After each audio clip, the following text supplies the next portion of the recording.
Salammbô. By Gustave Flaubert. 1. The Feast. It was at Megara, a suburb of Carthage, in the gardens of Hamilcar. The soldiers whom he had commanded in Sicily were having a great feast to celebrate the anniversary of the Battle of Eryx, and as the master was away, and they were numerous, they ate and drank with perfect freedom. The captains, who wore bronze cothurni, had placed themselves in the central path, beneath a gold-fringed purple awning, which reached from the wall of the stables to the first terrace of the palace. The common soldiers were scattered beneath the trees, where numerous flat-roofed buildings might be seen, wine-presses, cellars, storehouses, bakeries, and arsenals, with a court for elephants, dens for wild beasts, and a prison for slaves. Fig trees surrounded the kitchens, a wood of sycamores stretched away to meet masses of verdure, where the pomegranates shone amid the white tufts of the cotton plant, vines, grape-laden, grew up into the branches of the pines. A field of roses bloomed beneath the plane trees, here and there lilies rocked upon the turf. The paths were strewn with black sand mingled with powdered coral, and in the center the avenue of cypress formed, as it were, a double colonnade of green obelisks from one extremity to the other. Far in the background stood the palace, built of yellow mottled Numidian marble, broad courses supporting its 4 terrace stories. With its large, straight, ebony staircase, bearing the prow of a vanquished galley at the corners of every step, its red doors quartered with black crosses, its brass gratings protecting it from scorpions below, and its trellises of gilded rods closing the apertures above, it seemed to the soldiers in its haughty opulence as solemn and impenetrable as the face of Hamilcar. The council had appointed his house for the holding of this feast. The convalescents lying in the temple of Eshmoun had set out at daybreak and dragged themselves thither on their crutches. Every minute others were arriving. They poured in ceaselessly by every path like torrents rushing into a lake. Through the trees the slaves of the kitchens might be seen running scared and half-naked, the gazelles fled bleating on the lawns. The sun was setting, and the perfume of citron trees rendered the exhalation from the perspiring crowd heavier still. Men of all nations were there, Ligurians, Lusitanians, Balearians, Negroes, and fugitives from Rome. Beside the heavy Dorian dialect were audible the resonant Celtic syllables rattling like chariots of war, while Ionian terminations conflicted with consonants of the desert as harsh as the jackal's cry. The Greek might be recognized by his slender figure, the Egyptian by his elevated shoulders, the Cantabrian by his broad calves. There were Carians proudly nodding their helmet plumes, Cappadocian archers displaying large flowers painted on their bodies with the juice of herbs, and a few Lydians in women's robes, dining in slippers and earrings. Others were ostentatiously daubed with vermilion, and resembled coral statues. They stretched themselves on the cushions, they ate squatting round large trays, or lying face downwards they drew out the pieces of meat and sated themselves, leaning on their elbows in the peaceful posture of lions tearing their prey. The last comers stood leaning against the trees watching the low tables half hidden beneath the scarlet coverings, and awaiting their turn. Hamilcar's kitchens being insufficient, the council had sent them slaves, ware, and beds, and in the middle of the garden, as on a battlefield when they burn the dead, large bright fires might be seen, at which oxen were roasting.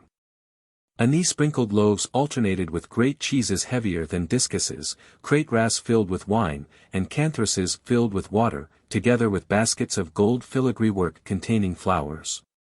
Every eye was dilated with the joy of being able at last to gorge at pleasure, and songs were beginning here and there. First they were served with birds and green sauce in plates of red clay relieved by drawings in black, then with every kind of shellfish that is gathered on the Punic coasts, wheaten porridge, beans and barley, and snails dressed with cumin on dishes of yellow amber.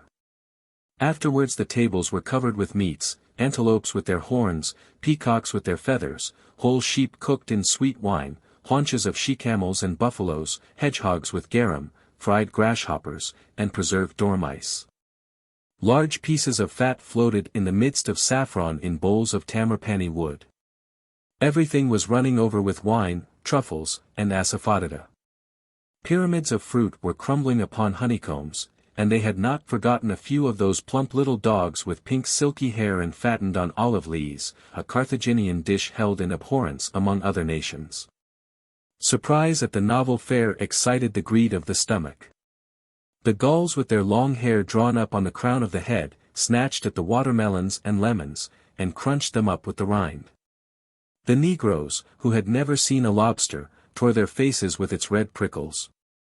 But the shaven Greeks, whiter than marble, threw the leavings of their plates behind them, while the herdsmen from Bruttium, in their wolfskin garments, devoured in silence with their faces in their portions. Night fell. The velarium, spread over the cypress avenue, was drawn back, and torches were brought. The apes, sacred to the moon, were terrified on the cedar tops by the wavering lights of the petroleum as it burned in the porphyry vases. They uttered screams which afforded mirth to the soldiers. Oblong flames trembled in cuirasses of brass. Every kind of scintillation flashed from the gem-encrusted dishes. The crate ras with their borders of convex mirrors multiplied and enlarged the images of things. The soldiers thronged around, looking at their reflections with amazement, and grimacing to make themselves laugh. They tossed the ivory stools and golden spatulas to one another across the tables. They gulped down all the Greek wines in their leathern bottles, the Campanian wine enclosed in amphoras, the Cantabrian wines brought in casks, with the wines of the jujube, cinnamomum and lotus. There were pools of these on the ground that made the foot slip. The smoke of the meats ascended into the foliage with the vapor of the breath.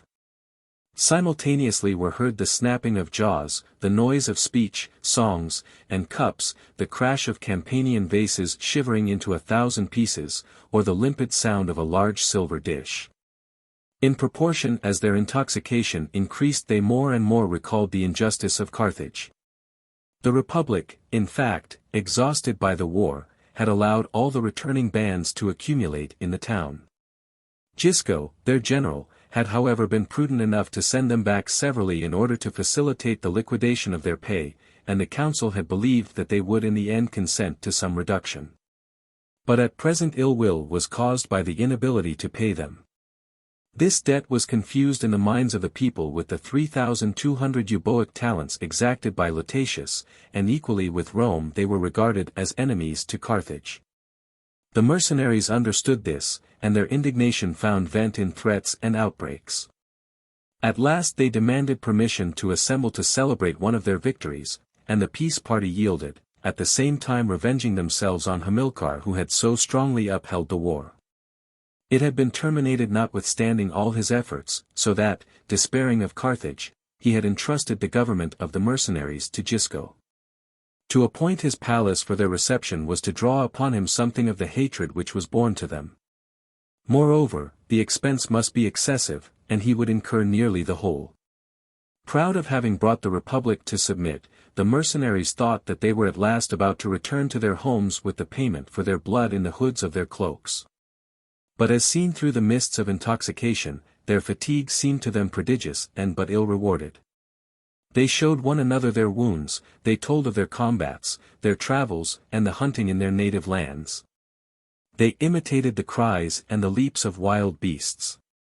Then came unclean wagers, they buried their heads in the amphoras and drank on without interruption, like thirsty dromedaries.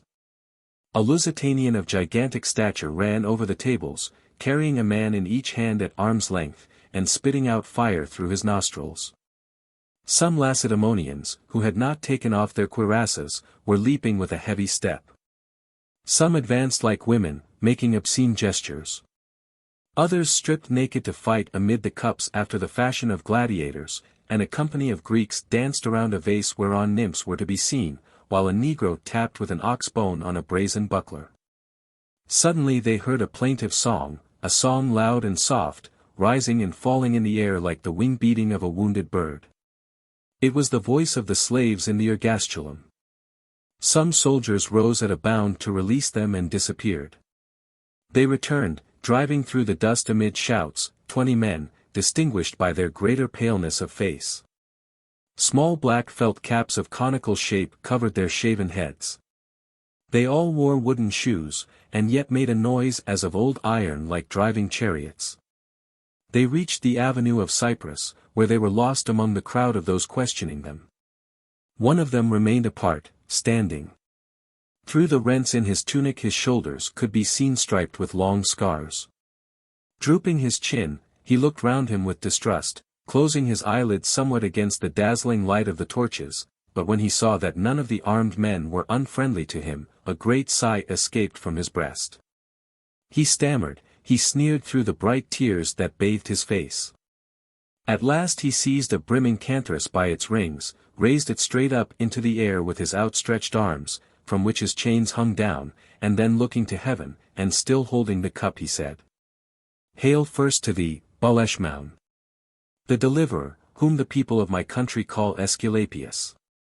And to you, genii of the fountains, light, and woods.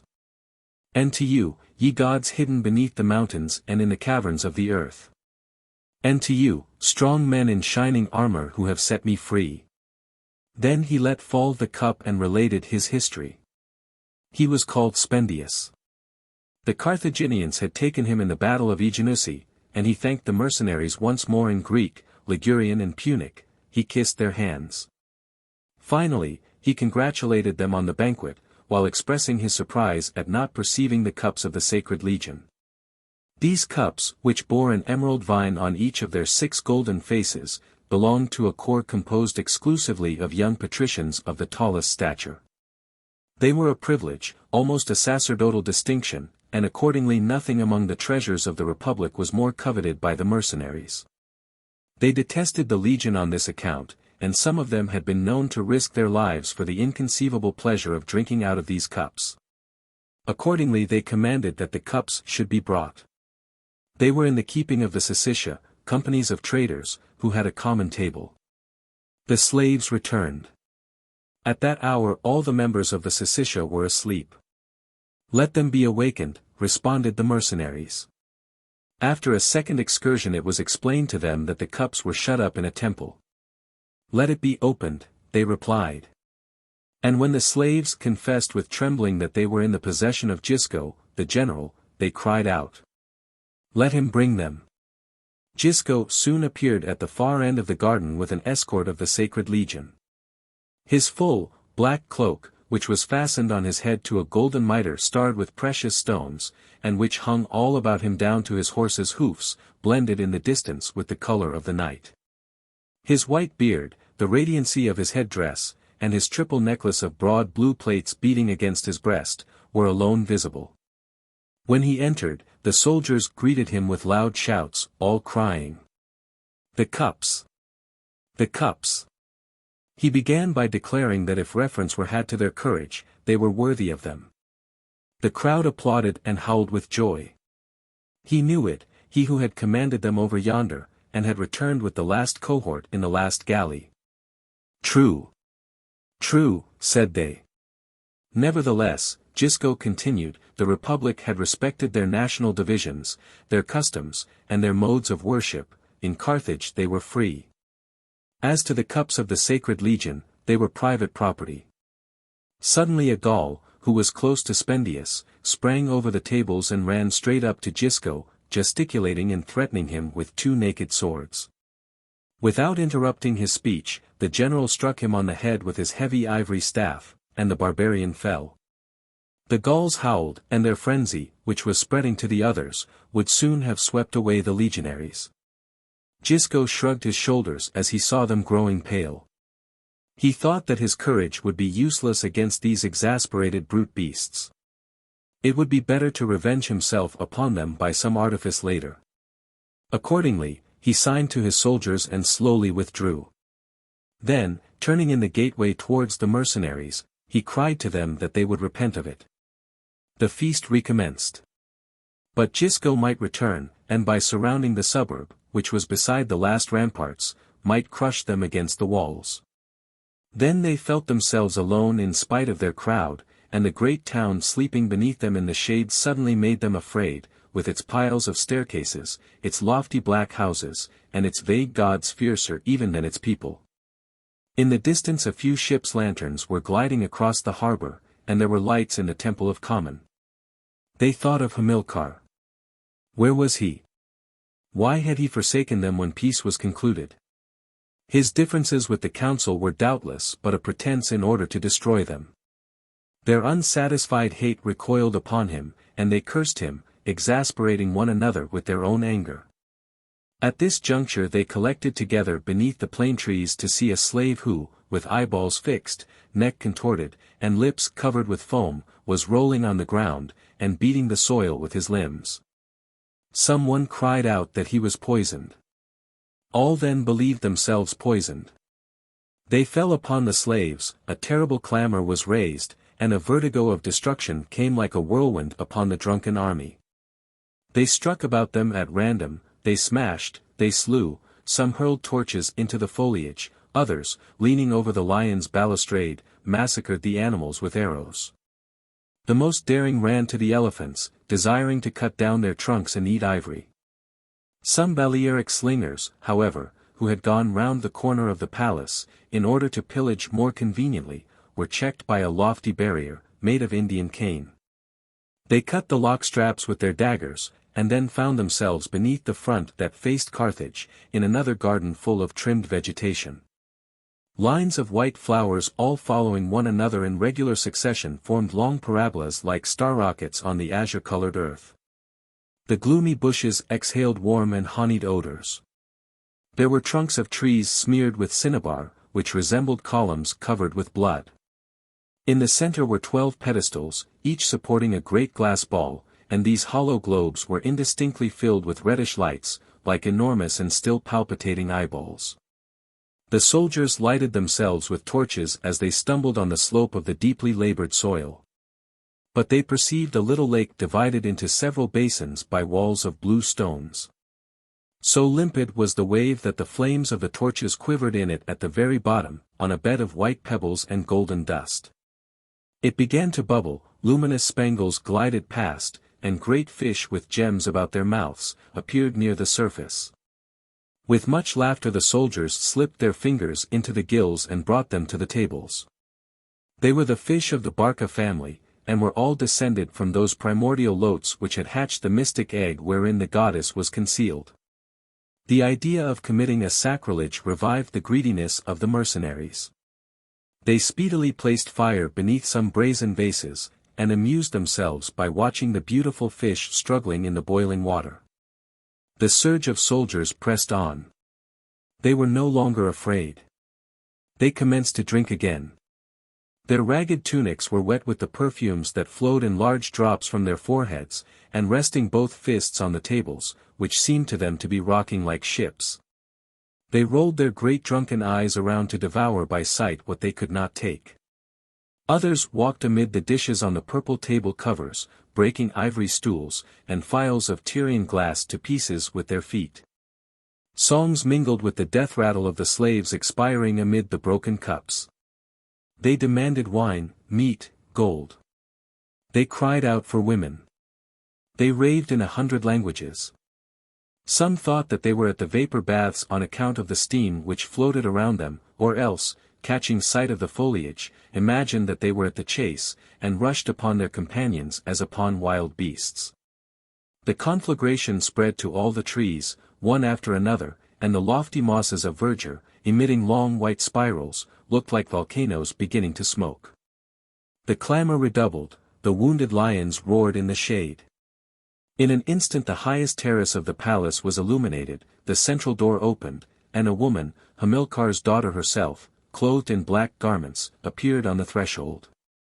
She descended the first staircase, which ran obliquely along the first story, then the second, and the third, and stopped on the last terrace at the head of the galley staircase. Motionless and with head bent, she gazed upon the soldiers. Behind her, on each side, were 2 long shadows of pale men, clad in white, red-fringed robes, which fell straight to their feet. They had no beard, no hair, no eyebrows. In their hands, which sparkled with rings, they carried enormous lyres, and with shrill voice they sang a hymn to the divinity of Carthage. They were the eunuch priests of the temple of Tanith, who were often summoned by Salammbô to her house. At last she descended the galley staircase. The priests followed her. She advanced into the avenue of cypress, and walked slowly through the tables of the captains, who drew back somewhat as they watched her pass. Her hair, which was powdered with violet sand, and combined into the form of a tower, after the fashion of the Shannonite maidens, added to her height.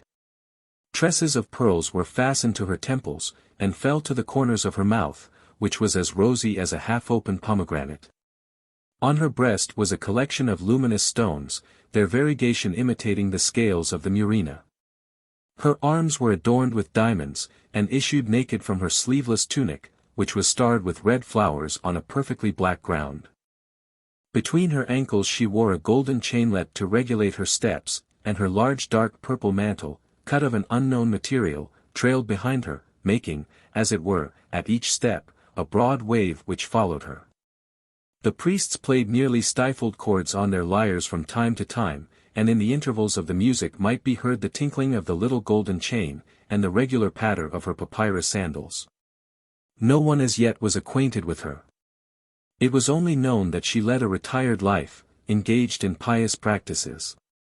Some soldiers had seen her in the night on the summit of her palace kneeling before the stars amid the eddyings from kindled perfuming pans. It was the moon that had made her so pale, and there was something from the gods that enveloped her like a subtle vapor. Her eyes seemed to gaze far beyond terrestrial space. She bent her head as she walked, and in her right hand she carried a little ebony lyre. They heard her murmur. "Dead. All dead. No more will you come obedient to my voice as when, seated on the edge of the lake, I used to throw seeds of the watermelon into your mouths. The mystery of Tanith ranged in the depths of your eyes that were more limpid than the globules of rivers." And she called them by their names, which were those of the months, Siv, Sivan, Tammuz, Elul, Tiskri, Skibar. "Ah! Have pity on me, goddess." The soldiers thronged about her without understanding what she said. They wondered at her attire, but she turned a long frightened look upon them all, then sinking her head beneath her shoulders, and waving her arms, she repeated several times. "What have you done? What have you done? Yet you had bread, and meats and oil, and all the malabathrum of the granaries for your enjoyment. I had brought oxen from Hecatompylos, I had sent hunters into the desert." Her voice swelled, her cheeks purpled. She added, "Where, pray, are you now? In a conquered town, or in the palace of a master?" "And what master?" "Hamilcar the Suffet, my father, the servant of the Baals. It was he who withheld from Lutatius those arms of yours, red now with the blood of his slaves. Know you of any in your own lands more skilled in the conduct of battles? Look! Our palace steps are encumbered with our victories. Ah! Desist not. Burn it. I will carry away with me the genius of my house, my black serpent slumbering up yonder on lotus leaves. I will whistle and he will follow me, and if I embark in a galley he will speed in the wake of my ship over the foam of the waves." Her delicate nostrils were quivering. She crushed her nails against the gems on her bosom. Her eyes drooped, and she resumed. "Ah! Poor Carthage! Lamentable city! No longer hast thou for thy protection the strong men of former days who went beyond the oceans to build temples on their shores. All the lands labored about thee, and the sea plains, ploughed by thine oars, rocked with thy harvests." Then she began to sing the adventures of Melkarth, the god of the Sidonians, and the father of her family.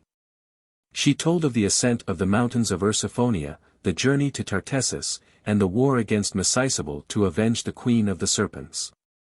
He pursued the female monster, whose tail undulated over the dead leaves like a silver brook.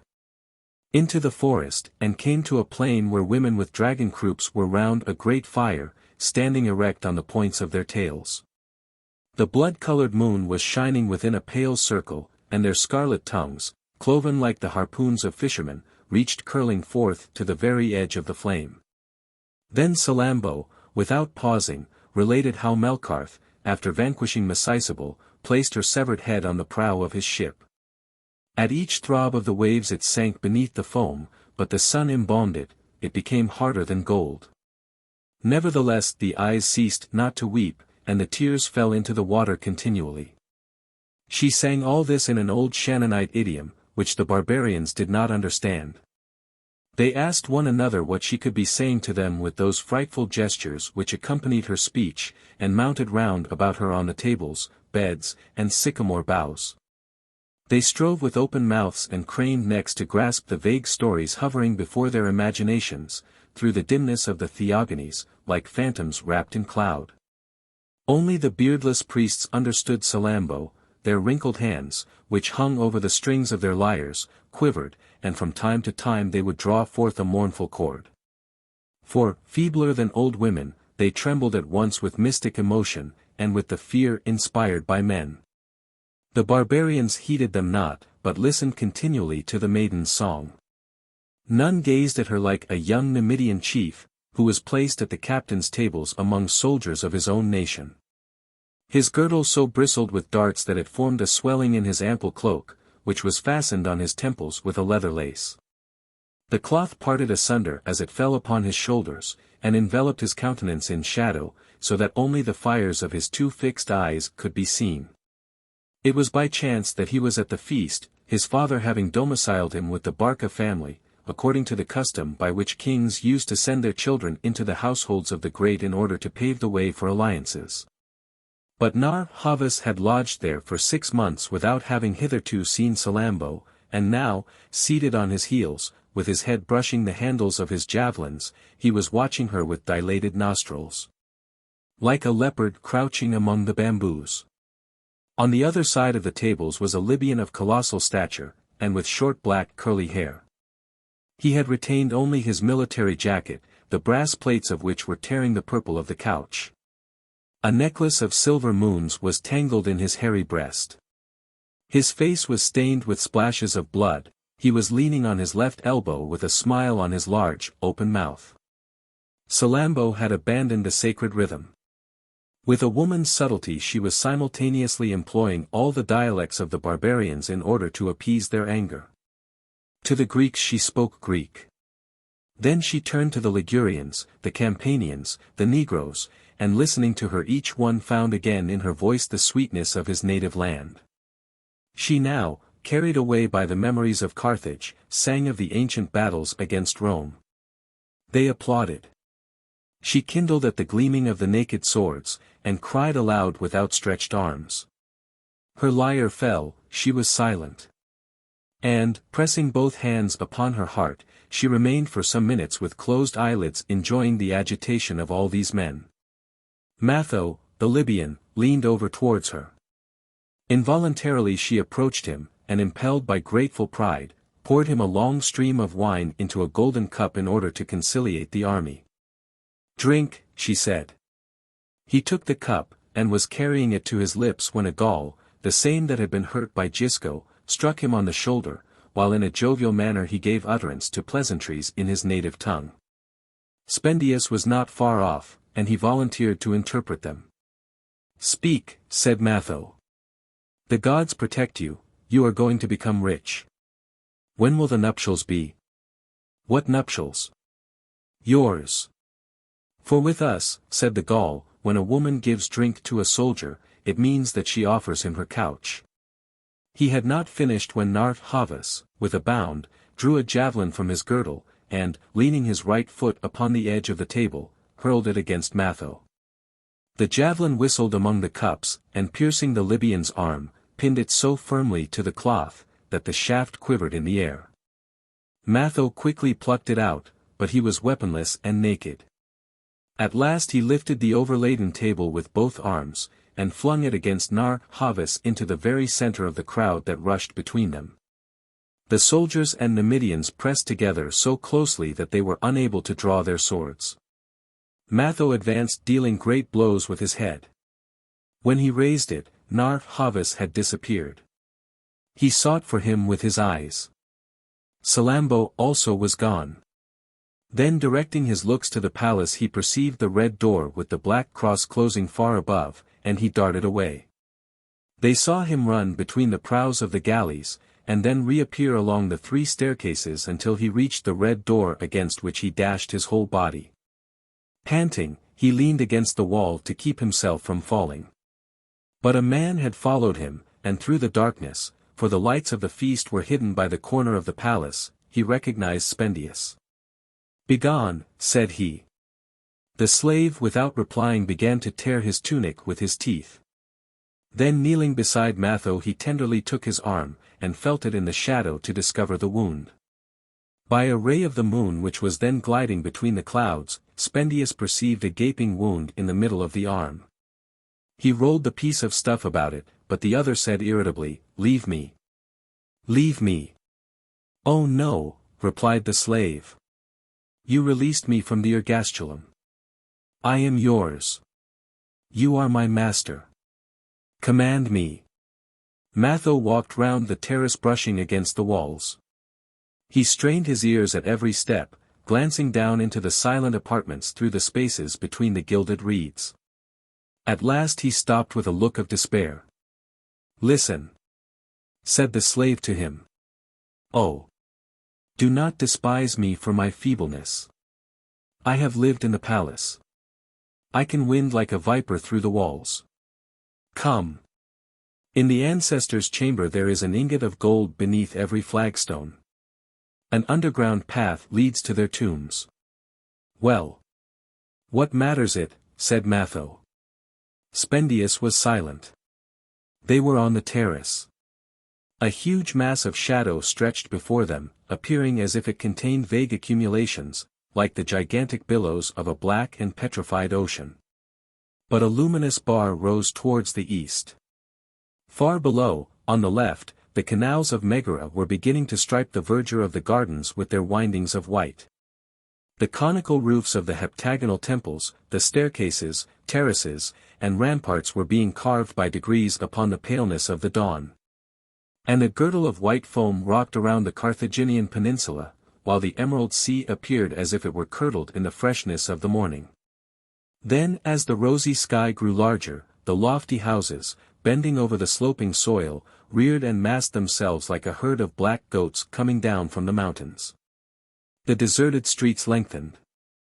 The palm trees that topped the walls here and there were motionless, the brimming cisterns seemed like silver bucklers lost in the courts, the beacon on the promontory of Hermium was beginning to grow pale. The horses of Eshmoun, on the very summit of the Acropolis in the cypress wood, feeling that the light was coming, placed their hoofs on the marble parapet, and neighed towards the sun. It appeared, and Spendius raised his arms with a cry. Everything stirred in a diffusion of red, for the god, as if he were rending himself, now poured full raid upon Carthage the golden rain of his veins. The beaks of the galleys sparkled, the roof of Common appeared to be all in flames, while far within the temples, whose doors were opening, glimmerings of light could be seen. Large chariots, arriving from the country, rolled their wheels over the flagstones in the streets. Dromedaries, baggage-laden, came down the ramps. Money changers raised the penthouses of their shops at the crossways, storks took to flight, white sails fluttered. In the wood of Tanith might be heard the tabourines of the sacred courtesans, and the furnaces for baking the clay coffins were beginning to smoke on the Mapalian point. Spendius leaned over the terrace, his teeth chattered and he repeated. "Ah! Yes, yes, master. I understand why you scorned the pillage of the house just now." Matho was as if he had just been awaked by the hissing of his voice, and did not seem to understand. Spendius resumed. "Ah! What riches! And the men who possess them have not even the steel to defend them." Then, pointing with his right arm outstretched to some of the populace who were crawling on the sand outside the mole to look for gold dust. "See!" he said to him, "the Republic is like these wretches, bending on the brink of the ocean, she buries her greedy arms in every shore, and the noise of the billows so fills her ear that she cannot hear behind her the tread of a master's heel." He drew Matho to quite the other end of the terrace, and showed him the garden, wherein the soldiers' swords, hanging on the trees, were like mirrors in the sun. "But here there are strong men whose hatred is roused. And nothing binds them to Carthage, neither families, oaths, nor gods." Matho remained leaning against the wall. Spendius came close, and continued in a low voice. Do you understand me, soldier? We should walk purple-clad like satraps. We should bathe in perfumes, and I should in turn have slaves. Are you not weary of sleeping on hard ground, of drinking the vinegar of the camps, and of continually hearing the trumpet? But you will rest later, will you not? When they pull off your cuirass to cast your corpse to the vultures. Or perhaps blind, lame, and weak you will go, leaning on a stick, from door to tell of your youth to pickle sellers and little children.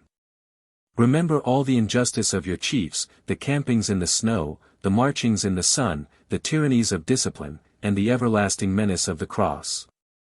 And after all this misery they have given you a necklace of honor, as they hang a girdle of bells round the breast of an ass to deafen it on its journey, and prevent it from feeling fatigue. A man like you, braver than Pyrrhus.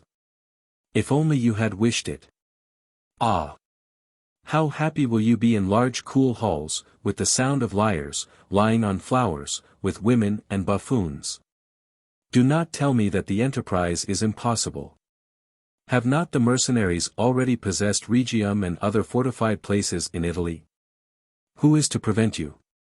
Hamilcar is away, the people execrate the rich, Gisco can do nothing with the cowards who surround him. Command them. Carthage is ours. Let us fall upon it. No, said Matho, the curse of Moloch weighs upon me. I felt it in her eyes, and just now I saw a black ram retreating in a temple. Looking around him he added, but where is she? Then Spendius understood that a great disquiet possessed him, and did not venture to speak again. The trees behind them were still smoking. Half-burned carcasses of apes dropped from their blackened boughs from time to time into the midst of the dishes. Drunken soldiers snored open-mouthed by the side of the corpses, and those who were not asleep lowered their heads dazzled by the light of day. The trampled soil was hidden beneath splashes of red. The elephants poised their bleeding trunks between the stakes of their pens. In the open granaries might be seen sacks of spilled wheat. Below the gate was a thick line of chariots which had been heaped up by the barbarians, and the peacocks perched in the cedars were spreading their tails and beginning to utter their cry. Matho's immobility, however, astonished Spendius. He was even paler than he had recently been, and he was following something on the horizon with fixed eyeballs, and with both fists resting on the edge of the terrace. Spendius crouched down, and so at last discovered at what he was gazing. In the distance a golden speck was turning in the dust on the road to Utica. It was the nave of a chariot drawn by 2 mules. A slave was running at the end of the pole, and holding them by the bridle. 2 women were seated in the chariot. The manes of the animals were puffed between the ears after the Persian fashion, beneath a network of blue pearls. Spendius recognized them, and restrained a cry. A large veil floated behind in the wind. How do you find this book? Any thoughts about the book or the author? Any suggestion for improvement? Please take a moment to share your thoughts in a comment. If you like it, share it with your friends who might enjoy it as well. Subscribe to keep in touch. Visit CompleteAudiobooks.com for more quality content. 2. At Sicca. 2 days afterwards the mercenaries left Carthage. They had each received a piece of gold on the condition that they should go into camp at Sicca, and they had been told with all sorts of caresses. You are the saviors of Carthage. But you would starve it if you remained there, it would become insolvent. Withdraw. The Republic will be grateful to you later for all this condescension. We are going to levy taxes immediately. Your pay shall be in full, and galleys shall be equipped to take you back to your native lands. They did not know how to reply to all this talk. These men, accustomed as they were to war, were wearied by residence in a town. There was difficulty in convincing them, and the people mounted the walls to see them go away.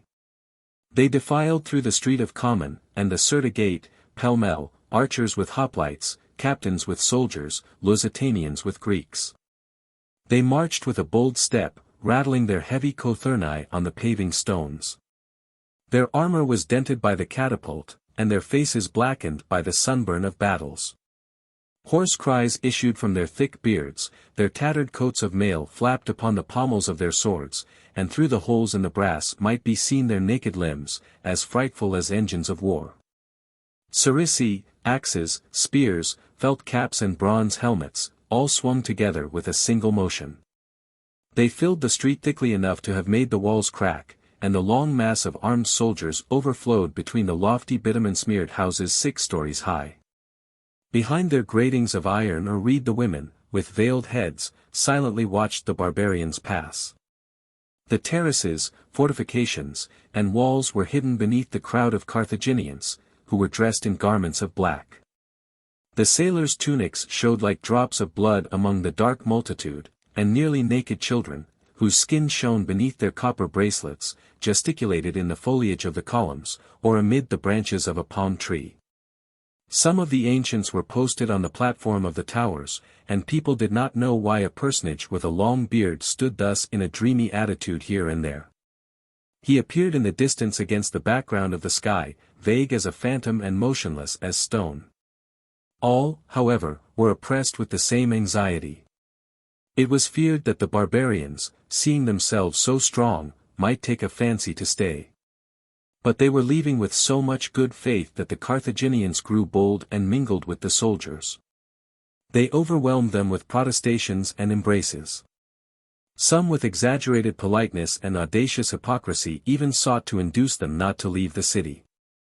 They threw perfumes, flowers, and pieces of silver to them. They gave them amulets to avert sickness, but they had spit upon them 3 times to attract death, or had enclosed jackal's hair within them to put cowardice into their hearts.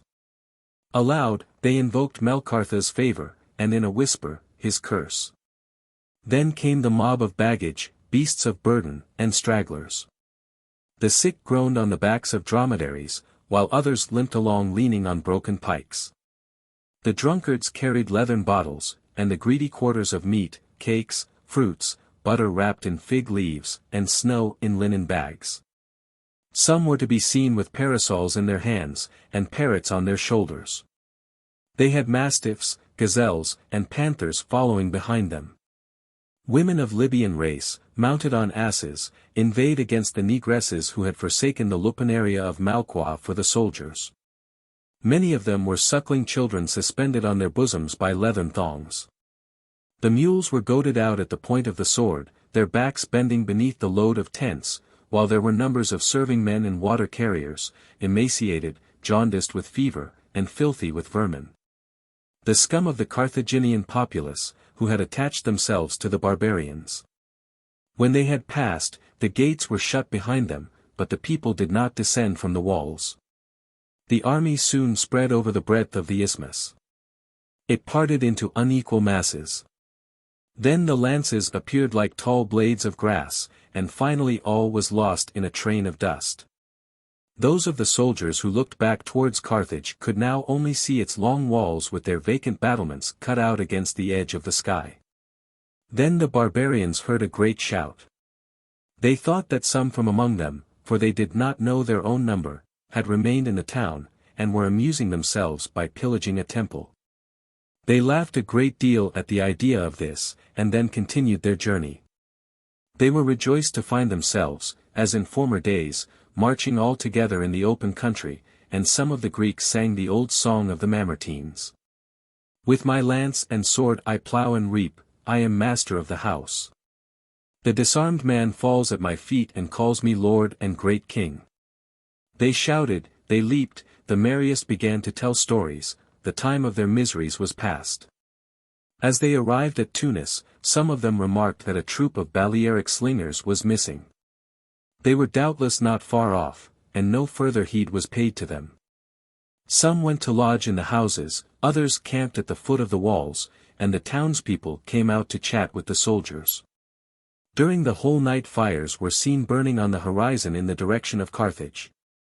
The light stretched like giant torches across the motionless lake.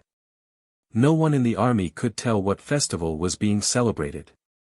On the following day the barbarians passed through a region that was covered with cultivation. The domains of the patricians succeeded one another along the border of the route, channels of water flowed through woods of palm, there were long, green lines of olive trees. Rose-colored vapors floated in the gorges of the hills, while blue mountains reared themselves behind. A warm wind was blowing. Chameleons were crawling on the broad leaves of the cactus. The barbarians slackened their speed. They marched on in isolated detachments, or lagged behind one another at long intervals. They ate grapes along the margin of the vines. They lay on the grass and gazed with stupefaction upon the large, artificially twisted horns of the oxen, the sheep clothed with skins to protect their wool, the furrows crossing one another so as to form lozenges. And the plowshares like ships' anchors, with the pomegranate trees that were watered with silphium. Such wealth of the soil and such inventions of wisdom dazzled them. In the evening they stretched themselves on the tents without unfolding them, and thought with regret of Hamilcar's feast, as they fell asleep with their faces towards the stars. In the middle of the following day they halted on the bank of a river, amid clumps of rose bays. Then they quickly threw aside lances, bucklers and belts.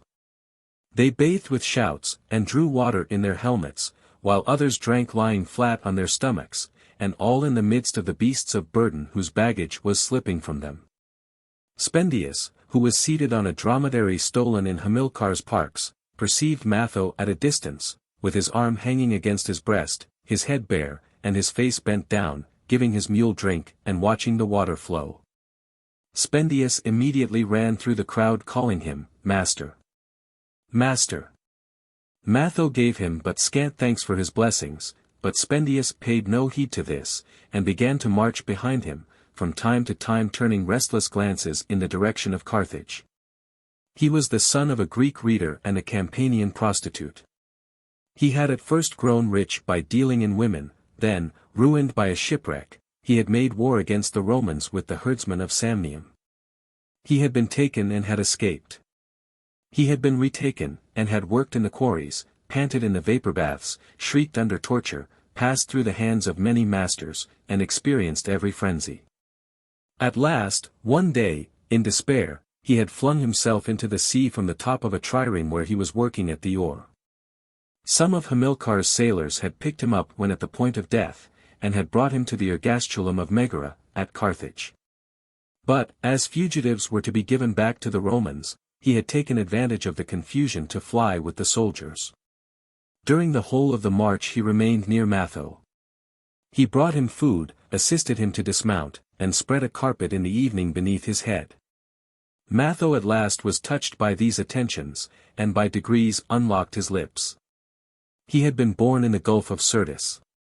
His father had taken him on a pilgrimage to the temple of Ammon.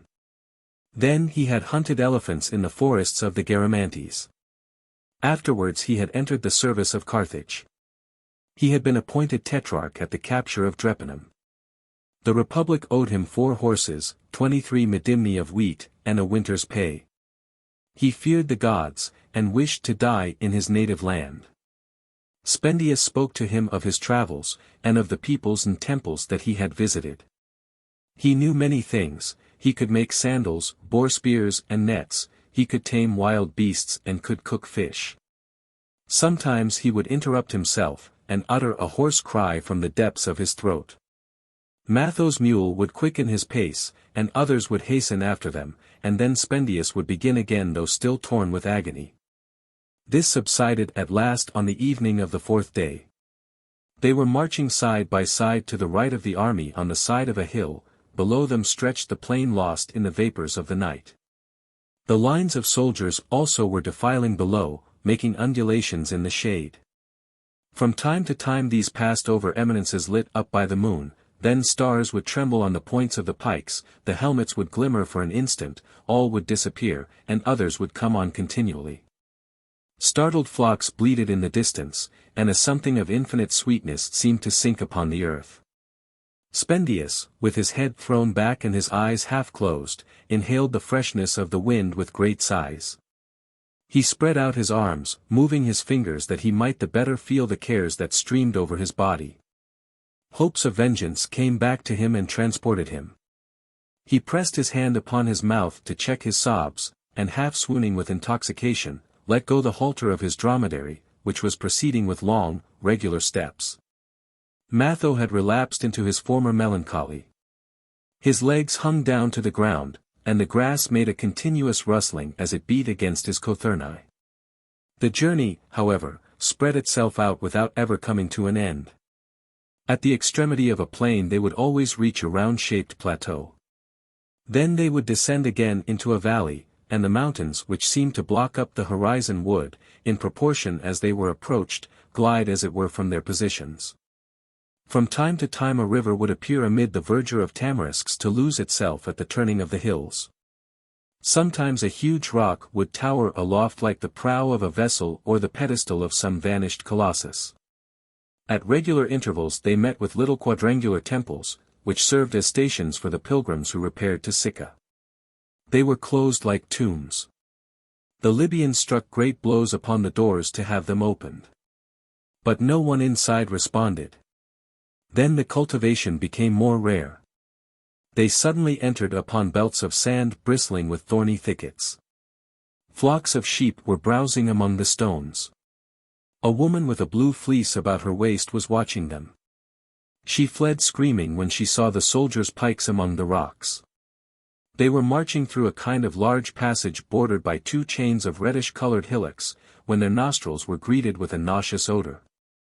And they thought that they could see something extraordinary on the top of a carob tree. A lion's head reared itself above the leaves. They ran thither. It was a lion with his 4 limbs fastened to a cross like a criminal. His huge muzzle fell upon his breast, and his 2 forepaws, half hidden beneath the abundance of his mane, were spread out wide like the wings of a bird. His ribs stood severally out beneath his distended skin. His hind legs, which were nailed against each other, were raised somewhat, and the black blood, flowing through his hair, had collected in stalactites at the end of his tail, which hung down perfectly straight along the cross. The soldiers made merry around, they called him consul, and Roman citizen, and threw pebbles into his eyes to drive away the gnats. But 100 paces further on they saw 2 more, and then there suddenly appeared a long file of crosses bearing lions. Some had been so long dead that nothing was left against the wood but the remains of their skeletons. Others which were half eaten away had their jaws twisted into horrible grimaces. There were some enormous ones. The shafts of the crosses bent beneath them, and they swayed in the wind, while bands of crows wheeled ceaselessly in the air above their heads. It was thus that the Carthaginian peasants avenged themselves when they captured a wild beast. They hoped to terrify the others by such an example. The barbarians ceased their laughter, and were long lost in amazement.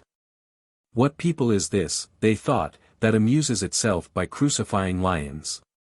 They were, besides, especially the men of the north, vaguely uneasy, troubled, and already sick. They tore their hands with the darts of the aloes, great mosquitoes buzzed in their ears, and dysentery was breaking out in the army. They were weary at not yet seeing Sicca. They were afraid of losing themselves and of reaching the desert, the country of sands and terrors. Many even were unwilling to advance further. Others started back to Carthage. At last on the 7th day, after following the base of a mountain for a long time, they turned abruptly to the right, and there then appeared a line of walls resting on white rocks and blending with them. Suddenly the entire city rose. Blue, yellow, and white veils moved on the walls in the redness of the evening. These were the priestesses of Tanith, who had hastened hither to receive the men. They stood ranged along the rampart, striking tabourines, playing lyres, and shaking crotala, while the rays of the sun, setting behind them in the mountains of Numidia, shot between the strings of their lyres over which their naked arms were stretched. At intervals their instruments would become suddenly still, and a cry would break forth strident, precipitate, frenzied, continuous, a sort of barking which they made by striking both corners of the mouth with the tongue. Others, more motionless than the SPHNX, rested on their elbows with their chins on their hands, and darted their great black eyes upon the army as it ascended. Although Sicca was a sacred town it could not hold such a multitude. The temple alone, with its appurtenances, occupied half of it. Accordingly the barbarians established themselves at their ease on the plain, those who were disciplined in regular troops, and the rest according to nationality or their own fancy. The Greeks ranged their tents of skin in parallel lines, the Iberians placed their canvas pavilions in a circle, the Gauls made themselves huts of planks. The Libyans cabins of dry stones, while the Negroes with their nails hollowed out trenches in the sand to sleep in. Many, not knowing where to go, wandered about among the baggage, and at nightfall lay down in their ragged mantles on the ground. The plain, which was wholly bounded by mountains, expanded around them. Here and there a palm tree leaned over a sand hill, and pines and oaks flecked the sides of the precipices. Sometimes the rain of a storm would hang from the sky like a long scarf. While the country everywhere was still covered with azure and serenity. Then a warm wind would drive before it tornadoes of dust, and a stream would descend in cascades from the heights of Sicca, where, with its roofing of gold on its columns of brass, rose the temple of the Carthaginian Venus, the mistress of the land. She seemed to fill it with her soul. In such convulsions of the soil, such alternations of temperature, and such plays of light would she manifest the extravagance of her might with the beauty of her eternal smile. The mountains at their summits were crescent-shaped, others were like women's bosoms presenting their swelling breasts, and the barbarians felt a heaviness that was full of delight weighing down their fatigues. Spendius had bought a slave with the money brought him by his dromedary. The whole day long he lay asleep stretched before Matho's tent. Often he would awake, thinking in his dreams that he heard the whistling of the thongs. With a smile he would pass his hands over the scars on his legs at the place where the fetters had long been worn, and then he would fall asleep again. Matho accepted his companionship, and when he went out Spendius would escort him like a lictor with a long sword on his thigh, or perhaps Matho would rest his arm carelessly on the other's shoulder, for Spendius was small. One evening when they were passing together through the streets in the camp they perceived some men covered with white cloaks, among them was Nar-Havas, the prince of the Numidians. Matho started. "Your sword," he cried, "I will kill him." "Not yet," said Spendius, restraining him. Nar-Havas was already advancing towards him. He kissed both thumbs in token of alliance, showing nothing of the anger which he had experienced at the drunkenness of the feast. Then he spoke at length against Carthage, but did not say what brought him among the barbarians. Was it to betray them, or else the Republic? Spendius asked himself. And as he expected to profit by every disorder, he felt grateful to Nar-Havas for the future perfidies of which he suspected him. The chief of the Numidians remained amongst the mercenaries. He appeared desirous of attaching Matho to himself. He sent him fat goats, gold dust, and ostrich feathers. The Libyan, who was amazed at such caresses, was in doubt whether to respond to them or to become exasperated at them. But Spendius pacified him, and Matho allowed himself to be ruled by the slave, remaining ever irresolute and in an unconquerable torpor, like those who have once taken a draught of which they are to die.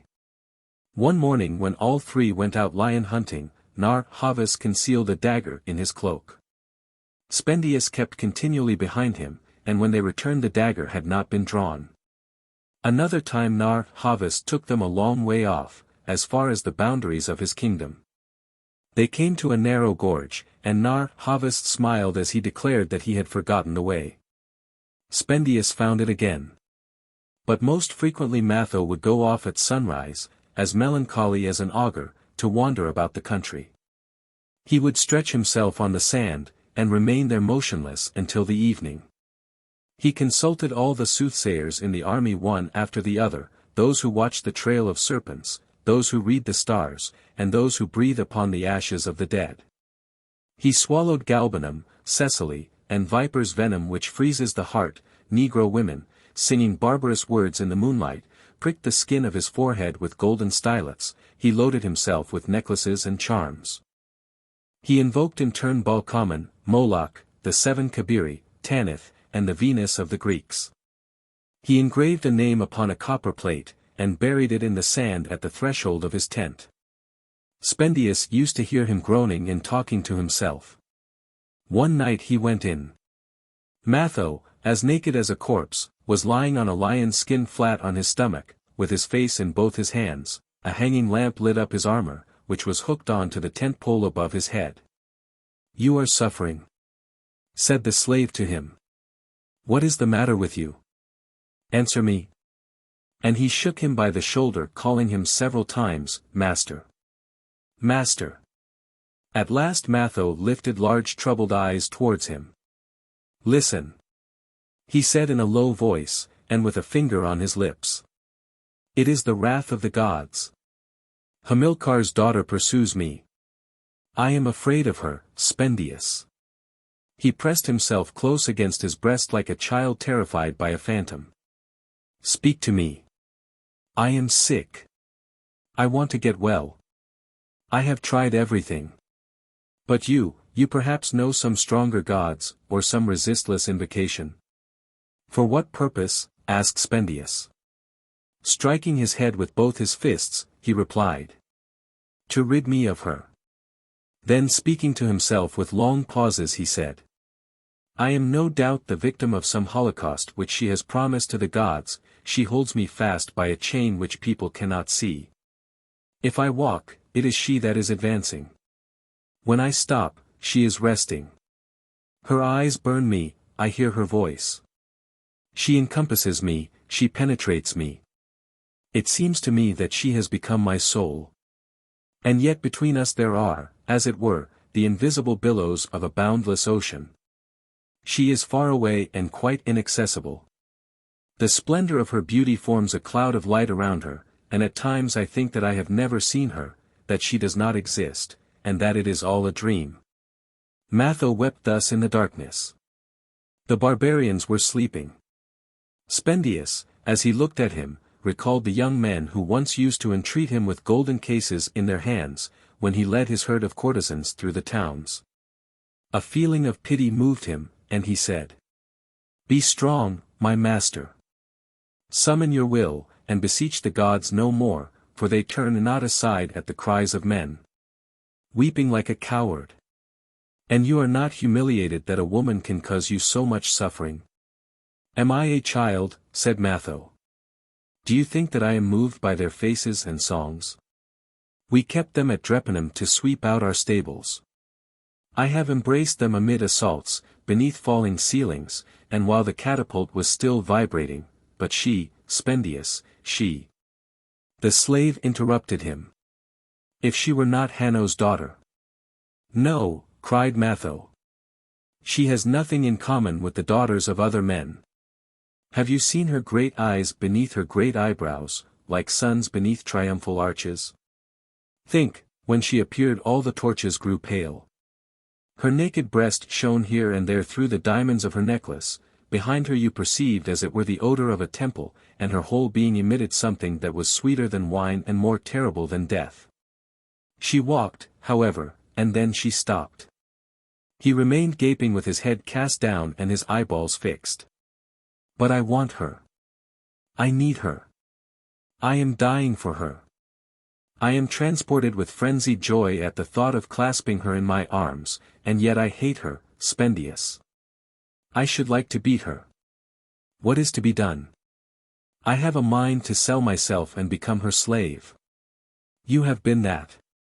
You were able to get sight of her, speak to me of her. Every night she ascends to the terrace of her palace, does she not? Ah! The stones must quiver beneath her sandals, and the stars bend down to see her. He fell back in a perfect frenzy, with a rattling in his throat like a wounded bull. Then Matho sang, he pursued into the forest the female monster, whose tail undulated over the dead leaves like a silver brook. And with lingering tones he imitated Salammbô's voice, while his outspread hands were held like two light hands on the strings of a lyre. To all the consolations offered by Spendius, he repeated the same words. Their nights were spent in these wailings and exhortations. Matho sought to drown his thoughts in wine. After his fits of drunkenness he was more melancholy still. He tried to divert himself at Hucklebones, and lost the gold plates of his necklace one by one. He had himself taken to the servants of the goddess, but he came down the hill sobbing, like one returning from a funeral. Spendius, on the contrary, became more bold and gay. He was to be seen in the leafy taverns discoursing in the midst of the soldiers. He mended old cuirasses. He juggled with daggers. He went and gathered herbs in the fields for the sick. He was facetious, dexterous, full of invention and talk. The barbarians grew accustomed to his services, and he came to be loved by them. However, they were awaiting an ambassador from Carthage to bring them mules laden with baskets of gold. And ever beginning the same calculation over again, they would trace figures with their fingers in the sand.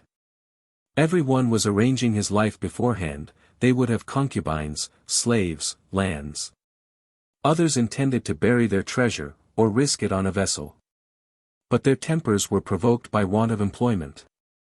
There were constant disputes between horse soldiers and foot soldiers, barbarians and Greeks, while there was a never-ending din of shrill female voices.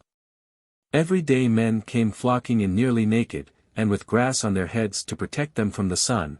They were the debtors of the rich Carthaginians and had been forced to till the lands of the latter, but had escaped. Libyans came pouring in with peasants ruined by the taxes, outlaws, and malefactors. Then the horde of traders, all the dealers in wine and oil, who were furious at not being paid, laid the blame upon the Republic. Spendius declaimed against it. Soon the provisions ran low, and there was talk of advancing in a body upon Carthage, and calling in the Romans. One evening, at supper time, dull cracked sounds were heard approaching, and something red appeared in the distance among the undulations of the soil. It was a large purple litter, adorned with ostrich feathers at the corners. Chains of crystal and garlands of pearls beat against the closed hangings. It was followed by camels sounding the great bells that hung at their breasts, and having around them horsemen clad from shoulder to heel in armor of golden scales. They halted 300 paces from the camp to take their round bucklers, broad swords, and Boeotian helmets out of the cases which they carried behind their saddles. Some remained with the camels, while the others resumed their march. At last the ensigns of the Republic appeared, that is to say, staves of blue wood terminated in horses' heads or fir cones. The barbarians all rose with applause. The women rushed towards the guards of the legion and kissed their feet. The litter advanced on the shoulders of 12 Negroes who walked in step with short, rapid strides. They went at random to right or left, being embarrassed by the tent ropes, the animals that were straying about, or the tripods where food was being cooked. Sometimes a fat hand, laden with rings, would partially open the litter, and a hoarse voice would utter loud reproaches. Then the bearers would stop and take a different direction through the camp. But the purple curtains were raised, and a human head, impassible and bloated, was seen resting on a large pillow. The eyebrows, which were like arches of ebony, met each other at the points. Golden dust sparkled in the frizzled hair, and the face was so wan that it looked as if it had been powdered with marble raspings. The rest of the body was concealed beneath the fleeces which filled the litter. In the man so reclining the soldiers recognized the Suffet Hanno, he whose slackness had assisted to lose the battle of the Aegaean islands. And as to his victory at Hecatompylos over the Libyans, even if he did behave with clemency, thought the barbarians, it was owing to cupidity, for he had sold all the captives on his own account. Although he had reported their deaths to the Republic. After seeking for some time a convenient place from which to harangue the soldiers, he made a sign. The litter stopped, and Hanno, supported by 2 slaves, put his tottering feet to the ground. He wore boots of black felt strewn with silver moons. His legs were swathed in bands like those wrapped about a mummy, and the flesh crept through the crossings of the linen. His stomach came out beyond the scarlet jacket which covered his thighs. The folds of his neck fell down to his breast like the dewlaps of an ox. His tunic, which was painted with flowers, was bursting at the armpits. He wore a scarf, a girdle, and an ample black cloak with laced double sleeves. But the abundance of his garments, his great necklace of blue stones, his golden clasps, and heavy earrings only rendered his deformity still more hideous. He might have been taken for some big idol rough-hewn in a block of stone. For a pale leprosy, which was spread over his whole body, gave him the appearance of an inert thing. His nose, however, which was hooked like a vulture's beak, was violently dilated to breathe in the air, and his little eyes, with their gummed lashes, shone with a hard and metallic luster. He held a spatula of aloe wood in his hand wherewith to scratch his skin. At last 2 heralds sounded their silver horns, the tumult subsided, and Hanno commenced to speak. He began with an eulogy of the gods and the Republic. The barbarians ought to congratulate themselves on having served it. But they must show themselves more reasonable. Times were hard, and if a master has only 3 olives, is it not right that he should keep 2 for himself? The old Suffet mingled his speech in this way with proverbs and apologues, nodding his head the while to solicit some approval. He spoke in Punic, and those surrounding him, the most alert, who had hastened thither without their arms, were Campanians, Gauls, and Greeks, so that no one in the crowd understood him.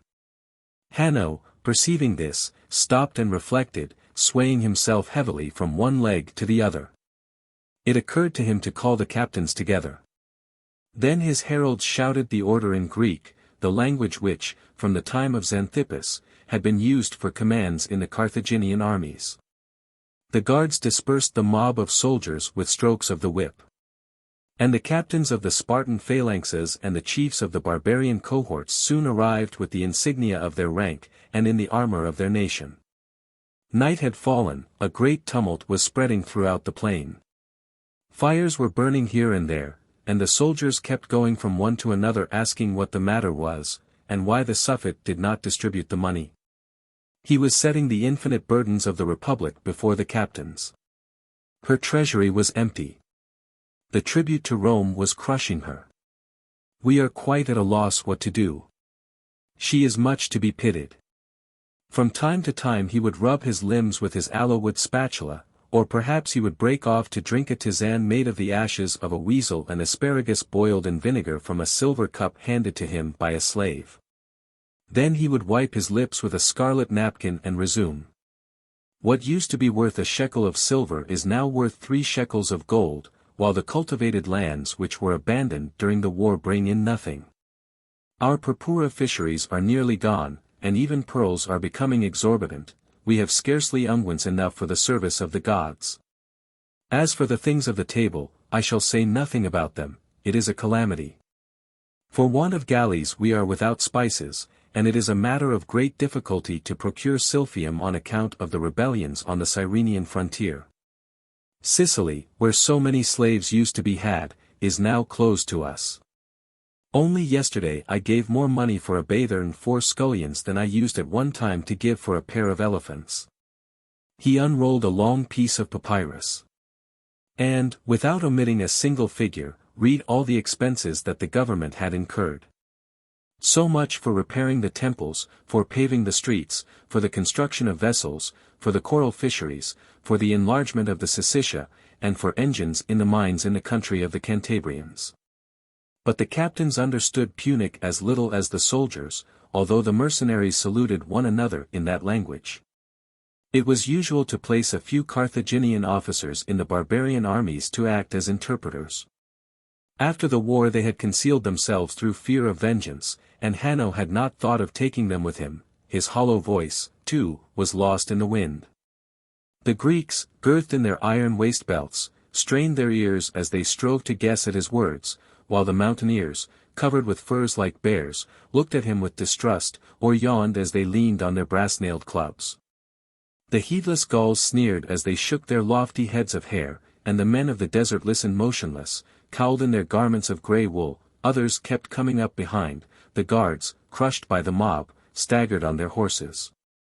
The Negroes held out burning fir branches at arm's length, and the big Carthaginian, mounted on a grassy hillock, continued his harangue. The barbarians, however, were growing impatient, murmuring arose, and every one apostrophized him. Hanno gesticulated with his spatula, and those who wished the others to be quiet shouted still more loudly, thereby adding to the din. Suddenly a man of mean appearance bounded to Hanno's feet, snatched up a herald's trumpet, blew it, and Spendius, for it was he, announced that he was going to say something of importance. At this declaration, which was rapidly uttered in 5 different languages, Greek, Latin, Gallic, Libyan and Balearic, the captains, half laughing and half surprised, replied, "Speak. Speak." Spendius hesitated, he trembled. At last, addressing the Libyans who were the most numerous, he said to them, "You have all heard this man's horrible threats." Hanno made no exclamation, therefore he did not understand Libyan. And, to carry on the experiment, Spendius repeated the same phrase in the other barbarian dialects. They looked at one another in astonishment. Then, as by a tacit agreement, and believing perhaps that they had understood, they bent their heads in token of assent. Then Spendius began in vehement tones. He said first that all the gods of the other nations were but dreams besides the gods of Carthage. He called you cowards, thieves, liars, dogs, and the sons of dogs. But for you, he said that the Republic would not be forced to pay excessive tribute to the Romans, and through your excesses you have drained it of perfumes, aromatics, slaves, and silphium, for you are in league with the nomads on the Cyrenian frontier. But the guilty shall be punished. He read the enumeration of their torments. They shall be made to work at the paving of the streets, at the equipment of the vessels, at the adornment of the Sicca, while the rest shall be sent to scrape the earth in the mines in the country of the Cantabrians. Spendius repeated the same statements to the Gauls, Greeks, Campanians and Balearians. The mercenaries, recognizing several of the proper names which had met their ears, were convinced that he was accurately reporting the Suffet speech. A few cried out to him, "You lie," but their voices were drowned in the tumult of the rest. Spendius added, "Have you not seen that he has left a reserve of his horse soldiers outside the camp? At a given signal they will hasten hither to slay you all." The barbarians turned in that direction, and as the crowd was then scattering, there appeared in the midst of them, and advancing with the slowness of a phantom, a human being, bent, lean, entirely naked, and covered down to his flanks with long hair bristling with dried leaves, dust and thorns. About his loins and his knees he had wisps of straw and linen rags, his soft and earthy skin hung on his emaciated limbs like tatters on dried boughs. His hands trembled with a continuous quivering, and as he walked he leaned on a staff of olive wood. He reached the negroes who were bearing the torches. His pale gums were displayed in a sort of idiotic titter. His large, scared eyes gazed upon the crowd of barbarians around him. But uttering a cry of terror he threw himself behind them, shielding himself with their bodies. "There they are! There they are!" he stammered out, pointing to the Suffet's guards, who were motionless in their glittering armor. Their horses, dazzled by the light of the torches which crackled in the darkness, were pawing the ground. The human spectre struggled and howled. "They have killed them." At these words, which were screamed in Balearic, some Balearians came up and recognized him. Without answering them he repeated, "Yes, all killed, all. Crushed like grapes. The fine young men. The slingers. My companions and yours." They gave him wine to drink, and he wept, then he launched forth into speech. Spendius could scarcely repress his joy, as he explained the horrors related by Xerxes to the Greeks and Libyans. He could not believe them, so appropriately did they come in. The Balearians grew pale as they learned how their companions had perished. It was a troop of 300 slingers who had disembarked the evening before, and had on that day slept too late.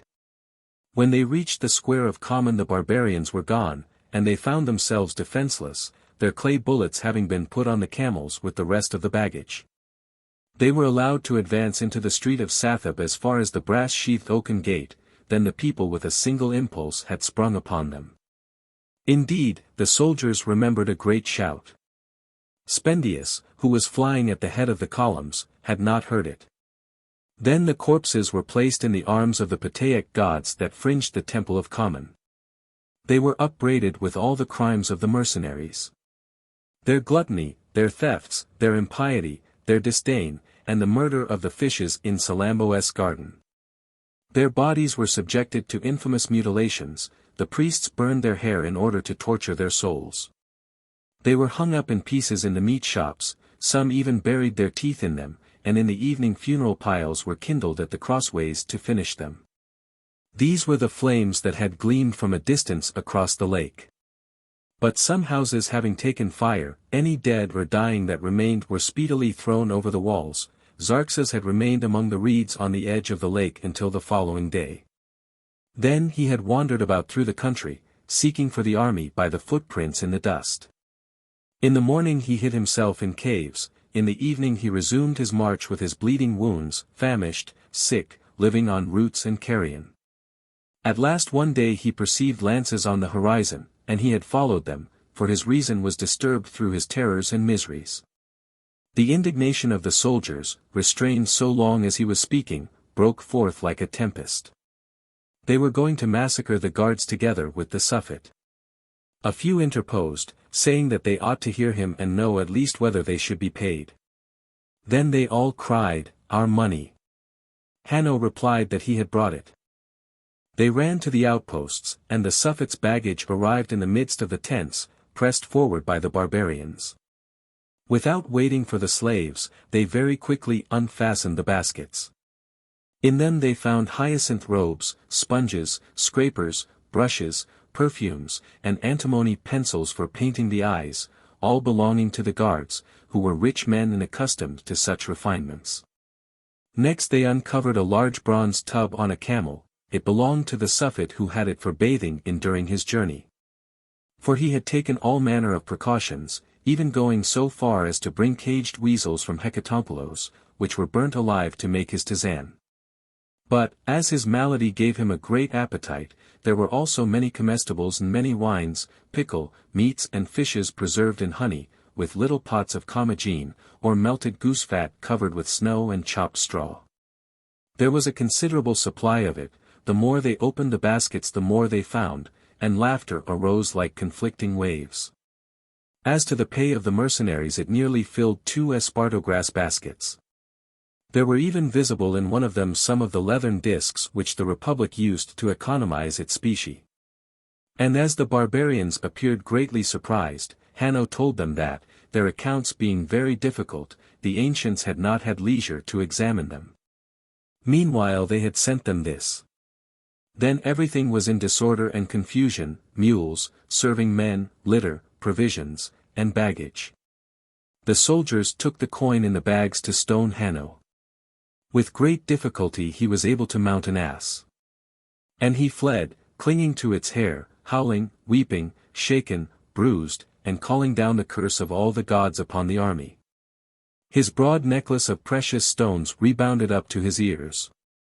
His cloak, which was too long, and which trailed behind him, he kept on with his teeth, and from afar the barbarians shouted at him, "Begone, coward!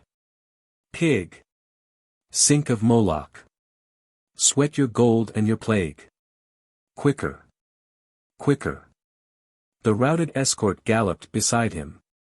But the fury of the barbarians did not abate. They remembered that several of them who had set out for Carthage had not returned. No doubt they had been killed. So much injustice exasperated them, and they began to pull up the stakes of their tents, to roll up their cloaks, and to bridle their horses. Every one took his helmet and sword, and instantly all was ready. Those who had no arms rushed into the woods to cut staves. Day dawned, the people of Sicca were roused, and stirring in the streets.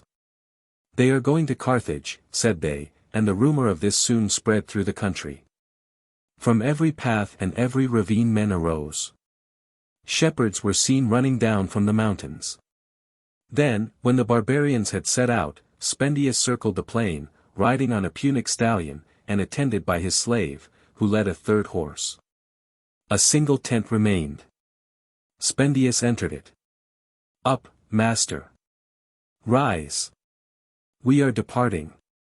"And where are you going?" asked Matho. "To Carthage," cried Spendius. Matho bounded upon the horse which the slave held at the door. 3. Salammbô. The moon was rising just above the waves, and on the town which was still wrapped in darkness there glittered white and luminous specks, the pole of a chariot, a dangling rag of linen, the corner of a wall. Or a golden necklace on the bosom of a god. The glass balls on the roofs of the temples beamed like great diamonds here and there. But ill-defined ruins, piles of black earth, and gardens formed deeper masses in the gloom, and below Malqua fishermen's nets stretched from one house to another like gigantic bats spreading their wings. The grinding of the hydraulic wheels which conveyed water to the highest stories of the palaces, was no longer heard, and the camels, lying ostrich fashion on their stomachs, rested peacefully in the middle of the terraces. The porters were asleep in the streets on the thresholds of the houses, the shadows of the colossuses stretched across the deserted squares. Occasionally in the distance the smoke of a still-burning sacrifice would escape through the bronze tiling, and the heavy breeze would waft the odors of aromatics blended with the scent of the sea and the exhalation from the sun-heated walls. The motionless waves shone around Carthage, for the moon was spreading her light at once upon the mountain-circled gulf and upon the lake of Tunis, where flamingos formed long rose-colored lines amid the banks of sand. While further on beneath the catacombs the great salt lagoon shimmered like a piece of silver. The blue vault of heaven sank on the horizon in one direction into the dustiness of the plains, and in the other into the mists of the sea, and on the summit of the Acropolis, the pyramidal cypress trees, fringing the temple of Eshmoun, swayed murmuring like the regular waves that beat slowly along the mole beneath the ramparts. Salammbô ascended to the terrace of her palace, supported by a female slave who carried an iron dish filled with live coals. In the middle of the terrace there was a small ivory bed covered with lynx skins, and cushions made with the feathers of the parrot, a fatidical animal consecrated to the gods. And at the four corners rose 4 long perfuming pans filled with nard, incense, cinnamomum, and myrrh. The slave lit the perfumes. Salammbô looked at the polar star.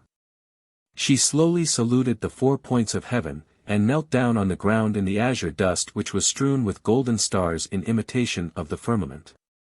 Then with both elbows against her sides, her forearms straight and her hands open, she threw back her head beneath the rays of the moon, and said, "O Rebetna, Balet, Tanith." And her voice was lengthened in a plaintive fashion as if calling to someone. Anitis. Astarte. Derceto. Astareth. Melita. Athara. Elissa. Tiratha. By the hidden symbols, by the resounding sistra, by the furrows of the earth, by the eternal silence and by the eternal fruitfulness, mistress of the gloomy sea and of the azure shores, O queen of the watery world, all hail. She swayed her whole body twice or thrice, and then cast herself face downwards in the dust with both arms outstretched. But the slave nimbly raised her, for according to the rite someone must catch the suppliant at the moment of his prostration. This told him that the gods accepted him, and Salammbô's nurse never failed in this pious duty. Some merchants from Darishan Gatulia had brought her to Carthage when quite young, and after her enfranchisement she would not forsake her old masters, as was shown by her right ear, which was pierced with a large hole. A petticoat of many-colored stripes fitted closely on her hips, and fell to her ankles, where 2 tin rings clashed together. Her somewhat flat face was yellow like her tunic. Silver bodkins of great length formed a sun behind her head. She wore a coral button on the nostril, and she stood beside the bed more erect than a Hermes, and with her eyelids cast down. Salammbô walked to the edge of the terrace. Her eyes swept the horizon for an instant, and then were lowered upon the sleeping town, while the sigh that she heaved swelled her bosom, and gave an undulating movement to the whole length of the long white samar which hung without clasp or girdle about her. Her curved and painted sandals were hidden beneath a heap of emeralds, and a net of purple thread was filled with her disordered hair. But she raised her head to gaze upon the moon, and murmured, mingling her speech with fragments of hymns. How lightly turnest thou, supported by the impalpable ether. It brightens about thee, and 'tis the stir of thine agitation that distributes the winds and fruitful dews. According as thou dost wax and wane the eyes of cats and spots of panthers lengthen or grow short. Wives shriek thy name in the pangs of childbirth. Thou makest the shells to swell, the wine to bubble, and the corpse to putrefy. Thou formest the pearls at the bottom of the sea. And every germ, O goddess, ferments in the dark depths of thy moisture. When thou appearest, quietness is spread abroad upon the earth. The flowers close, the waves are soothed, wearied man stretches his breast toward thee, and the world with its oceans and mountains looks at itself in thy face as in a mirror. Thou art white, gentle, luminous, immaculate, helping, purifying, serene. The crescent of the moon was then over the mountain of the hot springs, in the hollow formed by its two summits, on the other side of the gulf. Below it there was a little star, and all around it a pale circle. Salammbô went on. But thou art a terrible mistress, monsters, terrifying phantoms, and lying dreams come from thee. Thine eyes devour the stones of buildings, and the apes are ever ill each time thou growest young again. Whither goest thou? Why dost thou change thy forms continually? Now, slender and curved thou glidest through space like a mastless galley. And then, amid the stars, thou art like a shepherd keeping his flock. Shining and round, thou dost graze the mountain tops like the wheel of a chariot. O Tanith! Thou dost love me. I have looked so much on thee. But no. Thou sailiest through thine azure, and I remain on the motionless earth. Tanit, take your needle and play softly on the silver string, for my heart is sad. The slave lifted a sort of harp of ebony wood, taller than herself, and triangular in shape like a delta. She fixed the point in a crystal globe, and with both hands began to play. The sounds followed one another hurried and deep, like the buzzing of bees, and with increasing sonorousness floated away into the night with the complaining of the waves, and the rustling of the great trees on the summit of the Acropolis. Hush! Cried Salammbô. What ails you, mistress? The blowing of the breeze, the passing of a cloud, everything disquiets you just now. I do not know, she said. You are wearied with too long prayers. Oh! Tanit, I would fain be dissolved in them like a flower in wine. Perhaps it is the smoke of your perfumes? No, said Salammbô, the spirit of the gods dwells in fragrant odors. Then the slave spoke to her of her father. It was thought that he had gone towards the Amber country, behind the pillars of Melkarth. But if he does not return, she said, you must nevertheless, since it was his will, choose a husband among the sons of the ancients, and then your grief will pass away in a man's arms. Why? Asked the young girl. All those that she had seen had horrified her with their fallow-deer laughter and their coarse limbs. Sometimes, Tanit, from the depths of my being there exhale as it were hot fumes heavier than the vapors from a volcano. Voices call me, a globe of fire rolls and mounts within my bosom, it stifles me, I am at the point of death. And then, something sweet, flowing from my brow to my feet, passes through my flesh, it is a caress enfolding me, and I feel myself crushed as if some god were stretched upon me. Oh! Would that I could lose myself in the mists of the night, the waters of the fountains, the sap of the trees, that I could issue from my body, and be but a breath, or a ray, and glide, mount up to thee, O mother. She raised her arms to their full length, arching her form, which in its long garment was as pale and light as the moon. Then she fell back, panting, on the ivory couch. But Tanit passed an amber necklace with dolphin's teeth about her neck to banish terrors, and Salammbô said in an almost stifled voice, Go and bring me Scahabrim. Her father had not wished her to enter the college of priestesses, nor even to be made at all acquainted with the popular Tanith. He was reserving her for some alliance that might serve his political ends. So that Salammbô lived alone in the midst of the palace. Her mother was long since dead. She had grown up with abstinences, fastings and purifications, always surrounded by grave and exquisite things, her body saturated with perfumes, and her soul filled with prayers. She had never tasted wine, nor eaten meat, nor touched an unclean animal, nor set her heels in the house of death. She knew nothing of obscene images, for as each god was manifested in different forms, the same principle often received the witness of contradictory cults, and Salammbô worshipped the goddess in her sidereal presentation. An influence had descended upon the maiden from the moon. When the planet passed diminishing away, Salammbô grew weak. She languished the whole day long, and revived at evening. During an eclipse she nearly died. But Rebetna, in jealousy, revenged herself for the virginity withdrawn from her sacrifices, and she tormented Salammbô with possessions, all the stronger for being vague, which were spread through this belief and excited by it. Unceasingly was Hamilcar's daughter disquieted about Tanith.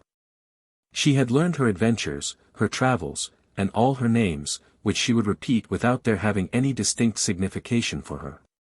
In order to penetrate into the depths of her dogma, she wished to become acquainted, in the most secret part of the temple, with the old idol in the magnificent mantle, whereon depended the destinies of Carthage.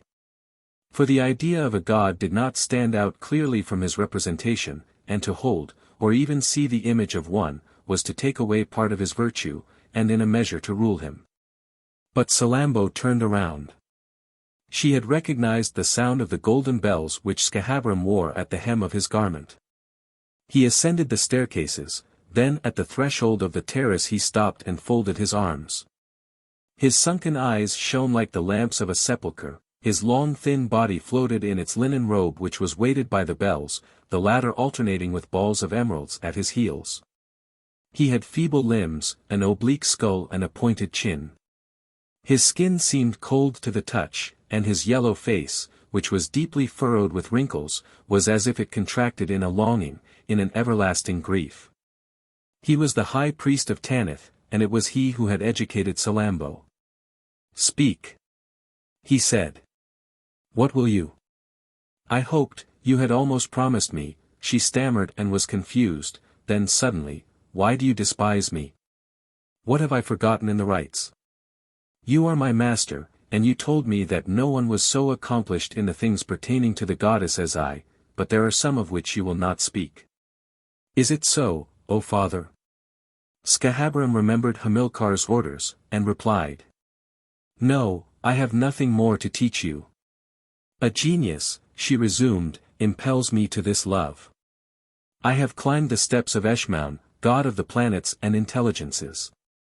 I have slept beneath the golden olive of Melkarth, patron of the Tyrian colonies. I have pushed open the doors of Balkaman, the enlightener and fertilizer. I have sacrificed to the subterranean Kabiri, to the gods of woods, winds, rivers and mountains, but, can you understand?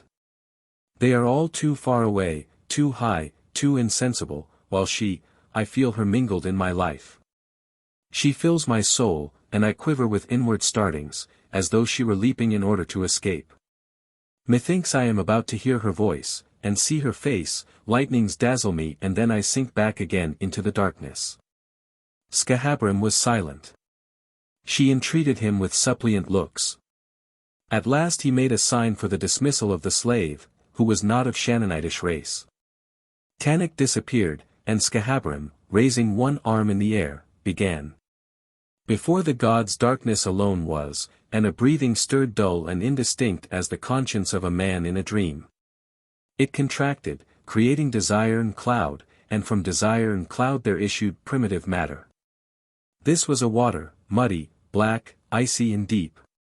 It contained senseless monsters, incoherent portions of the forms to be born, which are painted on the walls of the sanctuaries. Then matter condensed. It became an egg. It burst. One half formed the earth and the other the firmament. Sun, moon, winds and clouds appeared, and at the crash of the thunder intelligent creatures awoke. Then Eshmoun spread himself in the starry sphere, Common beamed in the sun, Melkarth thrust him with his arms behind Gades. The Kabiri descended beneath the volcanoes, and Rebetna like a nurse bent over the world pouring out her light like milk, and her night like a mantle. And then, she said.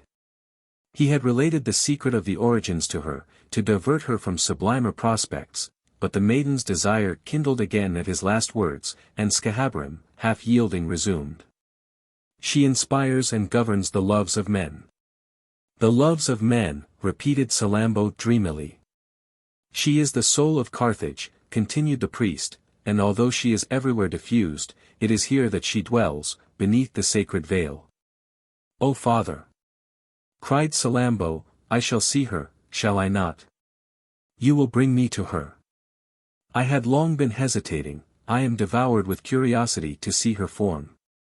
Pity! Help me! Let us go. He repulsed her with a vehement gesture that was full of pride.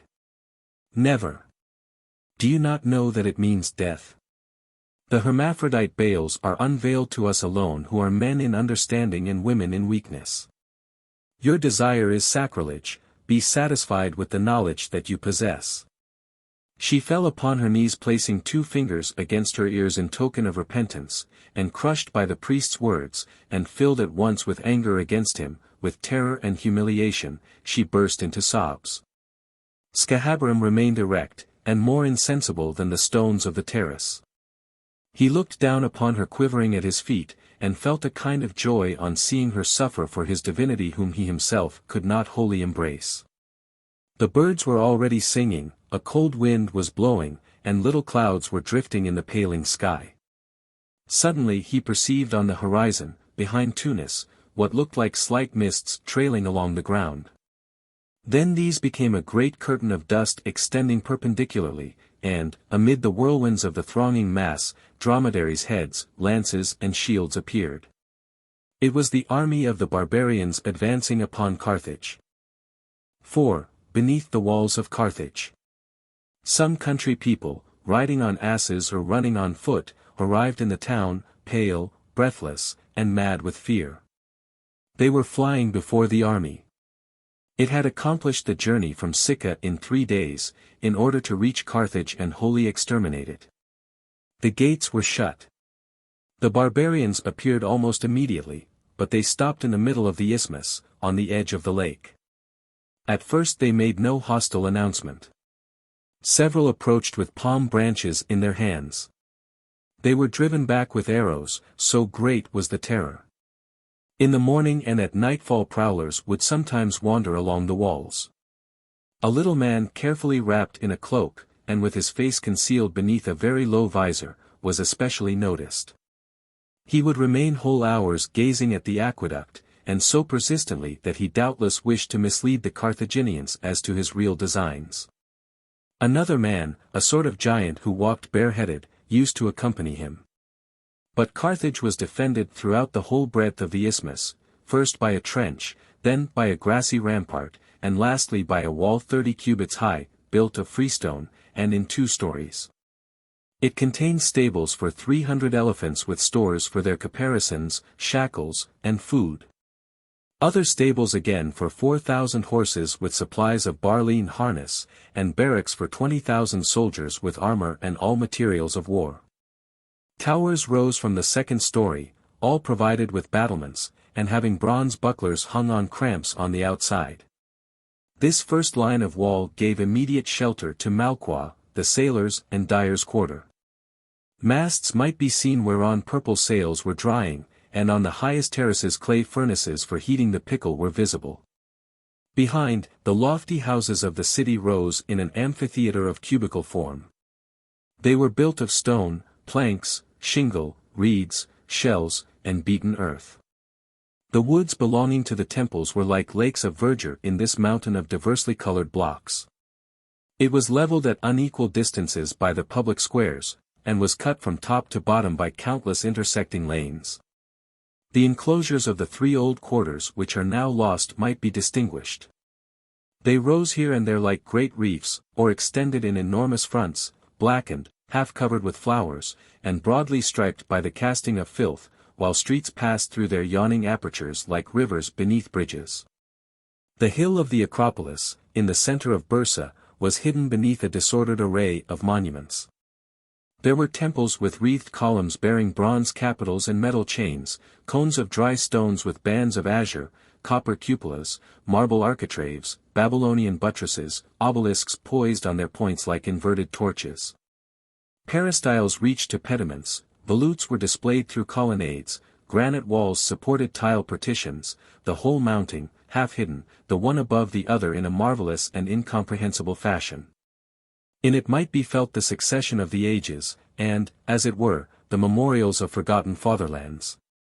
Behind the Acropolis the Mappalian road, which was lined with tombs, extended through red lands in a straight line from the shore to the catacombs.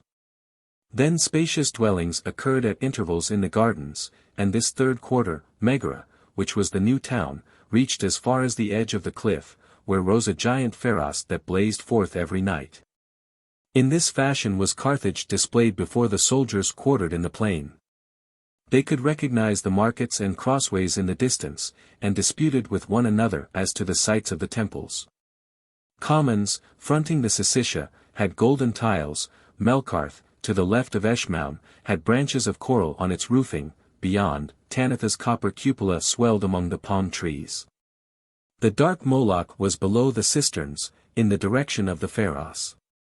At the angles of the pediments, on the tops of the walls, at the corners of the squares, everywhere, divinities with hideous heads might be seen, colossal or squat, with enormous bellies, or immoderately flattened, opening their jaws, extending their arms, and holding forks, chains, or javelins in their hands.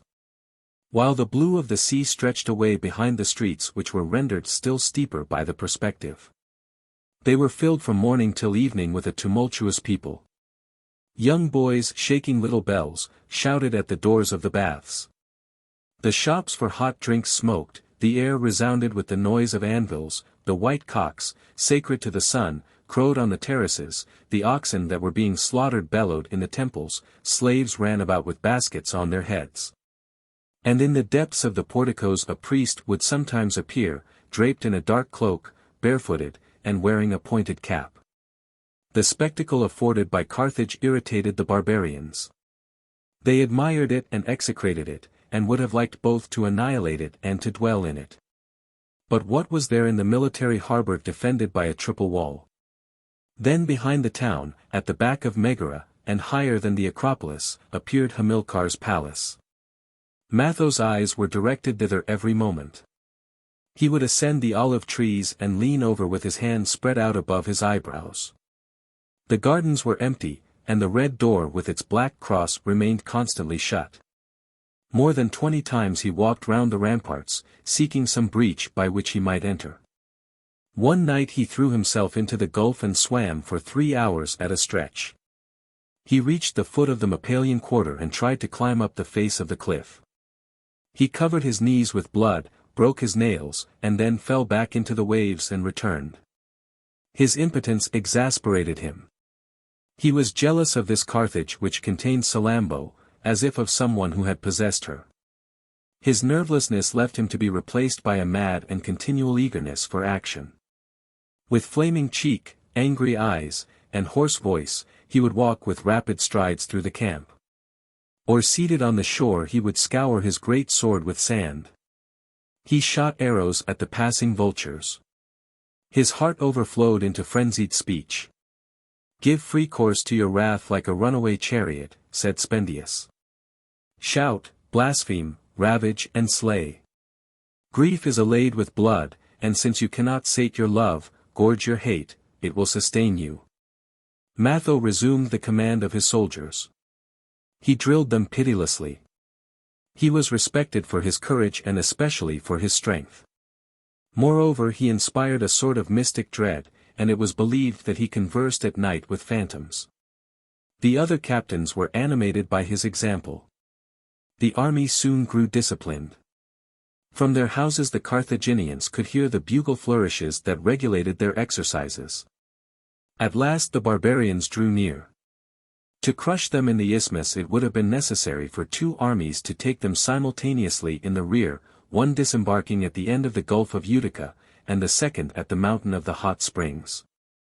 But what could be done with the single sacred legion, mustering at most 6,000 men? If the enemy bent towards the east they would join the nomads and intercept the commerce of the desert. If they fell back to the west, Numidia would rise. Finally, lack of provisions would sooner or later lead them to devastate the surrounding country like grasshoppers, and the rich trembled for their fine country houses, their vineyards, and their cultivated lands. Hanno proposed atrocious and impracticable measures, such as promising a heavy sum for every barbarian's head, or setting fire to their camp with ships and machines.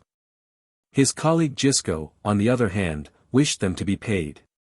But the ancients detested him owing to his popularity, for they dreaded the risk of a master, and through terror of monarchy strove to weaken whatever contributed to it or might re-establish it.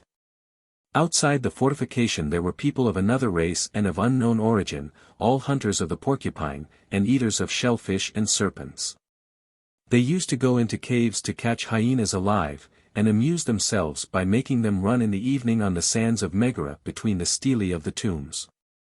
Their huts, which were made of mud and wrack, hung on the cliff like swallows' nests.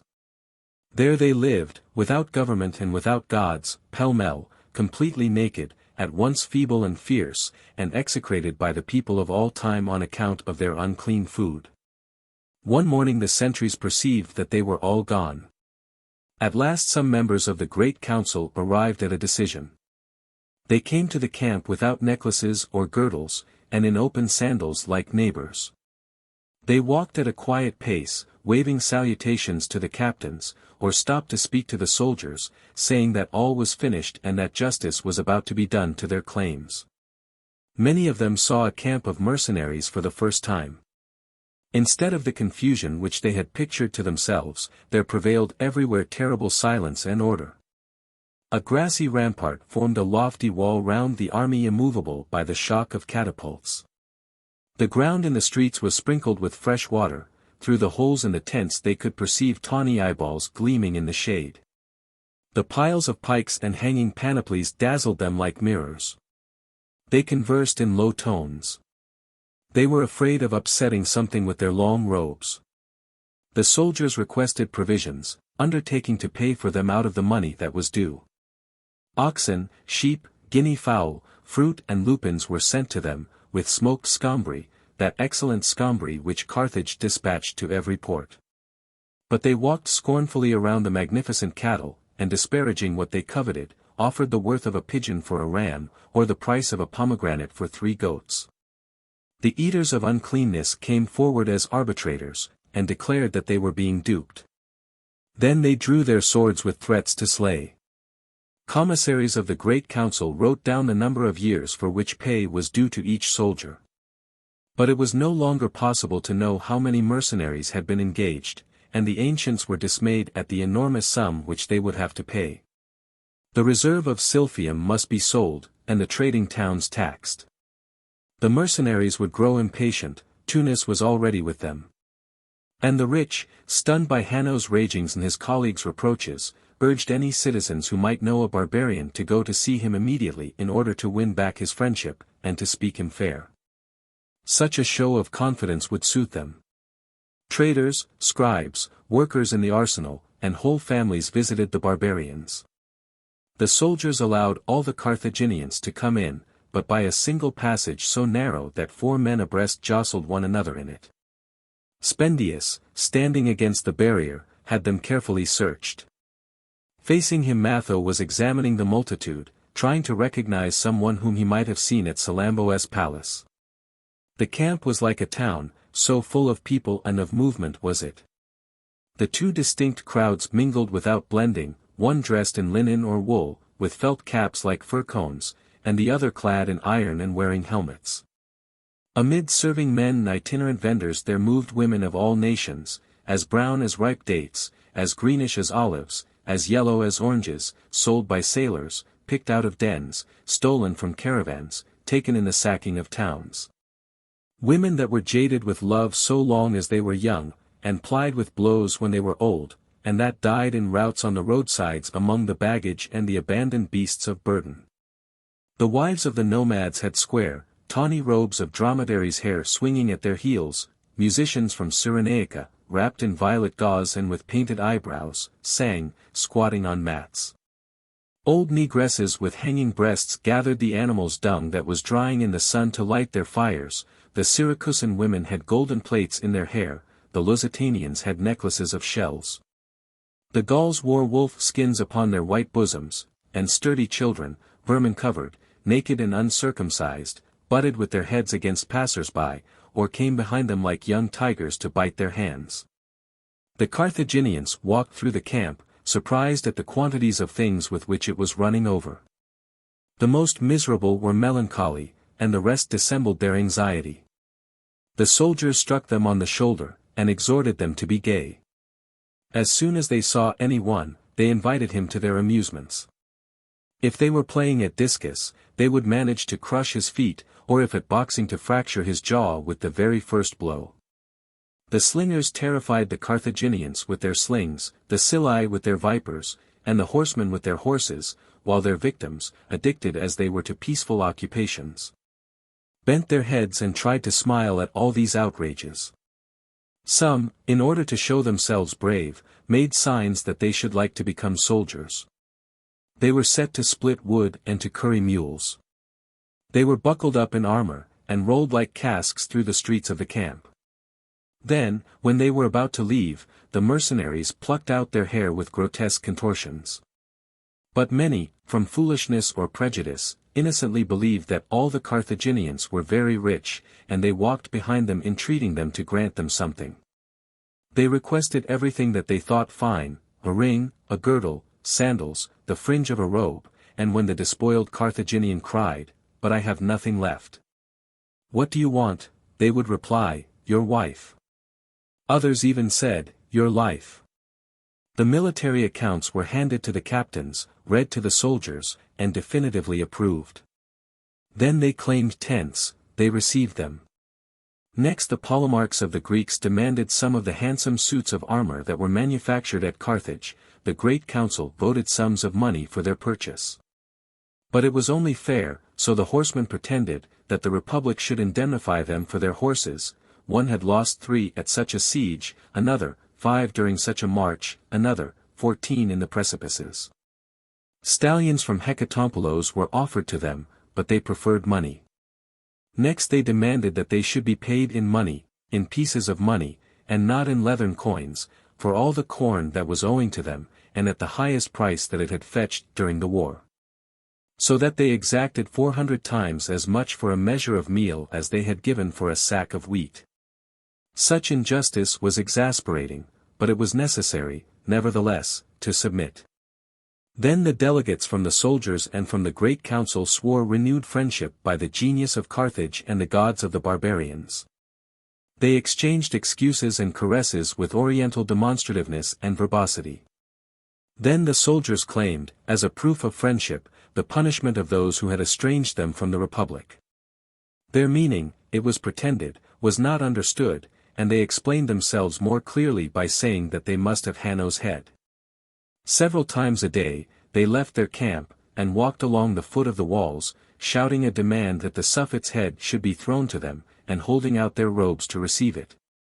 The Great Council would perhaps have given way but for a last exaction, more outrageous than the rest.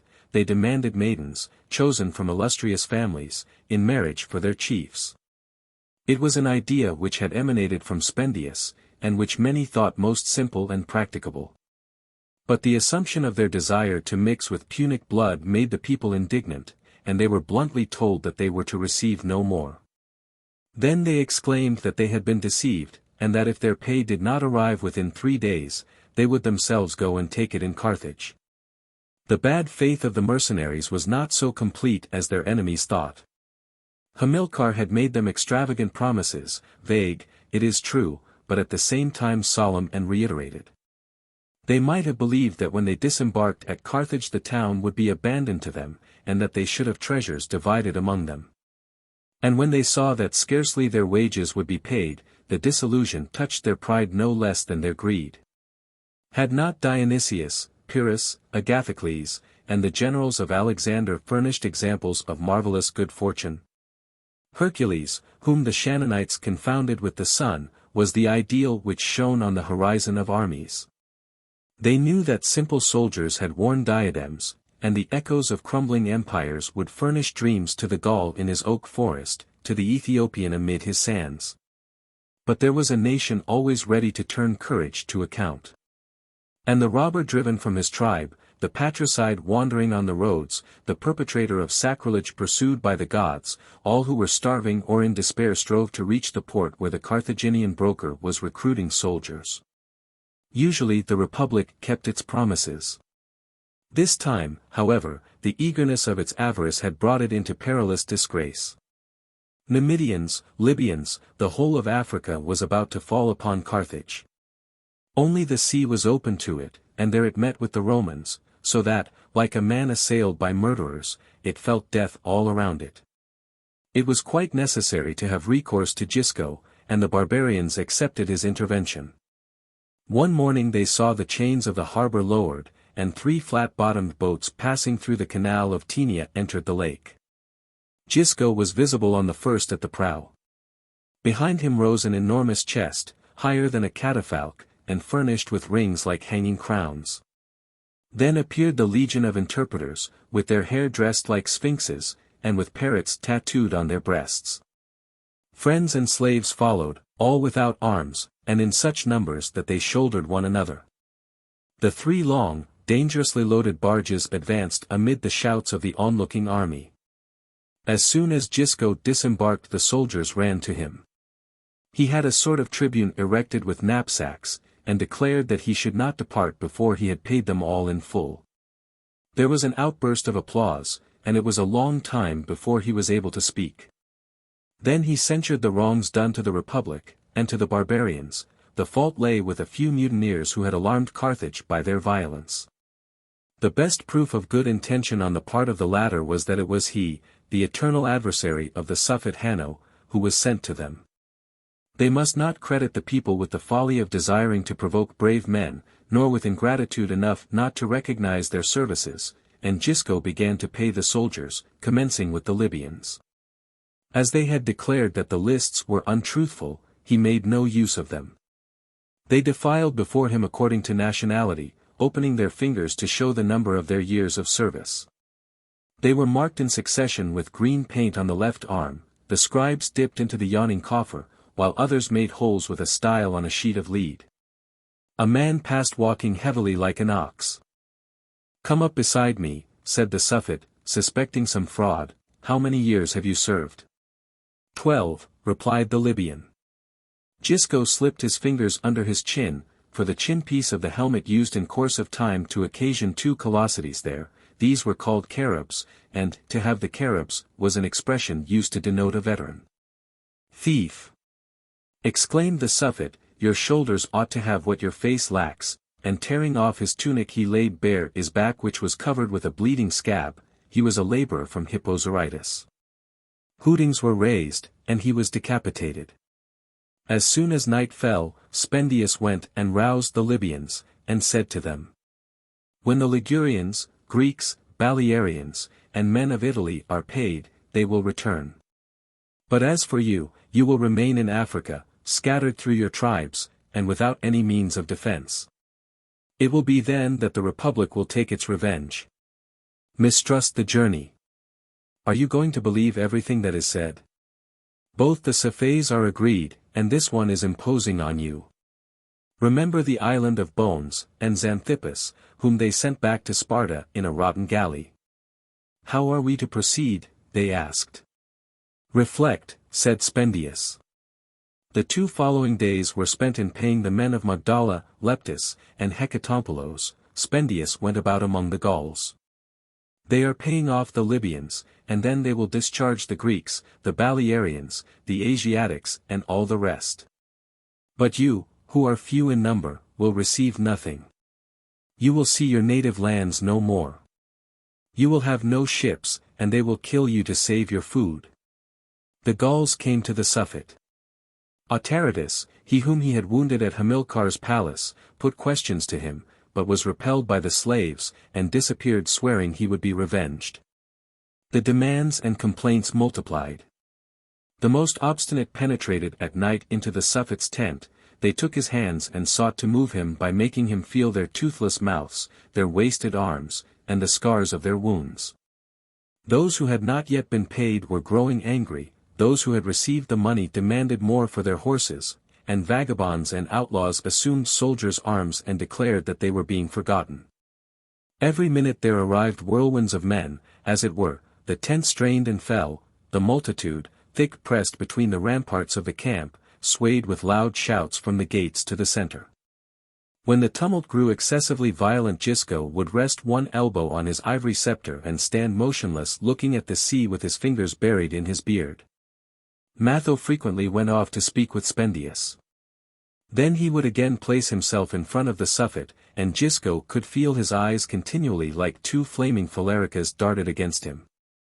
Several times they hurled reproaches at each other over the heads of the crowd, but without making themselves heard. The distribution, meanwhile, continued, and the Suffet found expedients to remove every obstacle.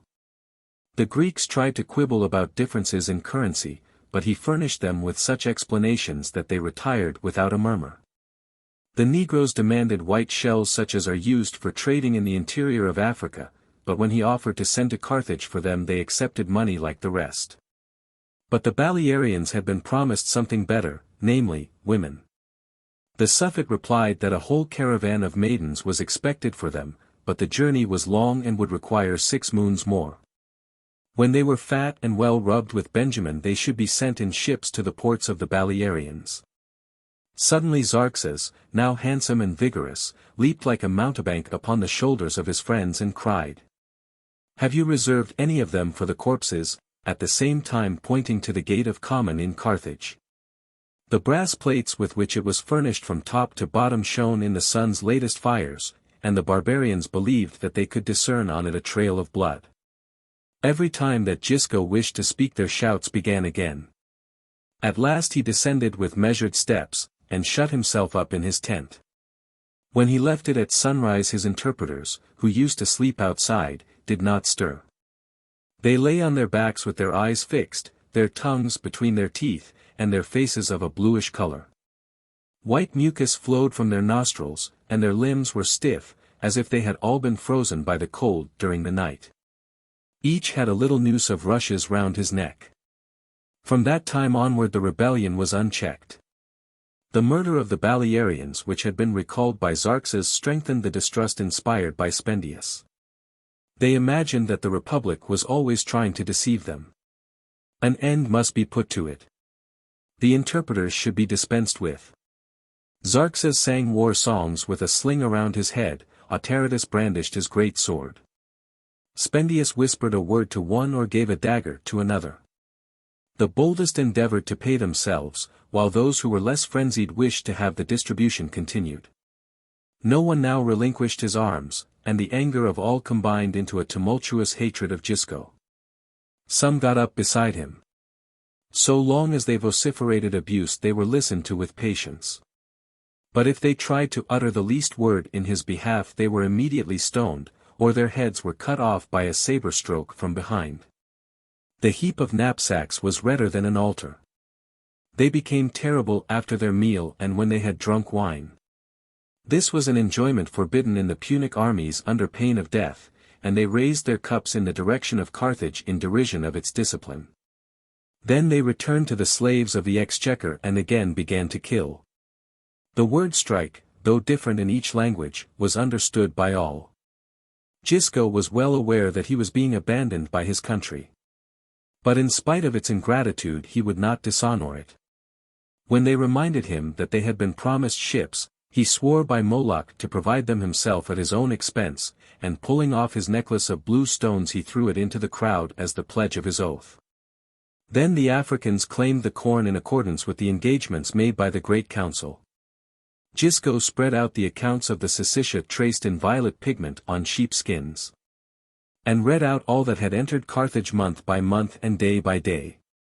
Suddenly he stopped with gaping eyes, as if he had just discovered his sentence of death among the figures. The ancients had, in fact, fraudulently reduced them, and the corn sold during the most calamitous period of the war was set down at so low a rate that, blindness apart, it was impossible to believe it. "Speak," they shouted. "Louder." "Ah! He is trying to lie, the coward. Don't trust him." For some time he hesitated. At last he resumed his task. The soldiers, without suspecting that they were being deceived, accepted the accounts of the Sicca as true. But the abundance that had prevailed at Carthage made them furiously jealous. They broke open the sycamore chest, it was 3 parts empty. They had seen such sums coming out of it, that they thought it inexhaustible. Gisco must have buried some in his tent. They scaled the knapsacks. Matho led them, and as they shouted, "The money! The money!" Gisco at last replied, "Let your general give it to you." He looked them in the face without speaking, with his great yellow eyes, and his long face that was paler than his beard. An arrow, held by its feathers, hung from the large gold ring in his ear, and a stream of blood was trickling from his tiara upon his shoulder. At a gesture from Matho all advanced. Gisco held out his arms. Spendius tied his wrists with a slip knot, another knocked him down, and he disappeared amid the disorder of the crowd which was stumbling over the knapsacks. They sacked his tent. Nothing was found in it except things indispensable to life. And, on a closer search, 3 images of Tanith, and, wrapped up in an ape's skin, a black stone which had fallen from the moon. Many Carthaginians had chosen to accompany him, they were eminent men, and all belonged to the war party. They were dragged outside the tents and thrown into the pit used for the reception of filth. They were tied with iron chains around the body to solid stakes, and were offered food at the point of the javelin. Autaritus overwhelmed them with invectives as he inspected them, but being quite ignorant of his language they made no reply, and the Gaul from time to time threw pebbles at their faces to make them cry out. The next day a sort of languor took possession of the army. Now that their anger was over they were seized with anxiety. Matho was suffering from vague melancholy. It seemed to him that Salammbô had indirectly been insulted. These rich men were a kind of appendage to her person. He sat down in the night on the edge of the pit, and recognized in their groaning something of the voice of which his heart was full. All, however, upbraided the Libyans, who alone had been paid. But while national antipathies revived, together with personal hatreds, it was felt that it would be perilous to give way to them. Reprisals after such an outrage would be formidable. It was necessary, therefore, to anticipate the vengeance of Carthage. Conventions and harangues never ceased. Every one spoke, no one was listened to. Spendius, usually so loquacious, shook his head at every proposal. One evening he asked Matho carelessly whether there were not springs in the interior of the town. "Not one," replied Matho. The next day Spendius drew him aside to the bank of the lake. "Master," said the former slave, "if your heart is dauntless, I will bring you into Carthage." "How?" repeated the other, panting. "Swear to execute all my commands and to follow me like a shadow."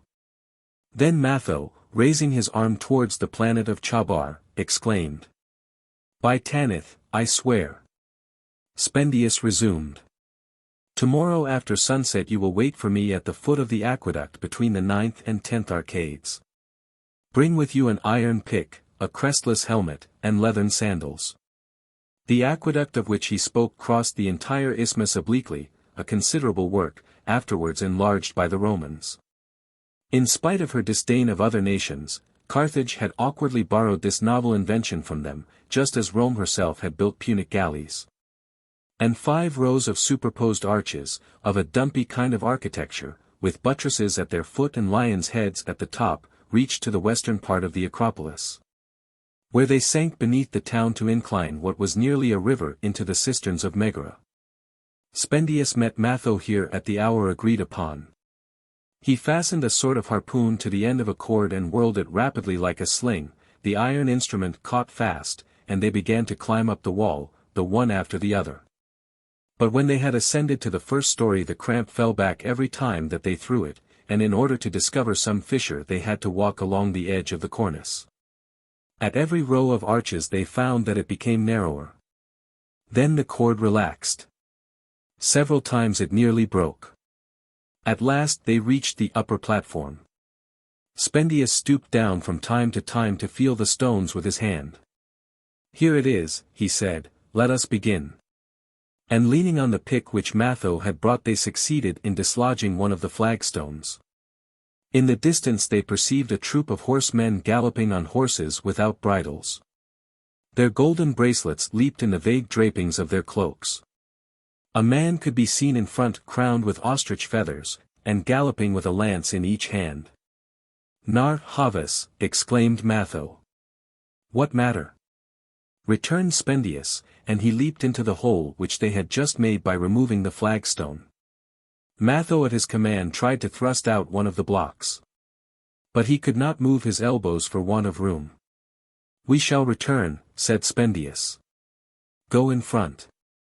Then they ventured into the channel of water. It reached to their waists. Soon they staggered, and were obliged to swim. Their limbs knocked against the walls of the narrow duct. The water flowed almost immediately beneath the stones above, and their faces were torn by them. Then the current carried them away. Their breasts were crushed with air heavier than that of a sepulchre, and stretching themselves out as much as possible with their heads between their arms and their legs close together, they passed like arrows into the darkness, choking, gurgling, and almost dead. Suddenly all became black before them, and the speed of the waters redoubled. They fell. When they came to the surface again, they remained for a few minutes extended on their backs, inhaling the air delightfully. Arcades, one behind another, opened up amid large walls separating the various basins. All were filled, and the water stretched in a single sheet throughout the length of the cisterns. Through the air holes in the cupolas on the ceiling there fell a pale brightness which spread upon the waves discs, as it were, of light, while the darkness round about thickened towards the walls and threw them back to an indefinite distance. The slightest sound made a great echo. Spendius and Matho commenced to swim again, and passing through the opening of the arches, traversed several chambers in succession. 2 other rows of smaller basins extended in a parallel direction on each side. They lost themselves, they turned, and came back again. At last something offered a resistance to their heels. It was the pavement of the gallery that ran along the cisterns.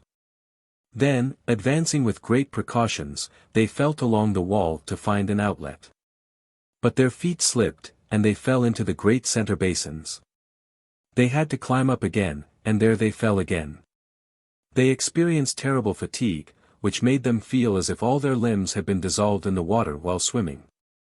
Their eyes closed, they were in the agonies of death. Spendius struck his hand against the bars of a grating. They shook it, it gave way, and they found themselves on the steps of a staircase. A door of bronze closed it above.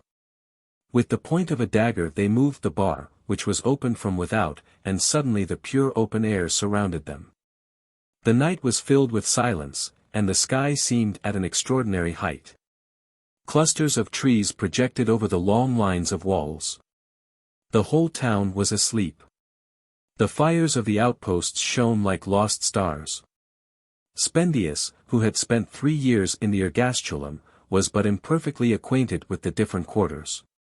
Matho conjectured that to reach Hamilcar's palace they ought to strike to the left and cross the Mappalian district. "No," said Spendius, "take me to the temple of Tanith." Matho wished to speak. "Remember," said the former slave, and raising his arm he showed him the glittering planet of Chabar. Then Matho turned in silence towards the Acropolis. They crept along the nopal hedges which bordered the paths. The water trickled from their limbs upon the dust. Their damp sandals made no noise. Spendius, with eyes that flamed more than torches, searched the bushes at every step. And he walked behind Matho with his hands resting on the 2 daggers which he carried on his arms, and which hung from below the armpit by a leathern band. 5. Tanith. After leaving the gardens Matho and Spendius found themselves checked by the rampart of Megara. But they discovered a breach in the great wall and passed through. The ground sloped downwards, forming a kind of very broad valley. It was an exposed place. "Listen," said Spendius, "and first of all fear nothing. I shall fulfill my promise." He stopped abruptly, and seemed to reflect as though searching for words. "Do you remember that time at sunrise when I showed Carthage to you on Salammbô's terrace? We were strong that day, but you would listen to nothing." Then in a grave voice, "Master, in the sanctuary of Tanith there is a mysterious veil, which fell from heaven and which covers the goddess." "I know," said Matho. Spendius resumed, "It is itself divine, for it forms part of her. The gods reside where their images are. It is because Carthage possesses it that Carthage is powerful." Then leaning over to his ear, "I have brought you with me to carry it off." Matho recoiled in horror. "Begone. Look for someone else. I will not help you in this execrable crime." "But Tanith is your enemy," retorted Spendius, "she is persecuting you and you are dying through her wrath. You will be revenged upon her. She will obey you, and you will become almost immortal and invincible. Matho bent his head. Spendius continued. We should succumb, the army would be annihilated of itself. We have neither flight, nor succor, nor pardon to hope for. What chastisement from the gods can you be afraid of, since you will have their power in your own hands? Would you rather die on the evening of a defeat, in misery beneath the shelter of a bush, or amid the outrages of the populace and the flames of funeral piles? Master, one day you will enter Carthage among the colleges of the pontiffs, who will kiss your sandals, and if the veil of Tanith weighs upon you still, you will reinstate it in its temple. Follow me. Come and take it. Matho was consumed by a terrible longing. He would have liked to possess the veil while refraining from the sacrilege. He said to himself that perhaps it would not be necessary to take it in order to monopolize its virtue. He did not go to the bottom of his thought but stopped at the boundary, where it terrified him. Come on, he said, and they went off with rapid strides, side by side, and without speaking. The ground rose again, and the dwellings were near. They turned again into the narrow streets amid the darkness. The strips of esparto grass with which the doors were closed, beat against the walls. Some camels were ruminating in a square before heaps of cut grass. Then they passed beneath a gallery covered with foliage. A pack of dogs were barking. But suddenly the space grew wider and they recognized the western face of the Acropolis. At the foot of Bursa there stretched a long black mass. It was the Temple of Tanith, a whole made up of monuments and galleries, courts and forecourts, and bounded by a low wall of dry stones. Spendius and Matho leaped over it. This first barrier enclosed a wood of plane trees as a precaution against plague and infection in the air. Tents were scattered here and there, in which, during the daytime, depilatory pastes, perfumes, garments, moon-shaped cakes, and images of the goddess with representations of the temple hollowed out in blocks of alabaster, were on sale. They had nothing to fear, for on nights when the planet did not appear, all rites were suspended. Nevertheless Matho slackened his speed, and stopped before the 3 ebony steps leading to the second enclosure. Forward, said Spendius. Pomegranate, almond trees, cypresses and myrtles alternated in regular succession. The path, which was paved with blue pebbles, creaked beneath their footsteps, and full-blown roses formed a hanging bower over the whole length of the avenue. They arrived before an oval hole protected by a grating. Then Matho, who was frightened by the silence, said to Spendius. It is here that they mix the fresh water and the bitter. I have seen all that, returned the former slave, in Syria, in the town of Maphug, and they ascended into the third enclosure by a staircase of 6 silver steps. A huge cedar occupied the center. Its lowest branches were hidden beneath scraps of material and necklaces hung upon them by the faithful. They walked a few steps further on, and the front of the temple was displayed before them. 2 long porticos, with their architraves resting on dumpy pillars, flanked a quadrangular tower, the platform of which was adorned with the crescent of a moon. On the angles of the porticos and at the 4 corners of the tower stood vases filled with kindled aromatics. The capitals were laden with pomegranates and coloquintidas. Twining knots, lozenges, and rows of pearls alternated on the walls, and a hedge of silver filigree formed a wide semicircle in front of the brass staircase which led down from the vestibule. There was a cone of stone at the entrance between a stela of gold and one of emerald, and Matho kissed his right hand as he passed beside it. The first room was very lofty. Its vaulted roof was pierced by numberless apertures, and if the head were raised the stars might be seen. All round the wall rush baskets were heaped up with the first fruits of adolescence in the shape of beards and curls of hair. And in the center of the circular apartment the body of a woman issued from a sheath which was covered with breasts. Fat, bearded, and with eyelids downcast, she looked as though she were smiling, while her hands were crossed upon the lower part of her big body, which was polished by the kisses of the crowd. Then they found themselves again in the open air in a transverse corridor, wherein there was an altar of small dimensions leaning against an ivory door. There was no further passage, the priests alone could open it. For the temple was not a place of meeting for the multitude, but the private abode of a divinity. The enterprise is impossible, said Matho. You had not thought of this. Let us go back. Spendius was examining the walls. He wanted the veil, not because he had confidence in its virtue. Spendius believed only in the oracle, but because he was persuaded that the Carthaginians would be greatly dismayed on seeing themselves deprived of it. They walked all round behind in order to find some outlet. Aedicules of different shapes were visible beneath clusters of turpentine trees. Here and there rose a stone phallus, and large stags roamed peacefully about, spurning the fallen fir cones with their cloven hoofs. But they retraced their steps between two long galleries which ran parallel to each other. There were small open cells along their sides, and tabourines and cymbals hung against their cedar columns from top to bottom. Women were sleeping stretched on mats outside the cells. Their bodies were greasy with unguents, and exhaled an odor of spices and extinguished perfuming pans. While they were so covered with tattooings, necklaces, rings, vermilion, and antimony that, but for the motion of their breasts, they might have been taken for idols as they lay thus on the ground. There were lotus trees encircling a fountain in which fish like Salammbôs were swimming. And then in the background, against the wall of the temple, spread a vine, the branches of which were of glass and the great bunches of emerald. The rays from the precious stones making a play of light through the painted columns upon the sleeping faces. Matho felt suffocated in the warm atmosphere pressed down upon him by the cedar partitions. All these symbols of fecundation, these perfumes, radiations, and breathings overwhelmed him. Through all the mystic dazzling he kept thinking of Salammbô. She became confused with the goddess herself, and his love unfolded itself all the more, like the great lotus plants blooming upon the depths of the waters. Spendius was calculating how much money he would have made in former days by the sale of these women, and with a rapid glance he estimated the weight of the golden necklaces as he passed by.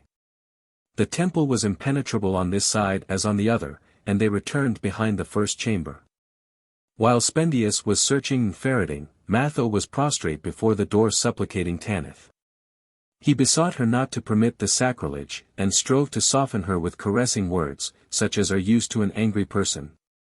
Spendius noticed a narrow aperture above the door. "Rise," he said to Matho, and he made him stand erect with his back against the wall. Placing one foot in his hands, and then the other upon his head, he reached up to the air-hole, made his way into it and disappeared. Then Matho felt a knotted cord, that one which Spendius had rolled around his body before entering the cisterns, fall upon his shoulders. And bearing upon it with both hands he soon found himself by the side of the other in a large hall filled with shadow. Such an attempt was something extraordinary.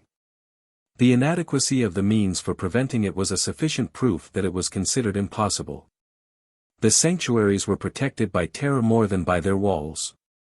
Matho expected to die at every step. However, a light was flickering far back in the darkness, and they went up to it. It was a lamp burning in a shell on the pedestal of a statue which wore the cap of the Kabiri. Its long blue robe was strewn with diamond discs, and its heels were fastened to the ground by chains which sank beneath the pavement. Matho suppressed a cry. "Ah! There she is! There she is," he stammered out. Spendius took up the lamp in order to light himself. "What an impious man you are," murmured Matho, following him nevertheless. The apartment which they entered had nothing in it but a black painting representing another woman. Her legs reached to the top of the wall, and her body filled the entire ceiling. A huge egg hung by a thread from her navel, and she fell head downwards upon the other wall, reaching as far as the level of the pavement, which was touched by her pointed fingers. They drew a hanging aside, in order to go on further. But the wind blew and the light went out. Then they wandered about, lost in the complications of the architecture. Suddenly they felt something strangely soft beneath their feet. Sparks crackled and leaped, they were walking in fire. Spendius touched the ground and perceived that it was carefully carpeted with lynx skins, then it seemed to them that a big cord, wet, cold, and viscous, was gliding between their legs. Through some fissures cut in the wall there fell thin white rays, and they advanced by this uncertain light. At last they distinguished a large black serpent. It darted quickly away and disappeared. "Let us fly," exclaimed Matho. "It is she. I feel her, she is coming." "No, no," replied Spendius, "the temple is empty." Then a dazzling light made them lower their eyes. Next they perceived all around them an infinite number of beasts, lean, panting, with bristling claws, and mingled together one above another in a mysterious and terrifying confusion. There were serpents with feet, and bulls with wings, fishes with human heads were devouring fruit, flowers were blooming in the jaws of crocodiles, and elephants with uplifted trunks were sailing proudly through the azure like eagles. Their incomplete or multiplied limbs were distended with terrible exertion. As they thrust out their tongues they looked as though they would fain give forth their souls. And every shape was to be found among them as if the germ receptacle had been suddenly hatched and had burst, emptying itself upon the walls of the hall. Round the latter were 12 globes of blue crystal, supported by monsters resembling tigers.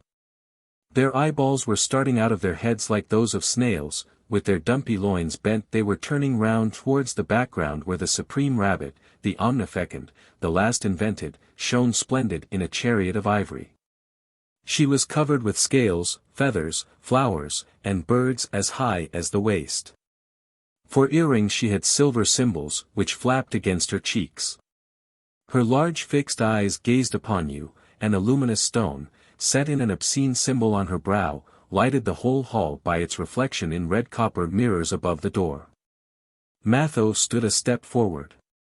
But a flagstone yielded beneath his heels and immediately the spheres began to revolve and the monsters to roar, music rose melodious and pealing, like the harmony of the planets, the tumultuous soul of Tanith was poured streaming forth. She was about to arise, as lofty as the hall and with open arms. Suddenly the monsters closed their jaws and the crystal globes revolved no more. Then a mournful modulation lingered for a time through the air and at last died away. "And the veil?" said Spendius. "Nowhere could it be seen. Where was it to be found? How could it be discovered? What if the priests had hidden it?" Matho experienced anguish of heart and felt as though he had been deceived in his belief. "This way," whispered Spendius. An inspiration guided him. He drew Matho behind Tanith's chariot, where a cleft a cubit wide ran down the wall from top to bottom. Then they penetrated into a small and completely circular room, so lofty that it was like the interior of a pillar. In the center there was a big black stone, of semi-spherical shape like a tabourine, flames were burning upon it.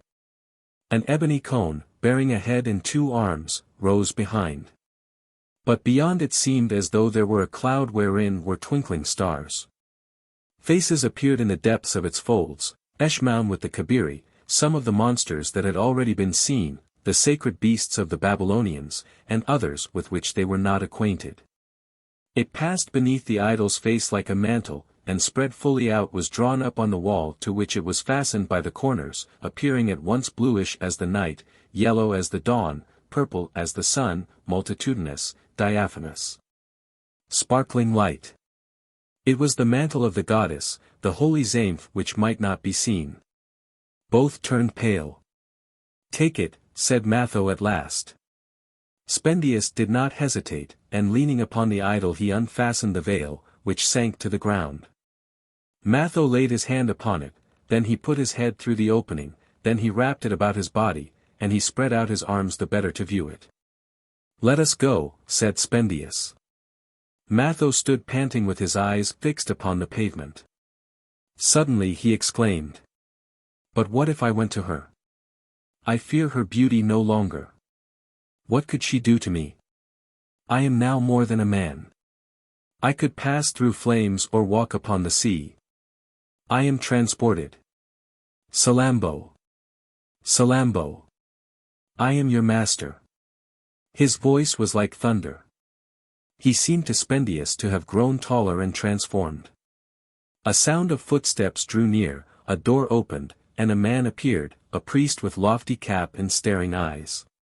Before he could make a gesture Spendius had rushed upon him, and clasping him in his arms had buried both his daggers in his sides.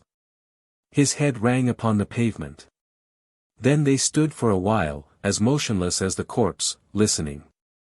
Nothing could be heard but the murmuring of the wind through the half-opened door.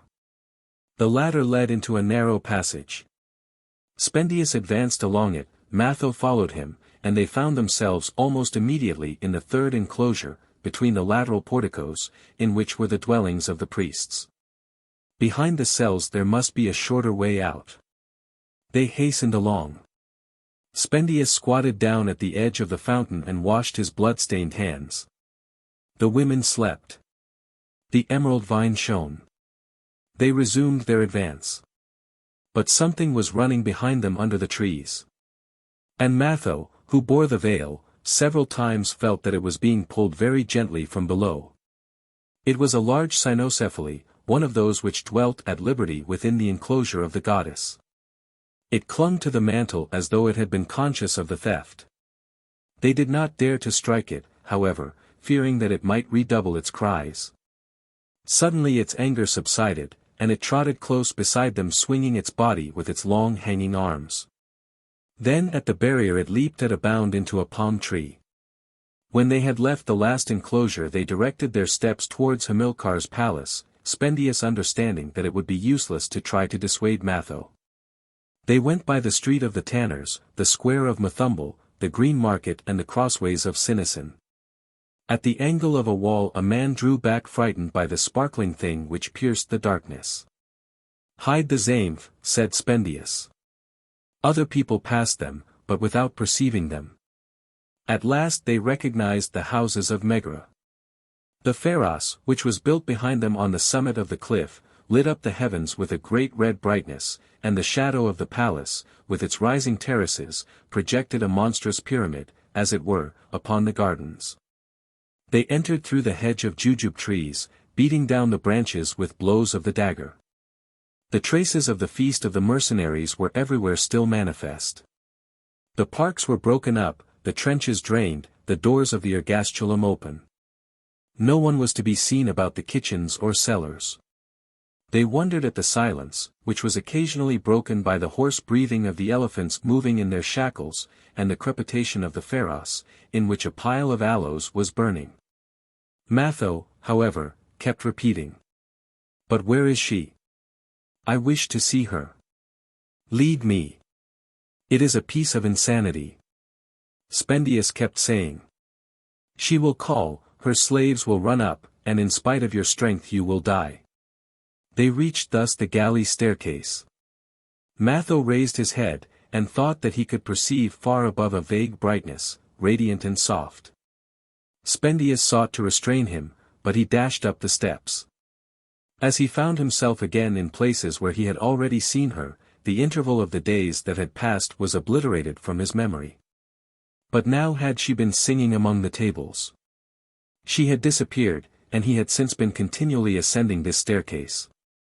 The sky above his head was covered with fires, the sea filled the horizon. At each step he was surrounded by a still greater immensity, and he continued to climb upward with that strange facility which we experience in dreams. The rustling of the veil as it brushed against the stones recalled his new power to him. But in the excess of his hope he could no longer tell what he was to do, this uncertainty alarmed him. From time to time he would press his face against the quadrangular openings in the closed apartments, and he thought that in several of the latter he could see persons asleep. The last story, which was narrower, formed a sort of dado on the summit of the terraces. Matho walked round it slowly. A milky light filled the sheets of talc which closed the little apertures in the wall, and in their symmetrical arrangement they looked in the darkness like rows of delicate pearls. He recognized the red door with the black cross. The throbbing of his heart increased. He would fain have fled. He pushed the door and it opened. A galley-shaped lamp hung burning in the back part of the room, and 3 rays, emitted from its silver keel, trembled on the lofty wainscots, which were painted red with black bands. The ceiling was an assemblage of small beams, with amethysts and topazes amid their gilding in the knots of the wood. On both the great sides of the apartment there stretched a very low bed made with white leathern straps. While above, semicircles like shells, opened in the thickness of the wall, suffered a garment to come out and hang down to the ground. There was an oval basin with a step of onyx round it. Delicate slippers of serpent skin were standing on the edge, together with an alabaster flagon. The trace of a wet footstep might be seen beyond. Exquisite scents were evaporating. Matho glided over the pavement, which was encrusted with gold, mother of pearl, and glass, and, in spite of the polished smoothness of the ground, it seemed to him that his feet sank as though he were walking on sand. Behind the silver lamp he had perceived a large square of azure held in the air by 4 cords from above, and he advanced with loins bent and mouth open. Flamingo's wings, fitted on branches of black coral, lay about among purple cushions, tortoise-shell strigils, cedar boxes, and ivory spatulas. There were antelopes' horns with rings and bracelets strung upon them. And clay vases were cooling in the wind in the cleft of the wall with a lattice-work of reeds. Several times he struck his foot, for the ground had various levels of unequal height, which formed a succession of apartments, as it were, in the room. In the background there were silver balustrades surrounding a carpet strewn with painted flowers. At last he came to the hanging bed beside an ebony stool serving to get into it. But the light ceased at the edge. And the shadow, like a great curtain, revealed only a corner of the red mattress with the extremity of a little naked foot lying upon its ankle. Then Matho took up the lamp very gently. She was sleeping with her cheek in one hand and with the other arm extended. Her ringlets were spread about her in such abundance that she appeared to be lying on black feathers, and her ample white tunic wound in soft draperies to her feet following the curves of her person. Her eyes were just visible beneath her half-closed eyelids. The curtains, which stretched perpendicularly, enveloped her in a bluish atmosphere, and the motion of her breathing, communicating itself to the cords, seemed to rock her in the air. A long mosquito was buzzing. Matho stood motionless holding the silver lamp at arm's length, but on a sudden the mosquito net caught fire and disappeared, and Salammbô awoke. The fire had gone out of itself. She did not speak. The lamp caused great luminous moires to flicker on the wainscots. "What is it?" she said. He replied. "'Tis the veil of the goddess." "The veil of the goddess!" cried Salammbô, and supporting herself on both clenched hands she leaned shuddering out. He resumed. "I have been in the depths of the sanctuary to seek it for you. Look." The Zaïmph shone a mass of rays. "Do you remember it?" said Matho. "You appeared at night in my dreams, but I did not guess the mute command of your eyes." She put out one foot upon the ebony stool. "Had I understood I should have hastened hither, I should have forsaken the army, I should not have left Carthage. To obey you I would go down through the caverns of Hadramedum into the kingdom of the shades, forgive me.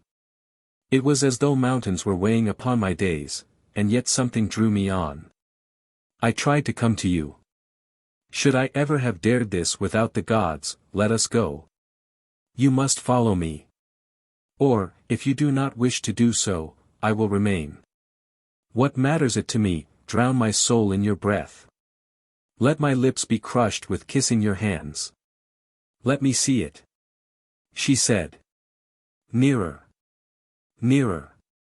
Day was breaking, and the sheets of talc in the walls were filled with a vinous color. Salammbô leaned fainting against the cushions of the bed. "I love you," cried Matho. "Give it." She stammered out, and they drew closer together. She kept advancing, clothed in her white trailing simar, and with her large eyes fastened on the veil. Matho gazed at her, dazzled by the splendors of her head, and, holding out the Zaïmph towards her, was about to enfold her in an embrace. She was stretching out her arms. Suddenly she stopped, and they stood looking at each other, open-mouthed. Then without understanding the meaning of his solicitation a horror seized upon her. Her delicate eyebrows rose, her lips opened, she trembled. At last she struck one of the brass pateras which hung at the corners of the red mattress, crying, "To the rescue! To the rescue!" Back, sacrilegious man. Infamous and accursed. Help, Tanit, Crum, Ava, Mysipsa, Shaul. And the scared face of Spendius, appearing in the wall between the clay flagons, cried out these words. Fly! They are hastening hither. A great tumult came upwards, shaking the staircases, and a flood of people, women, serving men, and slaves, rushed into the room with stakes, tomahawks, cutlasses, and daggers. They were nearly paralyzed with indignation on perceiving a man. The female servants uttered funeral wailings, and the eunuchs grew pale beneath their black skins.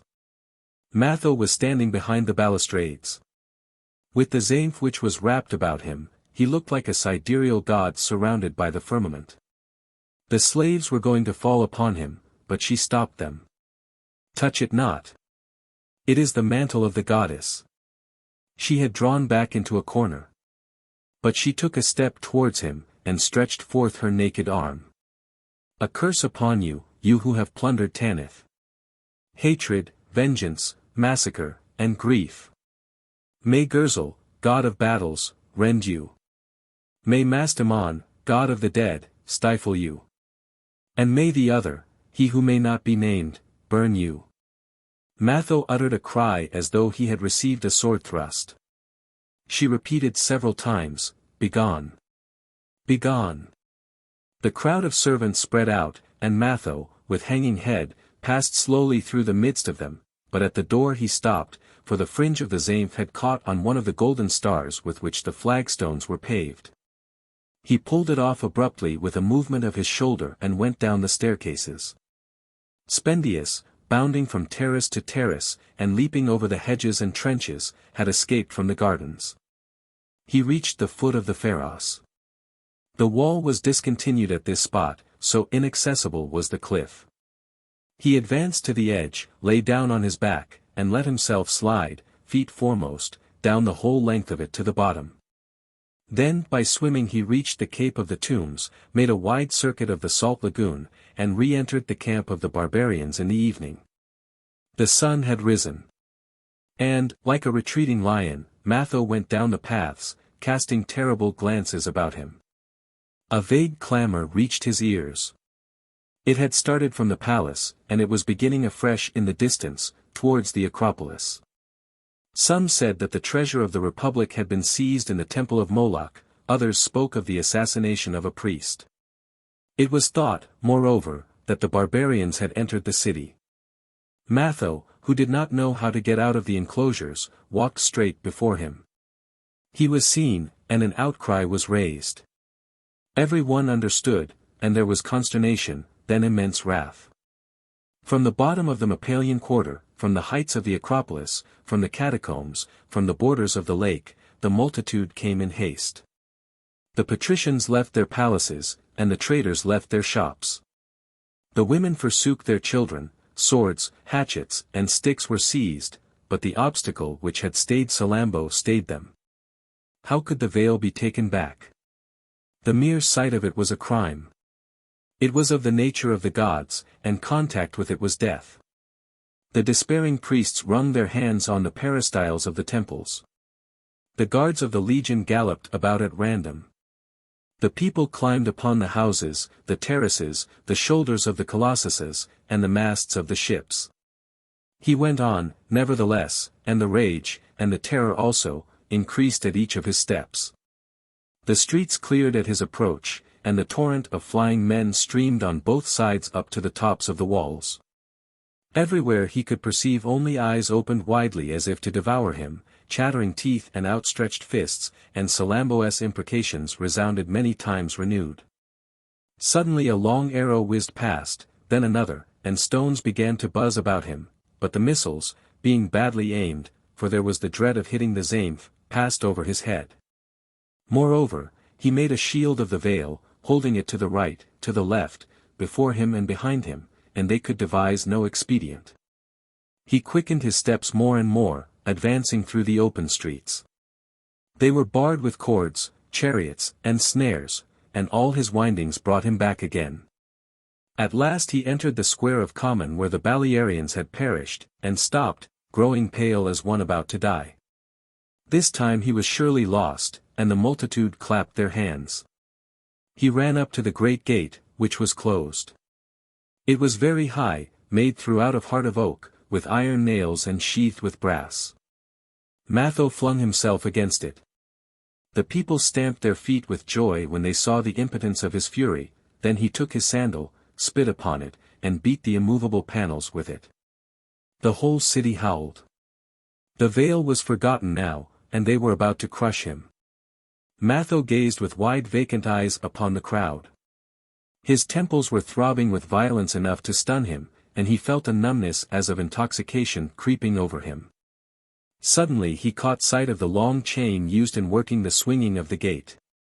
With a bound he grasped it, stiffening his arms, and making a buttress of his feet, and at last the huge leaves partly opened.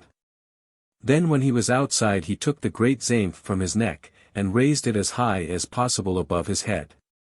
The material, upborne by the sea breeze, shone in the sunlight with its colors, its gems, and the figures of its gods. Matho bore it thus across the whole plain as far as the soldiers' tents, and the people on the walls watched the fortune of Carthage depart. 6. Hanno. I ought to have carried her off. Matho said in the evening to Spendius. I should have seized her, and torn her from her house. No one would have dared to touch me. Spendius was not listening to him. Stretched on his back he was taking delicious rest beside a large jar filled with honey-colored water, into which he would dip his head from time to time in order to drink more copiously. Matho resumed. What is to be done? How can we re-enter Carthage? I do not know, said Spendius. Such impassibility exasperated Matho and he exclaimed. Why? The fault is yours. You carry me away, and then you forsake me, coward that you are. Why, pray, should I obey you? Do you think that you are my master? Ah!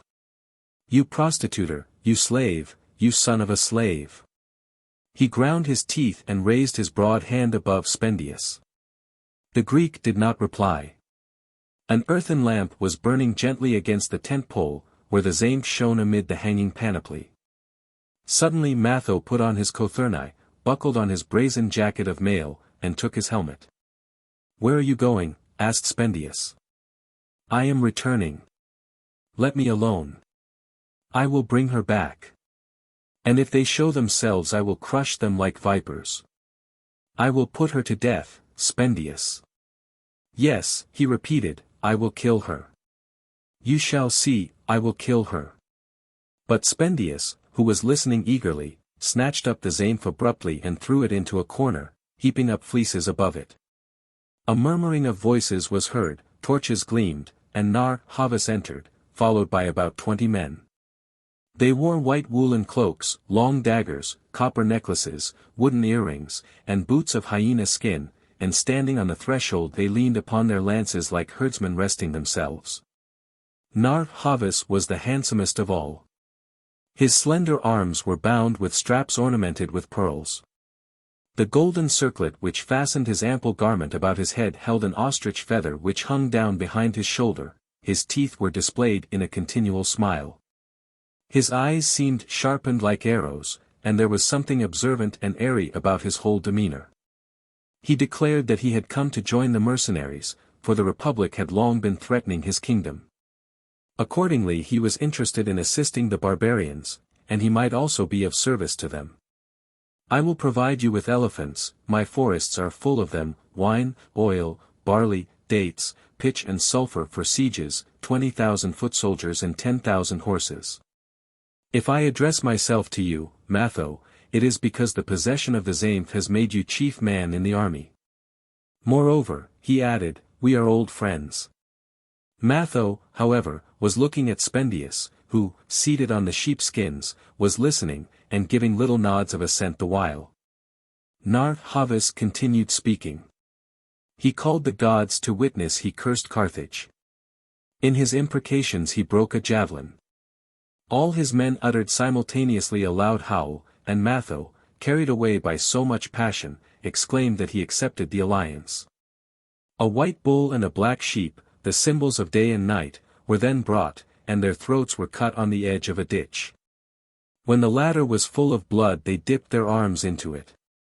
Then Nar-Havas spread out his hand upon Matho's breast, and Matho did the same to Nar-Havas. They repeated the stain upon the canvas of their tents. Afterwards they passed the night in eating, and the remaining portions of the meat were burnt together with the skin, bones, horns, and hoofs. Matho had been greeted with great shouting when he had come back bearing the veil of the goddess. Even those who were not of the Shannonitish religion were made by their vague enthusiasm to feel the arrival of a genius. As to seizing the Zaïmph, no one thought of it, for the mysterious manner in which he had acquired it was sufficient in the minds of the barbarians to justify its possession. Such were the thoughts of the soldiers of the African race. The others, whose hatred was not of such long standing, did not know how to make up their minds. If they had had ships they would immediately have departed. Spendius, Nar-Havas, and Matho dispatched men to all the tribes on Punic soil. Carthage was sapping the strength of these nations. She wrung exorbitant taxes from them, and arrears or even murmurings were punished with fetters, the axe, or the cross. It was necessary to cultivate whatever suited the republic, and to furnish what she demanded. No one had the right of possessing a weapon. When villages rebelled the inhabitants were sold. Governors were esteemed like winepresses, according to the quantity which they succeeded in extracting. Then beyond the regions immediately subject to Carthage extended the allies roamed the nomads, who might be let loose upon them. By this system the crops were always abundant, the studs skillfully managed, and the plantations superb. The elder Cato, a master in the matters of tillage and slaves, was amazed at it 92 years later, and the death cry which he repeated continually at Rome was but the exclamation of jealous greed. During the last war the exactions had been increased, so that nearly all the towns of Libya had surrendered to Regulus. To punish them, 1,000 talents, 20,000 oxen, 300 bags of gold dust, and considerable advances of grain had been exacted from them, and the chiefs of the tribes had been crucified or thrown to the lions. Tunis especially execrated Carthage. Older than the metropolis, it could not forgive her greatness, and it fronted her walls crouching in the mire on the water's edge like a venomous beast watching her. Transportation, massacres, and epidemics did not weaken it. It had assisted Archigothus, the son of Agathocles, and the eaters of uncleanness found arms there at once. The couriers had not yet set out when universal rejoicing broke out in the provinces. Without waiting for anything they strangled the controllers of the houses and the functionaries of the republic in the baths.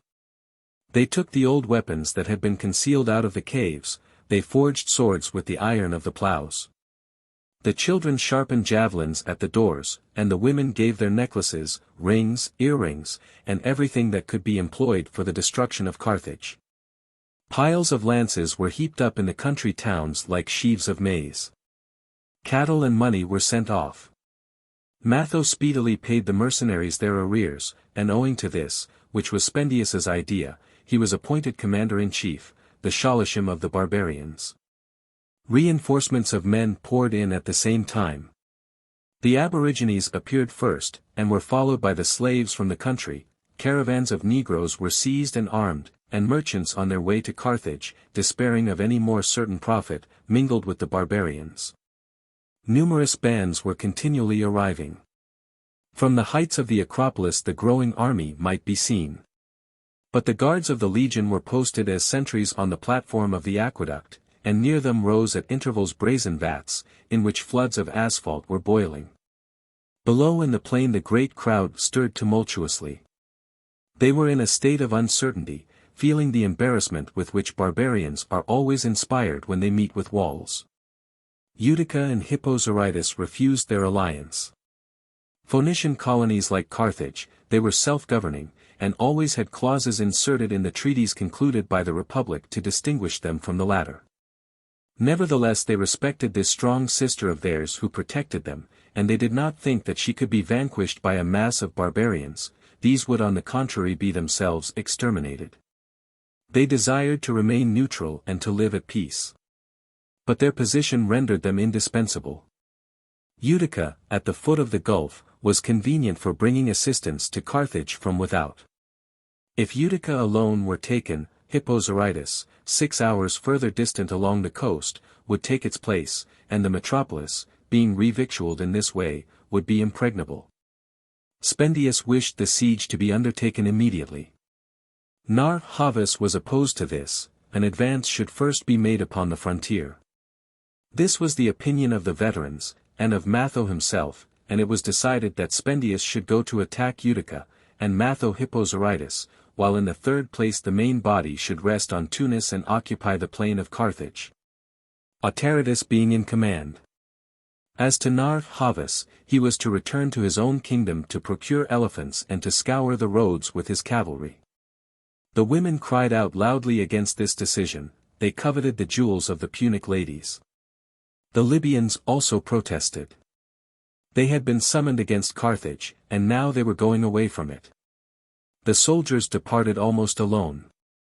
Matho commanded his own companions, together with the Iberians, Lusitanians, and the men of the west, and of the islands. All those who spoke Greek had asked for Spendius on account of his cleverness. Great was the stupefaction when the army was seen suddenly in motion. It stretched along beneath the mountain of Ariana on the road to Utica beside the sea. A fragment remained before Tunis, the rest disappeared to reappear on the other shore of the gulf on the outskirts of the woods in which they were lost. They were perhaps 80,000 men. The two Tyrian cities would offer no resistance, and they would return against Carthage. Already there was a considerable army attacking it from the base of the isthmus, and it would soon perish from famine, for it was impossible to live without the aid of the provinces, the citizens not paying contributions as they did at Rome. Carthage was wanting in political genius. Her eternal anxiety for gain prevented her from having the prudence which results from loftier ambitions. A galley anchored on the Libyan sands, it was with toil that she maintained her position. The nations roared like billows around her, and the slightest storm shook this formidable machine. The treasury was exhausted by the Roman war and by all that had been squandered and lost in the bargaining with the barbarians. Nevertheless soldiers must be had, and not a government would trust the republic. Ptolemaeus had lately refused it 2,000 talents. Moreover the rape of the veil disheartened them. Spendius had clearly foreseen this. But the nation, feeling that it was hated, clasped its money and its gods to its heart, and its patriotism was sustained by the very constitution of its government. First, the power rested with all, without any one being strong enough to engross it. Private debts were considered as public debts, men of Shannonitish race had a monopoly of commerce, and by multiplying the profits of piracy with those of usury, by hard dealings in lands and slaves and with the poor, fortunes were sometimes made. These alone opened up all the magistracies, and although authority and money were perpetuated in the same families, people tolerated the oligarchy because they hoped ultimately to share in it. The societies of merchants, in which the laws were elaborated, chose the inspectors of the exchequer, who on leaving office nominated the 100 members of the Council of the Ancients, themselves dependent on the Grand Assembly, or general gathering of all the rich. As to the two Sophes, the relics of the monarchy and the less than consuls, they were taken from distinct families on the same day. All kinds of enmities were contrived between them, so that they might mutually weaken each other. They could not deliberate concerning war, and when they were vanquished the great council crucified them. The power of Carthage emanated, therefore, from the Syssitia, that is to say, from a large court in the center of Malqua, at the place, it was said, where the first bark of Phoenician sailors had touched. The sea having retired a long way since then. It was a collection of little rooms of archaic architecture, built of palm trunks with corners of stone, and separated from one another so as to accommodate the various societies separately. The rich crowded there all day to discuss their own concerns and those of the government, from the procuring of pepper to the extermination of Rome. Thrice in a moon they would have their beds brought up to the lofty terrace running along the wall of the court, and they might be seen from below at table in the air, without cothurni or cloaks. With their diamond-covered fingers wandering over the dishes, and their large earrings hanging down among the flagons, all fat and lusty, half-naked, smiling and eating beneath the blue sky, like great sharks sporting in the sea. But just now they were unable to dissemble their anxiety, they were too pale for that. The crowd which waited for them at the gates escorted them to their palaces in order to obtain some news from them. As in times of pestilence, all the houses were shut, the streets would fill and suddenly clear again, people ascended the Acropolis or ran to the harbor, and the great council deliberated every night. At last the people were convened in the square of Common, and it was decided to leave the management of things to Hanno, the conqueror of Hecatompylos. He was a true Carthaginian, devout, crafty, and pitiless towards the people of Africa. His revenues equaled those of the Barcas. No one had such experience in administrative affairs. He decreed the enrollment of all healthy citizens, he placed catapults on the towers, he exacted exorbitant supplies of arms, he even ordered the construction of 14 galleys which were not required. And he desired everything to be registered and carefully set down in writing. He had himself conveyed to the arsenal, the pharos, and the treasuries of the temples. His great litter was continually to be seen swinging from step to step as it ascended the staircases of the Acropolis. And then in his palace at night, being unable to sleep, he would yell out warlike maneuvers in terrible tones so as to prepare himself for the fray. In their extremity of terror all became brave. The rich ranged themselves in line along the Mappalian district at cockcrow, and tucking up their robes practiced themselves in handling the pike. But for want of an instructor they had disputes about it. They would sit down breathless upon the tombs and then begin again. Several even dieted themselves.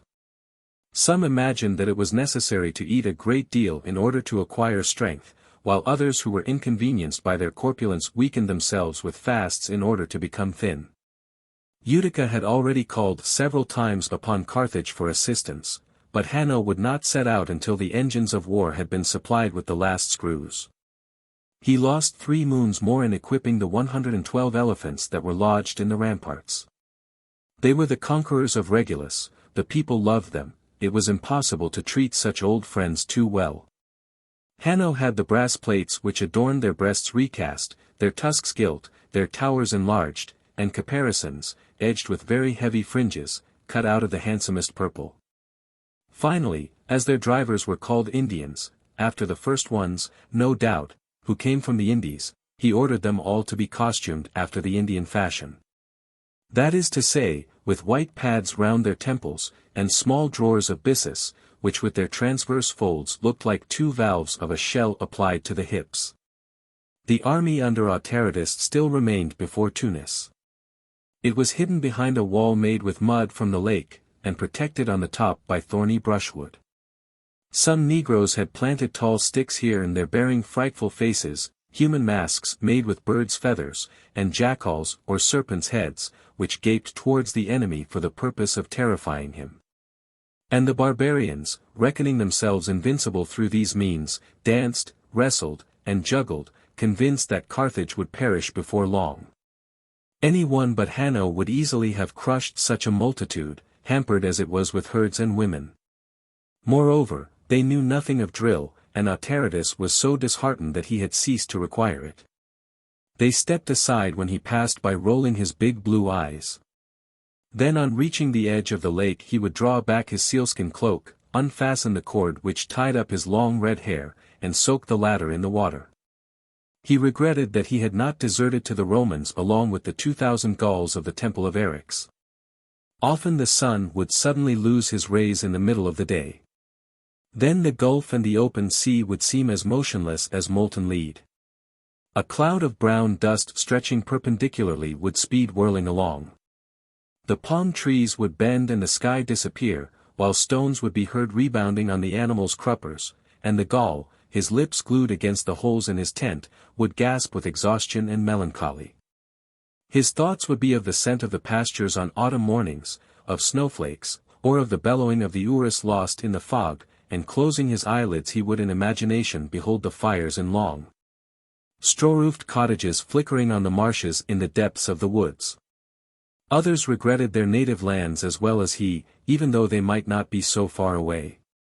Indeed the Carthaginian captives could distinguish the Valeria spread over the courtyards of their houses, beyond the gulf on the slopes of Byrsa. But sentries marched round them continually. They were all fastened to a common chain. Each one wore an iron carcanet, and the crowd was never weary of coming to gaze at them. The women would show their little children the handsome robes hanging in tatters on their wasted limbs. Whenever Autaritus looked at Gisco he was seized with rage at the recollection of the insult that he had received, and he would have killed him but for the oath which he had taken to Nar Havas. Then he would go back into his tent and drink a mixture of barley and cumin until he swooned away from intoxication, to awake afterwards in broad daylight consumed with horrible thirst. Matho, meanwhile, was besieging Hippozyritis. But the town was protected by a lake, communicating with the sea. It had 3 lines of circumvallation, and upon the heights which surrounded it there extended a wall fortified with towers. He had never commanded in such an enterprise before. Moreover, he was beset with thoughts of Salammbô, and he raved in the delight of her beauty as in the sweetness of a vengeance that transported him with pride. He felt an acrid, frenzied, permanent want to see her again. He even thought of presenting himself as the bearer of a flag of truce, in the hope that once within Carthage he might make his way to her. Often he would cause the assault to be sounded and waiting for nothing rush upon the mole which it was sought to construct in the sea. He would snatch up the stones with his hands, overturn, strike, and deal sword thrusts everywhere. The barbarians would dash on pell-mell, the ladders would break with a loud crash, and masses of men would tumble into the water, causing it to fly up in red waves against the walls. Finally the tumult would subside, and the soldiers would retire to make a fresh beginning. Matho would go and seat himself outside the tents, wipe his blood-splashed face with his arm, and gaze at the horizon in the direction of Carthage. In front of him, among the olives, palms, myrtles and planes, stretched 2 broad ponds which met another lake, the outlines of which could not be seen. Behind one mountain other mountains reared themselves, and in the middle of the immense lake rose an island perfectly black and pyramidal in form. On the left, at the extremity of the gulf, were sand heaps like arrested waves, large and pale, while the sea, flat as a pavement of lapis lazuli, ascended by insensible degrees to the edge of the sky.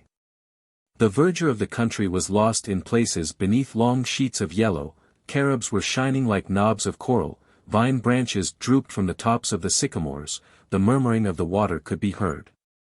Crested larks were hopping about, and the sun's latest fires gilded the carapaces of the tortoises as they came forth from the reeds to inhale the breeze. Matho would heave deep sighs. He would lie flat on his face, with his nails buried in the soil, and weep. He felt wretched, paltry, forsaken. Never would he possess her, and he was unable even to take a town. At night when alone in his tent he would gaze upon the Zaïmph. Of what use to him was this thing which belonged to the gods, and doubt crept into the barbarian's thoughts. Then, on the contrary, it would seem to him that the vesture of the goddess was depending from Salammbô, and that a portion of her soul hovered in it, subtler than a breath. And he would feel it, breathe it in, bury his face in it, and kiss it with sobs. He would cover his shoulders with it in order to delude himself that he was beside her. Sometimes he would suddenly steal away, stride in the starlight over the sleeping soldiers as they lay wrapped in their cloaks, spring upon a horse on reaching the camp gates, and 2 hours later be at Utica in Spendius's tent. At first he would speak of the siege, but his coming was only to ease his sorrow by talking about Salammbô.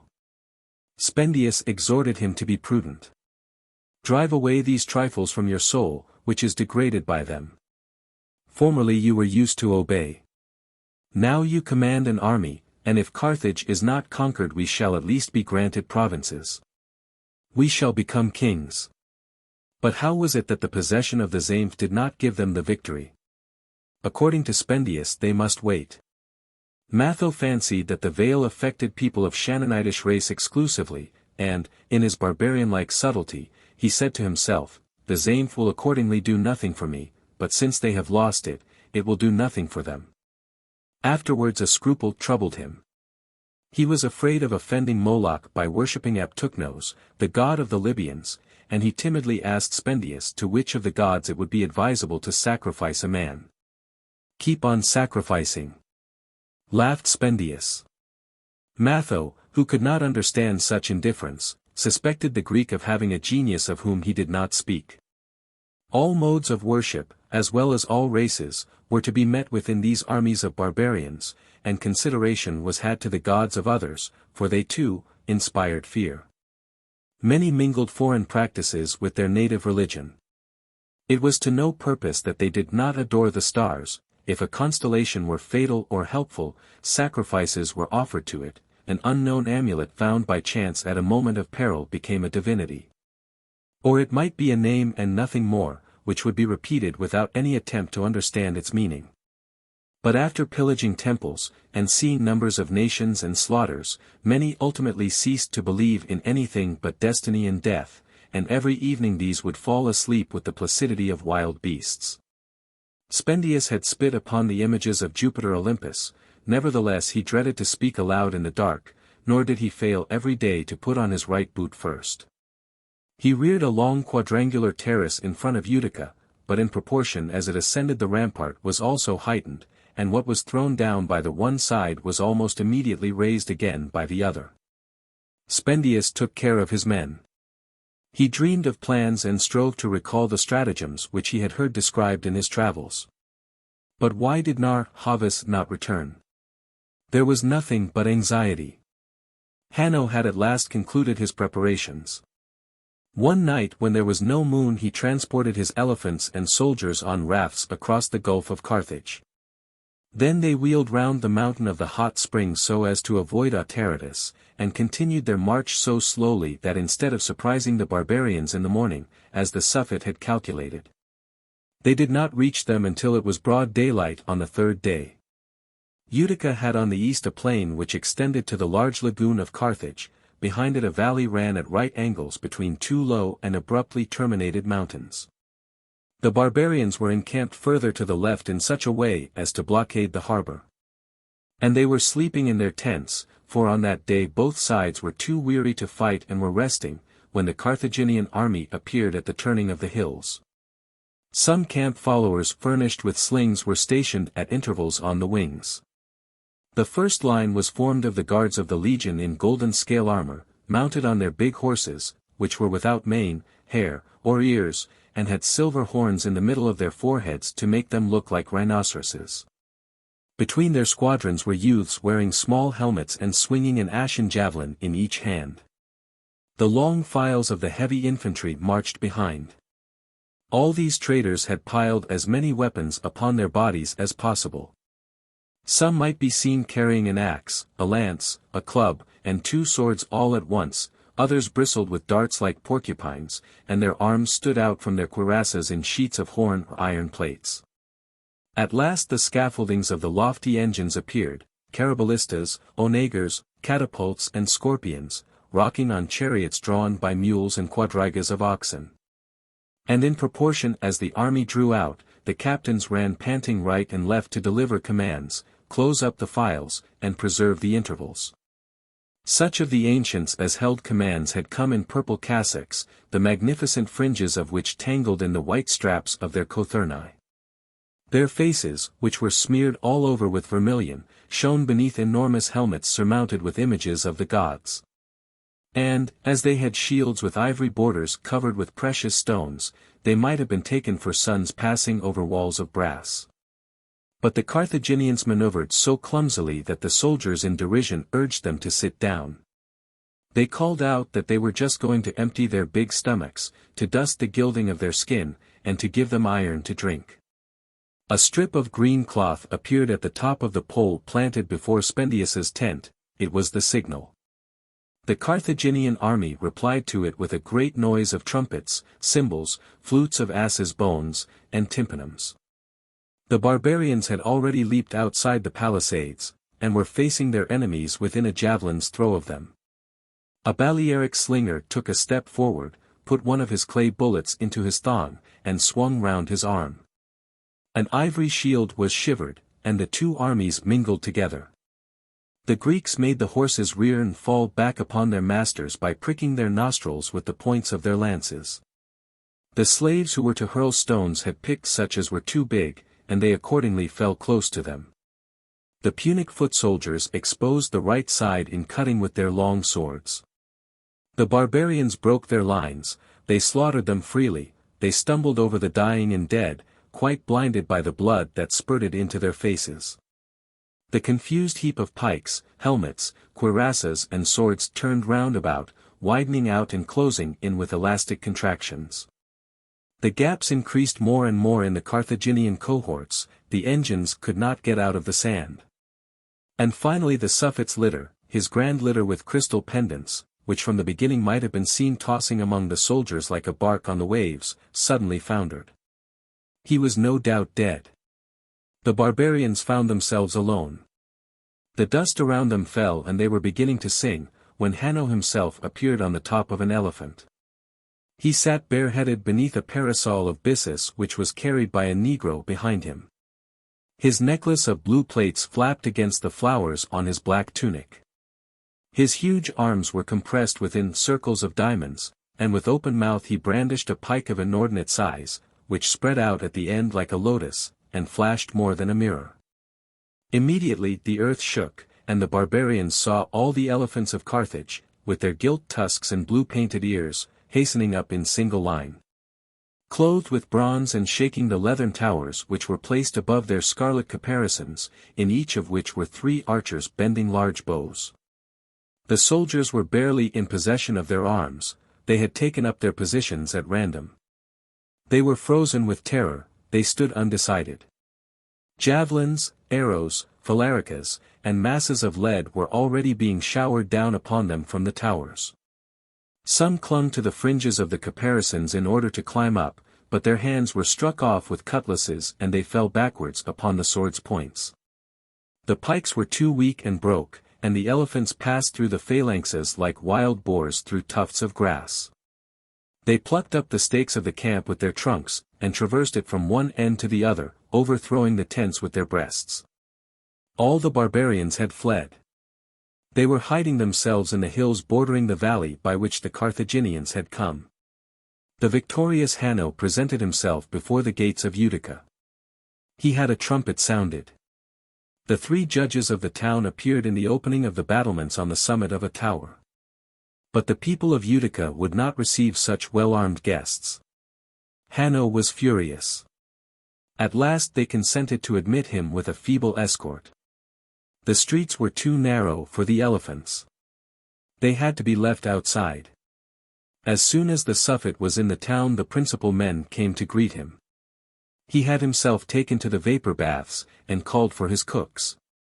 3 hours afterwards he was still immersed in the oil of cinnamomum with which the basin had been filled, and while he bathed he ate flamingos' tongues with honeyed poppy seeds on a spread ox hide.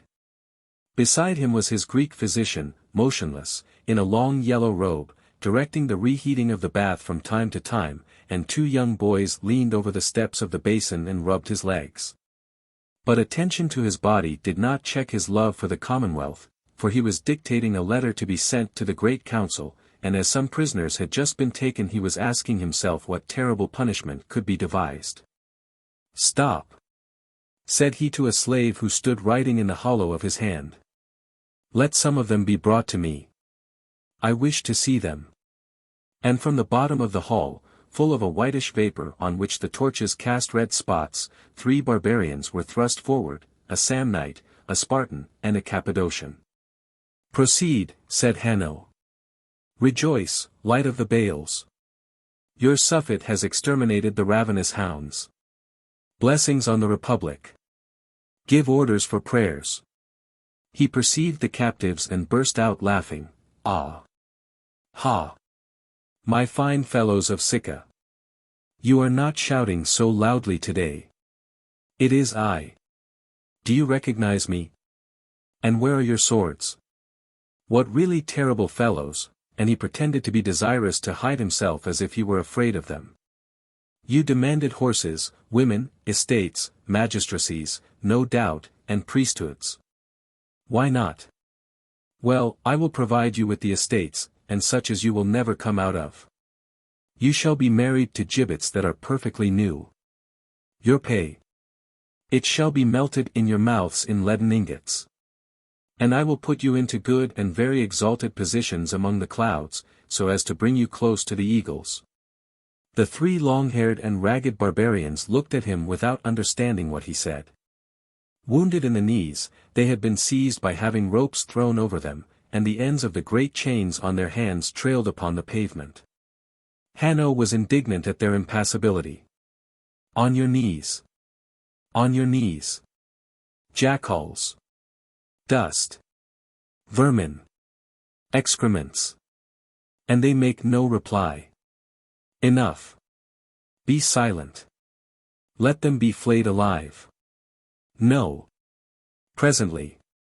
He was breathing like a hippopotamus and rolling his eyes. The perfumed oil overflowed beneath the mass of his body, and clinging to the scales on his skin, made it look pink in the light of the torches. He resumed.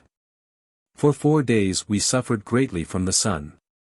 Some mules were lost in crossing the Macaras. In spite of their position, the extraordinary courage, Demonades. How I suffer. Have the bricks reheated, and let them be red-hot. A noise of rakes and furnaces was heard. The incense smoked more strongly in the large perfuming pans, and the shampooers, who were quite naked and were sweating like sponges, crushed a paste composed of wheat, sulfur, black wine, bitch's milk, myrrh, galbanum and storax upon his joints. He was consumed with incessant thirst, but the yellow-robed man did not yield to this inclination, and held out to him a golden cup in which viper broth was smoking. Drink, said he, that strength of sun-born serpents may penetrate into the marrow of your bones, and take courage, O reflection of the gods. You know, moreover, that a priest of Eshmoun watches those cruel stars round the dog from which your malady is derived. They are growing pale like the spots on your skin, and you are not to die from them.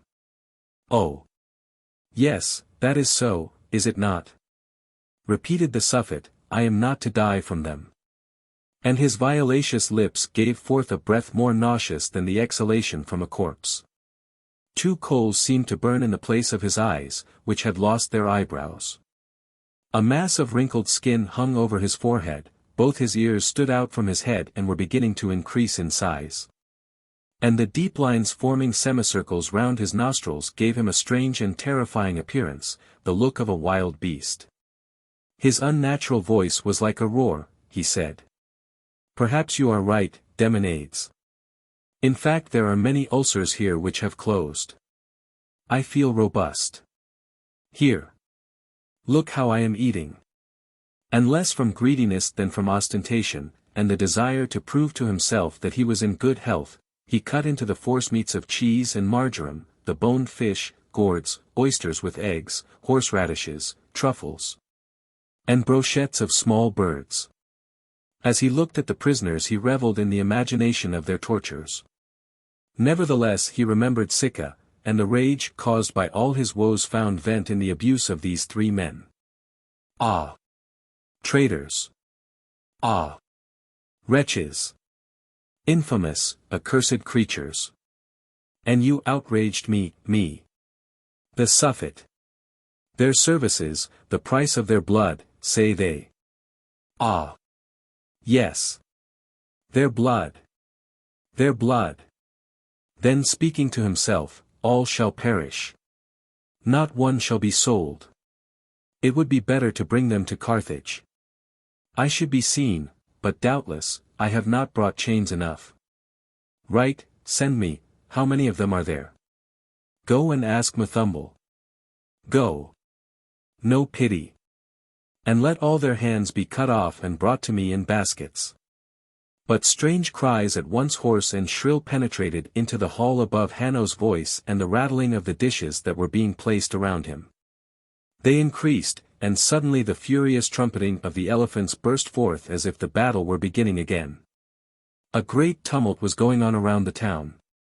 The Carthaginians had not attempted to pursue the barbarians. They had taken up their quarters at the foot of the walls with their baggage, mules, serving men, and all their train of satraps.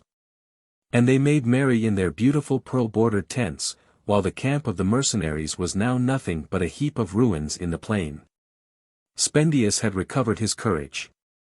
He dispatched Xarxes to Matho, scoured the woods, rallied his men, the losses had been inconsiderable, and they were reforming their lines enraged at having been conquered without a fight.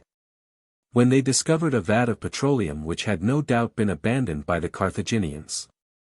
Then Spendius had some pigs carried off from the farms, smeared them with bitumen, set them on fire, and drove them towards Utica. The elephants were terrified by the flames and fled.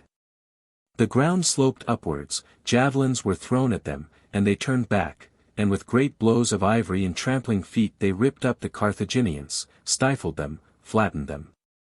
The barbarians descended the hill behind them. The Punic camp, which was without entrenchments, was sacked at the first rush, and the Carthaginians were crushed against the gates, which were not opened through fear of the mercenaries. Day broke, and Matho's foot soldiers were seen coming up from the west. At the same time horsemen appeared, they were Nar-Havas with his Numidians. Leaping ravines and bushes they ran down the fugitives like greyhounds pursuing hares. This change of fortune interrupted the Suffet.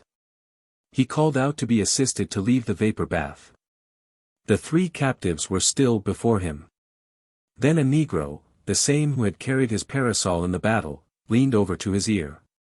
"Well?" replied the Suffet slowly. "Ah! Kill them," he added in an abrupt tone. The Ethiopian drew a long dagger from his girdle and the three heads fell. One of them rebounded among the remains of the feast, and leaped into the basin, where it floated for some time with open mouth and staring eyes. The morning light entered through the chinks in the wall. The three bodies streamed with great bubbles like three fountains, and a sheet of blood flowed over the mosaics with their powdering of blue dust. The Suffet dipped his hand into this hot mire and rubbed his knees with it. It was a cure. When evening had come he stole away from the town with his escort, and made his way into the mountain to rejoin his army. He succeeded in finding the remains of it. For days afterward he was on the top of a defile at Gorza, when the troops under Spendius appeared below. 20 stout lances might easily have checked them by attacking the head of their column, but the Carthaginians watched them pass by in a state of stupefaction. Hanno recognized the king of the Numidians in the rearguard. Nar-Havas bowed to him, at the same time making a sign which he did not understand. The return to Carthage took place amid all kinds of terrors. They marched only at night, hiding in the olive woods during the day. There were deaths at every halting place, several times they believed themselves lost. At last they reached Cape Hermium, where vessels came to receive them. Hanno was so fatigued, so desperate, the loss of the elephants in particular overwhelmed him, that he demanded poison from Demonades in order to put an end to it all. Moreover he could already feel himself stretched upon the cross. Carthage had not strength enough to be indignant with him. Its losses had amounted to 100,972 shekels of silver, 15,623 shekels of gold, 18 elephants, 14 members of the Great Council, 300 of the rich. 8,000 citizens, corn enough for 3 moons, a considerable quantity of baggage, and all the engines of war. The defection of Nar-Havas was certain, and both sieges were beginning again. The army under Autaritus now extended from Tunis to Rhodes. From the top of the Acropolis long columns of smoke might be seen in the country ascending to the sky. They were the mansions of the rich, which were on fire.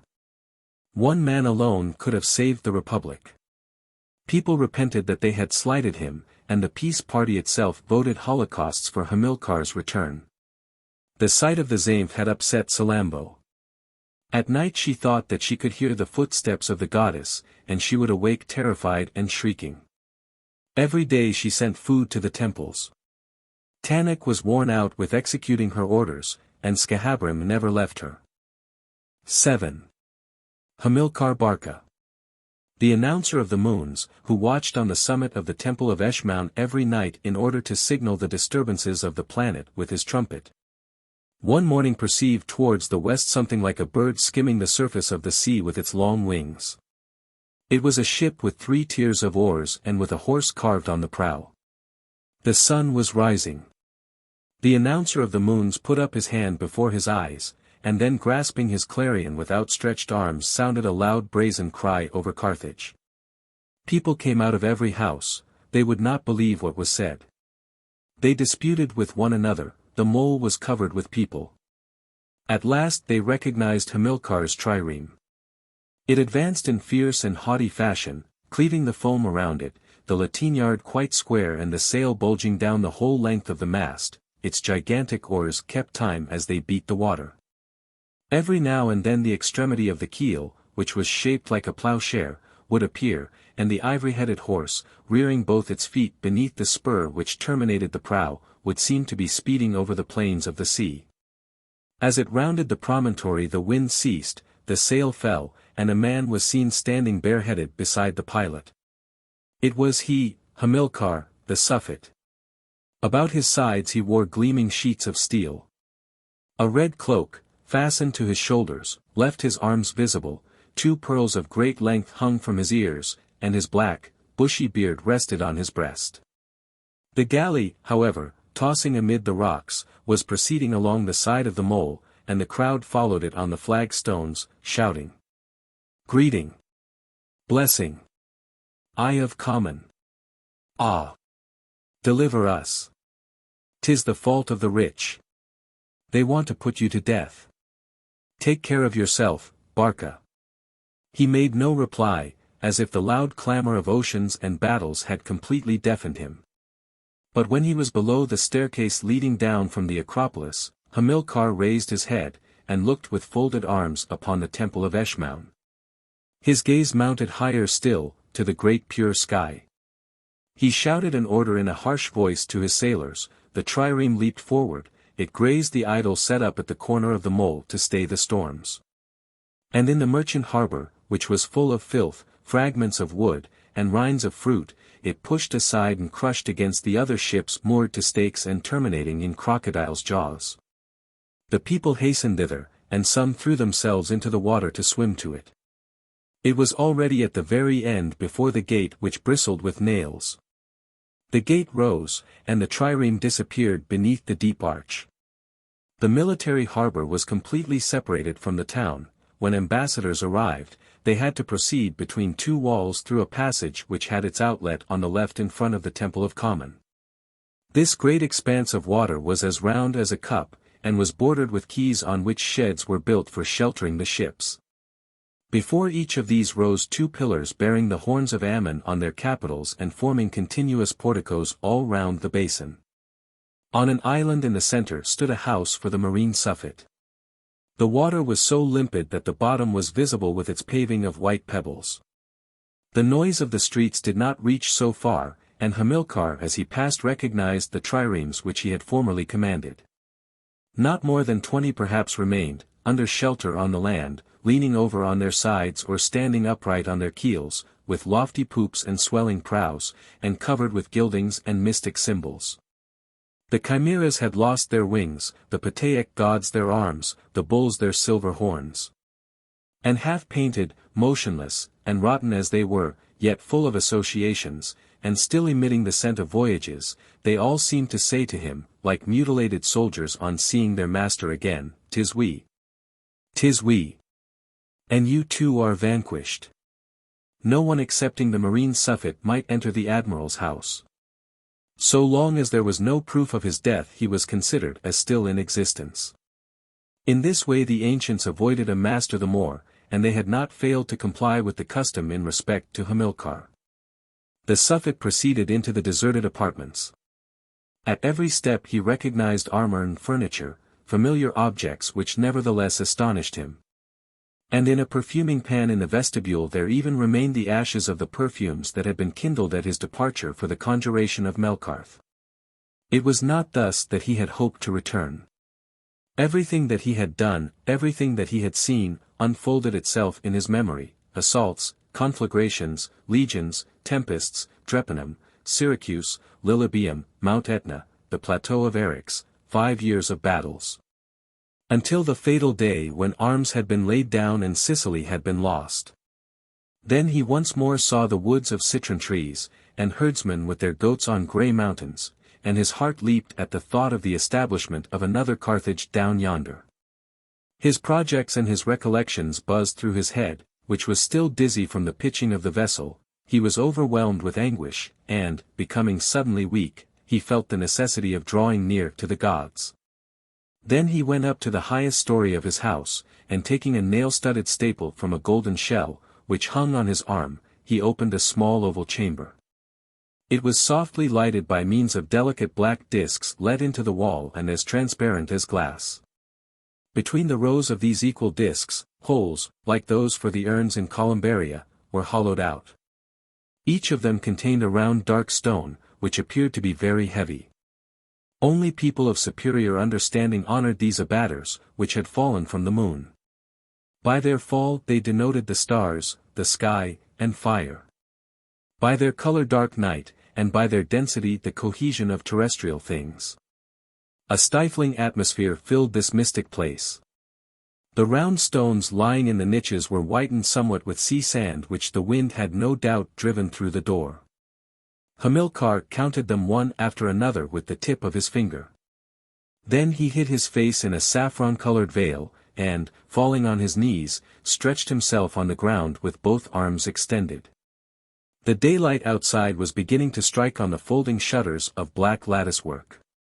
Arborescences, hillocks, eddies, and ill-defined animals appeared in their diaphanous thickness, and the light came terrifying yet peaceful as it must be behind the sun in the dull spaces of future creations.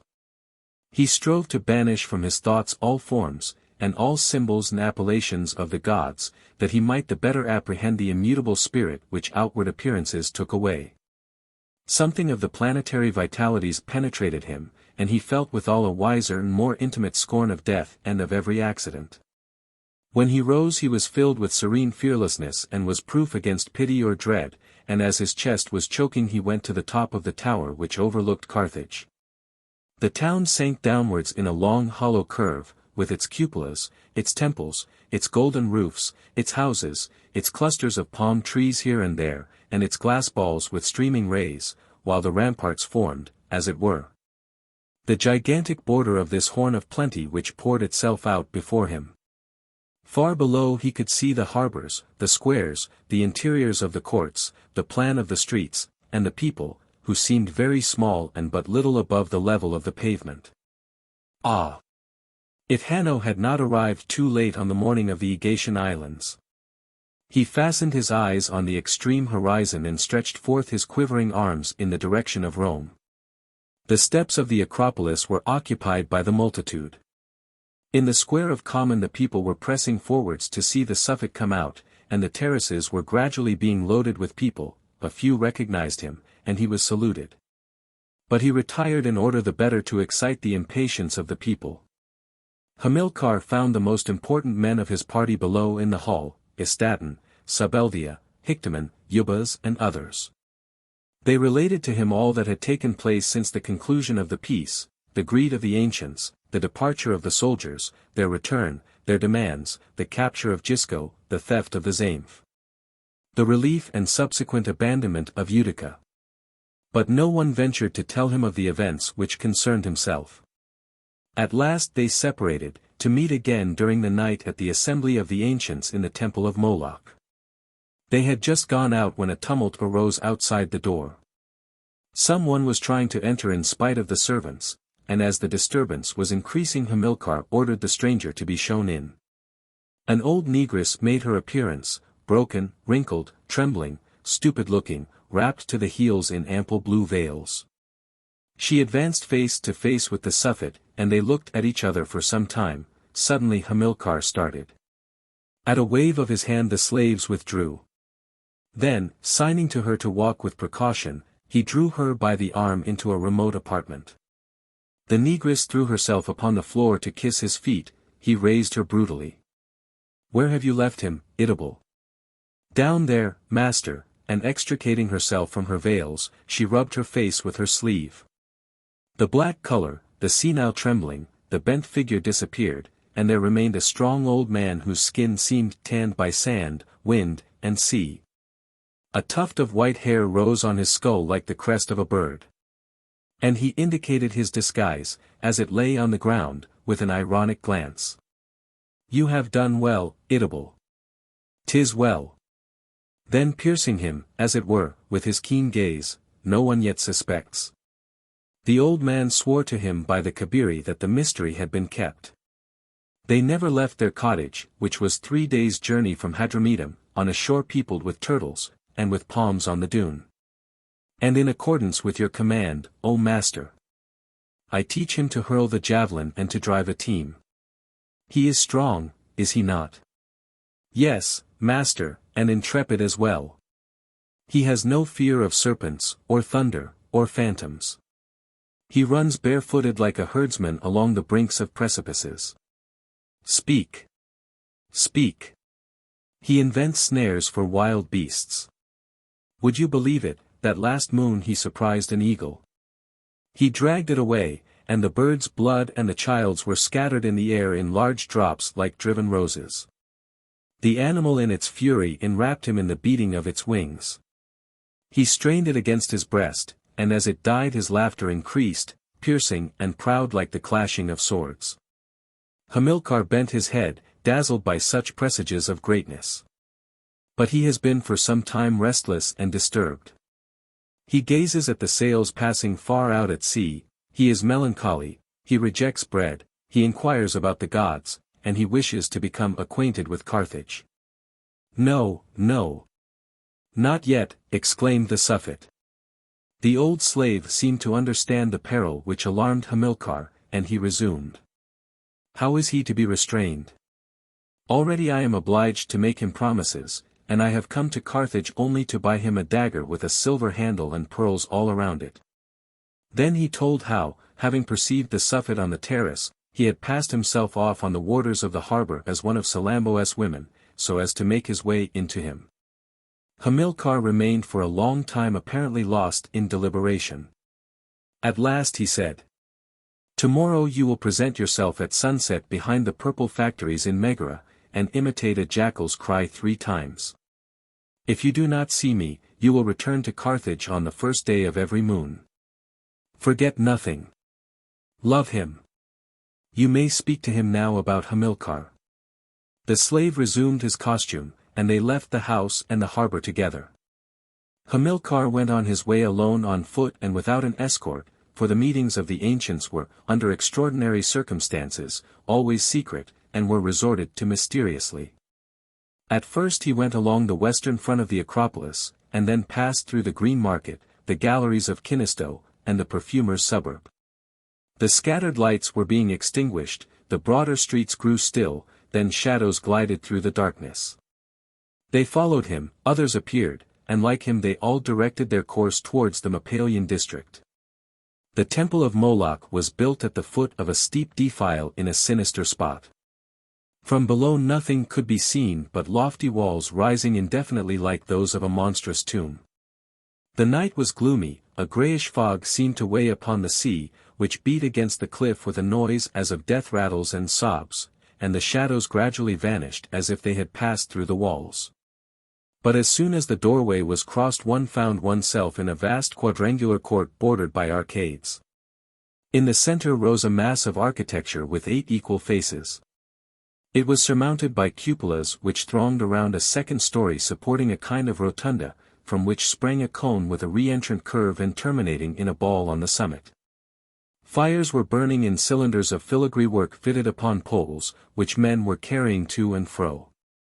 These lights flickered in the gusts of wind and reddened the golden combs which fastened their plaited hair on the nape of the neck. They ran about calling to one another to receive the ancients. Here and there on the flagstones huge lions were couched like sphinxes, living symbols of the devouring sun. They were slumbering with half-closed eyelids. But roused by the footsteps and voices they rose slowly, came towards the ancients, whom they recognized by their dress, and rubbed themselves against their thighs, arching their backs with sonorous yawns. The vapor of their breath passed across the light of the torches. The stir increased, doors closed, all the priests fled, and the ancients disappeared beneath the columns which formed a deep vestibule round the temple. These columns were arranged in such a way that their circular ranks, which were contained one within another, showed the Saturnian period with its years, the years with their months, and the months with their days. And finally reached to the walls of the sanctuary. Here it was that the ancients laid aside their sticks of narwhal's horn, for a law which was always observed inflicted the punishment of death upon any one entering the meeting with any kind of weapon. Several wore a rent repaired with a strip of purple at the bottom of their garment, to show that they had not been economical in their dress when mourning for their relatives. And this testimony to their affliction prevented the slit from growing larger. Others had their beards enclosed in little bags of violet skin, and fastened to their ears by 2 cords. They all accosted one another by embracing breast to breast. They surrounded Hamilcar with congratulations. They might have been taken for brothers meeting their brother again. These men were generally thick-set, with curved noses like those of the Assyrian colossi. In a few, however, the more prominent cheekbone, the taller figure, and the narrower foot, betrayed an African origin in nomad ancestors. Those who lived continually shut up in their counting houses had pale faces. Others showed in theirs the severity of the desert, and strange jewels sparkled on all the fingers of their hands, which were burnt by unknown suns. The navigators might be distinguished by their rolling gait, while the men of agriculture smelt of the winepress, dried herbs, and the sweat of mules.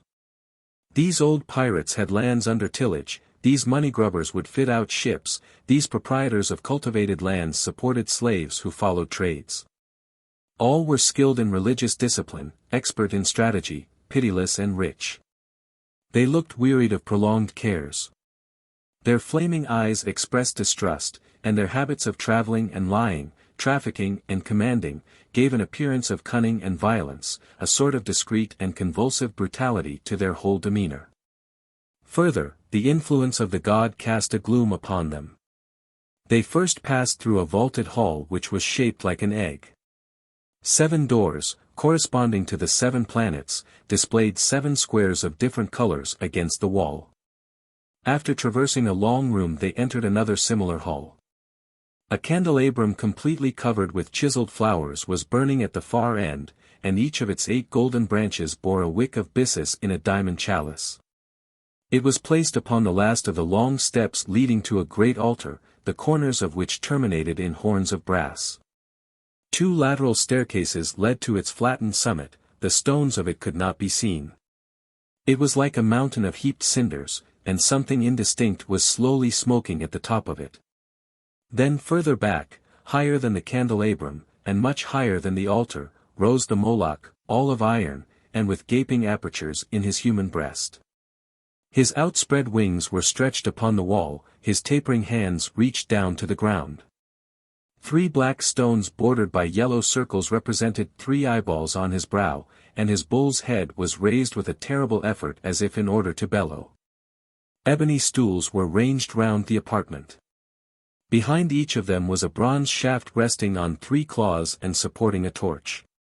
All these lights were reflected in the mother-of-pearl lozenges which formed the pavement of the hall. So lofty was the ladder that the red color of the walls grew black as it rose towards the vaulted roof, and the 3 eyes of the idol appeared far above like stars half lost in the night. The ancients sat down on the ebony stools after putting the trains of their robes over their heads. They remained motionless with their hands crossed inside their broad sleeves, and the mother-of-pearl pavement seemed like a luminous river streaming from the altar to the door and flowing beneath their naked feet. The 4 pontiffs had their places in the center, sitting back to back on 4 ivory seats which formed the cross, the high priest of Eshmaun in a hyacinth robe, the high priest of Tanith in a white linen robe, the high priest of Kamen in a tawny woolen robe, and the high priest of Moloch in a purple robe. Hamilcar advanced towards the candelabrum. He walked all round it, looking at the burning wicks, then he threw a scented powder upon them, and violet flames appeared at the extremities of the branches. Then a shrill voice rose. Another replied to it, and the 100 ancients, the 4 pontiffs, and Hamilcar, who remained standing, simultaneously intoned a hymn, and their voices, ever repeating the same syllables and strengthening the sounds, rose, grew loud, became terrible. And then suddenly were still. There was a pause for some time. At last Hamilcar drew from his breast a little 3-headed statuette, as blue as sapphire, and placed it before him. It was the image of truth, the very genius of his speech. Then he replaced it in his bosom, and all, as if seized with sudden wrath, cried out. They are good friends of yours, are the barbarians. Infamous traitor! You come back to see us perish, do you not? Let him speak. No. No. They were taking their revenge for the constraint to which political ceremonial had just obliged them. And even though they had wished for Hamilcar's return, they were now indignant that he had not anticipated their disasters, or rather that he had not endured them as well as they. When the tumult had subsided, the pontiff of Moloch rose. We ask you why you did not return to Carthage. What is that to you? Replied the Suffet disdainfully. Their shouts were redoubled. Of what do you accuse me? I managed the war badly, perhaps. You have seen how I order my battles, you who conveniently allow barbarians. Enough. Enough. He went on in a low voice so as to make himself the better listened to. Oh. That is true. I am wrong, lights of the Baals, there are intrepid men among you. Gisco, rise. And surveying the step of the altar with half-closed eyelids, as if he sought for someone, he repeated. Rise, Gisco. You can accuse me, they will protect you. But where is he? Then, as if he remembered himself, ah. In his house, no doubt. Surrounded by his sons, commanding his slaves, happy, and counting on the wall the necklaces of honor which his country has given to him. They moved about raising their shoulders as if they were being scourged with thongs. You do not even know whether he is living or dead. And without giving any heed to their clamors he said that in deserting the Suffet they had deserted the Republic. So, too, the peace with Rome, however advantageous it might appear to them, was more fatal than 20 battles. A few, those who were the least rich of the council and were suspected of perpetual leanings towards the people or towards tyranny, applauded. Their opponents, chiefs of the Sicca and administrators, triumphed over them in point of numbers. And the more eminent of them had ranged themselves close to Hanno, who was sitting at the other end of the hall before the lofty door, which was closed by a hanging of hyacinth color. He had covered the ulcers on his face with paint. But the gold dust in his hair had fallen upon his shoulders, where it formed 2 brilliant sheets, so that his hair appeared whitish, fine, and frizzled like wool. His hands were enveloped in linen soaked in a greasy perfume, which dripped upon the pavement, and his disease had no doubt considerably increased, for his eyes were hidden beneath the folds of his eyelids. He had thrown back his head in order to see. His partisans urged him to speak. At last in a hoarse and hideous voice he said. Less arrogance, Barca. We have all been vanquished. Each one supports his own misfortune. Be resigned. Tell us rather, said Hamilcar, smiling, how it was that you steered your galleys into the Roman fleet. I was driven by the wind, replied Hanno. You are like a rhinoceros trampling on his dung, you are displaying your own folly. Be silent. And they began to indulge in recriminations respecting the battle of the Aegaean islands. Hanno accused him of not having come to meet him. But that would have left Eryx undefended. You ought to have stood out from the coast, what prevented you? Ah! I forgot. All elephants are afraid of the sea. Hamilcar's followers thought this jest so good that they burst out into loud laughter. The vault rang with it like the beating of tympanums. Hanno denounced the unworthiness of such an insult. The disease had come upon him from a cold taken at the siege of Hecatompylos, and tears flowed down his face like winter rain on a ruined wall. Hamilcar resumed. If you had loved me as much as him there would be great joy in Carthage now. How many times did I not call upon you? And you always refused me money. We had need of it, said the chiefs of the Sicca. And when things were desperate with me, we drank mule's urine and ate the straps of our sandals. When I would fain have had the blades of grass soldiers and made battalions with the rottenness of our dead, you recalled the vessels that I had left. We could not risk everything, replied Botbal, who possessed gold mines in Doritian Gatulia. But what did you do here, at Carthage, in your houses, behind your walls? There are Gauls on the Eridanus, who ought to have been roused, Shannonites at Cyrene who would have come, and while the Romans send ambassadors to Ptolemais. Now he is extolling the Romans to us. Someone shouted out to him, how much have they paid you to defend them? Ask that of the plains of Bruttium, of the ruins of Locri, of Metapontum, and of Heraclea. I have burnt all their trees, I have pillaged all their temples, and even to the death of their grandchildren's grandchildren. Why, you disclaim like a reader, said Capurus, a very illustrious merchant. What is it that you want? I say that we must be more ingenious or more terrible. If the whole of Africa rejects your yoke, the reason is, my feeble masters, that you do not know how to fasten it to her shoulders. Agathocles, Regulus, Copio, any bold man has only to land and capture her, and when the Libyans in the east concert with the Numidians in the west, and the nomads come from the south, and the Romans from the north, a cry of horror rose, oh! You will beat your breasts, and roll in the dust, and tear your cloaks. No matter. You will have to go and turn the millstone in the Suburra, and gather grapes on the hills of Latium. They smote their right thighs to mark their sense of the scandal, and the sleeves of their robes rose like large wings of startled birds. Hamilcar, carried away by a spirit, continued his speech, standing on the highest step of the altar, quivering and terrible. He raised his arms, and the rays from the candelabrum which burned behind him passed between his fingers like javelins of gold. You will lose your ships, your country seats, your chariots, your hanging beds, and the slaves who rub your feet. The jackal will crouch in your palaces, and the plowshare will upturn your tombs. Nothing will be left but the eagle's scream and a heap of ruins. Carthage, thou wilt fall. The four pontiffs spread out their hands to avert the anathema. All had risen. But the marine Suffet, being a sacerdotal magistrate under the protection of the sun, was inviolate so long as the assembly of the rich had not judged him. Terror was associated with the altar. They drew back. Hamilcar had ceased speaking, and was panting with eye fixed, his face as pale as the pearls of his tiara, almost frightened at himself, and his spirit lost in funereal visions. From the height on which he stood, all the torches on the bronze shafts seemed to him like a vast crown of fire laid level with the pavement, black smoke issuing from them mounted up into the darkness of the vault.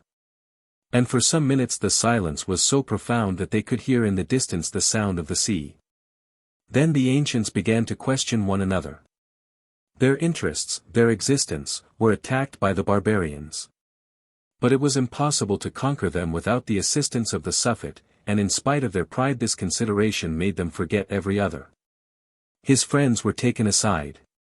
There were interested reconciliations, understandings, and promises. Hamilcar would not take any further part in any government. All conjured him.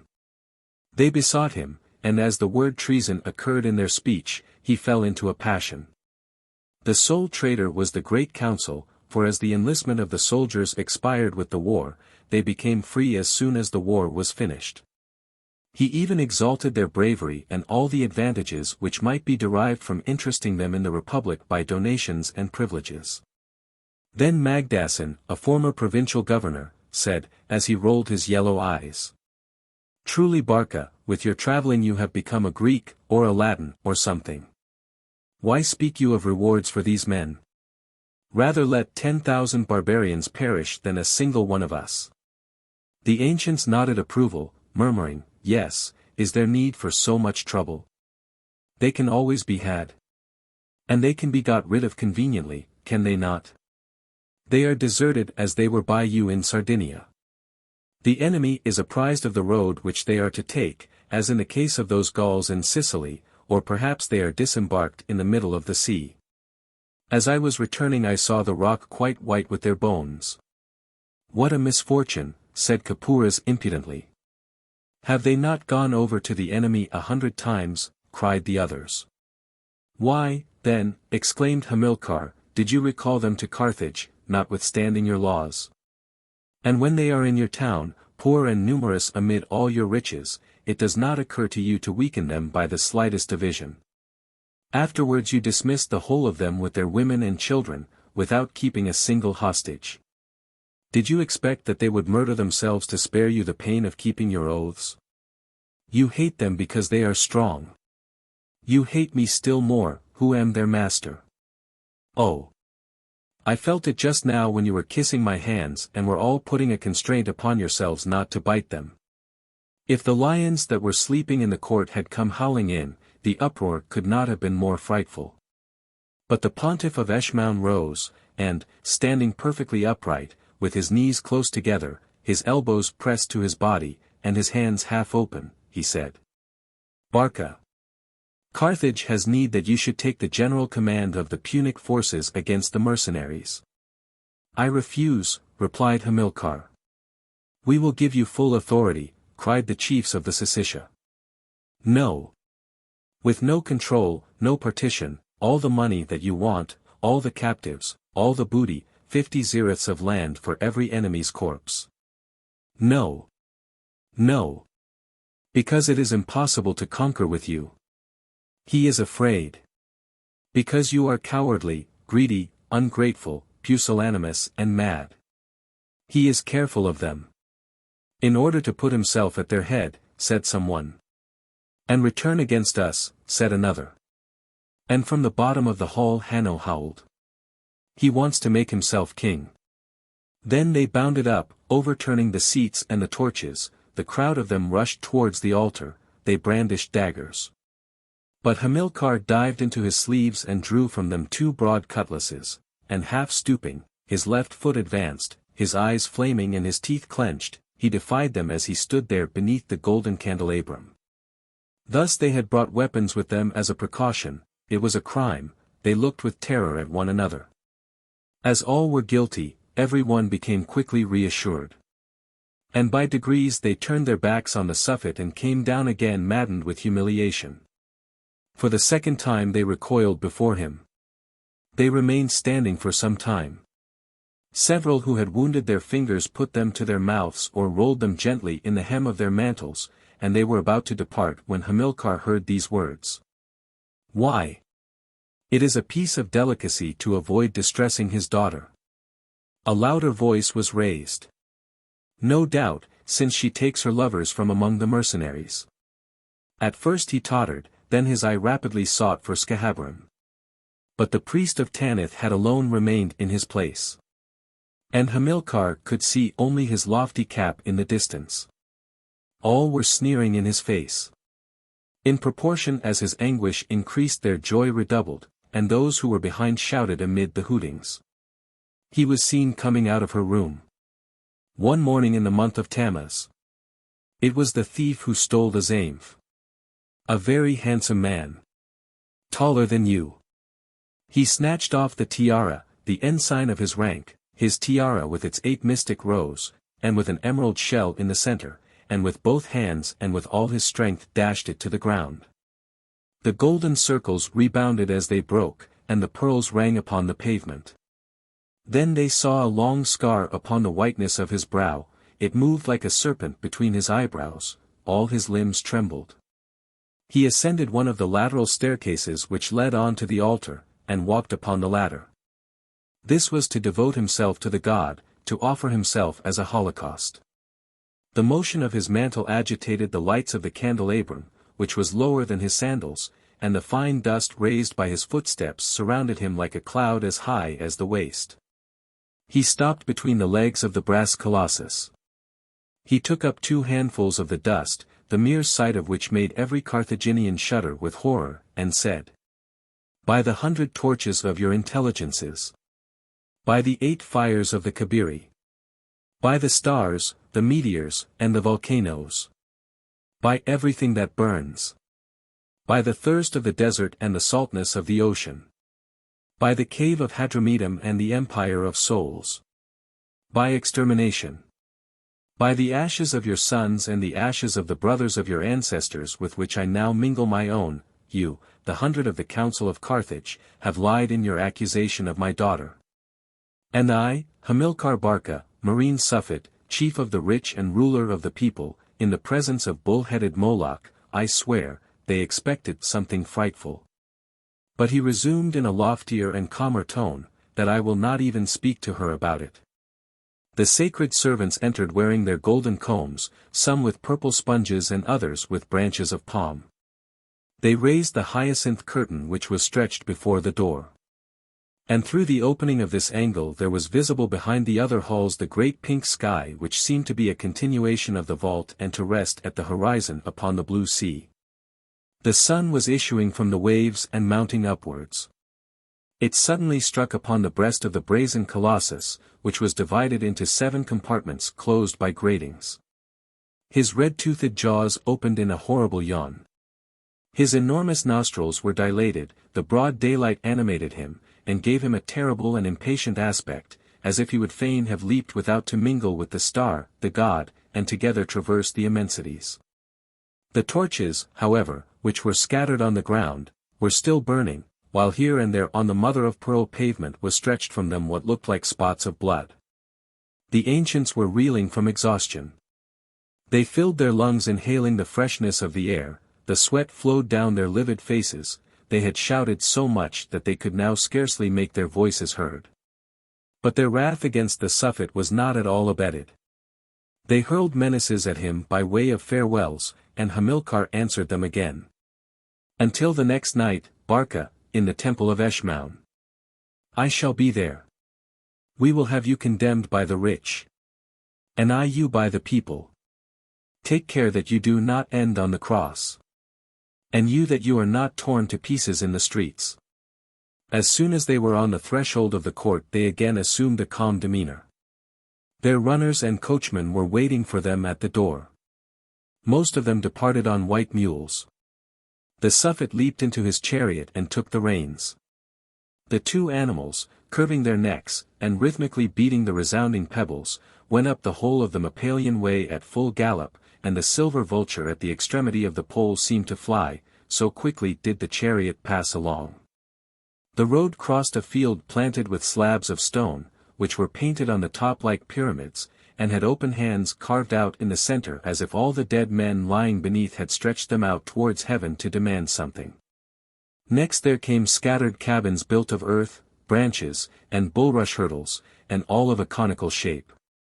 These dwellings, which became constantly denser as the road ascended towards the Suffet's gardens, were irregularly separated from one another by little pebble walls, trenches of spring water, ropes of esparto grass, and nopal hedges.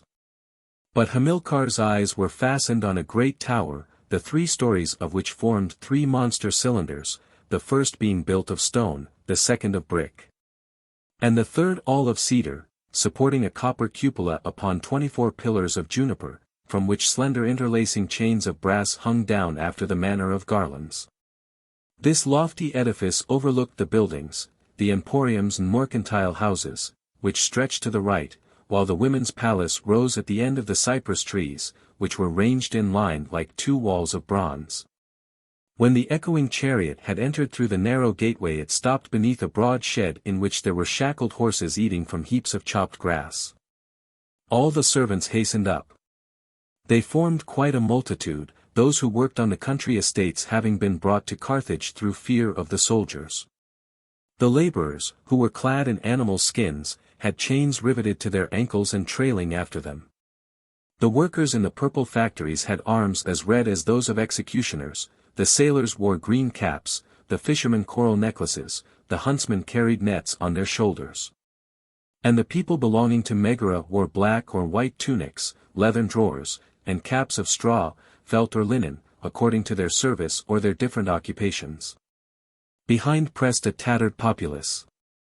They lived without employment remote from the apartments, slept at night in the gardens, ate the refuse from the kitchens, a human moldiness vegetating in the shadow of the palace.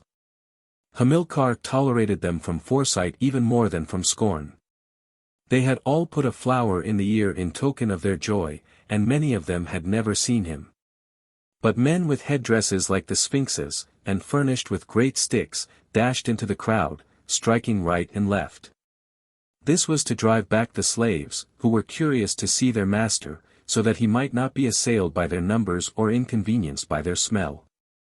Then they all threw themselves flat on the ground, crying, "Eye of Baal, may your house flourish."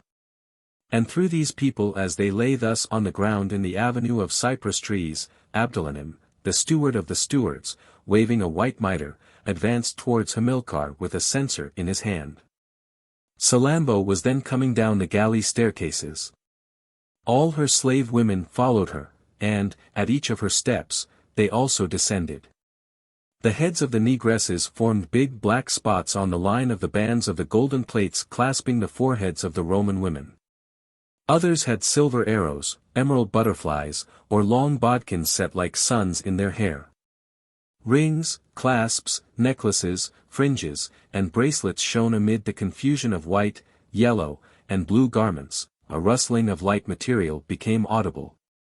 The pattering of sandals might be heard together with the dull sound of naked feet as they were set down on the wood, and here and there a tall eunuch, head and shoulders above them, smiled with his face in air. When the shouting of the men had subsided, they hid their faces in their sleeves, and together uttered a strange cry like the howling of a she-wolf, and so frenzied and strident was it that it seemed to make the great ebony staircase, with its thronging women, vibrate from top to bottom like a lyre. The wind lifted their veils, and the slender stems of the papyrus plant rocked gently. It was the month of Schebaz and the depth of winter. The flowering pomegranates swelled against the azure of the sky, and the sea disappeared through the branches with an island in the distance half lost in the mist. Hamilcar stopped on perceiving Salammbô. She had come to him after the death of several male children. Moreover, the birth of daughters was considered a calamity in the religions of the sun. The gods had afterward sent him a son. But he still felt something of the betrayal of his hope, and the shock, as it were, of the curse which he had uttered against her. Salammbô, however, continued to advance. Long bunches of various colored pearls fell from her ears to her shoulders, and as far as her elbows. Her hair was crisped so as to simulate a cloud. Round her neck she wore little quadrangular plates of gold, representing a woman between two rampant lions, and her costume was a complete reproduction of the equipment of the goddess. Her broad-sleeved hyacinth robe fitted close to her figure, widening out below. The vermilion on her lips gave additional whiteness to her teeth, and the antimony on her eyelids greater length to her eyes. Her sandals, which were cut out in bird's plumage, had very high heels, and she was extraordinarily pale, doubtless on account of the cold.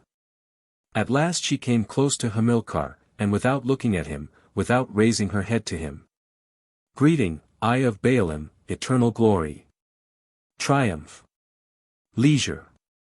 Satisfaction. Riches. Long has my heart been sad and the house drooping. But the returning master is like reviving Tammuz, and beneath your gaze, O Father, joyfulness and a new existence will everywhere prevail. And taking from Tanit's hands a little oblong vase wherein smoked a mixture of meal, butter, cardamom, and wine, drink freely, said she, of the returning cup, which your servant has prepared.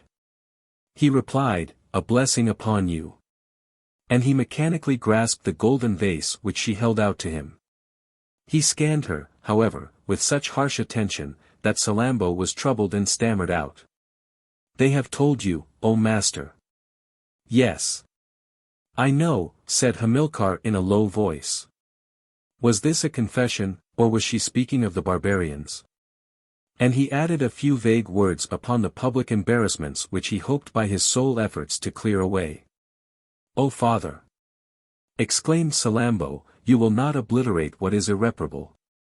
Then he drew back, and Salammbô was astonished at his amazement, for she was not thinking of Carthage but of the sacrilege in which she found herself implicated. This man, who made legions tremble and whom she hardly knew, terrified her like a god. He had guessed, he knew all, something awful was about to happen. Pardon, she cried. Hamilcar slowly bowed his head. Although she wished to accuse herself, she dared not open her lips, and yet she felt stifled with the need of complaining and being comforted. Hamilcar was struggling against a longing to break his oath. He kept it out of pride or from the dread of putting an end to his uncertainty, and he looked into her face with all his might so as to lay hold on what she kept concealed at the bottom of her heart.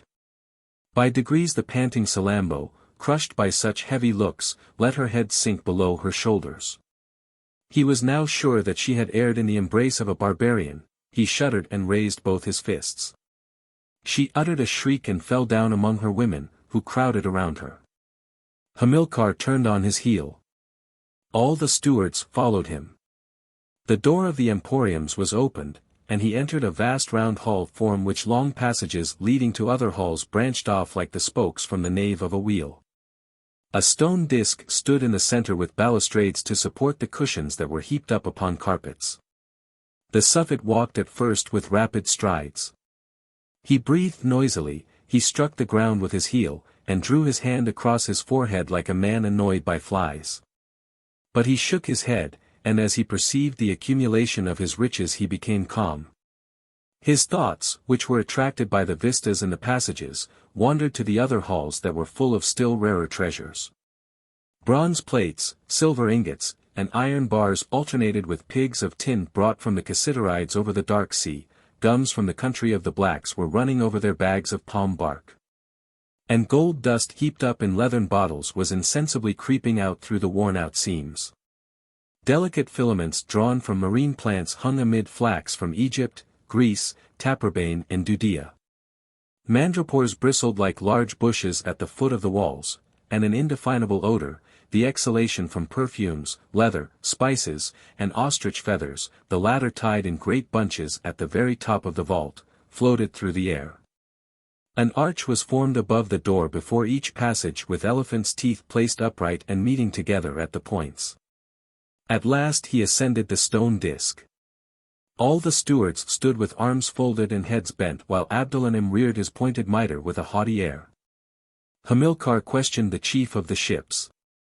He was an old pilot with eyelids chafed by the wind, and white locks fell to his hips as if dashing foam of the tempests had remained on his beard.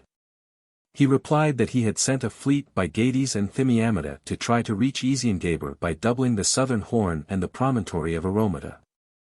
Others had advanced continuously towards the west for 4 moons without meeting with any shore. But the ship's prows became entangled in weeds, the horizon echoed continually with the noise of cataracts, blood-colored mists darkened the sun, a perfume-laden breeze lulled the crews to sleep. And their memories were so disturbed that they were now unable to tell anything. However, expeditions had ascended the rivers of the Scythians, had made their way into Colchis, and into the countries of the Jugrians and of the Escians, had carried off 1,500 maidens in the archipelago. And sunk all the strange vessels sailing beyond Cape Estremon, so that the secret of the routes should not be known. King Ptolemaeus was detaining the incense from Skesbar. Syracuse, Elathia, Corsica, and the islands had furnished nothing, and the old pilot lowered his voice to announce that a trireme was taken at Rusicata by the Numidians, for they are with them, master. Hamilcar knit his brows. Then he signed to the chief of the journeys to speak. This functionary was enveloped in a brown, ungirdled robe, and had his head covered with a long scarf of white stuff which passed along the edge of his lips and fell upon his shoulder behind. The caravans had set out regularly at the winter equinox. But of 1,500 men directing their course towards the extreme boundaries of Ethiopia with excellent camels, new leathern bottles, and supplies of painted cloth. But one had reappeared at Carthage, the rest having died of fatigue or become mad through the terror of the desert. And he said that far beyond the Black Harush, after passing the Atarantes and the country of the great apes, he had seen immense kingdoms, wherein the pettiest utensils were all of gold, a river of the color of milk and as broad as the sea. Forests of blue trees, hills of aromatics, monsters with human faces vegetating on the rocks with eyeballs which expanded like flowers to look at you. And then crystal mountains supporting the sun behind lakes all covered with dragons. Others had returned from India with peacocks, pepper, and new textures. As to those who go by way of the Syrtes and the temple of Ammon to purchase Chalcedony, they had no doubt perished in the sands. The caravans from Gatulia and Phazana had furnished their usual supplies. But he, the chief of the journeys, did not venture to fit one out just now. Hamilcar understood, the mercenaries were in occupation of the country. He leaned upon his other elbow with a hollow groan. And the chief of farms was so afraid to speak that he trembled horribly in spite of his thick shoulders and his big red eyeballs. His face, which was as snub-nosed as a mastiff's, was surmounted by a net woven of threads of bark. He wore a waist-belt of hairy leopard skin, wherein gleamed two formidable cutlasses. As soon as Hamilcar turned away he began to cry aloud and invoke all the Baals. It was not his fault. He could not help it. He had watched the temperature, the soil, the stars, had planted at the winter solstice and pruned at the waning of the moon, had inspected the slaves and had been careful of their clothes. But Hamilcar grew angry at this loquacity. He clacked his tongue, and the man with the cutlasses went on in rapid tones. "Ah, master! They have pillaged everything. Sacked everything. Destroyed everything. 3,000 trees have been cut down at Mascala, and at Ubata the granaries have been looted and the cisterns filled up. At Teds they have carried off 1,500 gomers of meal. At Marazana they have killed the shepherds, eaten the flocks, burnt your house, your beautiful house with its cedar beams, which you used to visit in the summer. The slaves at Tiburbo who were reaping barley fled to the mountains. And the asses, the mules both great and small, the oxen from Taramina, and the antelopes, not a single one left. All carried away. It is a curse. I shall not survive it." He went on again in tears. "Ah! If you knew how full the cellars were, and how the plowshares shone. Ah! The fine rams. Ah! The fine bulls." Hamilcar's wrath was choking him. It burst forth. "Be silent. Am I a pauper then? No lies. Speak the truth. I wish to know all that I have lost to the last shekel, to the last cab. Abdelanim, bring me the accounts of the ships, of the caravans, of the farms, of the house. And if your consciences are not clear, woe be on your heads. Go out." All the stewards went out walking backwards, with their fists touching the ground. Abdelanim went up to a set of pigeonholes in the wall, and from the midst of them took out knotted cords, strips of linen or papyrus, and sheep's shoulder blades inscribed with delicate writing. He laid them at Hamilcar's feet, placed in his hands a wooden frame furnished on the inside with 3 threads on which balls of gold, silver, and horn were strung. And began. 192 houses in the Mappalian district let to the new Carthaginians at the rate of 1 becca a moon. No. It is too much. Be lenient towards the poor people.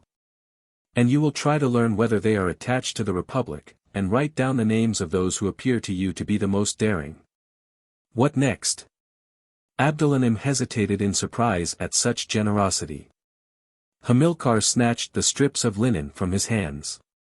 What is this? 3 palaces around common at 12 casitas a month. Make it 20. I do not want to be eaten up by the rich.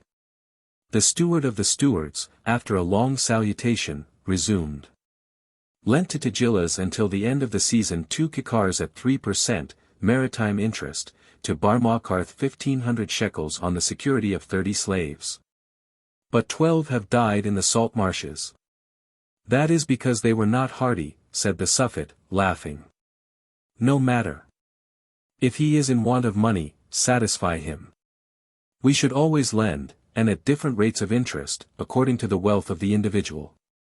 Then the servant hastened to read all that had been brought in by the iron mines of Annaba, the coral fisheries, the purple factories, the farming of the tax on the resident Greeks, the export of silver to Arabia, where it had 10 times the value of gold, and the captures of vessels, deduction of 1/10 being made for the temple of the goddess. Each time I declared a quarter less, master. Hamilcar was reckoning with the balls, they rang beneath his fingers. Enough. What have you paid? To Stratonicals of Corinth, and to 3 Alexandrian merchants, on these letters here, they have been realized, 10,000 Athenian drachmas, and 12 Syrian talents of gold. The food for the crews, amounting to 20 minae a month for each trireme. I know. How many lost? Here is the account on these sheets of lead, said the steward. As to the ships chartered in common, it has often been necessary to throw the cargo into the seas, and so the unequal losses have been divided among the partners. For the ropes which were borrowed from the arsenals, and which it was impossible to restore, the Sicca exacted 800 casitas before the expedition to Utica. They again, said Hamilcar, hanging his head. And he remained for a time as if quite crushed by the weight of all the hatreds that he could feel upon him. But I do not see the Megara expenses.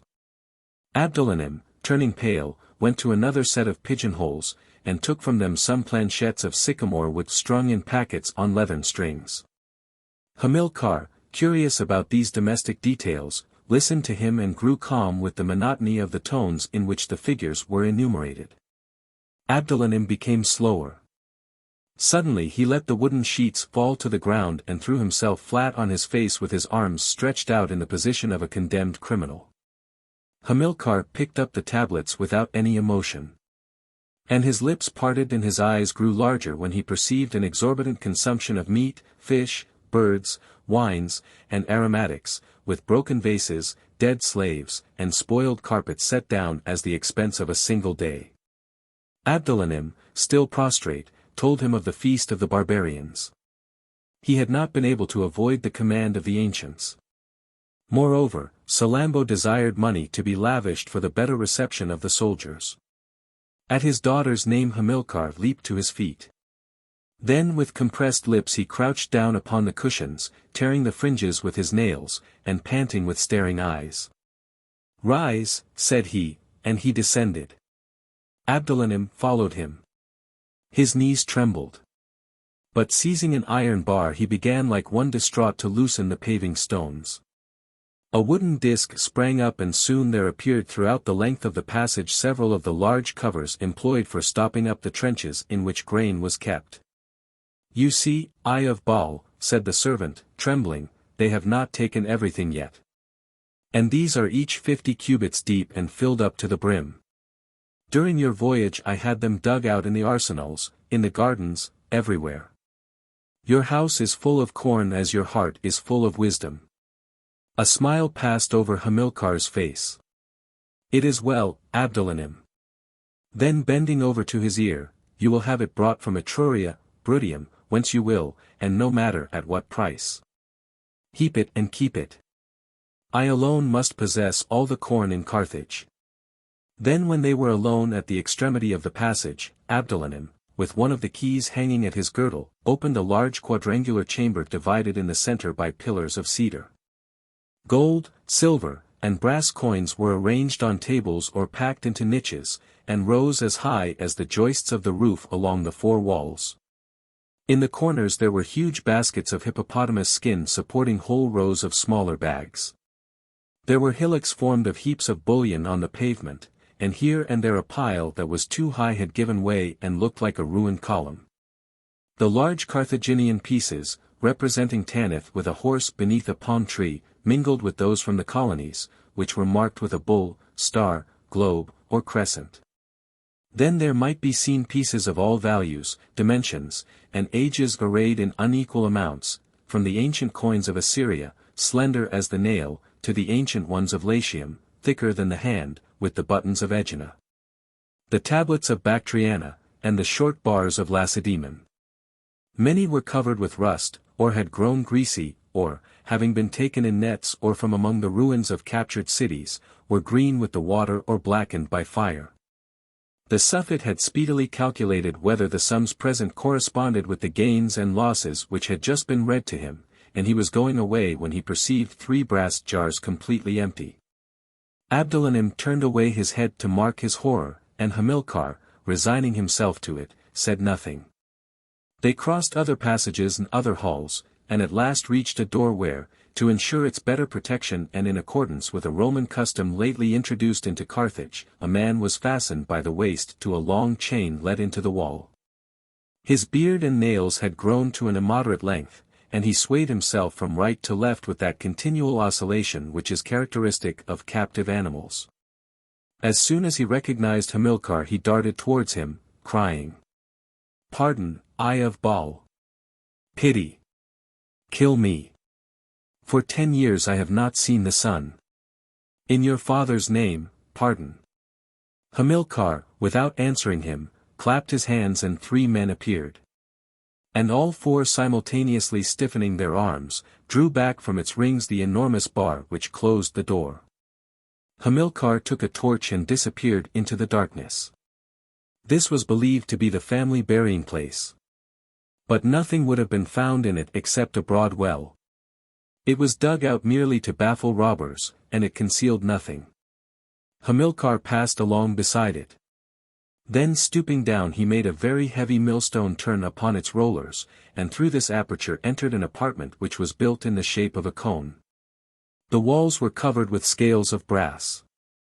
And in the center, on a granite pedestal, stood the statue of one of the Kabiri called Aeltes, the discoverer of the mines in Celtiberia. On the ground, at its base, and arranged in the form of a cross, were large gold shields and monster close-necked silver vases, of extravagant shape and unfitted for use.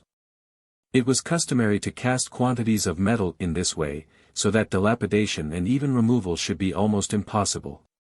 With his torch he lit a miner's lamp which was fastened to the idol's cap, and green, yellow, blue, violet, wine-colored, and blood-colored fires suddenly illuminated the hall. It was filled with gems which were either in gold calabashes fastened like sconces upon sheets of brass, or were ranged in native masses at the foot of the wall. There were colonnades shot away from the mountains with slings, carbuncles formed by the urine of the lynx, glossopatry which had fallen from the moon, tyanos, diamonds, sandastra, beryls, with the 3 kinds of rubies, the 4 kinds of sapphires, and the 12 kinds of emeralds. They gleamed like splashes of milk, blue icicles, and silver dust, and shed their light in sheets, rays, and stars. Sarania, engendered by the thunder, sparkled by the side of chalcedonies, which are a cure for poison.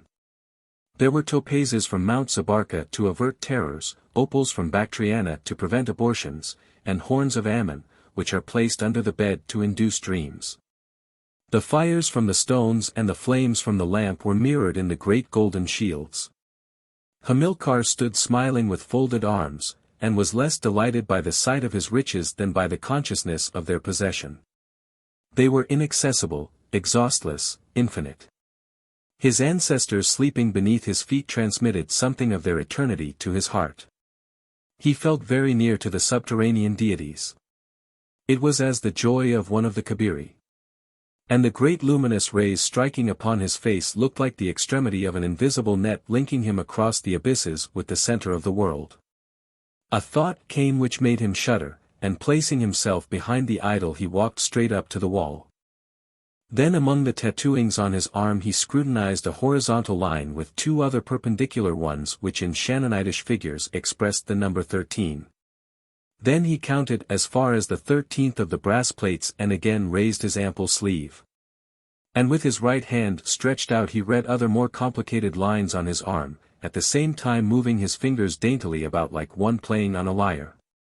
At last he struck 7 blows with his thumb, and an entire section of the wall turned about in a single block. It served to conceal a sort of cellar containing mysterious things which had no name and were of incalculable value. Hamilcar went down the 3 steps, took up a llama's skin which was floating on a black liquid in a silver vat, and then reascended.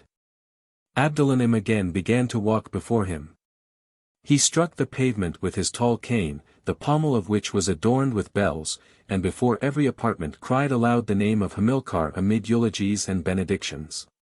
Along the walls of the circular gallery, from which the passages branched off, were piled little beams of algummim, bags of Lawsonia, cakes of Lemnos earth, and tortoise carapaces filled with pearls.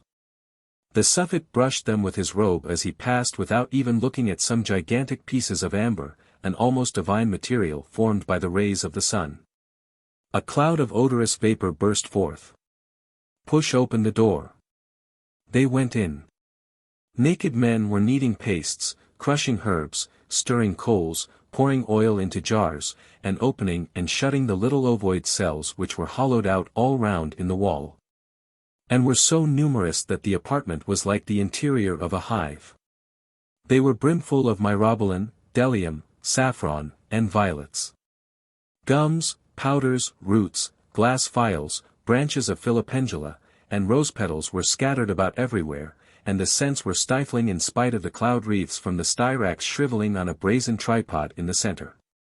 The chief of the sweet odors, pale and long as a waxen torch, came up to Hamilcar to crush a roll of metopian in his hands, while two others rubbed his heels with leaves of Macaras. He repelled them. They were Cyrenians of infamous morals, but valued on account of the secrets which they possessed. To show his vigilance, the chief of the odors offered the Suffet a little malabathrum to taste in an electrum spoon. Then he pierced 3 Indian bezoars with an awl. The master, who knew the artifices employed, took a horn full of balm, and after holding it near the coals inclined it over his robe. A brown spot appeared, it was a fraud. Then he gazed fixedly at the chief of the odors, and without saying anything flung the gazelle's horn full in his face. However indignant he might be at adulterations made to his own prejudice, when he perceived some parcels of nard which were being packed up for countries beyond the sea, he ordered antimony to be mixed with it so as to make it heavier. Then he asked where 3 boxes of sagdas designed for his own use were to be found. The chief of the odors confessed that he did not know. Some soldiers had come howling in with knives and he had opened the boxes for them. "So you are more afraid of them than of me," cried the Suffet, and his eyeballs flashed like torches through the smoke upon the tall, pale man who was beginning to understand. "Abdelanim. You will make him run the gauntlet before sunset, tear him." This loss, which was less than the others, had exasperated him, for in spite of his efforts to banish them from his thoughts he was continually coming again across the barbarians. Their excesses were blended with his daughter's shame, and he was angry with the whole household for knowing of the latter and for not speaking of it to him. But something impelled him to bury himself in his misfortune. And in an inquisitorial fit he visited the sheds behind the mercantile house to see the supplies of bitumen, wood, anchors and cordage, honey and wax, the cloth warehouse, the stores of food, the marble yard and the silphium barn. He went to the other side of the gardens to make an inspection in their cottages, of the domestic artisans whose productions were sold. There were tailors embroidering cloaks, others making nets, others painting cushions or cutting out sandals, and Egyptian workmen polished papyrus with a shell, while the weavers' shuttles rattled and the armorers' anvils rang. Hamilcar said to them, "Beat away at the swords. I shall want them." And he drew the antelope skin that had been steeped in poisons from his bosom to have it cut into a cuirass more solid than one of brass and unassailable by steel or flame. As soon as he approached the workmen, Abdelanim, to give his wrath another direction, tried to anger him against them by murmured disparagement of their work. What a performance! It is a shame. The master is indeed too good. Hamilcar moved away without listening to him. He slackened his pace, for the paths were barred by great trees calcined from one end to the other, such as may be met with in woods where shepherds have encamped. And the palings were broken, the water in the trenches was disappearing, while fragments of glass and the bones of apes were to be seen amid the miry puddles. A scrap of cloth hung here and there from the bushes, and the rotten flowers formed a yellow muck heap beneath the citron trees. In fact, the servants had neglected everything, thinking that the master would never return. At every step he discovered some new disaster, some further proof of the thing which he had forbidden himself to learn. Here he was soiling his purple boots as he crushed the filth underfoot. And he had not all these men before him at the end of a catapult to make them fly into fragments. He felt humiliated at having defended them, it was a delusion and a piece of treachery. And as he could not revenge himself upon the soldiers, or the ancients, or Salammbô, or anybody, and his wrath required some victim, he condemned all the slaves of the gardens to the mines at a single stroke. Abdelanim shuddered each time that he saw him approaching the parks. But Hamilcar took the path towards the mill, from which there might be heard issuing a mournful melopoia. The heavy millstones were turning amid the dust.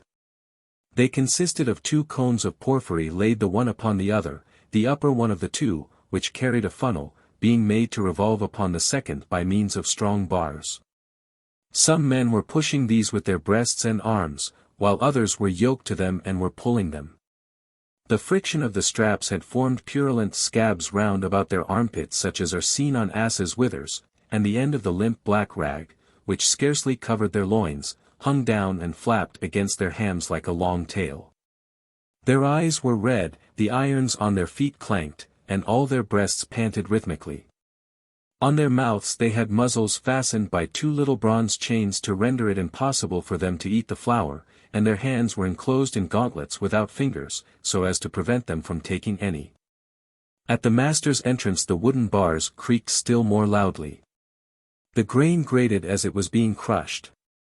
Several fell upon their knees, the others, continuing their work, stepped across them. He asked for Giddenem, the governor of the slaves, and that personage appeared, his rank being displayed in the richness of his dress. His tunic, which was slit up the sides, was of fine purple, his ears were weighted with heavy rings. And the strips of cloth enfolding his legs were joined together with a lacing of gold which extended from his ankles to his hips, like a serpent winding about a tree. In his fingers, which were laden with rings, he held a necklace of jet beads, so as to recognize the men who were subject to the sacred disease. Hamilcar signed to him to unfasten the muzzles. Then with the cries of famished animals they all rushed upon the flour, burying their faces in the heaps of it and devouring it. "You are weakening them," said the Suffet. Giddenem replied that such treatment was necessary in order to subdue them. It was scarcely worth while sending you to the slave school at Syracuse. Fetch the others. And the cooks, butlers, grooms, runners, and litter carriers, the men belonging to the vapor baths, and the women with their children, all ranged themselves in a single line in the garden from the mercantile house to the deer park. They held their breath. An immense silence prevailed in Megara. The sun was lengthening across the lagoon at the foot of the catacombs. The peacocks were screeching. Hamilcar walked along step by step. "What am I to do with these old creatures?" he said. "Sell them. There are too many Gauls, they are drunkards. And too many Cretans, they are liars. Buy me some Cappadocians, Asiatics, and Negroes." He was astonished that the children were so few. "The house ought to have births every year, Giddenem. You will leave the huts open every night to let them mingle freely." He then had the thieves, the lazy, and the mutinous shown to him. He distributed punishments, with reproaches to Giddenem. And Giddenem, ox-like, bent his low forehead, with its 2 broad intersecting eyebrows. "See, Eye of Baal," he said, pointing out a sturdy Libyan, "here is one who was caught with the rope round his neck." "Ah! You wish to die?" said the Suffet scornfully. "Yes," replied the slave in an intrepid tone. Then, without heeding the precedent or the pecuniary loss, Hamilcar said to the serving men, "Away with him."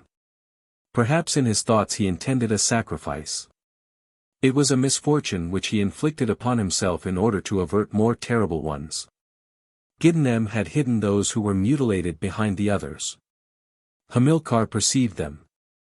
"Who cut off your arm?" "The soldiers, Eye of Baal." Then to a Samnite who was staggering like a wounded heron. "And you, who did that to you?" It was the governor, who had broken his leg with an iron bar. This silly atrocity made the Suffet indignant.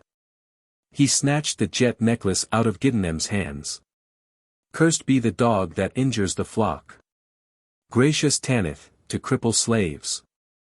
Ah! You ruin your master. Let him be smothered in the dunghill. And those that are missing? Where are they? Have you helped the soldiers to murder them?" His face was so terrible that all the women fled. The slaves drew back and formed a large circle around them. Giddenem was frantically kissing his sandals. Hamilcar stood upright with his arms raised above him. But with his understanding as clear as in the sternest of his battles, he recalled 1,000 odious things, ignominies from which he had turned aside. And in the gleaming of his wrath he could once more see all his disasters simultaneously as in the lightnings of a storm. The governors of the country estates had fled through terror of the soldiers, perhaps through collusion with them. They were all deceiving him, he had restrained himself too long. "Bring them here," he cried, "and brand them on the forehead with red-hot irons as cowards." Then they brought and spread out in the middle of the garden, fetters, carcanets, knives, chains for those condemned to the mines, cippi for fastening the legs, nemelli for confining the shoulders, and scorpions or whips with triple thongs terminating in brass claws.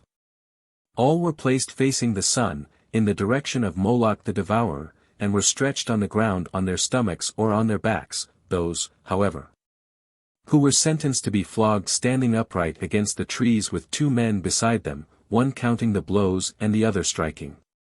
In striking he used both his arms, and the whistling thongs made the bark of the plane trees fly. The blood was scattered like rain upon the foliage, and red masses writhed with howls at the foot of the trees. Those who were under the iron tore their faces with their nails. The wooden screws could be heard creaking, dull knockings resounded, sometimes a sharp cry would suddenly pierce the air. In the direction of the kitchens, men were brisking up burning coals with fans amid tattered garments and scattered hair, and a smell of burning flesh was perceptible. Those who were under the scourge, swooning, but kept in their positions by the bonds on their arms, rolled their heads upon their shoulders and closed their eyes. The others who were watching them began to shriek with terror, and the lions, remembering the feast perhaps, stretched themselves out yawning against the edge of the dens. Then Salammbô was seen on the platform of her terrace. She ran wildly about it from left to right. Hamilcar perceived her. It seemed to him that she was holding up her arms towards him to ask for pardon. With a gesture of horror he plunged into the elephants' park. These animals were the pride of the great Punic houses. They had carried their ancestors, had triumphed in the wars, and they were reverenced as being the favorites of the sun.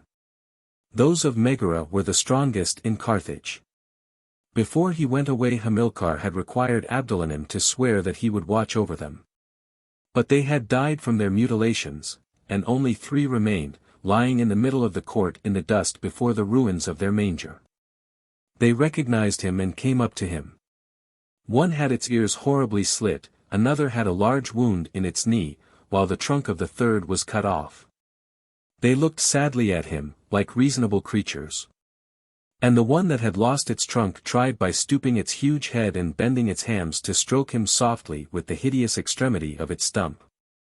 At this caress from the animal 2 tears started into his eyes. He rushed at Abdelanim. "Ah! Wretch! The cross! The cross!" Abdelanim fell back swooning upon the ground. The bark of a jackal rang from behind the purple factories, the blue smoke of which was ascending slowly into the sky. Hamilcar paused. The thought of his son had suddenly calmed him like the touch of a god. He caught a glimpse of a prolongation of his might, an indefinite continuation of his personality, and the slaves could not understand whence this appeasement had come upon him. As he bent his steps towards the purple factories he passed before the ergastulum, which was a long house of black stone built in a square pit with a small pathway all round it and 4 staircases at the corners. Idabel was doubtless waiting until the night to finish his signal. There is no hurry yet, thought Hamilcar, and he went down into the prison. Some cried out to him, "Return," the boldest followed him. The open door was flapping in the wind. The twilight entered through the narrow loopholes, and in the interior broken chains could be distinguished hanging from the walls. This was all that remained of the captives of war. Then Hamilcar grew extraordinarily pale, and those who were leaning over the pit outside saw him resting one hand against the wall to keep himself from falling. But the jackal uttered its cry 3 times in succession. Hamilcar raised his head. He did not speak a word nor make a gesture. Then when the sun had completely set he disappeared behind the nopal hedge, and in the evening he said as he entered the assembly of the rich in the temple of Eshmaun, "Luminaries of the Baalim, I accept the command of the Punic forces against the army of the barbarians." 8. The Battle of the Macaras. In the following day he drew 223,000 kikars of gold from the Sicca, and decreed a tax of 14 shekels upon the rich. Even the women contributed. Payment was made in behalf of the children, and he compelled the colleges of priests to furnish money, a monstrous thing, according to Carthaginian customs. He demanded all the horses, mules, and arms. A few tried to conceal their wealth, and their property was sold, and, to intimidate the avarice of the rest, he himself gave 60 suits of armor, and 1,500 gomers of meal, which was as much as was given by the Ivory Company. He sent into Liguria to buy soldiers, 3,000 mountaineers accustomed to fight with bears. They were paid for 6 moons in advance at the rate of 4 minae a day. Nevertheless an army was wanted. But he did not, like Hanno, accept all the citizens. First he rejected those engaged in sedentary occupations, and then those who were big-bellied or had a pusillanimous look. And he admitted those of ill repute, the scum of Malqua, sons of barbarians, freed men. For reward he promised some of the new Carthaginians complete rights of citizenship. His first care was to reform the legion. These handsome young fellows, who regarded themselves as the military majesty of the Republic, governed themselves. He reduced their officers to the ranks. He treated them harshly, made them run, leap, ascend the declivity of Bursa at a single burst, hurl javelins, wrestle together, and sleep in the squares at night. Their families used to come to see them and pity them. He ordered shorter swords and stronger buskins. He fixed the number of serving men, and reduced the amount of baggage, and as there were 300 Roman pila kept in the temple of Moloch, he took them in spite of the pontiff's protests. He organized a phalanx of 72 elephants with those which had returned from Utica, and others which were private property, and rendered them formidable. He armed their drivers with mallet and chisel to enable them to split their skulls in the fight if they ran away. He would not allow his generals to be nominated by the Grand Council. The ancients tried to urge the laws in objection, but he set them aside. No one ventured to murmur again, and everything yielded to the violence of his genius. He assumed sole charge of the war, the government, and the finances. And as a precaution against accusations he demanded the Suffet Hanno as examiner of his accounts.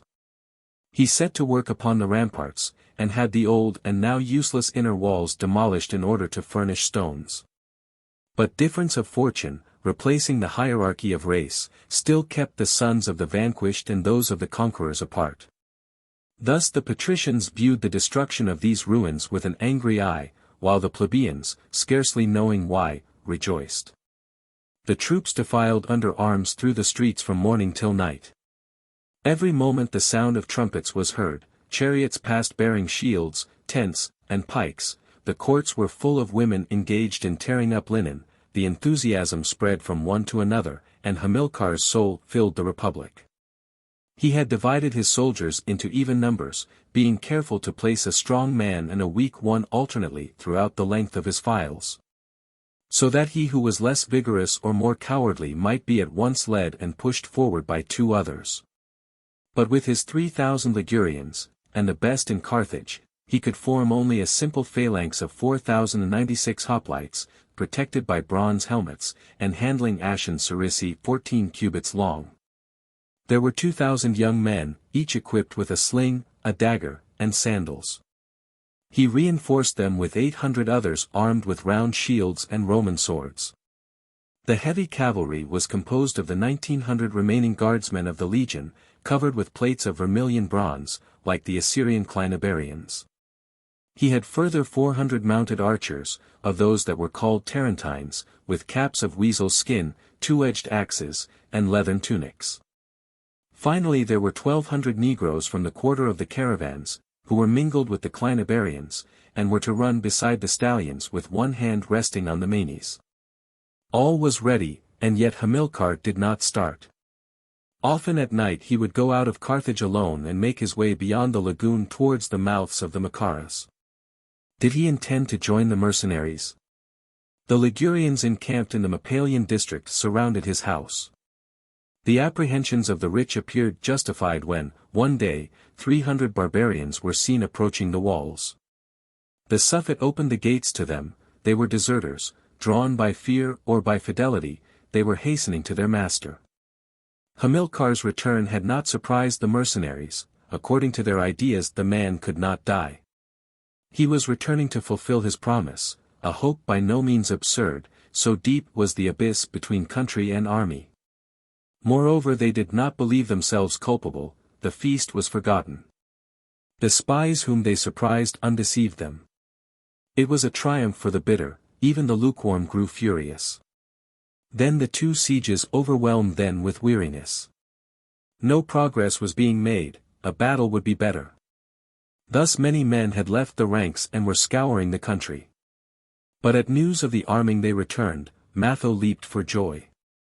At last! At last, he cried. Then the resentment which he cherished against Salammbô was turned against Hamilcar. His hate could now perceive a definite prey. And as his vengeance grew easier of conception, he almost believed that he had realized it, and he reveled in it already. At the same time he was seized with a loftier tenderness, and consumed by more acrid desire. He saw himself alternately in the midst of the soldiers brandishing the Suffet's head on a pike, and then in the room with the purple bed, clasping the maiden in his arms, covering her face with kisses, passing his hands over her long, black hair. And the imagination of this, which he knew could never be realized, tortured him. He swore to himself that, since his companions had appointed him Shaloshim, he would conduct the war. The certainty that he would not return from it urged him to render it a pitiless one. He came to Spendius and said to him, "You will go and get your men. I will bring mine. Warn Autaritus. We are lost if Hamilcar attacks us. Do you understand me? Rise." Spendius was stupefied before such an air of authority. Matho usually allowed himself to be led, and his previous transports had quickly passed away. But just now he appeared at once calmer and more terrible. A superb will gleamed in his eyes like the flame of sacrifice. The Greek did not listen to his reasons. He was living in one of the Carthaginian pearl-bordered tents, drinking cool beverages from silver cups, playing at the katabas, letting his hair grow, and conducting the siege with slackness. Moreover, he had entered into communications with some in the town and would not leave, being sure that it would open its gates before many days were over. Narr-Havas, who wandered about among the 3 armies, was at that time with him. He supported his opinion, and even blamed the Libyan for wishing in his excess of courage to abandon their enterprise. "Go, if you are afraid," exclaimed Matho, "you promised us pitch, sulfur, elephants, foot soldiers, horses. Where are they?" Narr-Havas reminded him that he had exterminated Hanno's last cohorts. As to the elephants, they were being hunted in the woods, he was arming the foot soldiers, the horses were on their way. And the Numidian rolled his eyes like a woman and smiled in an irritating manner as he stroked the ostrich feather which fell upon his shoulder. In his presence Matho was at a loss for a reply. But a man who was a stranger entered, wet with perspiration, scared, and with bleeding feet and loosened girdle. His breathing shook his lean sides enough to have burst them, and speaking in an unintelligible dialect he opened his eyes wide as if he were telling of some battle. The king sprang outside and called his horsemen. They ranged themselves in the plain before him in the form of a circle. Narr-Havas, who was mounted, bent his head and bit his lips. At last he separated his men into 2 equal divisions, and told the first to wait. Then with an imperious gesture he carried off the others at a gallop and disappeared on the horizon in the direction of the mountains. "Master," murmured Spendius, "I do not like these extraordinary chances, the Suffet returning, Narr-Havas going away." "Why? What does it matter?" said Matho disdainfully. It was a reason the more for anticipating Hamilcar by uniting with Autaritus. But if the siege of the towns were raised, the inhabitants would come out and attack them in the rear, while they would have the Carthaginians in front. After much talking the following measures were resolved upon and immediately executed. Spendius proceeded with 15,000 men as far as the bridge built across the Macaras, 3 miles from Utica. The corners of it were fortified with 4 huge towers provided with catapults. All the paths and gorges in the mountains were stopped up with trunks of trees, pieces of rock, interlacings of thorn, and stone walls. On the summits heaps of grass were made which might be lighted as signals, and shepherds who were able to see at a distance were posted at intervals. No doubt Hamilcar would not, like Hanno, advance by the mountain of the hot springs. He would think that Autaritus, being master of the interior, would close the route against him. Moreover, a check at the opening of the campaign would ruin him, while if he gained a victory he would soon have to make a fresh beginning, the mercenaries being further off. Again, he could disembark at Cape Grapes and march thence upon one of the towns. But he would then find himself between the two armies, an indiscretion which he could not commit with his scanty forces. Accordingly he must proceed along the base of Mount Ariana, then turn to the left to avoid the mouths of the Macaras, and come straight to the bridge. It was there that Matho expected him. At night he used to inspect the pioneers by torchlight. He would hasten to Hippo Zarytus or to the works on the mountains, would come back again, would never rest. Spendius envied his energy. But in the management of spies, the choice of sentries, the working of the engines and all means of defense, Matho listened docilely to his companion. They spoke no more of Salammbô, one not thinking about her, and the other being prevented by a feeling of shame. Often he would go towards Carthage, striving to catch sight of Hamilcar's troops. His eyes would dart along the horizon. He would lie flat on the ground, and believe that he could hear an army in the throbbing of his arteries. He told Spendius that if Hamilcar did not arrive in 3 days he would go with all his men to meet him and offer him battle. 2 further days elapsed. Spendius restrained him, but on the morning of the 6th day he departed.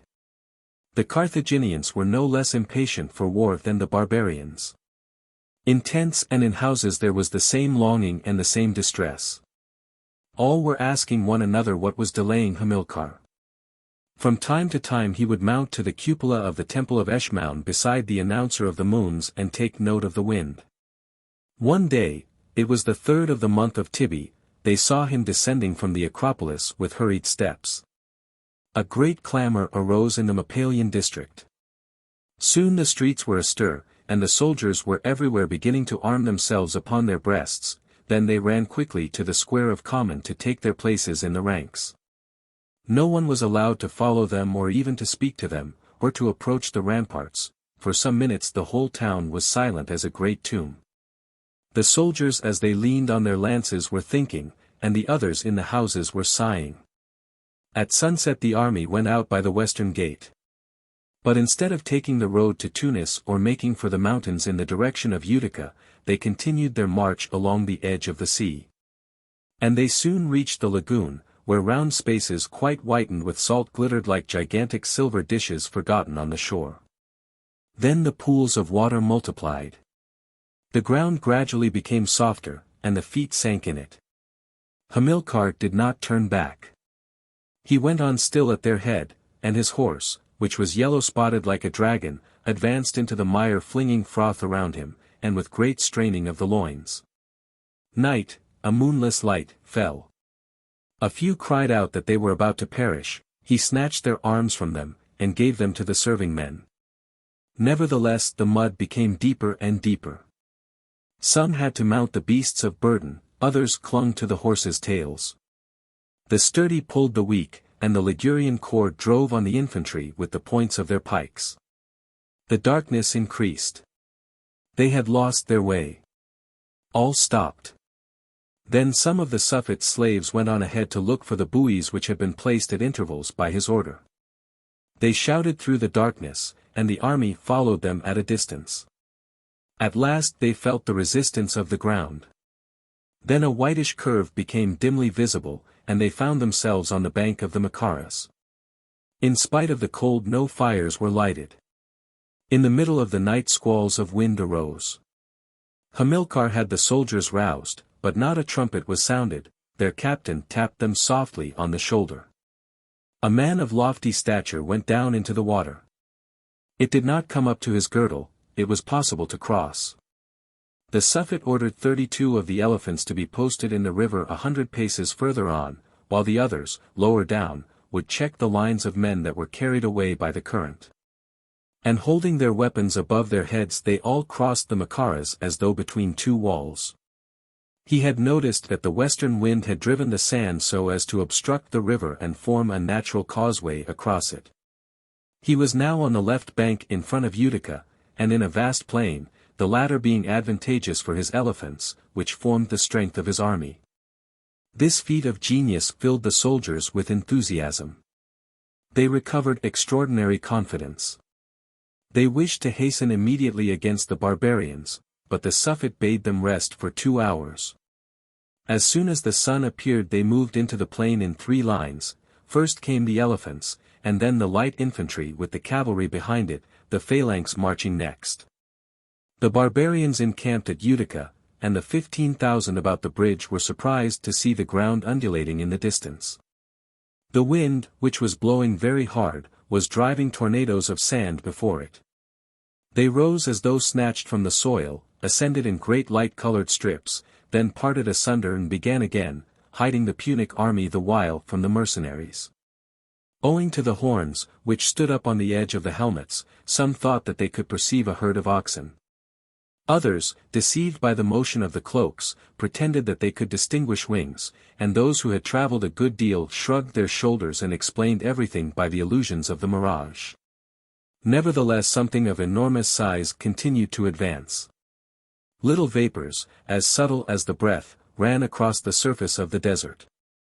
The sun, which was higher now, shone more strongly, a harsh light, which seemed to vibrate, threw back the depths of the sky, and permeating objects, rendered distance incalculable. The immense plain expanded in every direction beyond the limits of vision, and the almost insensible undulations of the soil extended to the extreme horizon, which was closed by a great blue line which they knew to be the sea. The 2 armies, having left their tents, stood gazing. The people of Utica were massing on the ramparts to have a better view. At last they distinguished several transverse bars bristling with level points. They became thicker, larger. Black hillocks swayed to and fro, square thickets suddenly appeared, they were elephants and lances. A single shout went up, the Carthaginians. And without signal or command the soldiers at Utica and those at the bridge ran pell-mell to fall in a body upon Hamilcar. Spendius shuddered at the name. Hamilcar. Hamilcar, he repeated, panting, and Matho was not there. What was to be done? No means of flight. The suddenness of the event, his terror of the Suffet, and above all, the urgent need of forming an immediate resolution, distracted him. He could see himself pierced by 1,000 swords, decapitated, dead. Meanwhile he was being called for, 30,000 men would follow him. He was seized with fury against himself, he fell back upon the hope of victory, it was full of bliss, and he believed himself more intrepid than Epaminondas. He smeared his cheeks with vermilion in order to conceal his paleness, then he buckled on his nemeads and his cuirass, swallowed a patter of pure wine, and ran after his troops, who were hastening towards those from Utica. They united so rapidly that the Suffet had not time to draw up his men in battle array. By degrees he slackened his speed. The elephants stopped. They rocked their heavy heads with their chargings of ostrich feathers, striking their shoulders the while with their trunks. Behind the intervals between them might be seen the cohorts of the Velites, and further on the great helmets of the Clinabarians, with steel heads glancing in the sun, cuirasses, plumes, and waving standards. But the Carthaginian army, which amounted to 11,396 men, seemed scarcely to contain them, for it formed an oblong, narrow at the sides and pressed back upon itself. Seeing them so weak, the barbarians, who were thrice as numerous, were seized with extravagant joy. Hamilcar was not to be seen. Perhaps he had remained down yonder. Moreover, what did it matter? The disdain which they felt for these traitors strengthened their courage, and before Spendius could command a maneuver they had all understood it, and already executed it. They were deployed in a long, straight line, overlapping the wings of the Punic army in order to completely encompass it. But when there was an interval of only 300 paces between the armies, the elephants turned round instead of advancing, then the Clinabarians were seen to face about and follow them. And the surprise of the mercenaries increased when they saw the archers running to join them. So the Carthaginians were afraid, they were fleeing. A tremendous hooting broke out from among the barbarian troops, and Spendius exclaimed from the top of his dromedary, "Ah! I knew it. Forward. Forward. Then javelins, darts, and sling bullets burst forth simultaneously. The elephants, feeling their croup stung by the arrows, began to gallop more quickly. A great dust enveloped them, and they vanished like shadows in a cloud. But from the distance there came a loud noise of footsteps, dominated by the shrill sound of the trumpets, which were being blown furiously. The space which the barbarians had in front of them, which was full of eddies and tumult, attracted like a whirlpool. Some dashed into it. Cohorts of infantry appeared, they closed up. And at the same time all the rest saw the foot soldiers hastening up with the horsemen at a gallop. Hamilcar had, in fact, ordered the phalanx to break its sections, and the elephants, light troops, and cavalry to pass through the intervals so as to bring themselves speedily upon the wings. And so well had he calculated the distance from the barbarians, that at the moment when they reached him, the entire Carthaginian army formed one long straight line. In the center bristled the phalanx, formed of syntagmata or full squares having 16 men on each side. All the leaders of all the files appeared amid long, sharp lance heads, which jutted out unevenly around them, for the first 6 ranks crossed their sarisi, holding them in the middle. And the 10 lower ranks rested them upon the shoulders of their companions in succession before them. Their faces were all half hidden beneath the visors of their helmets, their right legs were all covered with bronze nemeads, broad cylindrical shields reached down to their knees. And the horrible quadrangular mass moved in a single body, and seemed to live like an animal and work like a machine. 2 cohorts of elephants flanked it in regular array. Quivering, they shook off the splinters of the arrows that clung to their black skins. The Indians, squatting on their withers among the tufts of white feathers, restrained them with their spoon-headed harpoons, while the men in the towers, who were hidden up to their shoulders, moved about iron distaffs furnished with lighted tow on the edges of their large bended bows. Right and left of the elephants hovered the slingers, each with a sling around his loins, a second on his head, and a third in his right hand. Then came the Clinabarians, each flanked by a negro, and pointing their lances between the ears of their horses, which, like themselves, were completely covered with gold. Afterwards, at intervals, came the light-armed soldiers with shields of lynx skin, beyond which projected the points of the javelins which they held in their left hands. While the Tarentines, each having 2 coupled horses, relieved this wall of soldiers at its 2 extremities. The army of the barbarians, on the contrary, had not been able to preserve its line. Undulations and blanks were to be found through its extravagant length, all were panting and out of breath with their running. The phalanx moved heavily along with thrusts from all its sarisi. And the too slender line of the mercenaries soon yielded in the center beneath the enormous weight. Then the Carthaginian wings expanded in order to fall upon them, the elephants following. The phalanx, with obliquely pointed lances, cut through the barbarians. There were 2 enormous, struggling bodies, and the wings with slings and arrows beat them back upon the phalangites. There was no cavalry to get rid of them, except 200 Numidians operating against the right squadron of the Clinabarians. All the rest were hemmed in, and unable to extricate themselves from the lines. The peril was imminent, and the need of coming to some resolution urgent. Spendius ordered attacks to be made simultaneously on both flanks of the phalanx so as to pass clean through it. But the narrower ranks glided below the longer ones and recovered their position, and the phalanx turned upon the barbarians as terrible in flank as it had just been in front. They struck at the staves of the sarisi, but the cavalry in the rear embarrassed their attack. And the phalanx, supported by the elephants, lengthened and contracted, presenting itself in the form of a square, a cone, a rhombus, a trapezium, a pyramid. A twofold internal movement went on continually from its head to its rear. For those who were at the lowest part of the files hastened up to the first ranks, while the latter, from fatigue, or on account of the wounded, fell further back. The barbarians found themselves thronged upon the phalanx. It was impossible for it to advance. There was, as it were, an ocean wherein leaped red crests and scales of brass, while the bright shields rolled like silver foam. Sometimes broad currents would descend from one extremity to the other, and then go up again, while a heavy mass remained motionless in the center. The lances dipped and rose alternately. Elsewhere there was so quick a play of naked swords that only the points were visible, while turmi of cavalry formed wide circles which closed again like whirlwinds behind them. Above the voices of the captains, the ringing of clarions and the grating of tires, bullets of lead and almonds of clay whistled through the air, dashing the sword from the hand or the brain out of the skull. The wounded, sheltering themselves with one arm beneath their shields, pointed their swords by resting the pommels on the ground, while others, lying in pools of blood, would turn and bite the heels of those above them. The multitude was so compact, the dust so thick, and the tumult so great that it was impossible to distinguish anything. The cowards who offered to surrender were not even heard.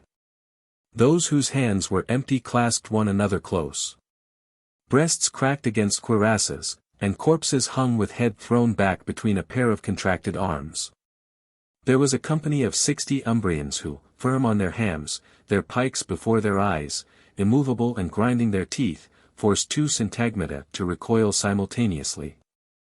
Some Epirot shepherds ran upon the left squadron of the Clinabarians, and whirling their staves, seized the horses by the man, the animals threw their riders and fled across the plain.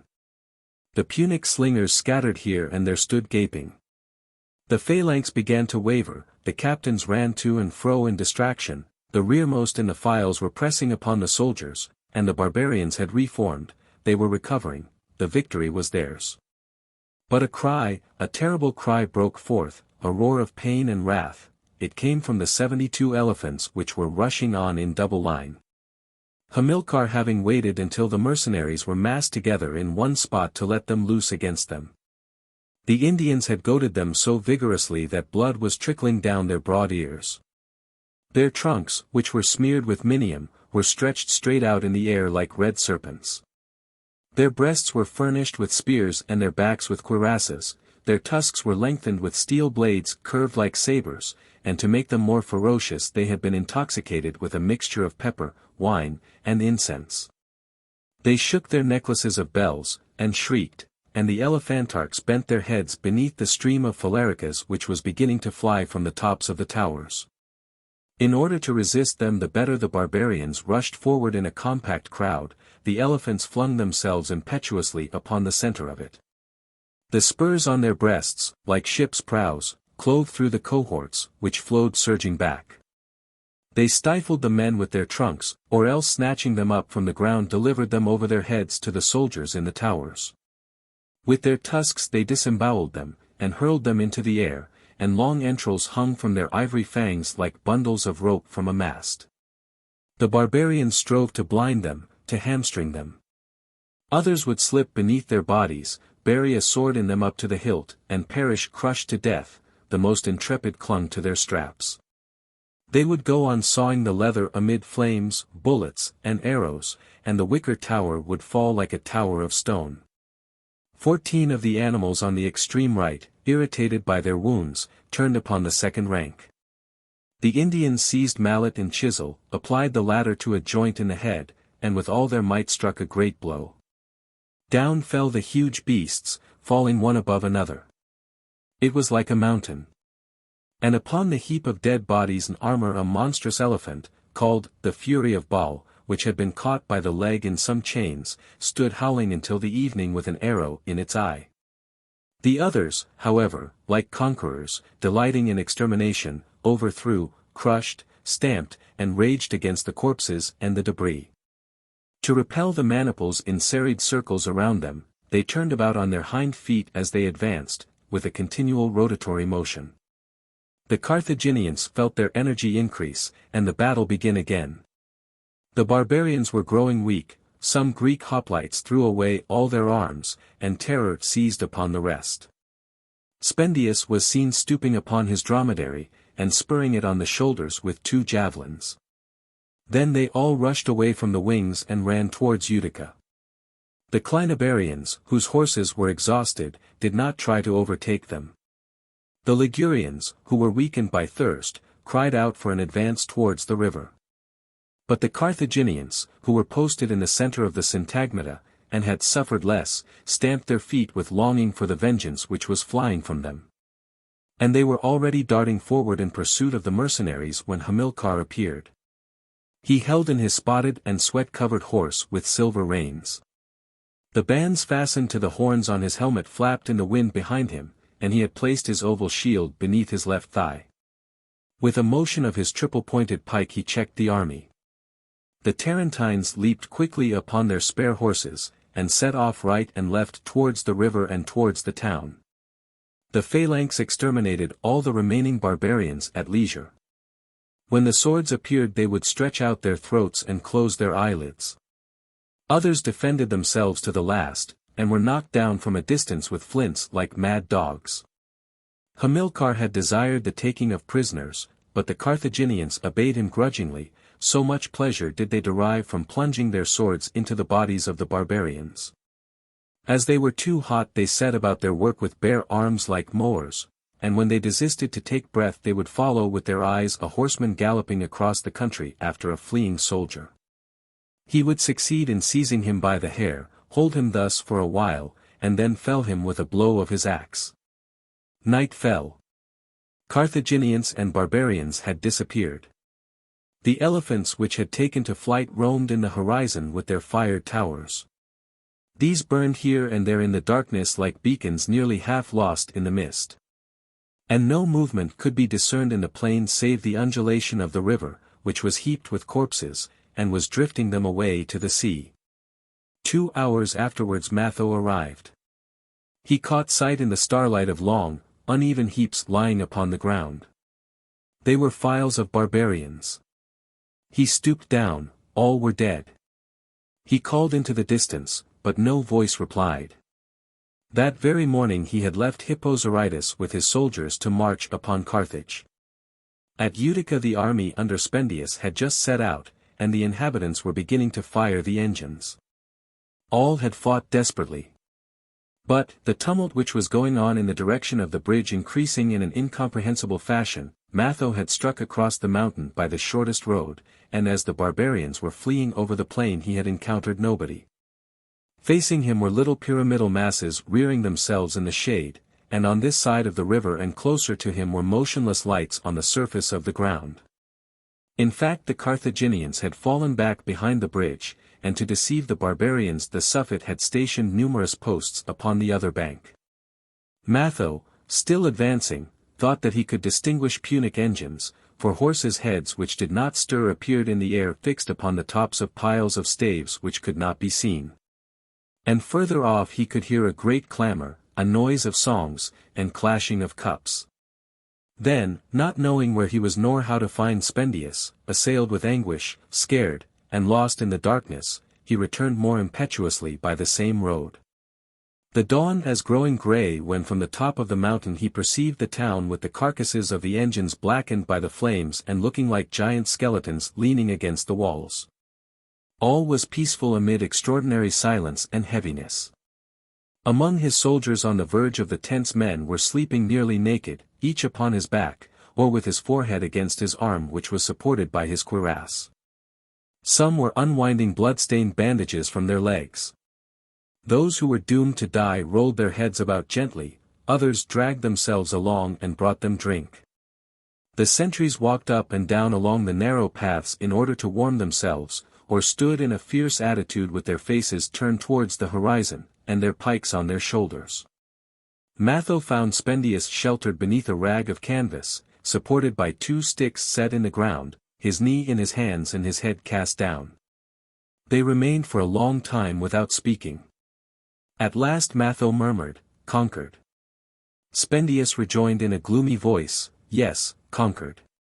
And to all questions he replied by gestures of despair. Meanwhile sighs and death rattles reached them. Matho partially opened the canvas. Then the sight of the soldiers reminded him of another disaster on the same spot, and he ground his teeth, "Wretch! Once already." Spendius interrupted him, "You were not there either." "It is a curse," exclaimed Matho. "Nevertheless, in the end I will get at him. I will conquer him. I will slay him. Ah! If I had been there," the thought of having missed the battle rendered him even more desperate than the defeat. He snatched up his sword and threw it upon the ground. But how did the Carthaginians beat you? The former slave began to describe the maneuvers. Matho seemed to see them, and he grew angry. The army from Utica ought to have taken Hamilcar in the rear instead of hastening to the bridge. Ah! I know, said Spendius. You ought to have made your ranks twice as deep, avoided exposing the velites against the phalanx, and given free passage to the elephants. Everything might have been recovered at the last moment, there was no necessity to fly. Spendius replied.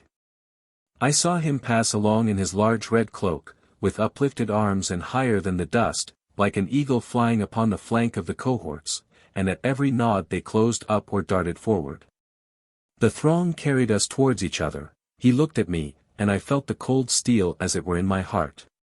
He selected the day, perhaps, whispered Matho to himself. They questioned each other, trying to discover what it was that had brought the Suffet just when circumstances were most unfavorable. They went on to talk over the situation, and Spendius, to extenuate his fault, or to revive his courage, asserted that some hope still remained. And if there be none, it matters not, said Matho, alone, I will carry on the war. And I too. Exclaimed the Greek, leaping up, he strode to and fro, his eyes sparkling, and a strange smile wrinkled his jackal face.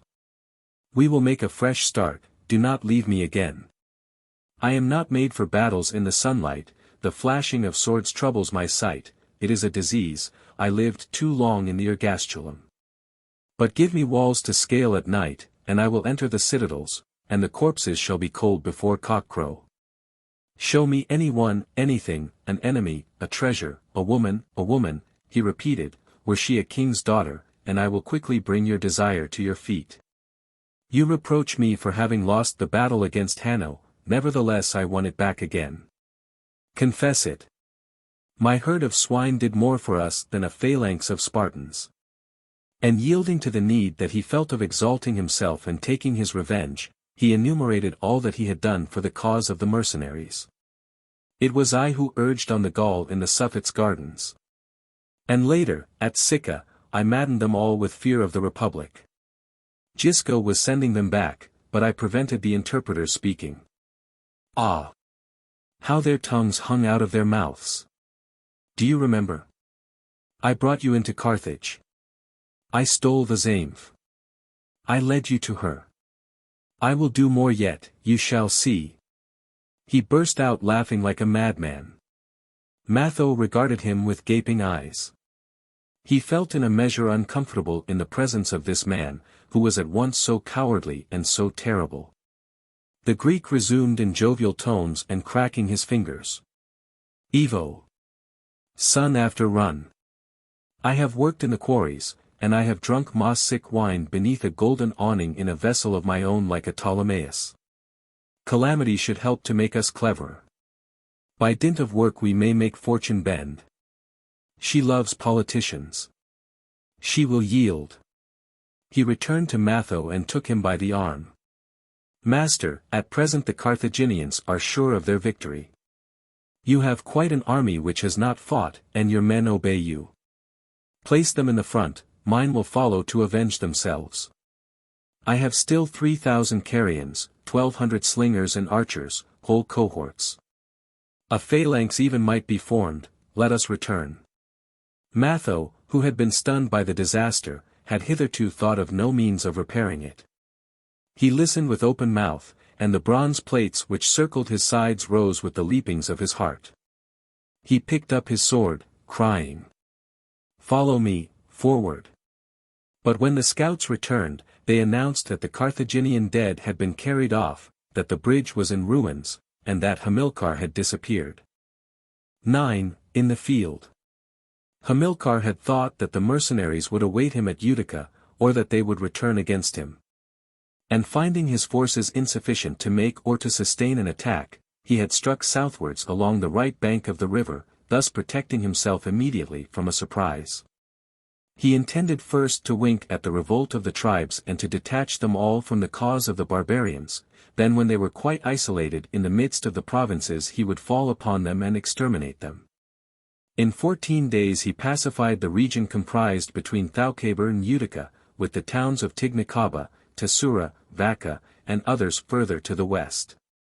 Zunghar built in the mountains, Asura celebrated for its temple, Gerado fertile in junipers, Thapidus, and Hagur sent embassies to him. The country people came with their hands full of provisions, implored his protection, kissed his feet and those of the soldiers, and complained of the barbarians. Some came to offer him bags containing heads of mercenaries killed, so they said, by themselves, but which they had cut off corpses. For many had lost themselves in their flight, and were found dead here and there beneath the olive trees and among the vines. On the morrow of his victory, Hamilcar, to dazzle the people, had sent to Carthage the 2,000 captives taken on the battlefield.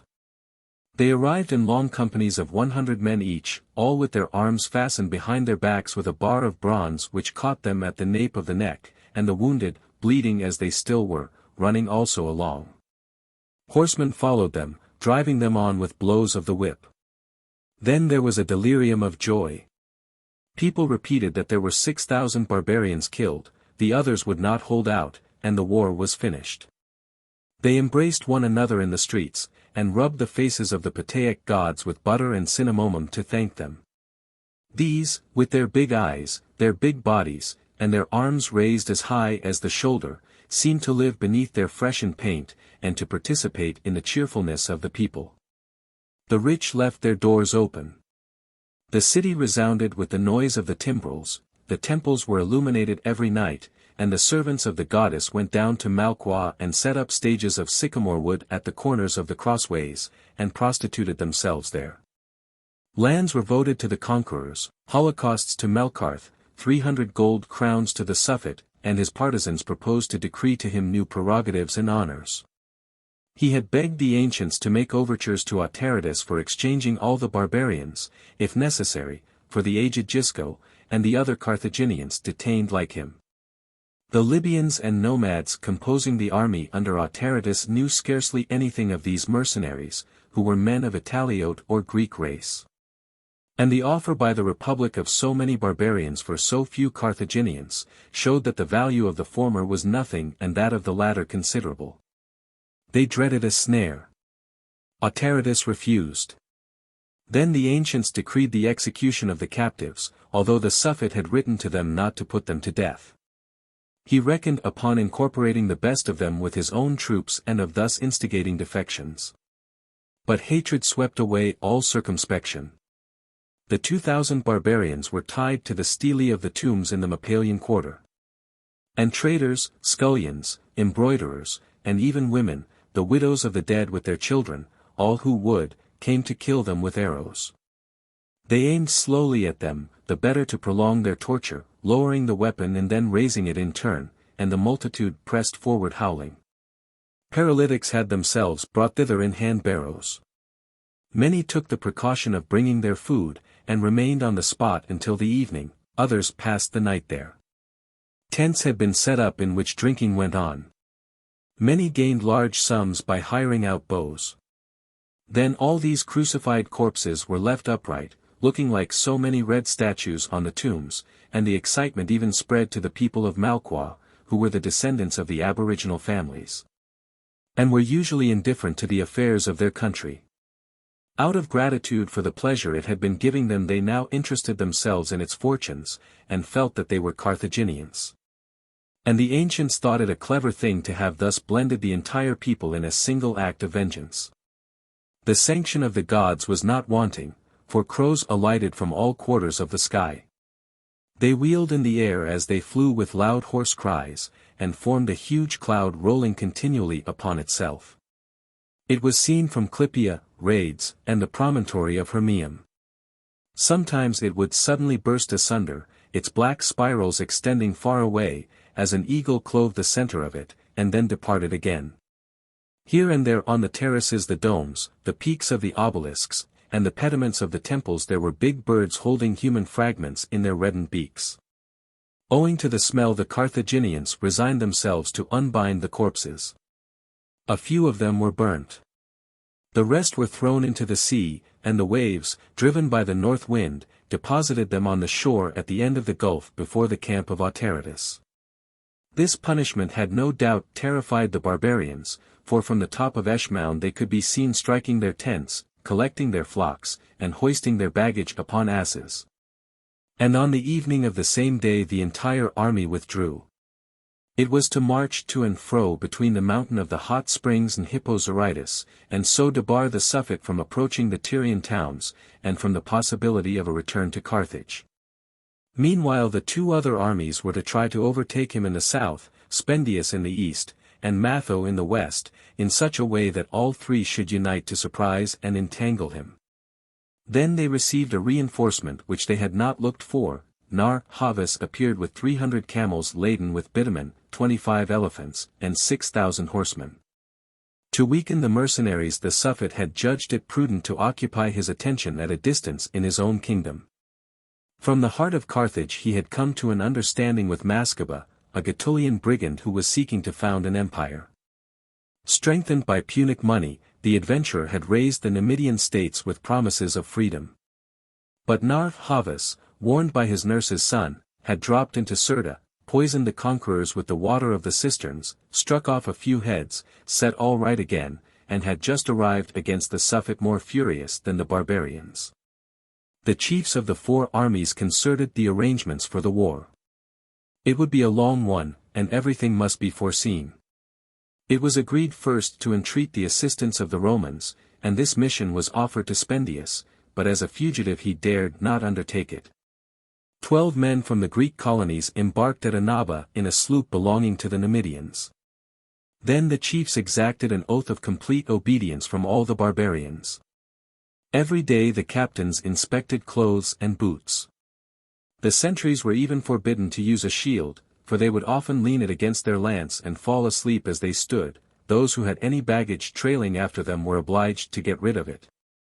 Everything was to be carried, in Roman fashion, on the back. As a precaution against the elephants Matho instituted a corps of cataphract cavalry, men and horses being hidden beneath cuirasses of hippopotamus skin bristling with nails. And to protect the horses' hoofs boots of plaited espartograss were made for them. It was forbidden to pillage the villages, or to tyrannize over the inhabitants who were not of Punic race. But as the country was becoming exhausted, Matho ordered the provisions to be served out to the soldiers individually, without troubling about the women. At first the men shared with them. Many grew weak for lack of food.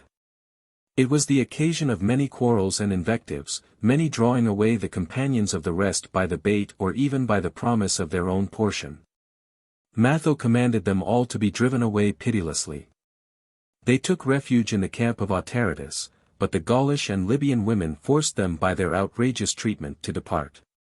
At last they came beneath the walls of Carthage to implore the protection of Ceres and Proserpine, for in Byrsa there was a temple with priests consecrated to these goddesses in expiation of the horrors formerly committed at the siege of Syracuse.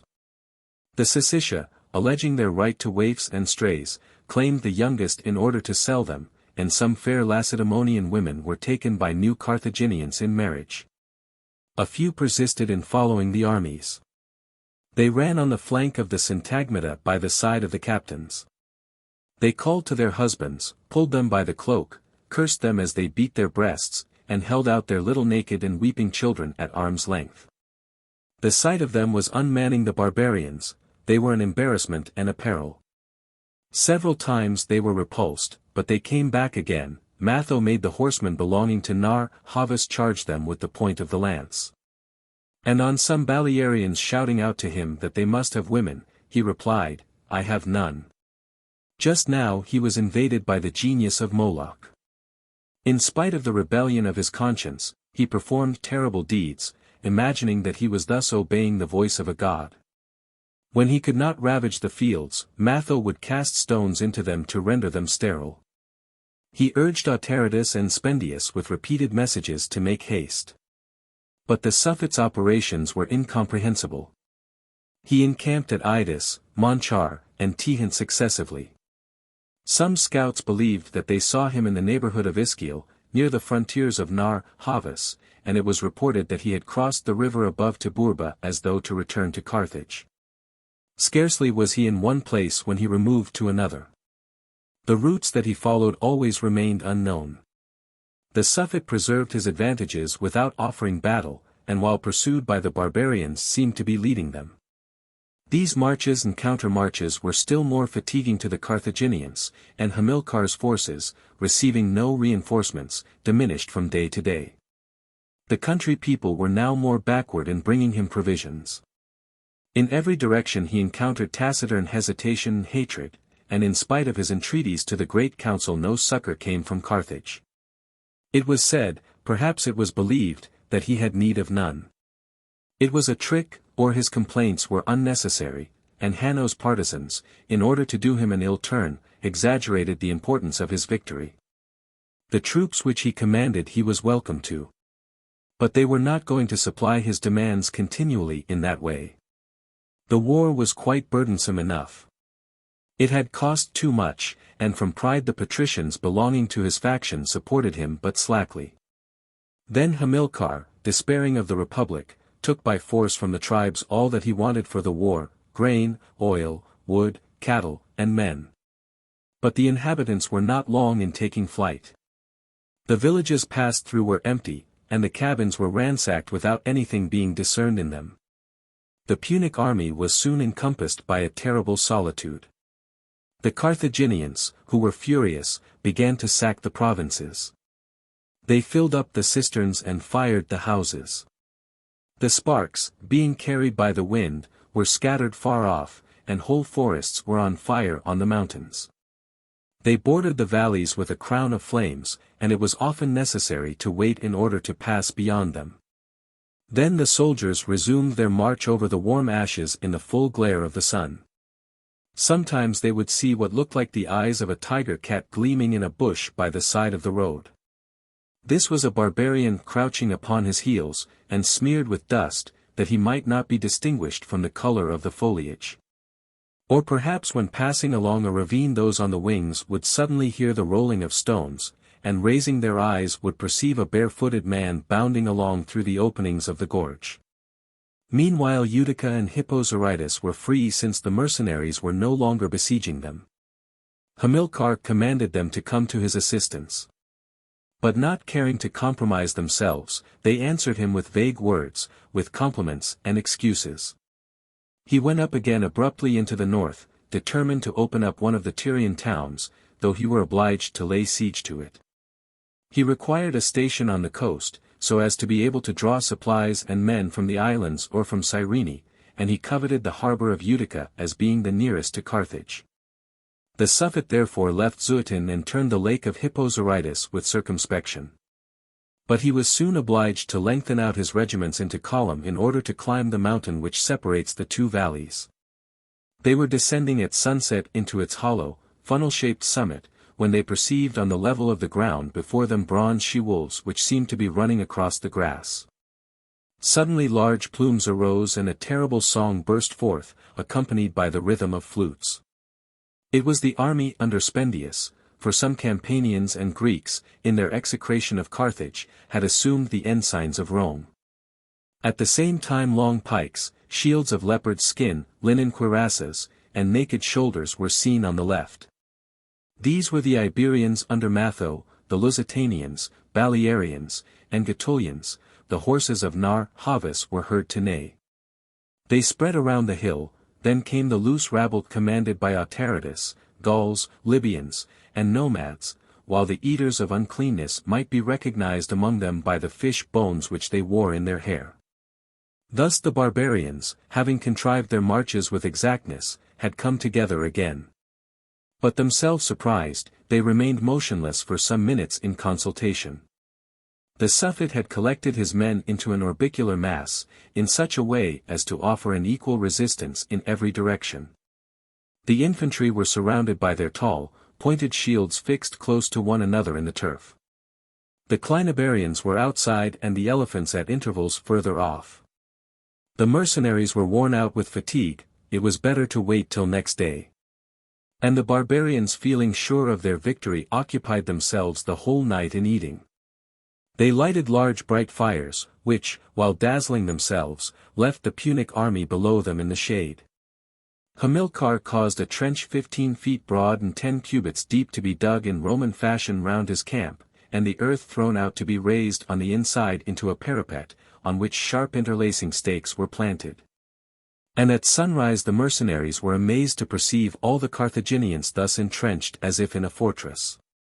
They could recognize Hamilcar in the midst of the tents walking about and giving orders. His person was clad in a brown cuirass cut in little scales, he was followed by his horse, and stopped from time to time to point out something with his right arm outstretched.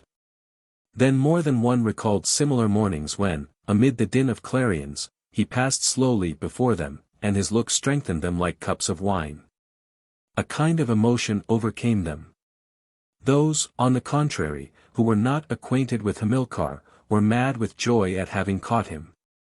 Nevertheless, if all attacked at once they would do one another mutual injury in the insufficiency of space. The Numidians might dash through. But the Clinabarians, who were protected by cuirasses, would crush them. And then how were the palisades to be crossed? As to the elephants, they were not sufficiently well trained. "You are all cowards," exclaimed Matho. And with the best among them he rushed against the entrenchment. They were repulsed by a volley of stones, for the Suffet had taken their abandoned catapults on the bridge. This want of success produced an abrupt change in the fickle minds of the barbarians. Their extreme bravery disappeared, they wished to conquer, but with the smallest possible risk. According to Spendius they ought to maintain carefully the position that they held, and starve out the Punic army. But the Carthaginians began to dig wells, and as there were mountains surrounding the hill, they discovered water. From the summit of their palisade they launched arrows, earth, dung, and pebbles which they gathered from the ground, while the 6 catapults rolled incessantly throughout the length of the terrace. But the springs would dry up of themselves. The provisions would be exhausted, and the catapults worn out, the mercenaries, who were 10 times as numerous, would triumph in the end. The Suffet devised negotiations so as to gain time, and one morning the barbarians found a sheep's skin covered with writing within their lines. He justified himself for his victory, the ancients had forced him into the war, and to show them that he was keeping his word, he offered them the pillaging of Utica or Hippo Zarytus at their choice. In conclusion, Hamilcar declared that he did not fear them because he had won over some traitors, and thanks to them would easily manage the rest.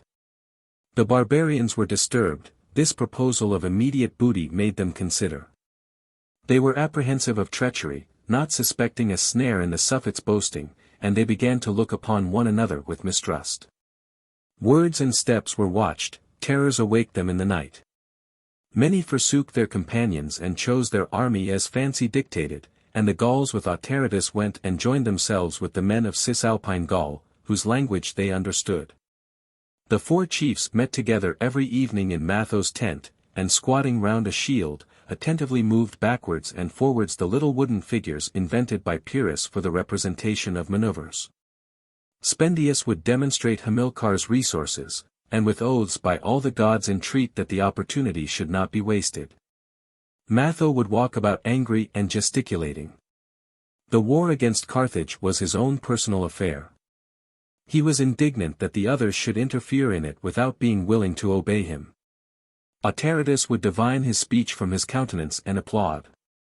Narr' would elevate his chin to mark his disdain. There was not a measure he did not consider fatal, and he had ceased to smile. Sighs would escape him as though he were thrusting back sorrow for an impossible dream, despair for an abortive enterprise. While the barbarians deliberated in uncertainty, the Suffet increased his defenses, he had a second trench dug within the palisades, a second wall raised, and wooden towers constructed at the corners. And his slaves went as far as the middle of the outposts to drive caltrops into the ground. But the elephants, whose allowances were lessened, struggled in their shackles. To economize the grass he ordered the Clinabarians to kill the least strong among the stallions. A few refused to do so, and he had them decapitated. The horses were eaten. The recollection of this fresh meat was a source of great sadness to them in the days that followed. From the bottom of the amphitheater in which they were confined they could see the 4 bustling camps of the barbarians all around them on the heights. Women moved about with leathern bottles on their heads, goats strayed bleeding beneath the piles of pikes, sentries were being relieved, and eating was going on around tripods. In fact, the tribes furnished them abundantly with provisions, and they did not themselves suspect how much their inaction alarmed the Punic army. On the second day the Carthaginians had remarked a troop of 300 men apart from the rest in the camp of the nomads. These were the rich who had been kept prisoners since the beginning of the war. Some Libyans ranged them along the edge of the trench, took their station behind them, and hurled javelins, making themselves a rampart of their bodies. The wretched creatures could scarcely be recognized, so completely were their faces covered with vermin and filth. Their hair had been plucked out in places, leaving bare the ulcers on their heads, and they were so lean and hideous that they were like mummies in tattered shrouds. A few trembled and sobbed with a stupid look. The rest cried out to their friends to fire upon the barbarians. There was one who remained quite motionless with face cast down, and without speaking, his long white beard fell to his chain-covered hands. And the Carthaginians, feeling as it were the downfall of the Republic in the bottom of their hearts, recognized Gisco. Although the place was a dangerous one they pressed forward to see him. On his head had been placed a grotesque tiara of hippopotamus leather encrusted with pebbles. It was Autaritus's idea, but it was displeasing to Matho. Hamilcar in exasperation, and resolved to cut his way through in one way or another, had the palisades opened, and the Carthaginians went at a furious rate halfway up the hill or 300 paces. Such a flood of barbarians descended upon them that they were driven back to their lines. One of the guards of the legion who had remained outside was stumbling among the stones. Xerxes ran up to him, knocked him down, and plunged a dagger into his throat. He drew it out, threw himself upon the wound, and gluing his lips to it with mutterings of joy, and startings which shook him to the heels, pumped up the blood by breastfuls. Then he quietly sat down upon the corpse, raised his face with his neck thrown back the better to breathe in the air, like a hind that has just drunk at a mountain stream, and in a shrill voice began to sing a Balearic song.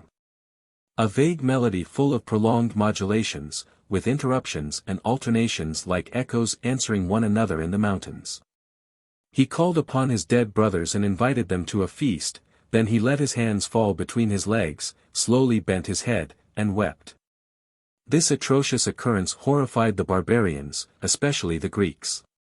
From that time forth the Carthaginians did not attempt to make any sally, and they had no thought of surrender, certain as they were that they would perish in tortures. Nevertheless the provisions, in spite of Hamilcar's carefulness, diminished frightfully. There was not left per man more than 10 khamers of wheat, 3 hins of millet, and 12 betzas of dried fruit. No more meat, no more oil, no more salt food, and not a grain of barley for the horses, which might be seen stretching down their wasted necks seeking in the dust for blades of trampled straw. Often the sentries on vidette upon the terrace would see in the moonlight a dog belonging to the barbarians coming to prowl beneath the entrenchment among the heaps of filth. It would be knocked down with a stone, and then, after a descent had been effected along the palisades by means of the straps of a shield, it would be eaten without a word. Sometimes horrible barkings would be heard and the man would not come up again. 3 phalangites, in the 4th dilochia of the 12th syntagmata, killed one another with knives in a dispute about a rat. All regretted their families, and their houses. The poor their hive-shaped huts, with the shells on the threshold and the hanging net, and the patricians their large halls filled with bluish shadows. Where at the most indolent hour of the day they used to rest listening to the vague noise of the streets mingled with the rustling of the leaves as they stirred in their gardens. To go deeper into the thought of this, and to enjoy it more, they would half close their eyelids, only to be roused by the shock of a wound. Every minute there was some engagement, some fresh alarm.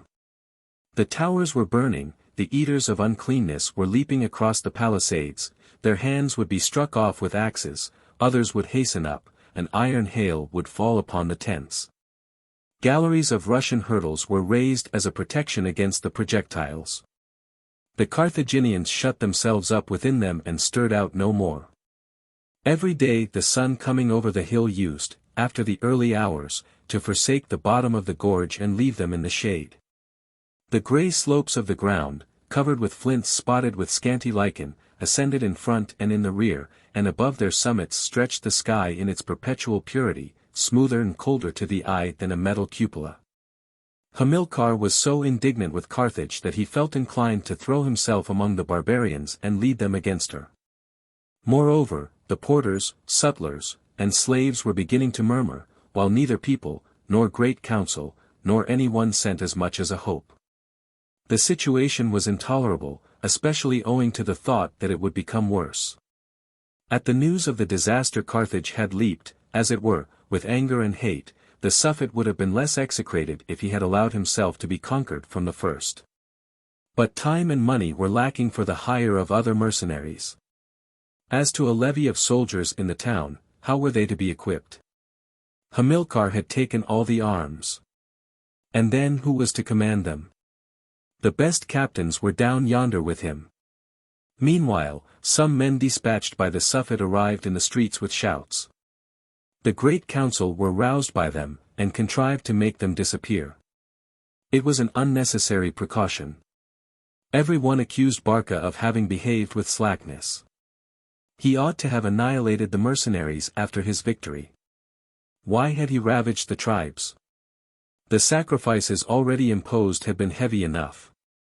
And the patricians deplored their contributions of 14 shekels, and the Sicca their 223,000 gold kikars. Those who had given nothing lamented like the rest. The populace was jealous of the new Carthaginians, to whom he had promised full rights of citizenship, and even the Ligurians, who had fought with such intrepidity, were confounded with the barbarians and cursed like them. Their race became a crime, the proof of complicity.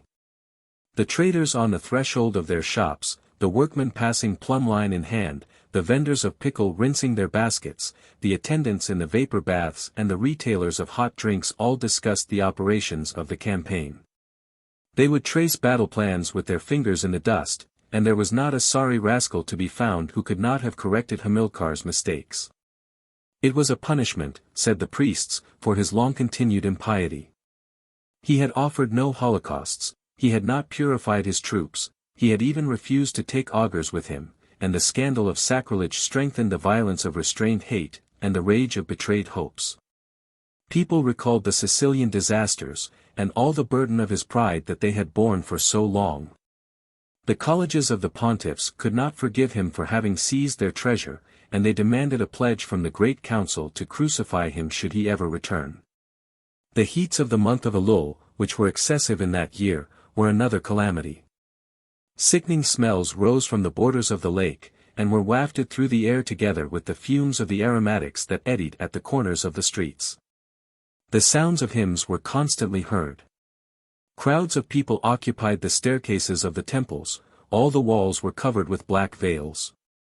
Tapers burnt on the brows of the Pataic gods, and the blood of camels slain for sacrifice ran along the flights of stairs forming red cascades upon the steps. Carthage was agitated with funereal delirium. From the depths of the narrowest lanes, and the blackest dens, there issued pale faces, men with viper-like profiles and grinding their teeth.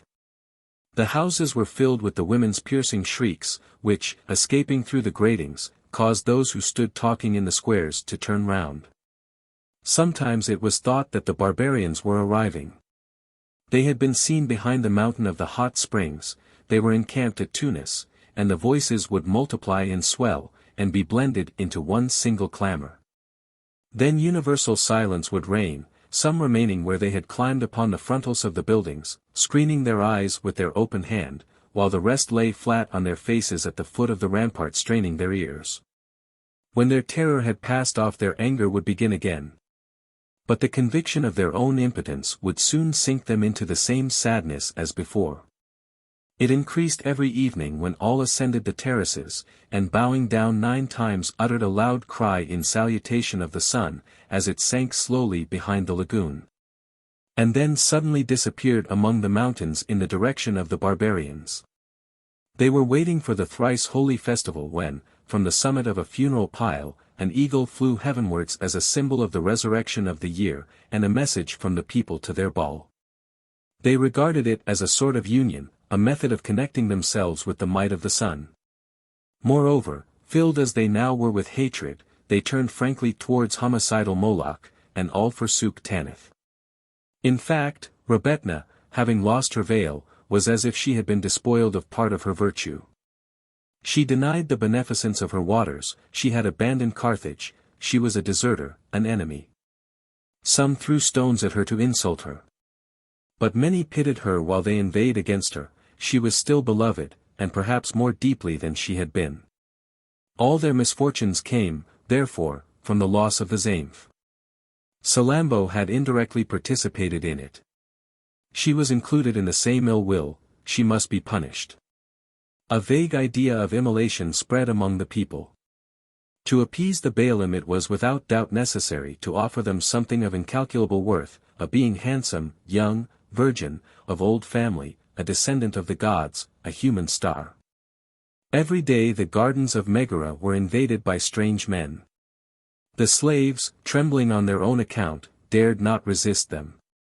Nevertheless, they did not pass beyond the galley staircase. They remained below with their eyes raised to the highest terrace. They were waiting for Salammbô, and they would cry out for hours against her like dogs baying at the moon. 10. The Serpent. These clamorings of the populace did not alarm Hamilcar's daughter.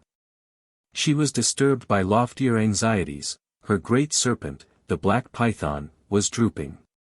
And in the eyes of the Carthaginians, the serpent was at once a national and a private fetish. It was believed to be the offspring of the dust of the earth, since it emerges from its depths and has no need of feet to traverse it.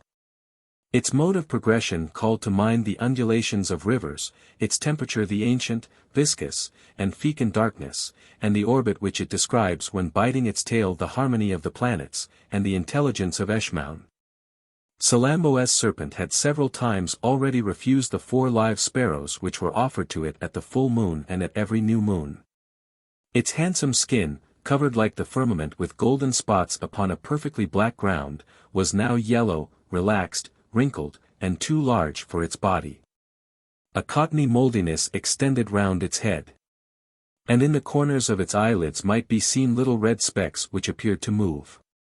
Salammbô would approach its silver wire basket from time to time, and would draw aside the purple curtains, the lotus leaves, and the birds' down. But it was continually rolled up upon itself, more motionless than a withered bindweed. And from looking at it she at last came to feel a kind of spiral within her heart, another serpent, as it were, mounting up to her throat by degrees and strangling her.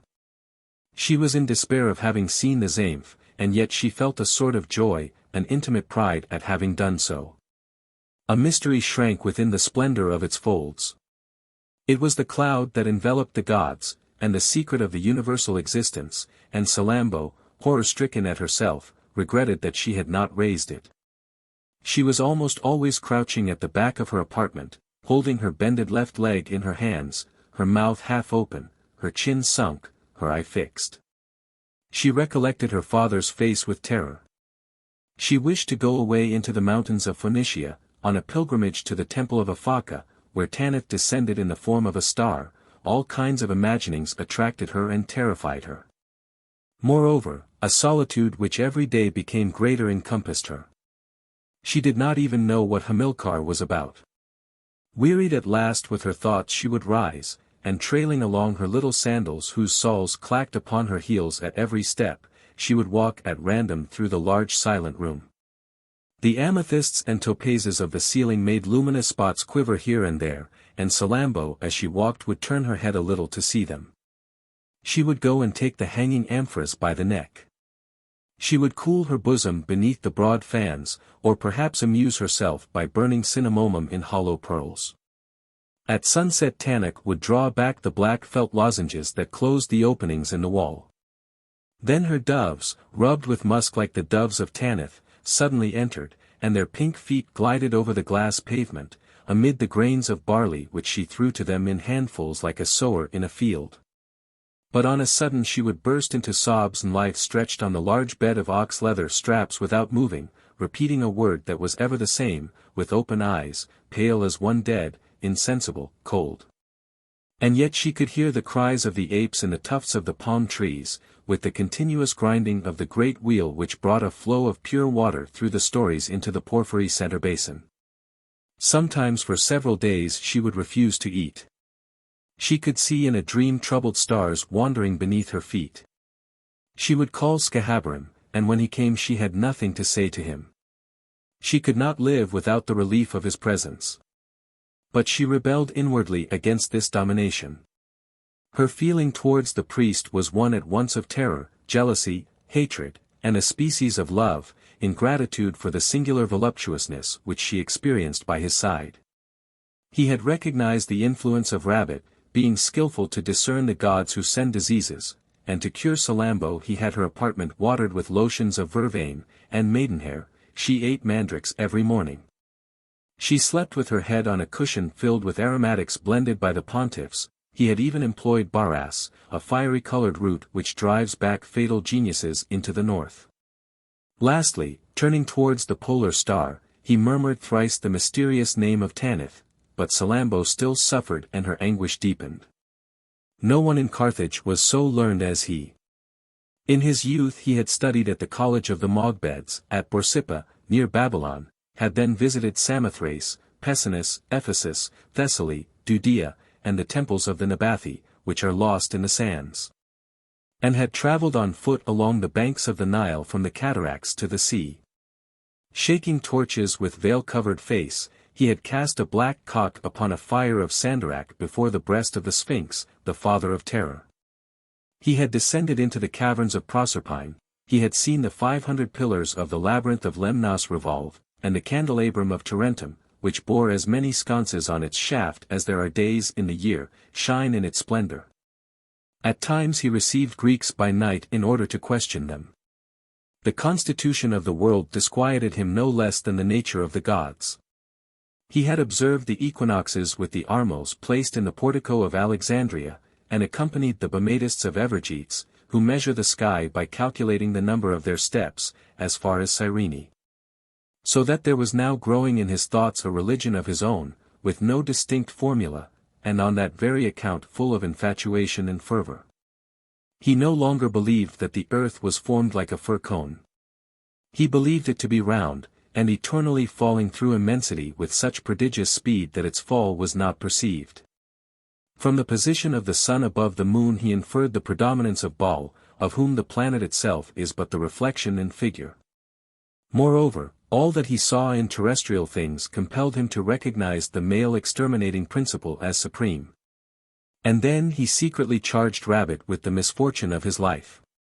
Was it not for her that the Grand Pontiff had once advanced amid the tumult of cymbals, and with a patter of boiling water taken from him his future virility? And he followed with a melancholy gaze the men who were disappearing with the priestesses in the depths of the turpentine trees. His days were spent in inspecting the censers, the gold vases, the tongs, the rakes for the ashes of the altar. And all the robes of the statues down to the bronze bodkin that served to curl the hair of an old Tanith in the third aedicule near the emerald vine. At the same hours he would raise the great hangings of the same swinging doors, would remain with his arms outspread in the same attitude. Or prayed prostrate on the same flagstones, while around him a people of priests moved barefooted through the passages filled with an eternal twilight. But Salammbô was in the barrenness of his life like a flower in the cleft of a sepulchre. Nevertheless he was hard upon her, and spared her neither penances nor bitter words. His condition established, as it were, the equality of a common sex between them, and he was less angry with the girl for his inability to possess her than for finding her so beautiful, and above all so pure. Often he saw that she grew weary of following his thought. Then he would turn away sadder than before, he would feel himself more forsaken, more empty, more alone. Strange words escaped him sometimes, which passed before Salammbô like broad lightnings illuminating the abysses. This would be at night on the terrace when, both alone, they gazed upon the stars, and Carthage spread below under their feet, with the gulf and the open sea dimly lost in the color of the darkness. He would set forth to her the theory of the souls that descend upon the earth, following the same route as the sun through the signs of the zodiac. With outstretched arm he showed the gate of human generation in the ram, and that of the return to the gods in Capricorn, and Salammbô strove to see them, for she took these conceptions for realities. She accepted pure symbols and even manners of speech as being true in themselves, a distinction not always very clear even to the priest. The souls of the dead, said he, resolve themselves into the moon, as their bodies do into the earth. Their tears compose its humidity, 'tis a dark abode full of mire, and wreck, and tempest. She asked what would become of her then. At first you will languish as light as a vapor hovering upon the waves. And after more lengthened ordeals and agonies, you will pass into the forces of the sun, the very source of intelligence. He did not speak, however, of rabbit. Salammbô imagined that it was through some shame for his vanquished goddess, and calling her by a common name which designated the moon, she launched into blessings upon the soft and fertile planet. At last he exclaimed. No. No. She draws all her fecundity from the other. Do you not see her hovering about him like an amorous woman running after a man in a field? And he exalted the virtue of light unceasingly. Far from depressing her mystic desires, he sought, on the contrary, to excite them, and he even seemed to take joy in grieving her by the revelation of a pitiless doctrine. In spite of the pains of her love, Salammbô threw herself upon it with transport. But the more that Scahabrum felt himself in doubt about Tanith, the more he wished to believe in her. At the bottom of his soul he was arrested by remorse. He needed some proof, some manifestation from the gods, and in the hope of obtaining it the priest devised an enterprise which might save at once his country and his belief. Thenceforward he set himself to deplore before Salammbô the sacrilege and the misfortunes which resulted from it even in the regions of the sky.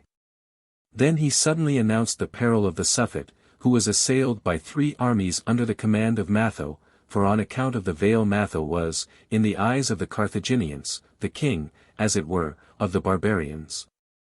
And he added that the safety of the republic and of her father depended upon her alone. Upon me, she exclaimed. How can I? But the priest, with a smile of disdain said. You will never consent. She entreated him. At last Scahabrum said to her. You must go to the barbarians and recover the Zaïmph. She sank down upon the ebony stool, and remained with her arms stretched out between her knees and shivering in all her limbs, like a victim at the altar's foot awaiting the blow of the club. Her temples were ringing, she could see fiery circles revolving, and in her stupor she had lost the understanding of all things save one, that she was certainly going to die soon. But if Rebetna triumphed, if the Zaïmph were restored and Carthage delivered, what mattered a woman's life? Thought Scahabrum. Moreover, she would perhaps obtain the veil and not perish. He stayed away for 3 days. On the evening of the 4th she sent for him. The better to inflame her heart he reported to her all the invectives howled against Hamilcar in open council.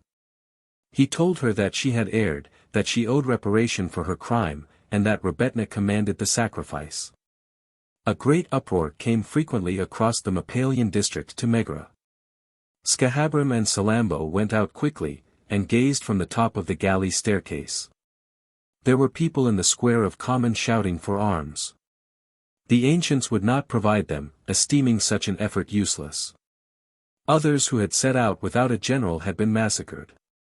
At last they were permitted to depart, and as a sort of homage to Moloch, or from a vague need of destruction, they tore up tall cypress trees in the woods of the temples, and having kindled them at the torches of the Kabiri, were carrying them through the streets singing. These monstrous flames advanced swaying gently.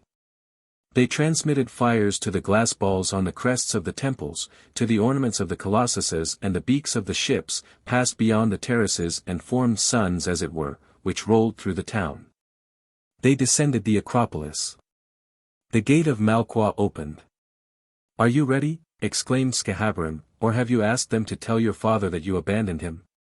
She hid her face in her veils, and the great lights retired, sinking gradually the while to the edge of the waves. An indeterminate dread restrained her, she was afraid of Moloch and of Matho. This man, with his giant stature, who was master of the Zaïmph, ruled Rebetna as much as did Baal, and seemed to her to be surrounded by the same fulgurations, and then the souls of the gods sometimes visited the bodies of men. Did not Scahabram in speaking of him say that she was to vanquish Moloch? They were mingled with each other, she confused them together, both of them were pursuing her. She wished to learn the future, and approached the serpent, for auguries were drawn from the attitudes of serpents. But the basket was empty, Salammbô was disturbed. She found him with his tail rolled round one of the silver balustrades beside the hanging bed, which he was rubbing in order to free himself from his old yellowish skin. While his body stretched forth gleaming and clear like a sword half out of the sheath. Then on the days following, in proportion as she allowed herself to be convinced, and was more disposed to succor Tanith, the python recovered and grew, he seemed to be reviving. The certainty that Salammbô was giving expression to the will of the gods then became established in her conscience. One morning she awoke resolved, and she asked what was necessary to make Matho restore the veil. To claim it, said Scahabram. But if he refuses, she rejoined. The priest scanned her fixedly with a smile such as she had never seen. Yes, what is to be done, repeated Salammbô. He rolled between his fingers the extremities of the bands which fell from his tiara upon his shoulders, standing motionless with eyes cast down. At last seeing that she did not understand. You will be alone with him. Well, she said. Alone in his tent. What then? Scahabram bit his lips. He sought for some phrase, some circumlocution. If you are to die, that will be later, he said, later. Fear nothing. And whatever he may undertake to do, do not call out. Do not be frightened. You will be humble, you understand, and submissive to his desire, which is ordained of heaven. But the veil? The gods will take thought for it, replied Scahabram. Suppose you were to accompany me, O father? She added. No. He made her kneel down, and keeping his left hand raised and his right extended, he swore in her behalf to bring back the mantle of Tanith into Carthage. With terrible imprecations she devoted herself to the gods, and each time that Scahabram pronounced a word she falteringly repeated it. He indicated to her all the purifications and fastings that she was to observe, and how she was to reach Matho. Moreover, a man acquainted with the routes would accompany her. She felt as if she had been set free. She thought only of the happiness of seeing the Zaïmph again, and she now blessed Scahabram for his exhortations. It was the period at which the doves of Carthage migrated to Sicily to the mountain of Eryx and the temple of Venus. For several days before their departure they sought out and called to one another so as to collect together. At last one evening they flew away, the wind blew them along, and the big white cloud glided across the sky high above the sea. The horizon was filled with the color of blood. They seemed to descend gradually to the waves, then they disappeared as though swallowed up, and falling of themselves into the jaws of the sun. Salammbô, who watched them retiring, bent her head, and then Tanit, believing that she guessed her sorrow, said gently to her. But they will come back, mistress. Yes. I know. And you will see them again. Perhaps, she said, sighing. She had not confided her resolve to anyone. In order to carry it out with the greater discretion she sent Tanit to the suburb of Kinisto to buy all the things that she required instead of requesting them from the stewards, vermilion, aromatics, a linen girdle, and new garments. The old slave was amazed at these preparations, without daring, however, to ask any questions, and the day, which had been fixed by Scahabram, arrived when Salammbô was to set out. About the 12th hour she perceived, in the depths of the sycamore trees, a blind old man with one hand resting on the shoulder of a child who walked before him, while with the other he carried a kind of cithara of black wood against his hip. The eunuchs, slaves, and women had been scrupulously sent away, no one might know the mystery that was preparing. Tanit kindled 4 tripods filled with strobus and cadamomum in the corners of the apartment. Then she unfolded large Babylonian hangings, and stretched them on cords all around the room, for Salammbô did not wish to be seen even by the walls. The kinear player squatted behind the door and the young boy standing upright applied a reed flute to his lips. In the distance the roar of the streets was growing feebler, violet shadows were lengthening before the peristyles of the temples, and on the other side of the gulf the mountain bases, the fields of olive trees. And the vague yellow lands undulated indefinitely, and were blended together in a bluish haze. Not a sound was to be heard, and an unspeakable depression weighed in the air. Salammbô crouched down upon the onyx step on the edge of the basin. She raised her ample sleeves, fastening them behind her shoulders, and began her ablutions in methodical fashion, according to the sacred rites. Next Tanit brought her something liquid and coagulated in an alabaster phial. It was the blood of a black dog slaughtered by barren women on a winter's night amid the rubbish of a sepulchre. She rubbed it upon her ears, her heels, and the thumb of her right hand, and even her nail remained somewhat red, as if she had crushed a fruit. The moon rose, then the cithara and the flute began to play together. Salammbô unfastened her earrings, her necklace, her bracelets, and her long white simar. She unknotted the band in her hair, shaking the latter for a few minutes softly over her shoulders to cool herself by thus scattering it. The music went on outside. It consisted of 3 notes ever the same, hurried and frenzied. The strings grated, the flute blew. Tanit kept time by striking her hands. Salammbô, with a swaying of her whole body, chanted prayers, and her garments fell one after another around her. The heavy tapestry trembled, and the python's head appeared above the cord that supported it. The serpent descended slowly like a drop of water flowing along a wall, crawled among the scattered stuffs, and then, gluing its tail to the ground, rose perfectly erect, and his eyes, more brilliant than carbuncles, darted upon Salammbô. A horror of cold, or perhaps a feeling of shame, at first made her hesitate. But she recalled Scahabarim's orders and advanced. The python turned downwards, and resting the center of its body upon the nape of her neck, allowed its head and tail to hang like a broken necklace with both ends trailing to the ground. Salammbô rolled it around her sides, under her arms and between her knees, then taking it by the jaw she brought the little triangular mouth to the edge of her teeth, and half shutting her eyes, threw herself back beneath the rays of the moon. The white light seemed to envelop her in a silver mist, the prints of her humid steps shone upon the flagstones, stars quivered in the depth of the water, it tightened upon her its black rings that were spotted with scales of gold. Salammbô panted beneath the excessive weight, her loins yielded, she felt herself dying, and with the tip of its tail the serpent gently beat her thigh, then the music becoming still it fell off again. Tanit came back to her. And after arranging 2 candelabra, the lights of which burned in crystal balls filled with water, she tinged the inside of her hands with Lawsonia, spread vermilion upon her cheeks, and antimony along the edge of her eyelids. And lengthened her eyebrows with a mixture of gum, musk, ebony, and crushed legs of flies. Salammbô, seated on a chair with ivory uprights, gave herself up to the attentions of the slave.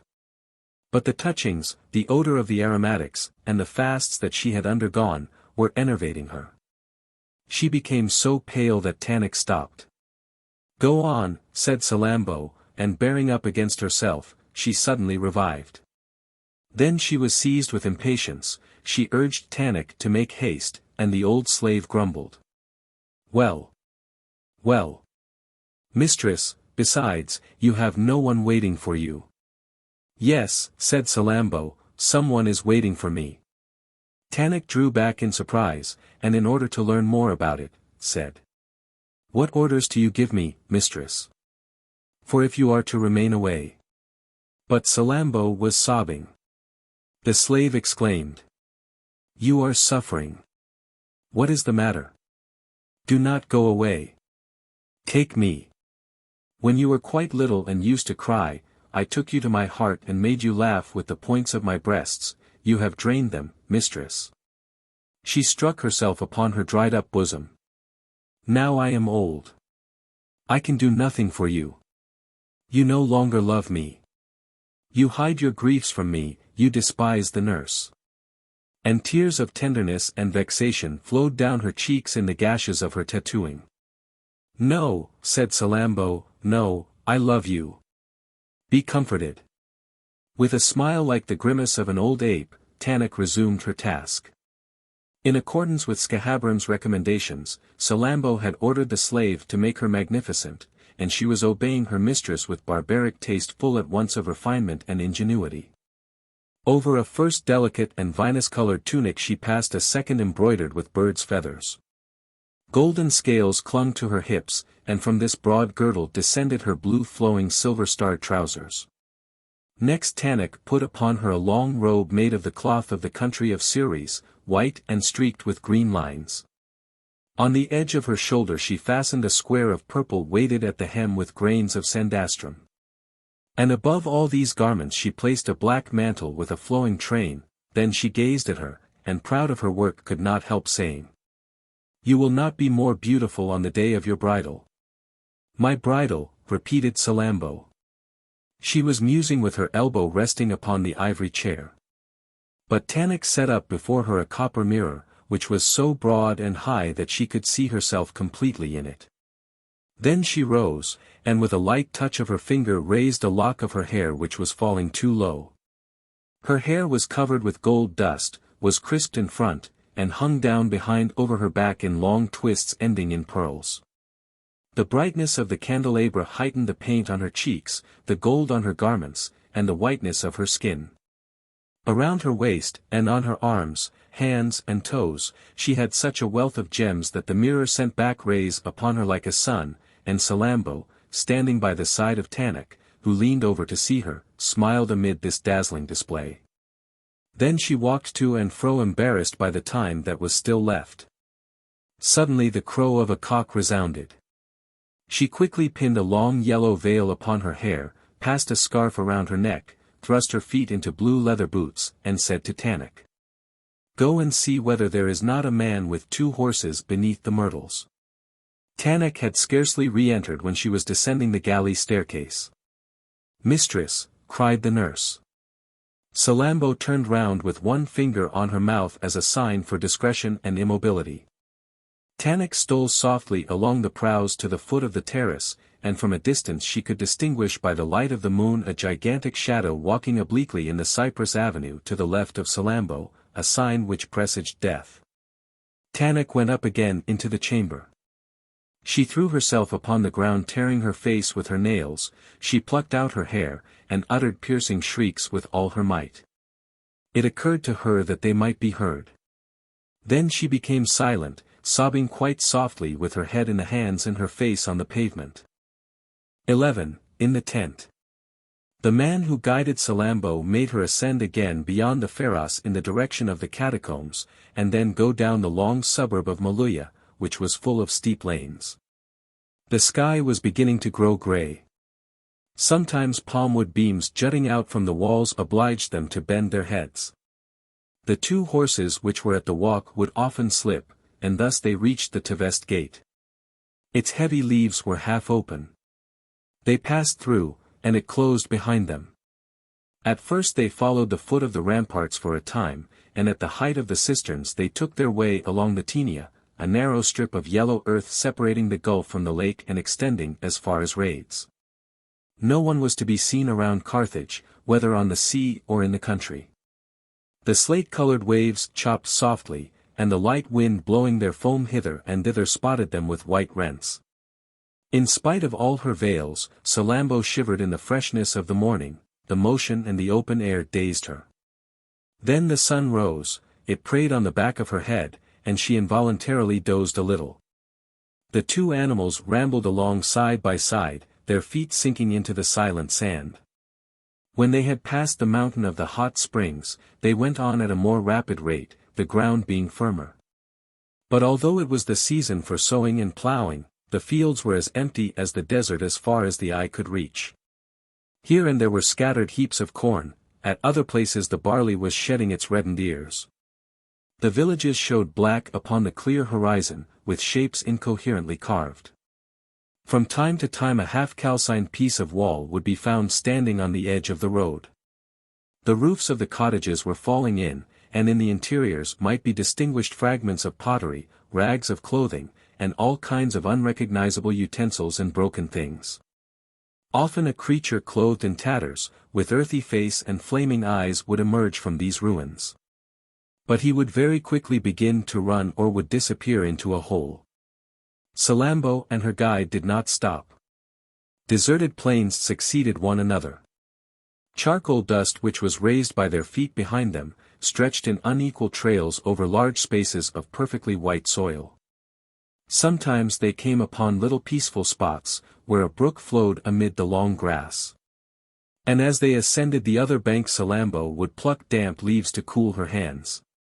At the corner of a wood of rosebays her horse shied violently at the corpse of a man which lay extended on the ground. The slave immediately settled her again on the cushions. He was one of the servants of the temple, a man whom Scahabrim used to employ on perilous missions. With extreme precaution he now went on foot beside her and between the horses. He would whip the animals with the end of a leathern lace wound round his arm, or would perhaps take balls made of wheat, dates, and yolks of eggs wrapped in lotus leaves from a scrip hanging against his breast, and offer them to Salammbô without speaking, and running all the time. In the middle of the day 3 barbarians clad in animal skins crossed their path. By degrees others appeared wandering in troops of 10, 12, or 25 men, many were driving goats or a limping cow. Their heavy sticks bristled with brass points, cutlasses gleamed in their clothes, which were savagely dirty, and they opened their eyes with a look of menace and amazement. As they passed some sent them a vulgar benediction. Others obscene jests, and Scahabrim's man replied to each in his own idiom. He told them that this was a sick youth going to be cured at a distant temple. However, the day was closing in. Barkings were heard, and they approached them. Then in the twilight they perceived an enclosure of dry stones shutting in a rambling edifice. A dog was running along the top of the wall. The slave threw some pebbles at him and they entered a lofty vaulted hall. A woman was crouching in the center warming herself at a fire of brushwood, the smoke of which escaped through the holes in the ceiling. She was half hidden by her white hair which fell to her knees. And unwilling to answer, she muttered with idiotic look words of vengeance against the barbarians and the Carthaginians. The runner ferreted right and left. Then he returned to her and demanded something to eat. The old woman shook her head, and murmured with her eyes fixed upon the charcoal. I was the hand. The 10 fingers are cut off. The mouth eats no more. The slave showed her a handful of gold pieces. She rushed upon them, but soon resumed her immobility. At last he placed a dagger which he had in his girdle beneath her throat. Then, trembling, she went and raised a large stone, and brought back an amphora of wine with fish from Hippozorytus preserved in honey. Salammbô turned away from this unclean food, and fell asleep on the horse's caparisons which were spread in a corner of the hall. He awoke her before daylight. The dog was howling. The slave went up to it quietly, and struck off its head with a single blow of his dagger. Then he rubbed the horse's nostrils with blood to revive them. The old woman cast a malediction at him from behind. Salammbô perceived this, and pressed the amulet which she wore above her heart. They resumed their journey. From time to time she asked whether they would not arrive soon. The road undulated over little hills. Nothing was to be heard but the grating of the grasshoppers. The sun heated the yellowed grass, the ground was all chinked with crevices which in dividing formed, as it were, monstrous paving stones. Sometimes a viper passed, or eagles flew by. The slave still continued running. Salammbô mused beneath her veils, and in spite of the heat did not lay them aside through fear of soiling her beautiful garments. At regular distances stood towers built by the Carthaginians for the purpose of keeping watch upon the tribes. They entered these for the sake of the shade, and then set out again. For prudence sake they had made a wide detour the day before. But they met with no one just now, the region being a sterile one, the barbarians had not passed that way. Gradually the devastation began again.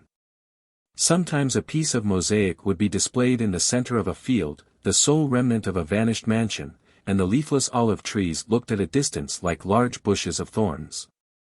They passed through a town in which houses were burnt to the ground. Human skeletons might be seen along the walls. There were some, 2, of dromedaries and mules. Half-gnawed carrion blocked the streets. Night fell. The sky was lowering and cloudy. They ascended again for 2 hours in a westerly direction, when suddenly they perceived a quantity of little flames before them. These were shining at the bottom of an amphitheater. Gold plates, as they displaced one another, glanced here and there. These were the cuirasses of the Clinabarians in the Punic camp. Then in the neighborhood they distinguished other and more numerous lights, for the armies of the mercenaries, now blended together, extended over a great space. Salammbô made a movement as though to advance. But Scahabrim's man took her further away, and they passed along by the terrace which enclosed the camp of the barbarians. A breach became visible in it, and the slave disappeared. A sentry was walking upon the top of the entrenchment with a bow in his hand and a pike on his shoulder. Salammbô drew still nearer, the barbarian knelt and a long arrow pierced the hem of her cloak. Then as she stood motionless and shrieking, he asked her what she wanted. To speak to Matho, she replied. I am a fugitive from Carthage.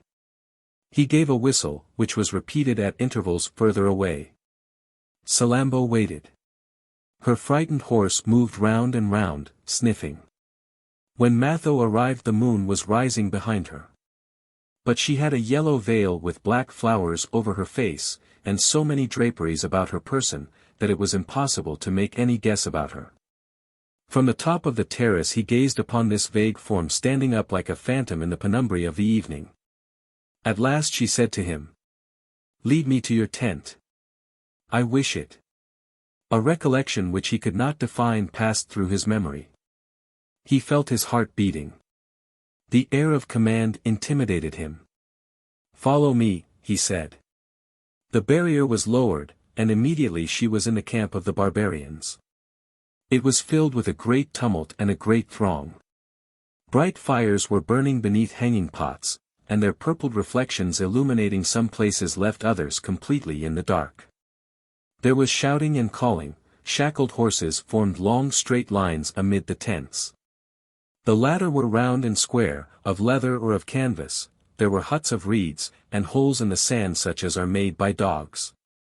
Soldiers were carting faggots, resting on their elbows on the ground, or wrapping themselves up in mats and preparing to sleep, and Salammbô's horse sometimes stretched out a leg and jumped in order to pass over them. She remembered that she had seen them before, but their beards were longer now, their faces still blacker, and their voices hoarser. Matho, who walked before her, waved them off with a gesture of his arm which raised his red mantle. Some kissed his hands, others bending their spines approached him to ask for orders, for he was now veritable and sole chief of the barbarians. Spendius, Autaritus, and Nar-Havas had become disheartened, and he had displayed so much audacity and obstinacy that all obeyed him. Salammbô followed him through the entire camp. His tent was at the end, 300 feet from Hamilcar's entrenchments. She noticed a wide pit on the right, and it seemed to her that faces were resting against the edge of it on a level with the ground, as decapitated heads might have done. However, their eyes moved, and from these half-opened mouths groanings escaped in the Punic tongue. 2 negroes holding resin lights stood on both sides of the door. Matho drew the canvas abruptly aside. She followed him. It was a deep tent with a pole standing up in the center. It was lighted by a large lampholder shaped like a lotus and full of a yellow oil wherein floated handfuls of burning tow, and military things might be distinguished gleaming in the shade. A naked sword leaned against a stool by the side of a shield, whips of hippopotamus leather, cymbals, bells, and necklaces were displayed pell-mell on baskets of esparto grass, a felt rug lay soiled with crumbs of black bread. Some copper money was carelessly heaped upon a round stone in a corner, and through the rents in the canvas the wind brought the dust from without, together with the smell of the elephants, which might be heard eating and shaking their chains. "Who are you?" said Matho. She looked slowly around her without replying, then her eyes were arrested in the background, where something bluish and sparkling fell upon a bed of palm branches. She advanced quickly. A cry escaped her. Matho stamped his foot behind her. "Who brings you here? Why do you come?" To take it, she replied, pointing to the Zaïmph, and with the other hand she tore the veils from her head. He drew back with his elbows behind him, gaping, almost terrified. She felt as if she were leaning on the might of the gods, and looking at him face to face she asked him for the Zaïmph, she demanded it in words abundant and superb. Matho did not hear, he was gazing at her, and in his eyes her garments were blended with her body. The clouding of the stuffs, like the splendor of her skin, was something special and belonging to her alone. Her eyes and her diamonds sparkled. The polish of her nails continued the delicacy of the stones which loaded her fingers. The two clasps of her tunic raised her breasts somewhat and brought them closer together. And he in thought lost himself in the narrow interval between them whence there fell a thread holding a plate of emeralds which could be seen lower down beneath the violet gauze. She had as earrings two little sapphire scales, each supporting a hollow pearl filled with liquid scent. A little drop would fall every moment through the holes in the pearl and moisten her naked shoulder. Matho watched it fall. He was carried away by ungovernable curiosity. And, like a child laying his hand upon a strange fruit, he tremblingly and lightly touched the top of her chest with the tip of his finger. The flesh, which was somewhat cold, yielded with an elastic resistance. This contact, though scarcely a sensible one, shook Matho to the very depths of his nature. An uprising of his whole being urged him towards her. He would fain have enveloped her, absorbed her, drunk her. His bosom was panting, his teeth were chattering. Taking her by the wrists he drew her gently to him, and then sat down upon a cuirass beside the palm tree bed which was covered with a lion's skin. She was standing. He looked up at her, holding her thus between his knees, and repeating, "How beautiful you are! How beautiful you are!" His eyes, which were continually fixed upon hers, pained her. And the uncomfortableness, the repugnance increased in so acute a fashion that Salammbô put a constraint upon herself not to cry out. The thought of Scahabarim came back to her, and she resigned herself.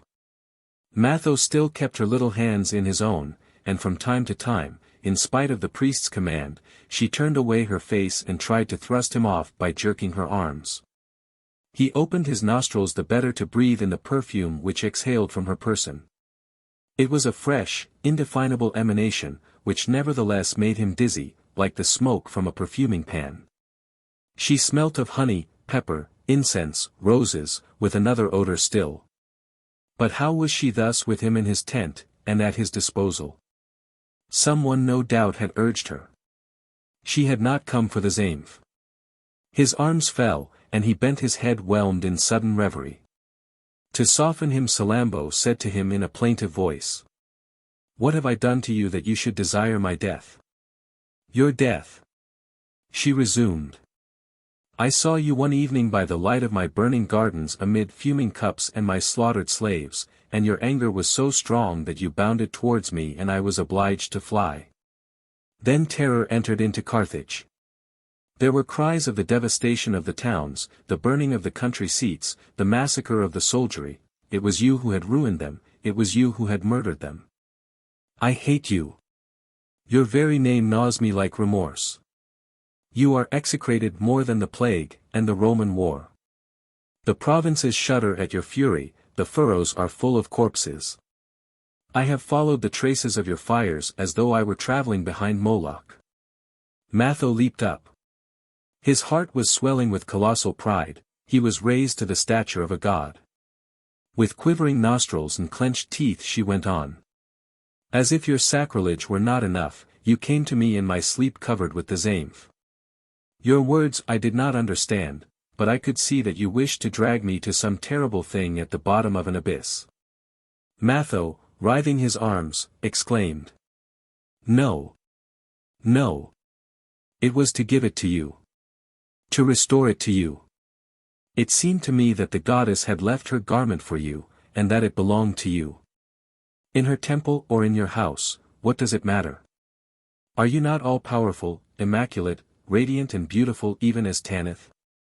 And with a look of boundless adoration he added, "Unless perhaps you are Tanith." "I, Tanith," said Salammbô to herself. They left off speaking. The thunder rolled in the distance. Some sheep bleated, frightened by the storm. Oh! Come near. He went on, come near. Fear nothing. Formerly I was only a soldier mingled with the common herd of the mercenaries, and so meek that I used to carry wood on my back for the others. Do I trouble myself about Carthage? The crowd of its people move as though lost in the dust of your sandals, and all its treasures, with the provinces, fleets, and islands, do not raise my envy like the freshness of your lips and the turn of your shoulders. But I wanted to throw down its walls that I might reach you to possess you. Moreover, I was revenging myself in the meantime. At present I crush men like shells, and I throw myself upon phalanxes. I put aside the sarisi with my hands, I checked the stallions by the nostrils, a catapult would not kill me. Oh! If you knew how I think of you in the midst of war. Sometimes the memory of a gesture or of a fold of your garment suddenly seizes me and entwines me like a net. I perceive your eyes in the flames of the phalericas and on the gilding of the shields. I hear your voice in the sounding of the cymbals. I turn aside, but you are not there. And I plunge again into the battle. He raised his arms whereon his veins crossed one another like ivy on the branches of a tree. Sweat flowed down his breast between his square muscles. And his breathing shook his sides with his bronze girdle all garnished with thongs hanging down to his knees, which were firmer than marble. Salammbô, who was accustomed to eunuchs, yielded to amazement at the strength of this man. It was the chastisement of the goddess or the influence of Moloch in motion around her in the 5 armies. She was overwhelmed with lassitude. And she listened in a state of stupor to the intermittent shouts of the sentinels as they answered one another. The flames of the lamp kindled in the squalls of hot air. There came at times broad lightning flashes, then the darkness increased. And she could only see Matho's eyeballs like 2 coals in the night. However, she felt that a fatality was surrounding her, that she had reached a supreme and irrevocable moment, and making an effort she went up again towards the Zaïmph and raised her hands to seize it. "What are you doing?" exclaimed Matho. "I am going back to Carthage," she placidly replied. He advanced folding his arms and with so terrible a look that her heels were immediately nailed, as it were, to the spot. "Going back to Carthage." He stammered, and, grinding his teeth, repeated. "Going back to Carthage. Ah! You came to take the Zaïmph, to conquer me, and then disappear. No, no. You belong to me. And no one now shall tear you from here. Oh! I have not forgotten the insolence of your large tranquil eyes, and how you crushed me with the haughtiness of your beauty. 'Tis my turn now. You are my captive, my slave, my servant. Call, if you like, on your father and his army, the ancients, the rich, and your whole accursed people. I am the master of 300,000 soldiers. I will go and seek them in Lusitania, in the Gauls, and in the depths of the desert, and I will overthrow your town and burn all its temples, the triremes shall float on the waves of blood. I will not have a house, a stone, or a palm tree remaining. And if men fail me I will draw the bears from the mountains and urge on the lions. Seek not to fly or I kill you." Pale and with clenched fists he quivered like a harp whose strings are about to burst. Suddenly sobs stifled him, and he sank down upon his hams. "Ah! Forgive me. I am a scoundrel, and viler than scorpions, than mire and dust. Just now while you were speaking your breath passed across my face, and I rejoiced like a dying man who drinks lying flat on the edge of a stream. Crush me, if only I feel your feet. Curse me, if only I hear your voice. Do not go. Have pity. I love you. I love you." He was on his knees on the ground before her. And he encircled her form with both his arms, his head thrown back, and his hands wandering, the gold discs hanging from his ears gleamed upon his bronzed neck. Big tears rolled in his eyes like silver globes, he sighed caressingly, and murmured vague words lighter than a breeze and sweet as a kiss. Salammbô was invaded by a weakness in which she lost all consciousness of herself. Something at once inward and lofty, a command from the gods, obliged her to yield herself. Clouds uplifted her, and she fell back swooning upon the bed amid the lion's hair. The Zaïmph fell, and enveloped her. She could see Matho's face bending down above her breast. Moloch, thou burnest me, and the soldier's kisses, more devouring than flames, covered her. She was as though swept away in a hurricane, taken in the might of the sun. He kissed all her fingers, her arms, her feet, and the long tresses of her hair from one end to the other. Carry it off, he said, what do I care? Take me away with it. I abandon the army. I renounce everything. Beyond Gades, 20 days' journey into the sea, you come to an island covered with gold dust, verdure, and birds. On the mountains large flowers filled with smoking perfumes rock like eternal censers. In the citron trees, which are higher than cedars, milk-colored serpents cause the fruit to fall upon the turf with the diamonds in their jaws. The air is so mild that it keeps you from dying. Oh! I shall find it, you will see. We shall live in crystal grottos cut out at the foot of the hills. No one dwells in it yet, or I shall become the king of the country. He brushed the dust off her cothurni. He wanted her to put a quarter of a pomegranate between her lips. He heaped up garments behind her head to make a cushion for her.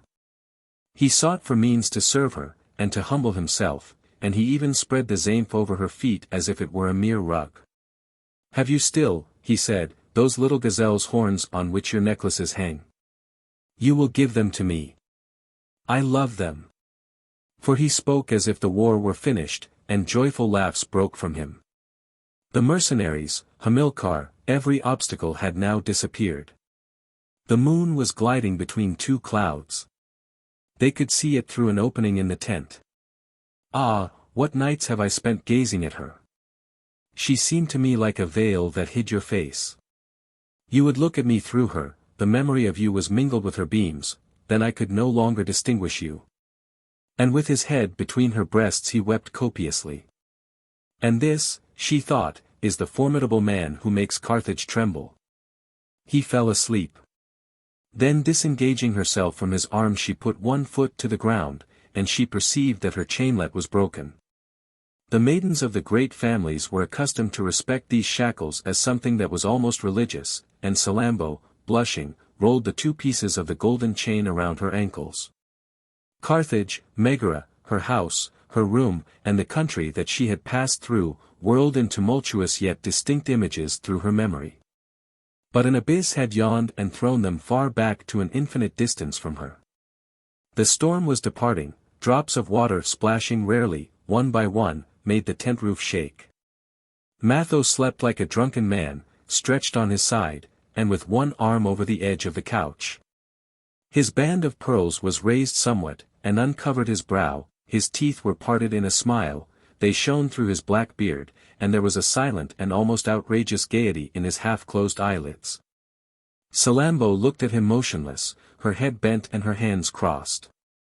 A dagger was displayed on the table of cypress wood at the head of the bed. The sight of the gleaming blade fired her with a sanguinary desire.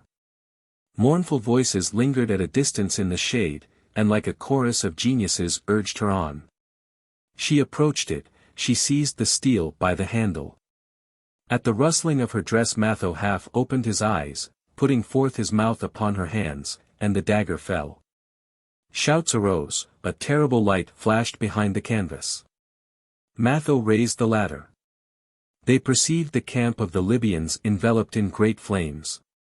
Their reed huts were burning, and the twisting stems burst into smoke and flew off like arrows. Black shadows ran about distractedly on the red horizon. They could hear the shrieks of those who were in the huts. The elephants, oxen, and horses plunged in the midst of the crowd, crushing it together with the stores and baggage that were being rescued from the fire. Trumpets sounded. There were calls of Matho. Matho. Some people at the door tried to get in. Come along. Hamilcar is burning the camp of Autaritus. He made a spring. She found herself quite alone. Then she examined the Zaïmph. And when she had viewed it well she was surprised that she had not the happiness which she had once imagined to herself. She stood with melancholy before her accomplished dream. But the lower part of the tent was raised, and a monstrous form appeared. Salammbô could at first distinguish only the 2 eyes and a long white beard which hung down to the ground. For the rest of the body, which was cumbered with the rags of a tawny garment, trailed along the earth, and with every forward movement the hands passed into the beard and then fell again. Crawling in this way it reached her feet, and Salammbô recognized the aged Gisco. In fact, the mercenaries had broken the legs of the captive ancients with a brass bar to prevent them from taking to flight. And they were all rotting pell-mell in a pit in the midst of filth. But the sturdiest of them raised themselves and shouted when they heard the noise of platters, and it was in this way that Gisco had seen Salammbô. He had guessed that she was a Carthaginian woman by the little balls of sandastrum flapping against her cothurni, and having a presentiment of an important mystery he had succeeded, with the assistance of his companions, in getting out of the pit. Then with elbows and hands he had dragged himself 20 paces further on as far as Matho's tent. 2 voices were speaking within it. He had listened outside and had heard everything. "It is you," she said at last, almost terrified. "Yes, it is I," he replied, raising himself on his wrists. "They think me dead, do they not?" She bent her head. He resumed. "Ah! Why have the Baals not granted me this mercy?" He approached so close he was touching her. "They would have spared me the pain of cursing you." Salammbô sprang quickly back, so much afraid was she of this unclean being, who was as hideous as a larva and nearly as terrible as a phantom. "I am nearly 100 years old," he said. "I have seen Agathocles, I have seen Regulus and the eagles of the Romans passing over the harvests of the Punic fields. I have seen all the terrors of battles and the sea encumbered with the wrecks of our fleets. Barbarians whom I used to command have chained my 4 limbs like a slave that has committed murder. My companions are dying around me, one after the other, the odor of their corpses awakes me in the night. I drive away the birds that come to peck out their eyes, and yet not for a single day have I despaired of Carthage. Though I had seen all the armies of the earth against her, and the flames of the siege overtopped the height of the temples, I should have still believed in her eternity. But now all is over. All is lost. The gods execrate her. A curse upon you who have quickened her ruin by your disgrace." She opened her lips. "Ah! I was there," he cried. "I heard you gurgling with love like a prostitute, then he told you of his desire, and you allowed him to kiss your hands.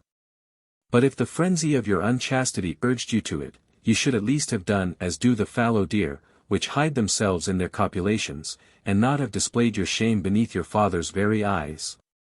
"What?" she said. "Ah!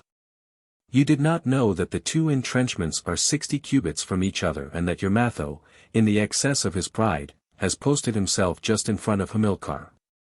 Your father is there behind you. And could I climb the path which leads to the platform, I should cry to him, 'Come and see your daughter in the barbarian's arms.' She has put on the garment of the goddess to please him. And in yielding her body to him she surrenders with the glory of your name the majesty of the gods, the vengeance of her country, even the safety of Carthage." The motion of his toothless mouth moved his beard throughout its length. His eyes were riveted upon her and devoured her, panting in the dust he repeated. "Ah! Sacrilegious one! May you be accursed! Accursed! Accursed!" Salammbô had drawn back the canvas. She held it raised at arm's length, and without answering him she looked in the direction of Hamilcar. "It is this way, is it not?" she said. "What matters it to you? Turn away. Begone. Rather crush your face against the earth. It is a holy spot which would be polluted by your gaze." She threw the Zaïmph about her waist, and quickly picked up her veils, mantle, and scarf. "I hasten thither," she cried, and making her escape Salammbô disappeared. At first she walked through the darkness without meeting any one, for all were betaking themselves to the fire, the uproar was increasing and great flames purpled the sky behind. A long terrace stopped her. She turned round to right and left at random, seeking for a ladder, a rope, a stone, something in short to assist her. She was afraid of Gisco, and it seemed to her that shouts and footsteps were pursuing her. Day was beginning to break. She perceived a path in the thickness of the entrenchment. She took the hem of her robe, which impeded her, in her teeth, and in 3 bounds she was on the platform. A sonorous shout burst forth beneath her in the shade, the same which she had heard at the foot of the galley staircase, and leaning over she recognized Scahabram's man with his coupled horses. He had wandered all night between the 2 entrenchments, then disquieted by the fire, he had gone back again trying to see what was passing in Matho's camp. And, knowing that this spot was nearest to his tent, he had not stirred from it, in obedience to the priest's command. He stood up on one of the horses. Salammbô let herself slide down to him. And they fled at full gallop, circling the Punic camp in search of a gate. Matho had re-entered his tent. The smoky lamp gave but little light, and he also believed that Salammbô was asleep. Then he delicately touched the lion's skin on the palm tree bed. He called but she did not answer. He quickly tore away a strip of the canvas to let in some light. The Zaïmph was gone. The earth trembled beneath thronging feet. Shouts, neighings, and clashing of armor rose in the air, and clarion flourishes sounded the charge. It was as though a hurricane were whirling around him. Immoderate frenzy made him leap upon his arms, and he dashed outside. The long files of the barbarians were descending the mountain at a run, and the Punic squares were advancing against them with a heavy and regular oscillation. The mist, rent by the rays of the sun, formed little rocking clouds which as they rose gradually discovered standards, helmets, and points of pikes. Beneath the rapid evolutions portions of the earth which were still in the shadow seemed to be displaced bodily, in other places it looked as if huge torrents were crossing one another, while thorny masses stood motionless between them. Matho could distinguish the captains, soldiers, heralds, and even the serving men, who were mounted on asses in the rear. But instead of maintaining his position in order to cover the foot soldiers, Nar-Havas turned abruptly to the right, as though he wished himself to be crushed by Hamilcar. His horsemen outstripped the elephants, which were slackening their speed. And all the horses, stretching out their unbridled heads, galloped at so furious a rate that their bellies seemed to graze the earth. Then suddenly Nar-Havas went resolutely up to a sentry. He threw away his sword, lance, and javelins, and disappeared among the Carthaginians. The king of the Numidians reached Hamilcar's tent, and pointing to his men, who were standing still at a distance, he said, "Barca, I bring them to you. They are yours." Then he prostrated himself in token of bondage, and to prove his fidelity recalled all his conduct from the beginning of the war. First, he had prevented the siege of Carthage and the massacre of the captives. Then he had taken no advantage of the victory over Hanno after the defeat at Utica. As to the Tyrian towns, they were on the frontiers of his kingdom. Finally he had not taken part in the Battle of the Macaras. And he had even expressly absented himself in order to evade the obligation of fighting against the Suffet. Nar-Havas had in fact wished to aggrandize himself by encroachments upon the Punic provinces, and had alternately assisted and forsaken the mercenaries according to the chances of victory. But seeing that Hamilcar would ultimately prove the stronger, he had gone over to him, and in his desertion there was perhaps something of a grudge against Matho, whether on account of the command or of his former love. The Suffet listened without interrupting him. The man who thus presented himself with an army where vengeance was his due was not an auxiliary to be despised. Hamilcar at once divined the utility of such an alliance in his great projects. With the Numidians he would get rid of the Libyans. Then he would draw off the west to the conquest of Iberia. And, without asking Nar-Havas why he had not come sooner, or noticing any of his lies, he kissed him, striking his breast thrice against his own. It was to bring matters to an end and in despair that he had fired the camp of the Libyans. This army came to him like a relief from the gods. Dissembling his joy he replied, "May the Baals favor you. I do not know what the Republic will do for you, but Hamilcar is not ungrateful. The tumult increased, some captains entered. He was arming himself as he spoke. Come, return. You will use your horsemen to beat down their infantry between your elephants and mine. Courage. Exterminate them. And Nar-Havas was rushing away when Salammbô appeared. She leaped down quickly from her horse. She opened her ample cloak and spreading out her arms displayed the Zaïmph. The leathern tent, which was raised at the corners, left visible the entire circuit of the mountain with its thronging soldiers, and as it was in the center Salammbô could be seen on all sides. An immense shouting burst forth, a long cry of triumph and hope. Those who were marching stopped, the dying leaned on their elbows and turned round to bless her. All the barbarians knew now that she had recovered the Zaïmph. They saw her or believed that they saw her from a distance, and other cries, but those of rage and vengeance, resounded in spite of the plaudits of the Carthaginians. Thus did the 5 armies in tiers upon the mountain stamp and shriek around Salammbô. Hamilcar, who was unable to speak, nodded her his thanks. His eyes were directed alternately upon the Zaïmph and upon her, and he noticed that her chainlet was broken. Then he shivered, being seized with a terrible suspicion.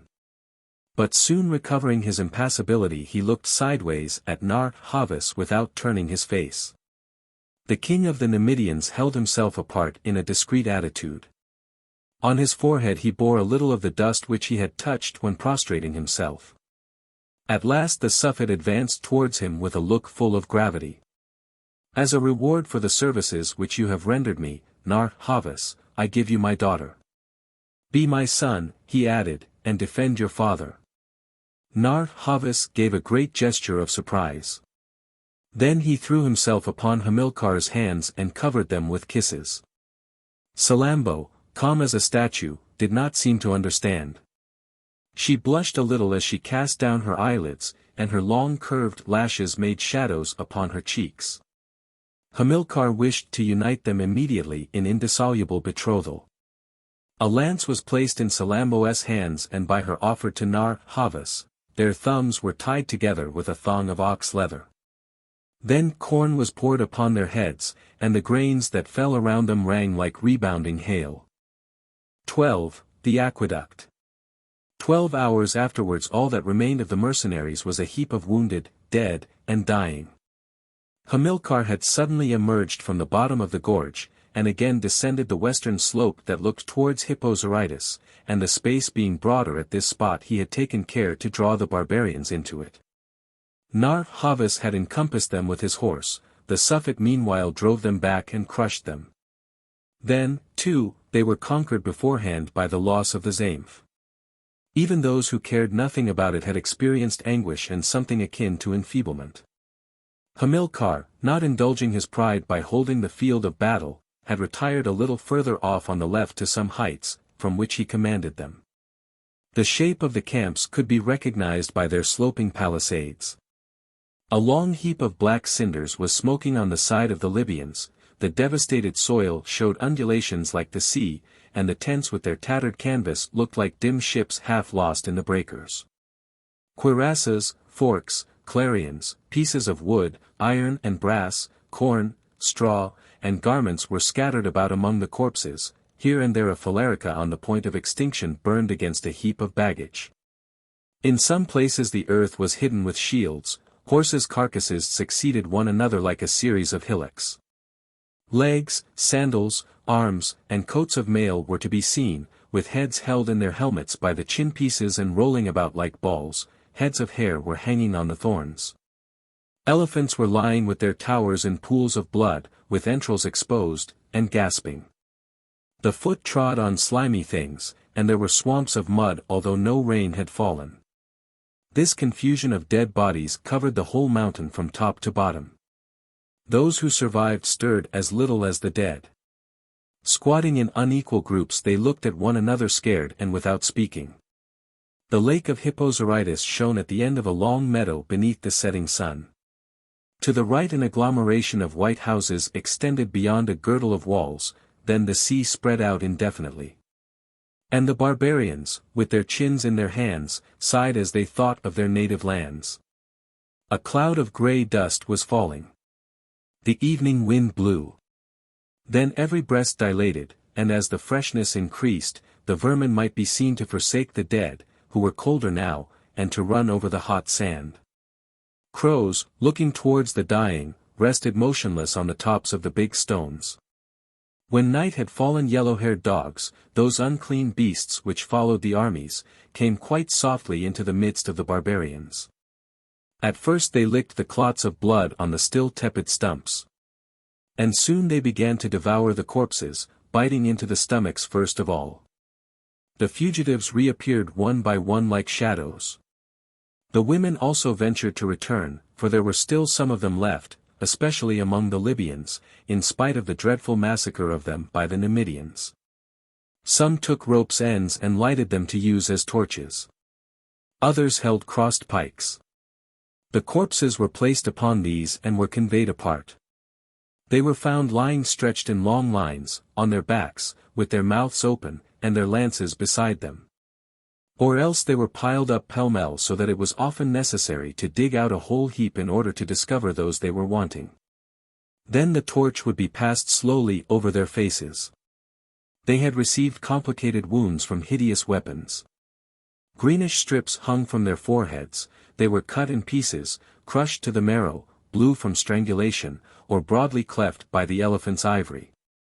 Although they had died at almost the same time, there existed differences between their various states of corruption. The men of the north were puffed up with livid swellings, while the more nervous Africans looked as though they had been smoked, and were already drying up. The mercenaries might be recognized by the tattooing on their hands. The old soldiers of Antiochus displayed a sparrowhawk, those who had served in Egypt, the head of the cynocephalus.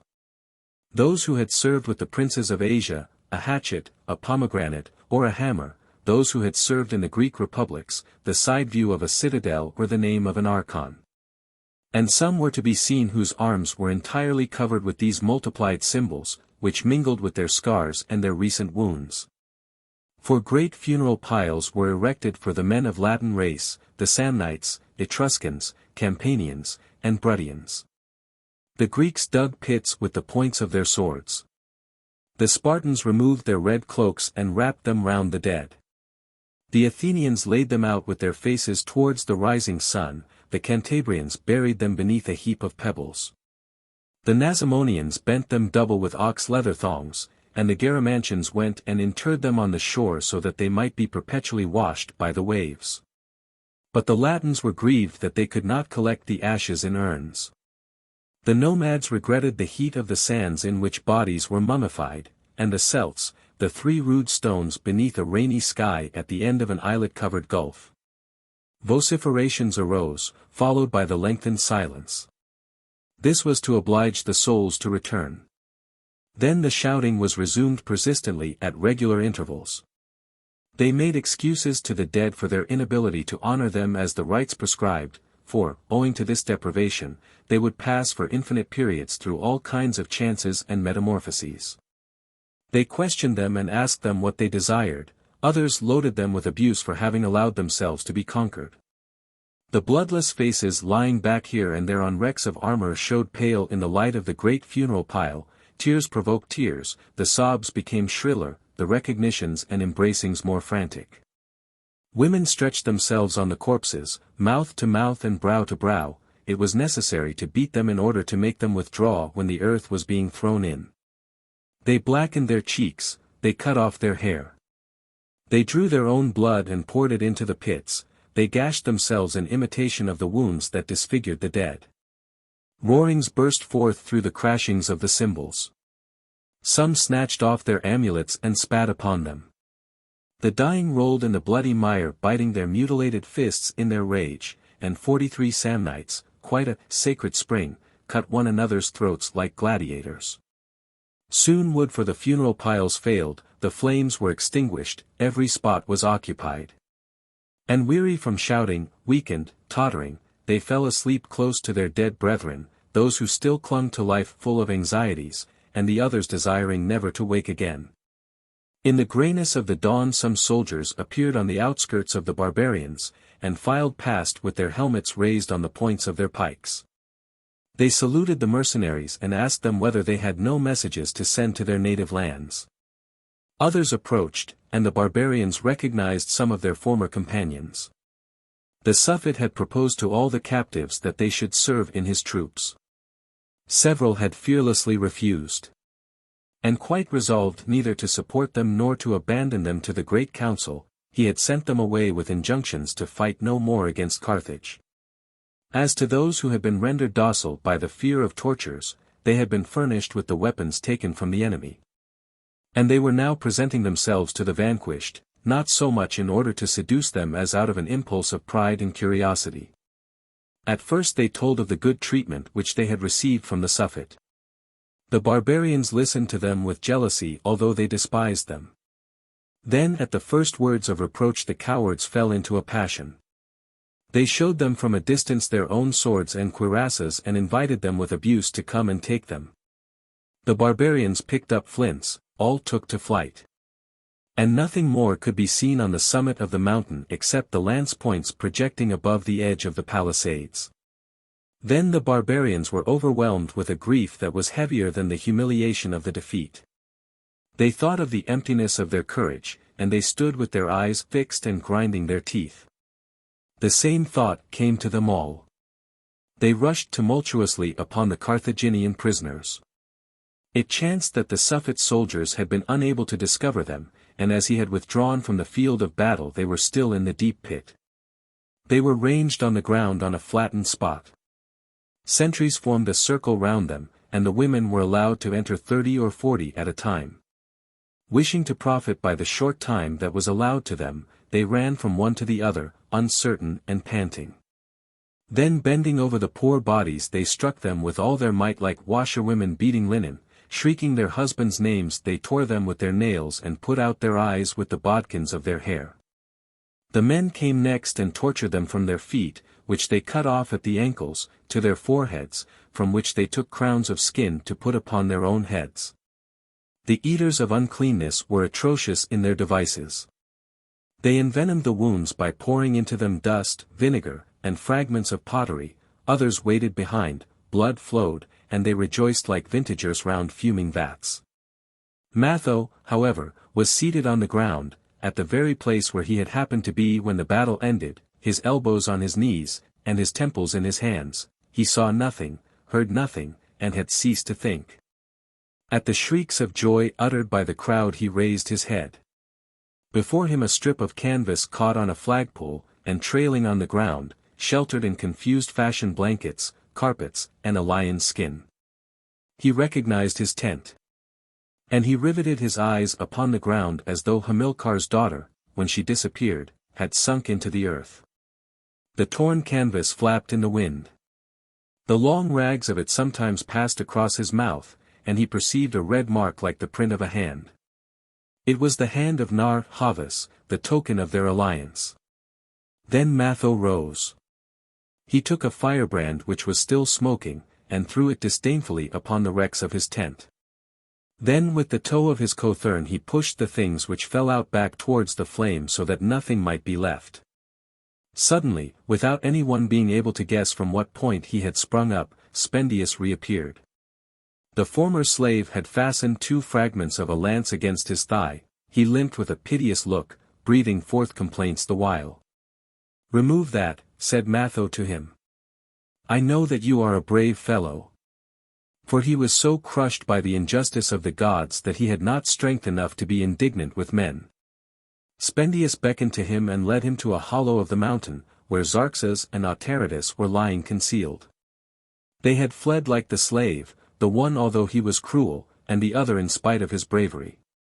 But who, said they, could have expected the treachery of Nar Havas, the burning of the camp of the Libyans, the loss of the Zaïmph, the sudden attack by Hamilcar, and, above all, his maneuvers which forced them to return to the bottom of the mountain beneath the instant blows of the Carthaginians. Spendius made no acknowledgment of his terror, and persisted in maintaining that his leg was broken.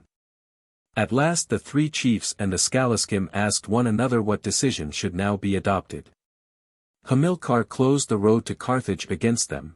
They were caught between his soldiers and the provinces belonging to Nar Havas. The Tyrian towns would join the conquerors. The barbarians would find themselves driven to the edge of the sea, and all those united forces would crush them. This would infallibly happen. Thus no means presented themselves of avoiding the war. Accordingly they must prosecute it to the bitter end. But how were they to make the necessity of an interminable battle understood by all these disheartened people, who were still bleeding from their wounds? "I will undertake that," said Spendius. 2 hours afterwards a man who came from the direction of Hippo's climbed the mountain at a run.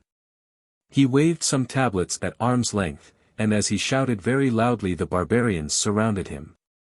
The tablets had been dispatched by the Greek soldiers in Sardinia.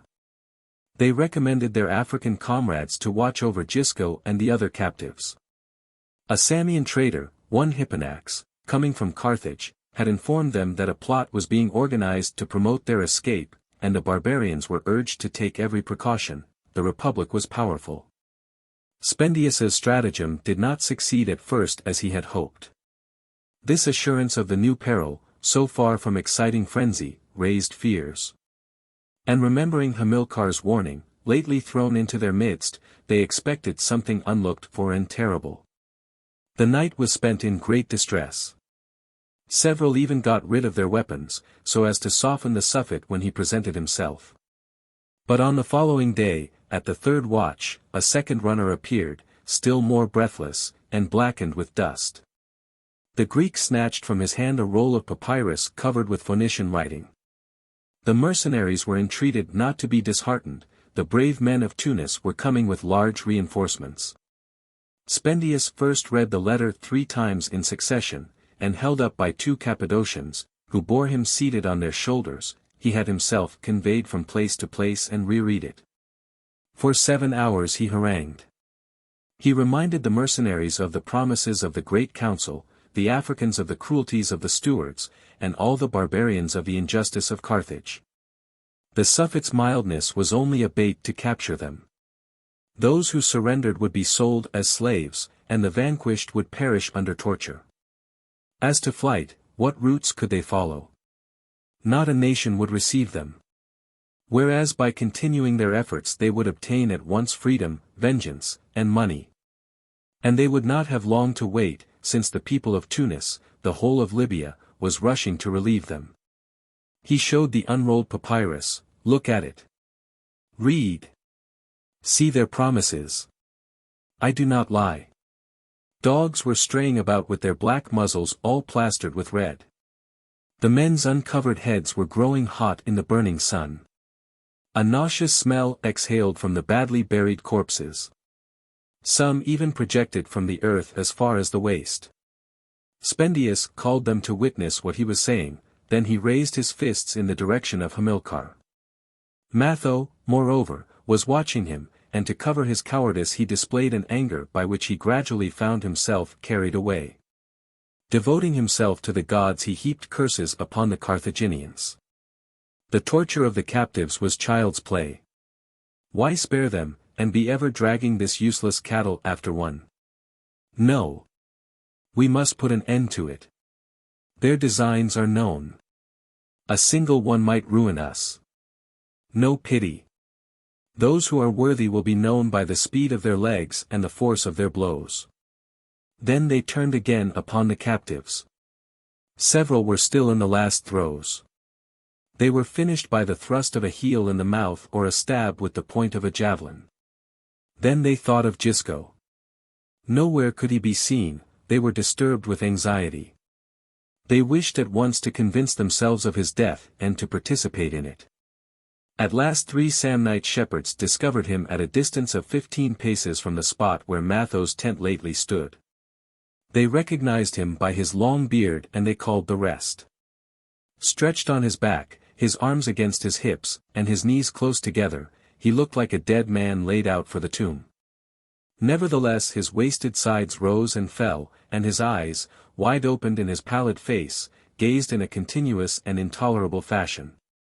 The barbarians looked at him at first with great astonishment. Since he had been living in the pit he had been almost forgotten, rendered uneasy by old memories they stood at a distance and did not venture to raise their hands against him. But those who were behind were murmuring and pressed forward when a Garamantian passed through the crowd. He was brandishing a sickle, all understood his thought, their faces purpled, and smitten with shame they shrieked. Yes! Yes! The man with the curved steel approached Gisco. He took his head, and, resting it upon his knee, sawed it off with rapid strokes. It fell, to great jets of blood made a hole in the dust. Xerxes leaped upon it, and lighter than a leopard ran towards the Carthaginians. Then when he had covered 2/3 of the mountain he drew Gisco's head from his breast by the beard, whirled his arm rapidly several times, and the mass, when thrown at last, described a long parabola and disappeared behind the Punic entrenchments. Soon at the edge of the palisades there rose 2 crossed standards, the customary sign for claiming a corpse. Then 4 heralds, chosen for their width of chest, went out with great clarions, and speaking through the brass tubes declared that henceforth there would be between Carthaginians and barbarians neither faith, pity, nor gods. That they refused all overtures beforehand, and that envoys would be sent back with their hands cut off. Immediately afterwards, Spendius was sent to Hippozyritis to procure provisions. The Tyrian city sent them some the same evening. They ate greedily. Then when they were strengthened they speedily collected the remains of their baggage and their broken arms. The women massed themselves in the center, and heedless of the wounded left weeping behind them, they set out along the edge of the shore like a herd of wolves taking its departure. They were marching upon Hippozyritis, resolved to take it, for they had need of a town. Hamilcar, as he perceived them at a distance, had a feeling of despair in spite of the pride which he experienced in seeing them fly before him. He ought to have attacked them immediately with fresh troops. Another similar day and the war was over. If matters were protracted they would return with greater strength, the Tyrian towns would join them. His clemency towards the vanquished had been of no avail. He resolved to be pitiless. The same evening he sent the great council a dromedary laden with bracelets collected from the dead, and with horrible threats ordered another army to be dispatched. All had for a long time believed him lost. So that on learning his victory they felt a stupefaction which was almost terror. The vaguely announced return of the Zaïmph completed the wonder. Thus the gods and the might of Carthage seemed now to belong to him. None of his enemies ventured upon complaint or recrimination. Owing to the enthusiasm of some and the pusillanimity of the rest, an army of 5,000 men was ready before the interval prescribed had elapsed. This army promptly made its way to Utica in order to support the Suffet's rear, while 3,000 of the most notable citizens embarked in vessels which were to land them at Hippozyritis, whence they were to drive back the barbarians. Hanno had accepted the command. But he entrusted the army to his lieutenant, Magdassin, so as to lead the troops which were to be disembarked himself, for he could no longer endure the shaking of the litter. His disease had eaten away his lips and nostrils, and had hollowed out a large hole in his face. The back of his throat could be seen at a distance of 10 paces, and he knew himself to be so hideous that he wore a veil over his head like a woman. Hippozyritis paid no attention to his summonings nor yet to those of the barbarians. But every morning the inhabitants lowered provisions to the ladder in baskets, and shouting from the tops of the towers pleaded the exigencies of the Republic and conjured them to withdraw. By means of signs they addressed the same protestations to the Carthaginians, who were stationed on the sea. Hanno contented himself with blockading the harbor without risking an attack. However, he permitted the judges of Hippozyritis to admit 300 soldiers. Then he departed to the Cape Grapes, and made a long circuit so as to hem in the barbarians, an inopportune and even dangerous operation. His jealousy prevented him from relieving the Suffet. He arrested his spies, impeded him in all his plans, and compromised the success of the enterprise. At last Hamilcar wrote to the great council to rid himself of Hanno, and the latter returned to Carthage furious at the baseness of the ancients and the madness of his colleague. Hence, after so many hopes, the situation was now still more deplorable, but there was an effort not to reflect upon it and even not to talk about it. As if all this were not sufficient misfortune at one time, news came that the Sardinian mercenaries had crucified their general, seized the strongholds, and everywhere slaughtered those of Shannonitish race. The Roman people threatened the Republic with immediate hostilities unless she gave 1,200 talents with the whole of the island of Sardinia. They had accepted the alliance of the barbarians, and they dispatched to them flat-bottomed boats laden with meal and dried meat. The Carthaginians pursued these, and captured 500 men. But 3 days afterwards a fleet coming from Byzacina, and conveying provisions to Carthage, foundered in a storm. The gods were evidently declaring against her. Upon this the citizens of Hippo Zarytus, under pretense of an alarm, made Hanno's 300 men ascend their walls, then coming behind them they took them by the legs, and suddenly threw them over the ramparts. Some who were not killed were pursued, and went and drowned themselves in the sea. Utica was enduring the presence of soldiers, for Magdassin had acted like Hanno, and in accordance with his orders and deaf to Hamilcar's prayers, was surrounding the town. As for these, they were given wine mixed with mandrake, and were then slaughtered in their sleep. At the same time the barbarians arrived, Magdassin fled. The gates were opened, and thenceforward the 2 Tyrian towns displayed an obstinate devotion to their new friends and an inconceivable hatred to their former allies. This abandonment of the Punic cause was a counsel and a precedent. Hopes of deliverance revived. Populations hitherto uncertain hesitated no longer. Everywhere there was a stir. The Suffet learnt this, and he had no assistance to look for. He was now irrevocably lost. He immediately dismissed Narr Havas, who was to guard the borders of his kingdom. As for himself, he resolved to re-enter Carthage in order to obtain soldiers and begin the war again. The barbarians posted at Hippo Zarytus perceived his army as it descended the mountain. Where could the Carthaginians be going?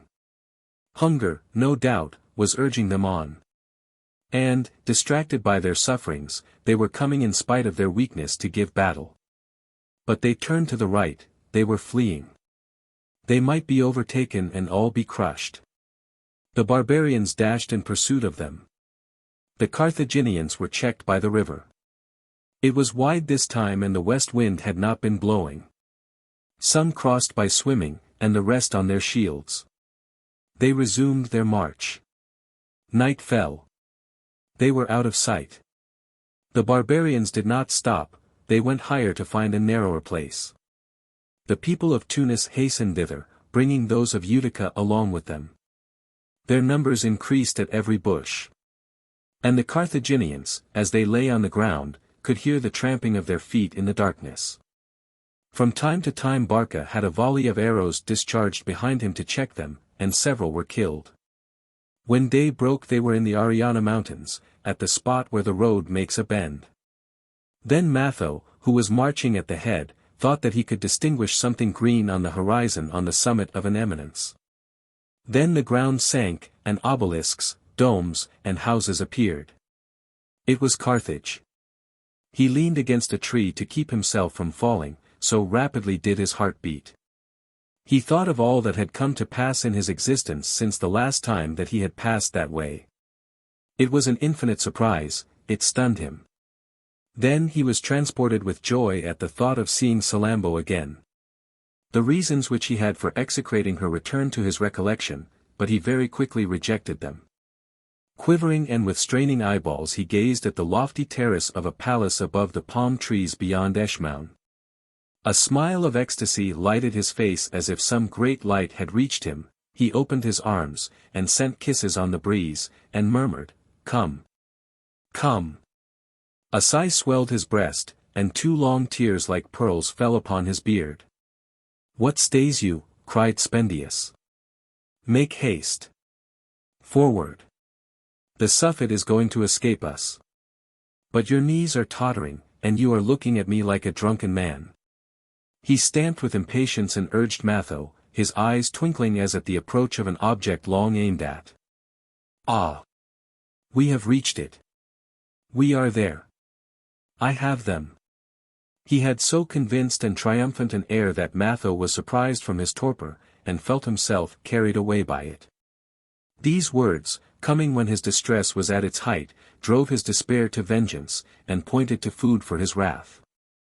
He bounded upon one of the camels that were among the baggage, snatched up its halter, and with the long rope, struck the stragglers with all his might, running right and left alternately, in the rear of the army, like a dog driving a flock.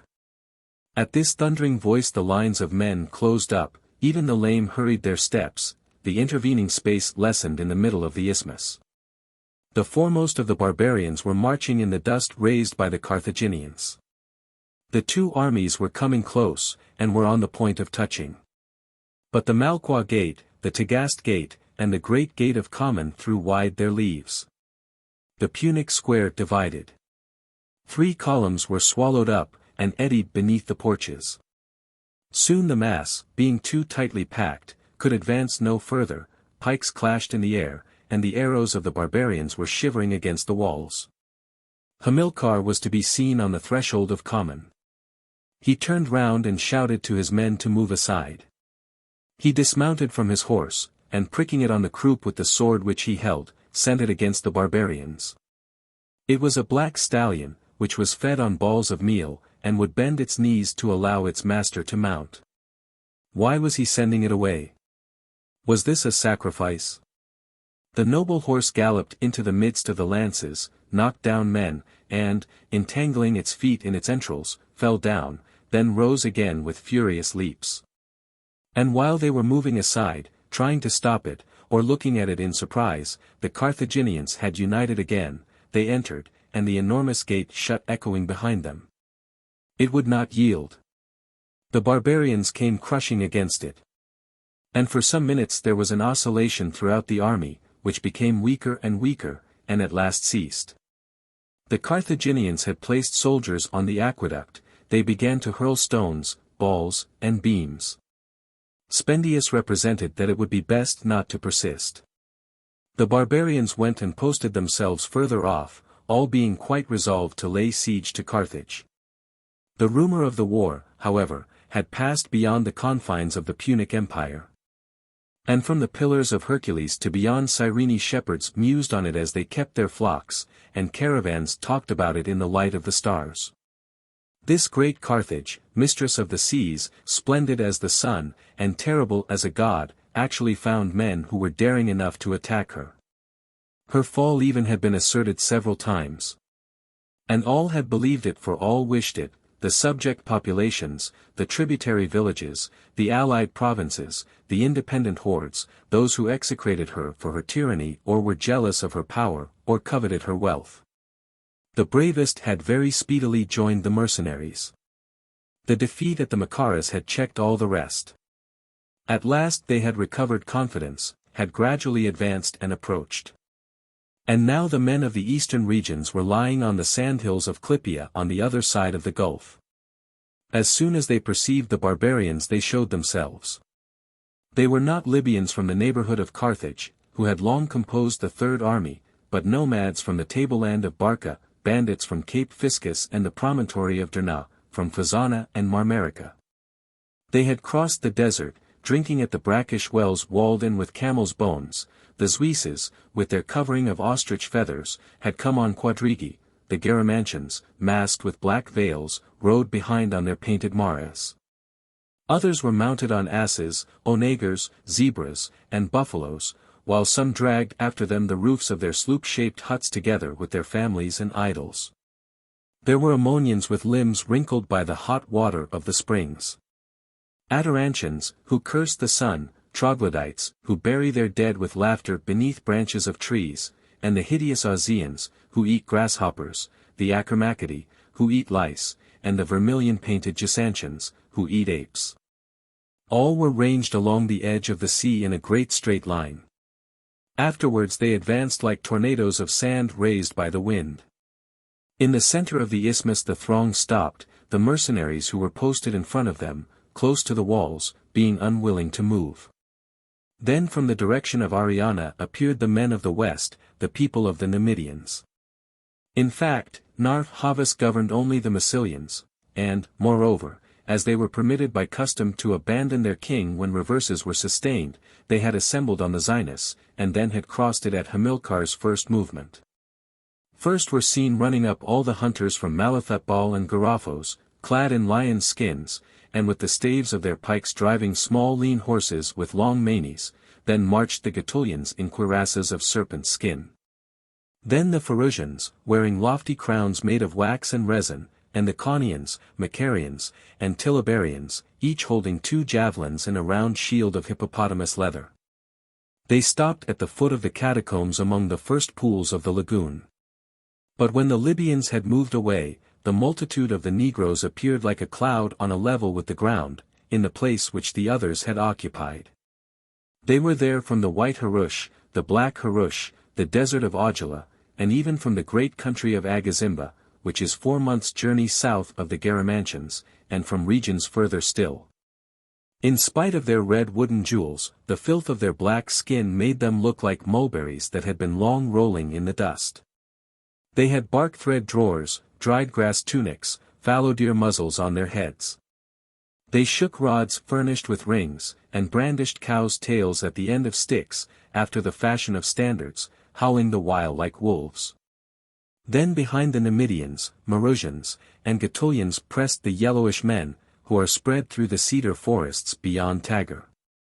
They had catskin quivers flapping against their shoulders, and they led in leashes enormous dogs, which were as high as asses, and did not bark. Finally, as though Africa had not been sufficiently emptied, and it had been necessary to seek further fury in the very dregs of the races, men might be seen behind the rest. With beast-like profiles and grinning with idiotic laughter, wretches ravaged by hideous diseases, deformed pygmies, mulattoes of doubtful sex, albinos whose red eyes blinked in the sun. Stammering out unintelligible sounds, they put a finger into their mouths to show that they were hungry. The confusion of weapons was as great as that of garments and peoples. There was not a deadly invention that was not present, from wooden daggers, stone hatchets, and ivory tridents, to long sabers toothed like saws, slender, and formed of a yielding copper blade. They handled cutlasses which were forked into several branches like antelopes' horns, bills fastened to the ends of ropes, iron triangles, clubs and bodkins. The Ethiopians from the Bambotus had little poisoned darts hidden in their hair. Many had brought pebbles in bags. Others, empty-handed, chattered with their teeth. This multitude was stirred with a ceaseless swell. Dromedaries, smeared all over with tar-like streaks, knocked down the women, who carried their children on their hips. The provisions in the baskets were pouring out. In walking, pieces of salt, parcels of gum, rotten dates, and gurun nuts were crushed underfoot. And sometimes on vermin-covered bosoms there would hang a slender cord supporting a diamond that the satraps had sought, an almost fabulous stone, sufficient to purchase an empire. Most of them did not even know what they desired. They were impelled by fascination or curiosity, and nomads who had never seen a town were frightened by the shadows of the walls. The isthmus was now hidden by men. And this long surface, whereon the tents were like huts amid an inundation, stretched as far as the first lines of the other barbarians, which were streaming with steel and were posted symmetrically upon both sides of the aqueduct. The Carthaginians had not recovered from the terror caused by their arrival when they perceived the siege engines sent by the Tyrian towns coming straight towards them like monsters and like buildings, with their masts, arms, ropes, articulations, capitals and carapaces, 60 carabalistas, 80 onagers, 30 scorpions, 50 tolinos, 12 rams, and 3 gigantic catapults which hurled pieces of rock of the weight of 15 talents. Masses of men clinging to their bases pushed them on, at every step a quivering shook them, and in this way they arrived in front of the walls. But several days were still needed to finish the preparations for the siege. The mercenaries, taught by their defeats, would not risk themselves in useless engagements. And on both sides there was no haste, for it was well known that a terrible action was about to open, and that the result of it would be complete victory or complete extermination. Carthage might hold out for a long time. Her broad walls presented a series of re-entrant and projecting angles, an advantageous arrangement for repelling assaults. Nevertheless a portion had fallen down in the direction of the catacombs, and on dark nights lights could be seen in the dens of Malqua through the disjointed blocks. These in some places overlooked the top of the ramparts. It was here that the mercenaries' wives, who had been driven away by Matho, were living with their new husbands. On seeing the men again their hearts could stand it no longer. They waved their scarfs at a distance.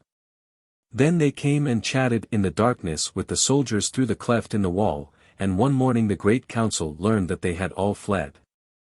Some had passed through between the stones. Others with greater intrepidity had let themselves down with ropes.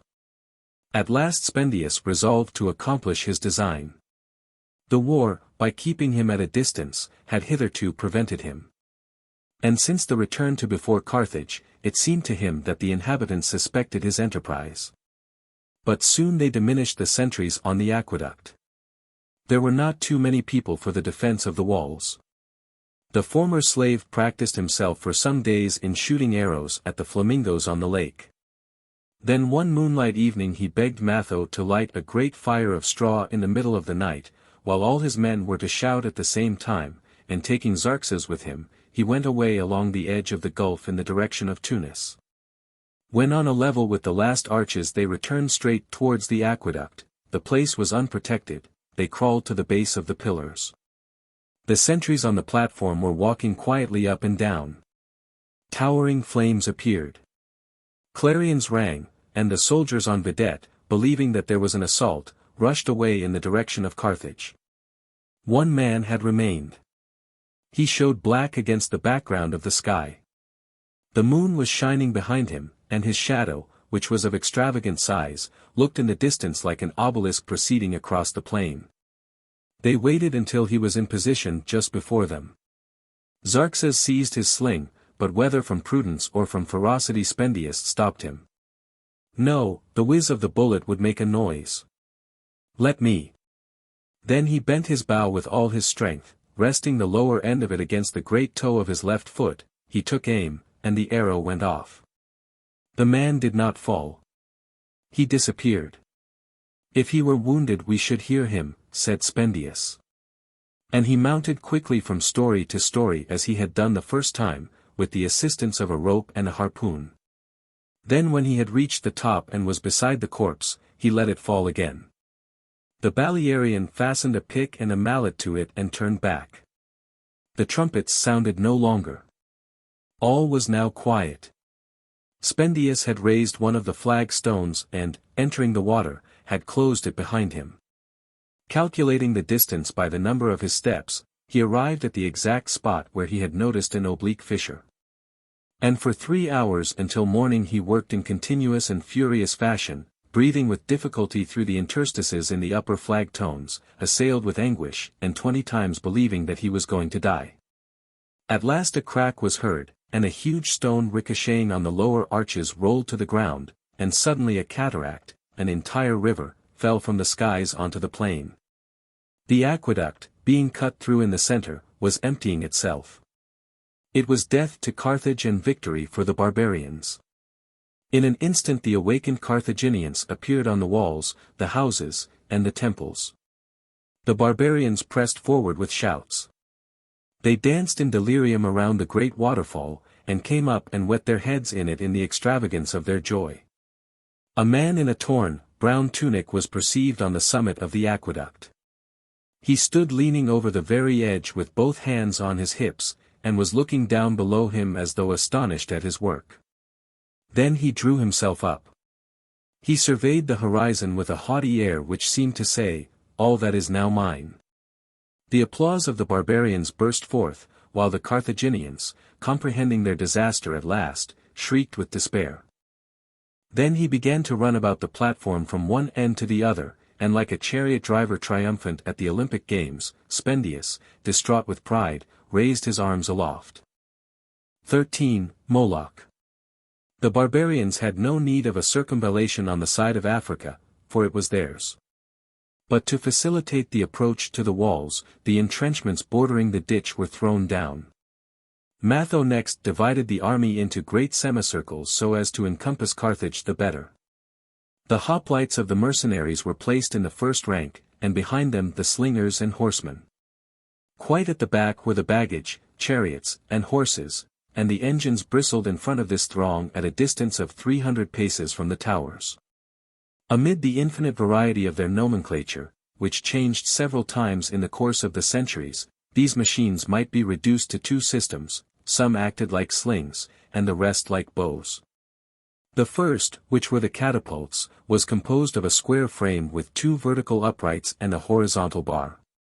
In its anterior portion was a cylinder, furnished with cables, which held back a great beam bearing a spoon for the reception of projectiles. Its base was caught in a skein of twisted thread, and when the ropes were let go it sprang up and struck against the bar, which, checking it with a shock, multiplied its power. The second presented a more complicated mechanism. A crossbar had its center fixed on a little pillar, and from this point of junction there branched off at right angles a sort of channel. Two caps containing twists of horsehair stood at the extremities of the crossbar. Two small beams were fastened to them to hold the extremities of a rope which was brought to the bottom of the channel upon a tablet of bronze. This metal plate was released by a spring, and sliding in grooves impelled the arrows. The catapults were likewise called onagers, after the wild asses which fling up stones with their feet, and the ballistas scorpions, on account of a hook which stood upon the tablet, and being lowered by a blow of the fist, released the spring. Their construction required learned calculations. The wood selected had to be of the hardest substance, and their gearing all of brass. They were stretched with levers, tackle blocks, capstans or tympanums.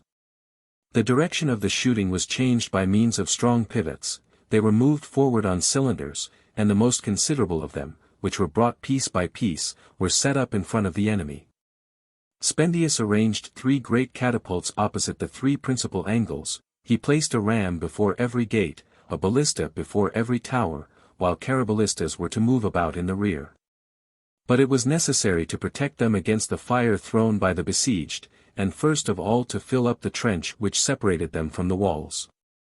They pushed forward galleries formed of hurdles of green reeds, and oaken semicircles like enormous shields gliding on 3 wheels. The workers were sheltered in little huts covered with raw hides and stuffed with wrack. The catapults and ballistas were protected by rope curtains which had been steeped in vinegar to render them incombustible. The women and children went to procure stones on the strand, and gathered earth with their hands and brought it to the soldiers. The Carthaginians also made preparations. Hamilcar had speedily reassured them by declaring that there was enough water left in the cisterns for 123 days. This assertion, together with his presence, and above all that of the Zaïmph among them, gave them good hopes. Carthage recovered from its dejection. Those who were not of Shannonitish origin were carried away by the passion of the rest. The slaves were armed, the arsenals were emptied, and every citizen had his own post and his own employment. 1,200 of the fugitives had survived, and the Suffolk made them all captains, and carpenters, armorers, blacksmiths, and goldsmiths were entrusted with the engines. The Carthaginians had kept a few in spite of the conditions of the peace with Rome. These were repaired. They understood such work. The 2 northern and eastern sides, being protected by the sea and the gulf, remained inaccessible. On the wall fronting the barbarians they collected tree trunks, millstones, vases filled with sulfur, and vats filled with oil, and built furnaces. Stones were heaped up on the platforms of the towers, and the houses bordering immediately on the rampart were crammed with sand in order to strengthen it and increase its thickness. The barbarians grew angry at the sight of these preparations. They wished to fight at once. The weights which they put into the catapults were so extravagantly heavy that the beams broke, and the attack was delayed. At last on the 13th day of the month of Shabar, at sunrise, a great blow was heard at the gate of Common. 75 soldiers were pulling at ropes arranged at the base of a gigantic beam which was suspended horizontally by chains hanging from a framework, and which terminated in a ram's head of pure brass. It had been swathed in ox hides. It was bound at intervals with iron bracelets. It was thrice as thick as a man's body, 120 cubits long, and under the crowd of naked arms pushing it forward and drawing it back, it moved to and fro with a regular oscillation. The other rams before the other gates began to be in motion. Men might be seen mounting from step to step in the hollow wheels of the tympanums. The pulleys and caps grated, the rope curtains were lowered, and showers of stones and showers of arrows poured forth simultaneously. All the scattered slingers ran up. Some approached the rampart hiding pots of resin under their shields. Then they would hurl these with all their might. This hail of bullets, darts, and flames passed above the first ranks in the form of a curve which fell behind the walls. But long cranes, used for masting vessels, were reared on the summit of the ramparts, and from them there descended some of those enormous pincers which terminated in two semicircles toothed on the inside. They bit the rams. The soldiers clung to the beam and drew it back. The Carthaginians hauled in order to pull it up, and the action was prolonged until the evening. When the mercenaries resumed their task on the following day, the tops of the walls were completely carpeted with bales of cotton, sails, and cushions. The battlements were stopped up with mats. And a line of forks and blades, fixed upon sticks, might be distinguished among the cranes on the rampart.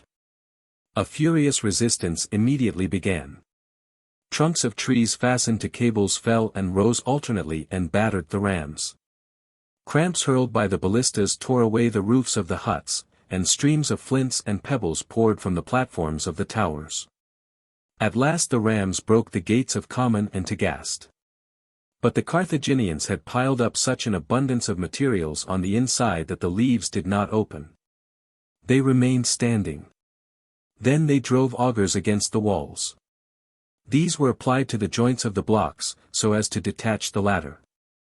The engines were better managed, the men serving them were divided into squads, and they were worked from morning till evening without interruption and with the monotonous precision of a weaver's loom. Spendius returned to them untiringly.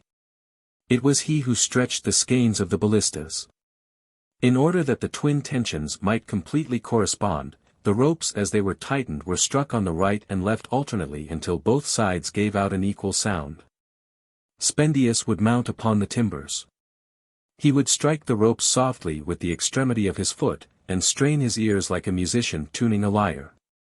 Then when the beam of the catapult rose, when the pillar of the ballista trembled with the shock of the spring, when the stones were shooting in rays, and the darts pouring in streams, he would incline his whole body and fling his arms into the air as though to follow them.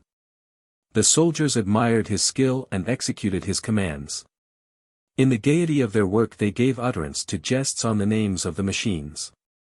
Thus the pliers for seizing the rams were called wolves, and the galleries were covered with vines. They were lambs, or they were going to gather the grapes, and as they loaded their pieces they would say to the onagers, "Come, pick well," and to the scorpions, "Pierce them to the heart." These jokes, which were ever the same, kept up their courage. Nevertheless the machines did not demolish the rampart. It was formed of two walls and was completely filled with earth. The upper portions were beaten down, but each time the besieged raised them again. Matho ordered the construction of wooden towers which should be as high as the towers of stone. They cast turf, stakes, pebbles and chariots with their wheels into the trench so as to fill it up the more quickly. But before this was accomplished the immense throng of the barbarians undulated over the plain with a single movement and came beating against the foot of the walls like an overflowing sea. They moved forward the rope ladders, straight ladders, and sambucas, the latter consisting of two poles from which a series of bamboos terminating in a movable bridge were lowered by means of tackling. They formed numerous straight lines resting against the wall, and the mercenaries mounted them in files, holding their weapons in their hands. Not a Carthaginian showed himself, already 2/3 of the rampart had been covered. Then the battlements opened, vomiting flames and smoke like dragon jaws, the sand scattered and entered the joints of their armor, the petroleum fastened on their garments, the liquid lead hopped on their helmets and made holes in their flesh. A rain of sparks splashed against their faces, and eyeless orbits seemed to weep tears as big as almonds. There were men all yellow with oil, with their hair in flames. They began to run and set fire to the rest. They were extinguished in mantles steeped in blood, which were thrown from a distance over their faces. Some who had no wounds remained motionless, stiffer than stakes, their mouths open and their arms outspread. The assault was renewed for several days in succession, the mercenaries hoping to triumph by extraordinary energy and audacity. Sometimes a man raised on the shoulders of another would drive a pin between the stones, and then making use of it as a step to reach further, would place a second and a third. And, protected by the edge of the battlements, which stood out from the wall, they would gradually raise themselves in this way, but on reaching a certain height they always fell back again. The great trench was full to overflowing. The wounded were massed pell-mell with the dead and dying beneath the footsteps of the living. Calcined trunks formed black spots amid opened entrails, scattered brains, and pools of blood. And arms and legs projecting halfway out of a heap, would stand straight up like props in a burning vineyard. The ladders proving insufficient, the tolinos were brought into requisition, instruments consisting of a long beam set transversely upon another, and bearing at its extremity a quadrangular basket which would hold 30-foot soldiers with their weapons. Matho wished to ascend in the first that was ready. Spendius stopped him. Some men bent over a capstan, the great beam rose, became horizontal, reared itself almost vertically, and being overweight at the end, bent like a huge reed. The soldiers, who were crowded together, were hidden up to their chins, only their helmet plumes could be seen. At last, when it was 20 cubits high in the air, it turned several times to the right and to the left, and then was depressed. And like a giant arm holding a cohort of pygmies in its hand, it laid the basketful of men upon the edge of the wall. They leaped into the crowd and never returned. All the other tolinos were speedily made ready. But 100 times as many would have been needed for the capture of the town. They were utilized in a murderous fashion. Ethiopian archers were placed in the baskets. Then, the cables having been fastened, they remained suspended and shot poisoned arrows. The 50 tolinos commanding the battlements thus surrounded Carthage like monstrous vultures.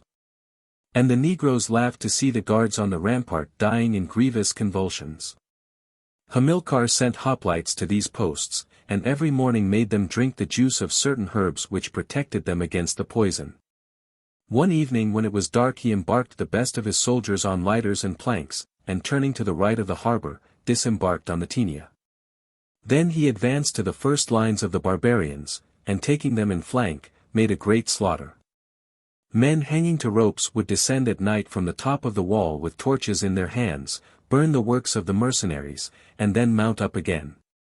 Matho was exasperated. Every obstacle strengthened his wrath, which led him into terrible extravagances. He mentally summoned Salammbô to an interview, then he waited. She did not come. This seemed to him like a fresh piece of treachery, and henceforth he execrated her. If he had seen her corpse he would perhaps have gone away. He doubled the outposts, he planted forks at the foot of the rampart, he drove caltrops into the ground, and he commanded the Libyans to bring him a whole forest that he might set it on fire and burn Carthage like a den of foxes. Spendius went on obstinately with the siege. He sought to invent terrible machines such as had never before been constructed. The other barbarians, encamped at a distance on the isthmus, were amazed at these delays. They murmured, and they were let loose. Then they rushed with their cutlasses and javelins, and beat against the gates with them. But the nakedness of their bodies facilitating the infliction of wounds, the Carthaginians massacred them freely. And the mercenaries rejoiced at it, no doubt through jealousy about the plunder. Hence there resulted quarrels and combats between them. Then, the country having been ravaged, provisions were soon scarce. They grew disheartened. Numerous hordes went away, but the crowd was so great that the loss was not apparent. The best of them tried to dig mines, but the earth, being badly supported, fell in. They began again in other places, but Hamilcar always guessed the direction that they were taking by holding his ear against a bronze shield. He bored countermines beneath the path along which the wooden towers were to move, and when they were pushed forward they sank into the holes. At last all recognized that the town was impregnable, unless a long terrace was raised to the same height as the walls, so as to enable them to fight on the same level. The top of it should be paved so that the machines might be rolled along. Then Carthage would find it quite impossible to resist. The town was beginning to suffer from thirst. The water which was worth 2 casitas the bath at the opening of the siege was now sold for a shekel of silver. The stores of meat and corn were also becoming exhausted, there was a dread of famine, and some even began to speak of useless mouths, which terrified every one. From the square of Common to the temple of Melkart the streets were cumbered with corpses, and, as it was the end of the summer, the combatants were annoyed by great black flies. Old men carried off the wounded, and the devout continued the fictitious funerals for their relatives and friends who had died far away during the war. Waxen statues with clothes and hair were displayed across the gates. They melted in the heat of the tapers burning beside them, the paint flowed down upon their shoulders, and tears streamed over the faces of the living, as they chanted mournful songs beside them. The crowd meanwhile ran to and fro. Armed bands passed, captains shouted orders, while the shock of the rams beating against the rampart was constantly heard. The temperature became so heavy that the bodies swelled and would no longer fit into the coffins. They were burned in the center of the courts. But the fires, being too much confined, kindled the neighboring walls, and long flames suddenly burst from the houses like blood spurting from an artery. Thus Moloch was in possession of Carthage. He clasped the ramparts, he rolled through the streets, he devoured the very corpses. Men wearing cloaks made of collected rags in token of despair, stationed themselves at the corners of the crossways. They declaimed against the ancients and against Hamilcar, predicted complete ruin to the people, and invited them to universal destruction and license. The most dangerous were the henbane drinkers. In their crisis they believed themselves wild beasts, and leaped upon the passers-by to rend them. Mobs formed around them, and the defense of Carthage was forgotten. The Suffet devised the payment of others to support his policy. In order to retain the genius of the gods within the town, their images had been covered with chains. Black veils were placed upon the Pataic gods, and haircloths around the altars. And attempts were made to excite the pride and jealousy of the Baals by singing in their ears, "Thou art about to suffer thyself to be vanquished. Are the others perchance more strong? Show thyself. Aid us. That the peoples may not say, Where are now their gods?" The colleges of the pontiffs were agitated by unceasing anxiety. Those of Rebetna were especially afraid, the restoration of the Zaïmph having been of no avail. They kept themselves shut up in the third enclosure, which was as impregnable as a fortress. Only one among them, the high priest Scahabarim, ventured to go out. He used to visit Salammbô. But he would either remain perfectly silent, gazing at her with fixed eyeballs, or else would be lavish of words, and the reproaches that he uttered were harder than ever. With inconceivable inconsistency he could not forgive the young girl for carrying out his commands. Scahabarim had guessed all, and this haunting thought revived the jealousies of his impotence. He accused her of being the cause of the war. Matho, according to him, was besieging Carthage to recover the Zaïmph, and he poured out imprecations and sarcasms upon this barbarian who pretended to the possession of holy things. Yet it was not this that the priest wished to say. But just now Salammbô felt no terror of him. The anguish which she used formerly to suffer had left her. A strange peacefulness possessed her. Her gaze was less wandering, and shone with limpid fire. Meanwhile the python had become ill again. And as Salammbô, on the contrary, appeared to be recovering, old Tanit rejoiced in the conviction that by its decline it was taking away the languor of her mistress. One morning she found it coiled up behind the bed of ox hides, colder than marble, and with its head hidden by a heap of worms. Her cries brought Salammbô to the spot. She turned it over for a while with the tip of her sandal, and the slave was amazed at her insensibility. Hamilcar's daughter no longer prolonged her fasts with so much fervor. She passed whole days on the top of her terrace, leaning her elbows against the balustrade, and amusing herself by looking out before her. The summits of the walls at the end of the town cut uneven zigzags upon the sky, and the lances of the sentries formed what was like a border of corn ears throughout their length. Further away she could see the maneuvers of the barbarians between the towers. On days when the siege was interrupted she could even distinguish their occupations. They mended their weapons, greased their hair, and washed their blood-stained arms in the sea, the tents were closed, the beasts of burden were feeding. And in the distance the sides of the chariots, which were all ranged in a semicircle, looked like a silver scimitar lying at the base of the mountains. Scahabarim's talk recurred to her memory. She was waiting for Nar Havas, her betrothed. In spite of her hatred she would have liked to see Matho again. Of all the Carthaginians she was perhaps the only one who would have spoken to him without fear. Her father often came into her room. He would sit down panting on the cushions, and gaze at her with an almost tender look, as if he found some rest from her fatigues in the sight of her. He sometimes questioned her about her journey to the camp of the mercenaries. He even asked her whether anyone had urged her to it, and with a shake of the head she answered, no, so proud was Salammbô of having saved the Zaïmph. But the Suffet always came back to Matho under pretense of making military inquiries. He could not understand how the hours which she had spent in the tent had been employed. Salammbô, in fact, said nothing about Gisco, for his words had an effective power in themselves. Curses, if reported to any one, might be turned against him. And she was silent about her wish to assassinate, lest she should be blamed for not having yielded to it. She said that the Scaliskim appeared furious, that he had shouted a great deal, and that he had then fallen asleep. Salammbô told no more, through shame perhaps, or else because she was led by her extreme ingenuousness to attach but little importance to the soldiers' kisses. Moreover, it all floated through her head in a melancholy misty fashion, like the recollection of a depressing dream, and she would not have known in what way or in what words to express it. One evening when they were thus face to face with each other, Tanit came in looking quite scared. An old man with a child was yonder in the courts, and wished to see the Suffet.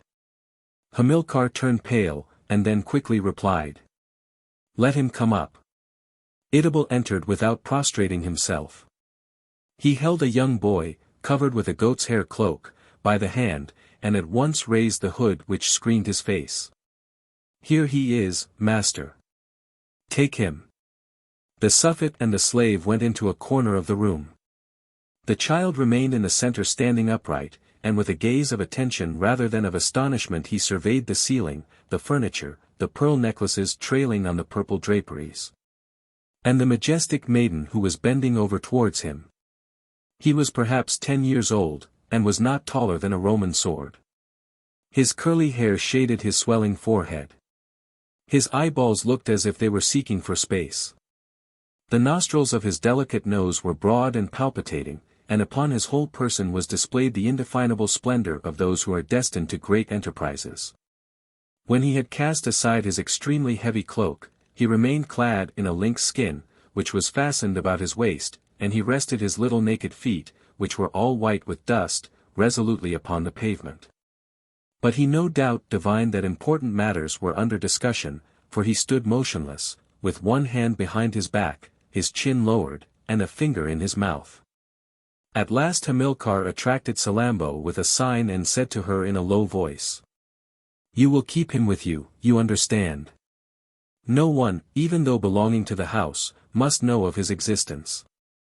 Then, behind the door, he again asked Idibal whether he was quite sure that they had not been noticed.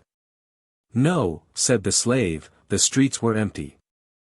As the war filled all the provinces he had feared for his master's son.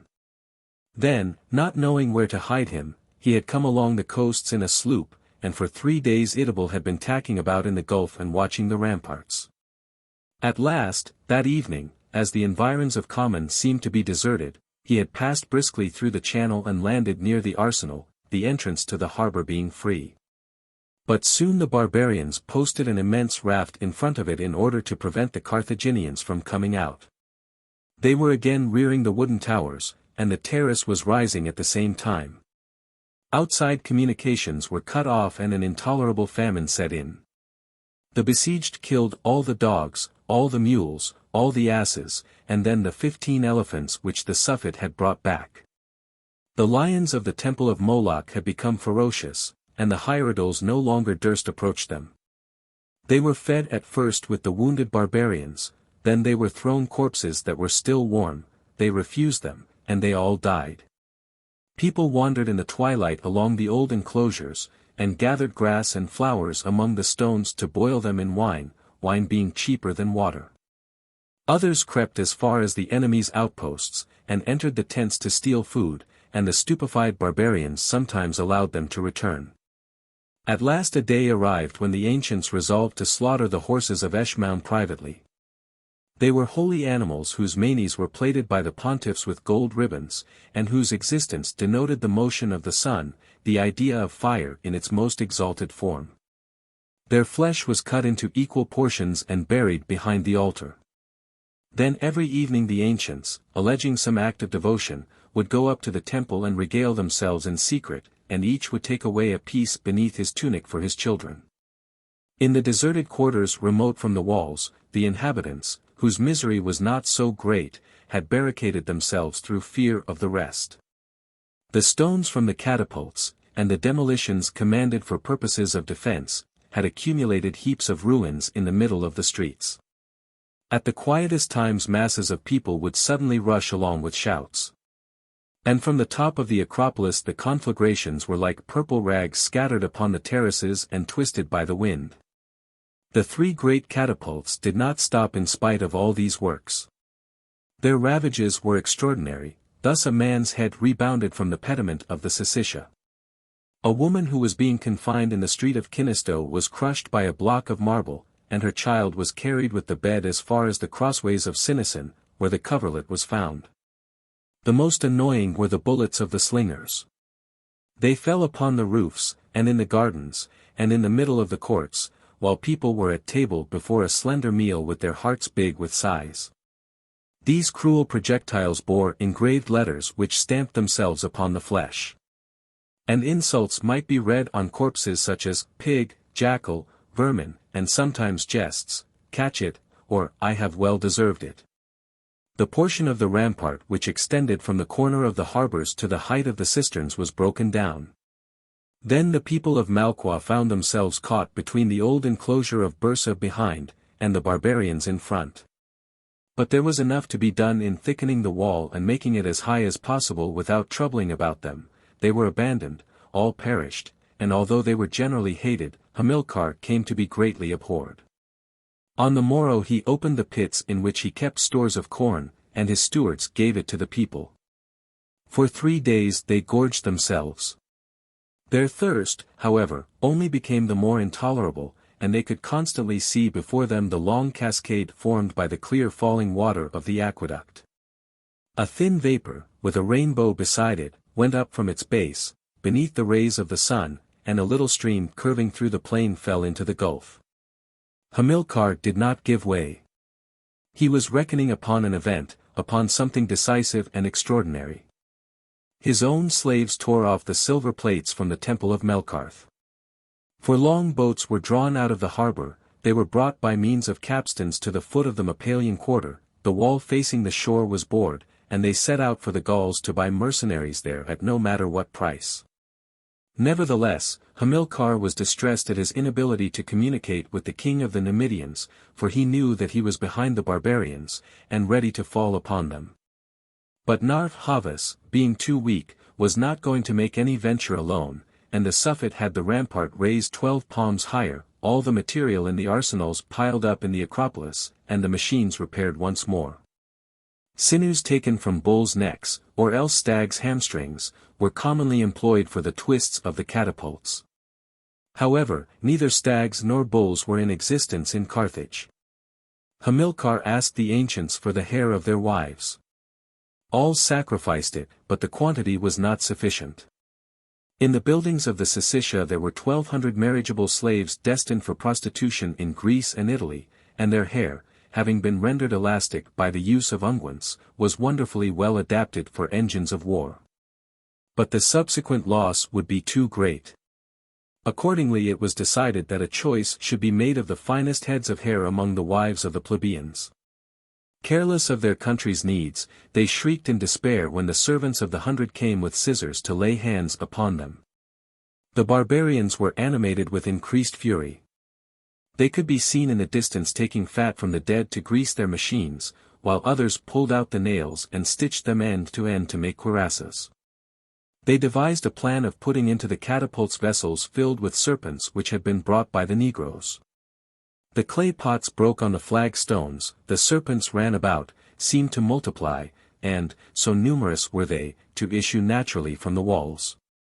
Then the barbarians, not satisfied with their invention, improved upon it. They hurled all kinds of filth, human excrements, pieces of carrion, corpses. The plague reappeared. The teeth of the Carthaginians fell out of their mouths, and their gums were discolored like those of camels after too long a journey.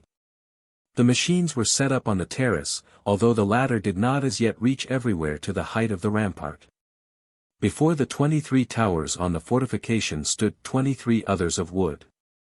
All the tolinos were mounted again, and in the center, a little further back, appeared the formidable Helepolis of Demetrius Poliorcetes, which Spendius had at last reconstructed.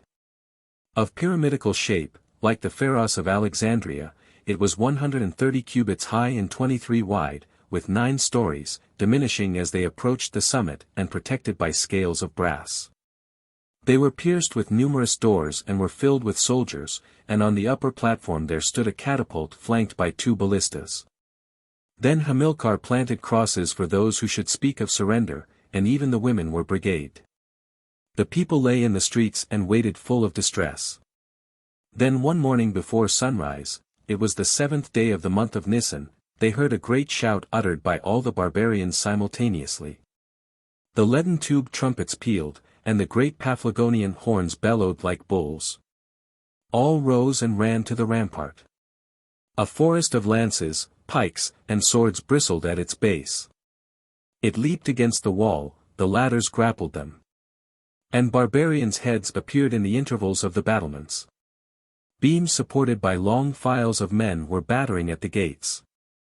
And, in order to demolish the wall at places where the terrace was wanting, the mercenaries came up in serried cohorts, the first line crawling, the second bending their hams, and the others rising in succession to the last who stood upright. While elsewhere, in order to climb up, the tallest advanced in front and the lowest in the rear, and all rested their shields upon their helmets with their left arms, joining them together at the edges so tightly that they might have been taken for an assemblage of large tortoises. The projectiles slid over these oblique masses. The Carthaginians threw down millstones, pestles, vats, casks, beds, everything that could serve as a weight and could knock down. Some watched at the embrasures with fishermen's nets, and when the barbarian arrived he found himself caught in the meshes, and struggled like a fish. They demolished their own battlements, portions of wall fell down raising a great dust. And as the catapults on the terrace were shooting over against one another, the stones would strike together and shiver into 1,000 pieces, making a copious shower upon the combatants. Soon the 2 crowds formed but one great chain of human bodies. It overflowed into the intervals in the terrace, and, somewhat looser at the 2 extremities, swayed perpetually without advancing. They clasped one another, lying flat on the ground like wrestlers. They crushed one another. The women leaned over the battlements and shrieked. They were dragged away by their veils, and the whiteness of their suddenly uncovered sides shone in the arms of the Negroes as the latter buried their daggers in them. Some corpses did not fall, being too much pressed by the crowd, and, supported by the shoulders of their companions, advanced for some minutes quite upright and with staring eyes. Some who had both temples pierced by a javelin swayed their heads about like bears.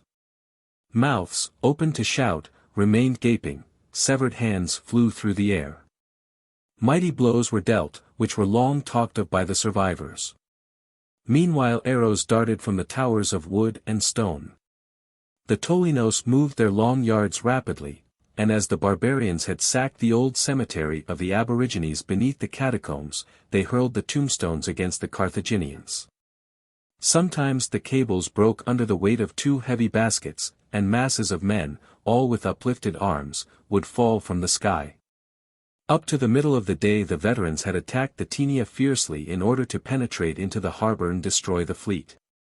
Hamilcar had a fire of damp straw lit upon the roofing of Common, and as the smoke blinded them they fell back to left, and came to swell the horrible rout which was pressing forward in Malqua. Some syntagmata composed of sturdy men, chosen expressly for the purpose, had broken in 3 gates. They were checked by lofty barriers made of planks studded with nails, but a 4th yielded easily. They dashed over it at a run and rolled into a pit in which there were hidden snares. At the southwest gate Autaritus and his men broke down the rampart, the fissure in which had been stopped up with bricks. The ground behind rose, and they climbed it nimbly. But on the top they found a second wall composed of stones and long beams lying quite flat and alternating like the squares on a chessboard. It was a Gaulish fashion, and had been adapted by the Suffet to the requirements of the situation. The Gauls imagined themselves before a town in their own country. Their attack was weak, and they were repulsed. All the roundway, from the street of Common as far as the Green Market, now belonged to the barbarians, and the Samnites were finishing off the dying with blows of stakes. Or else with one foot on the wall were gazing down at the smoking ruins beneath them, and the battle which was beginning again in the distance. The slingers, who were distributed through the rear, were still shooting. But the springs of the Acarnanian slings had broken from use, and many were throwing stones with the hand like shepherds, the rest hurled leaden bullets with the handle of a whip. Xarxes, his shoulders covered with his long black hair, went about everywhere, and led on the barbarians. 2 pouches hung at his hips, he thrust his left hand into them continually, while his right arm whirled round like a chariot wheel. Matho had at first refrained from fighting, the better to command the barbarians all at once. He had been seen along the gulf with the mercenaries, near the lagoon with the Numidians, and on the shores of the lake among the Negroes. And from the back part of the plain he urged forward masses of soldiers who came ceaselessly against the ramparts. By degrees he had drawn near, the smell of blood, the sight of carnage, and the tumult of clarions had at last made his heart leap. Then he had gone back into his tent, and throwing off his cuirass had taken his lion's skin as being more convenient for battle. The snout fitted upon his head, bordering his face with a circle of fangs. The 2 forepaws were crossed upon his breast, and the claws of the hinder ones fell beneath his knees. He had kept on his strong waist belt, wherein gleamed a 2-edged axe, and with his great sword in both hands he had dashed impetuously through the breach. Like a pruner cutting willow branches and trying to strike off as much as possible so as to make the more money, he marched along mowing down the Carthaginians around him. Those who tried to seize him in flank he knocked down with blows of the pommel, when they attacked him in front he ran them through, if they fled he clove them. 2 men leaped together upon his back. He bounded backwards against a gate and crushed them. His sword fell and rose. It shivered on the angle of a wall. Then he took his heavy axe, and front and rear he ripped up the Carthaginians like a flock of sheep. They scattered more and more, and he was quite alone when he reached the second enclosure at the foot of the Acropolis. The materials which had been flung from the summit cumbered the steps and were heaped up higher than the wall. Matho turned back amid the ruins to summons his companions.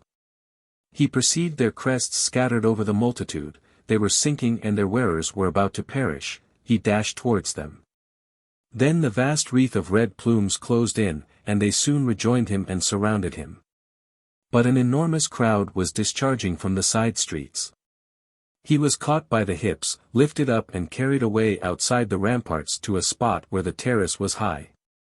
Matho shouted a command and all the shields sank upon the helmets. He leaped upon them in order to catch hold somewhere so as to re-enter Carthage, and, flourishing his terrible axe, ran over the shields, which resembled waves of bronze, like a marine god, with brandished trident, over his billows. However, a man in a white robe was walking along the edge of the rampart, impassible, and indifferent to the death which surrounded him. Sometimes he would spread out his right hand above his eyes in order to find out someone. Matho happened to pass beneath him. Suddenly his eyeballs flamed, his livid face contracted, and raising both his lean arms he shouted out abuse at him. Matho did not hear it. But he felt so furious and cruel a look entering his heart that he uttered a roar. He hurled his long axe at him, some people threw themselves upon Scahabrim, and Matho seeing him no more fell back exhausted.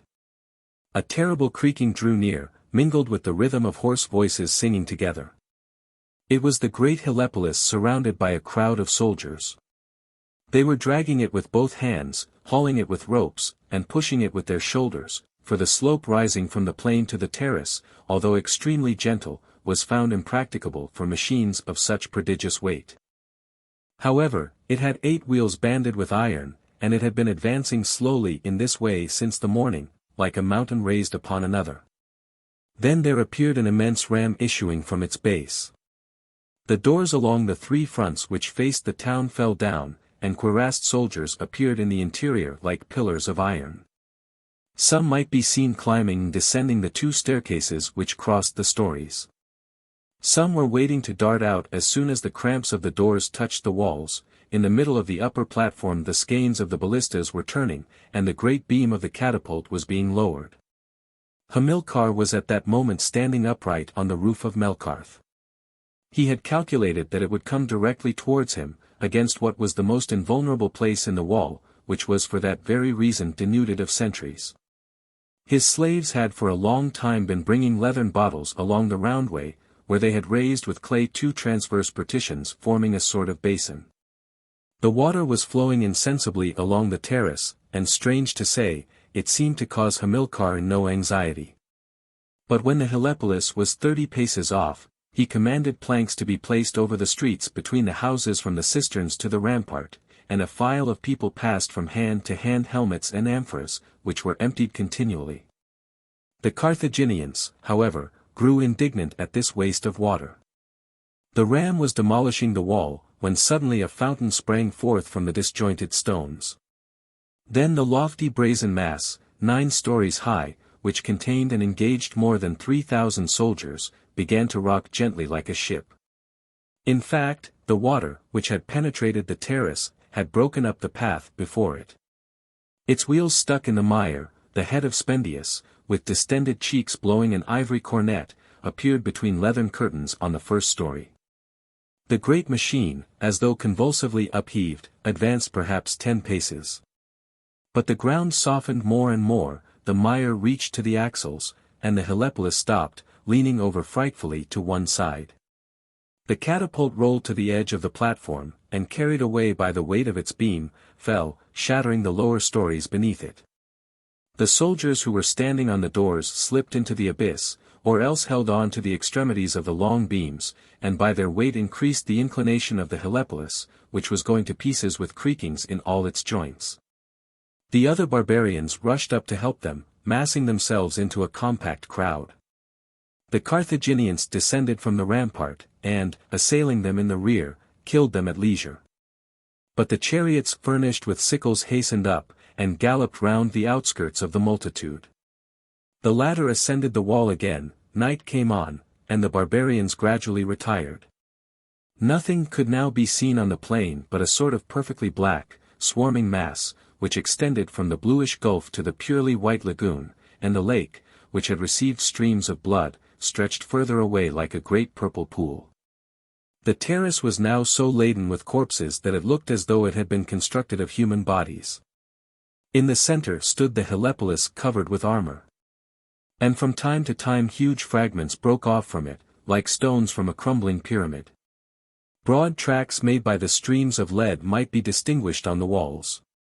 A broken-down wooden tower burned here and there, and the houses showed dimly like the stages of a ruined amphitheater. Heavy fumes of smoke were rising, and rolling with them sparks which were lost in the dark sky. The Carthaginians, however, who were consumed by thirst, had rushed to the cisterns. They broke open the doors. A miry swamp stretched at the bottom. What was to be done now? Moreover, the barbarians were countless, and when their fatigue was over they would begin again. The people deliberated all night in groups at the corners of the streets. Some said that they ought to send away the women, the sick, and the old men. Others proposed to abandon the town, and found a colony far away. But vessels were lacking, and when the sun appeared no decision had been made. There was no fighting that day, all being too much exhausted. The sleepers looked like corpses. Then the Carthaginians, reflecting upon the cause of their disasters, remembered that they had not dispatched to Phoenicia the annual offering due to Tyrian Melkarth, and a great terror came upon them. The gods were indignant with the Republic and were, no doubt, about to prosecute their vengeance. They were considered as cruel masters, who were appeased with supplications and allowed themselves to be bribed with presents. All were feeble in comparison with Moloch the Devourer. The existence, the very flesh of men, belonged to him, and hence in order to preserve it, the Carthaginians used to offer up a portion of it to him, which calmed his fury. Children were burned on the forehead, or on the nape of the neck, with woolen wicks, and as this mode of satisfying Baal brought in much money to the priests, they failed not to recommend it as being easier and more pleasant. This time, however, the Republic itself was at stake. But as every profit must be purchased by some loss, and as every transaction was regulated according to the needs of the weaker and the demands of the stronger, there was no pain great enough for the god. Since he delighted in such as was of the most horrible description, and all were now at his mercy, he must accordingly be fully gratified. Precedents showed that in this way the scourge would be made to disappear. Moreover, it was believed that an immolation by fire would purify Carthage. The ferocity of the people was predisposed towards it. The choice, too, must fall exclusively upon the families of the great. The ancients assembled. The sitting was a long one. Hanno had come to it. As he was now unable to sit, he remained lying down near the door, half hidden among the fringes of the lofty tapestry.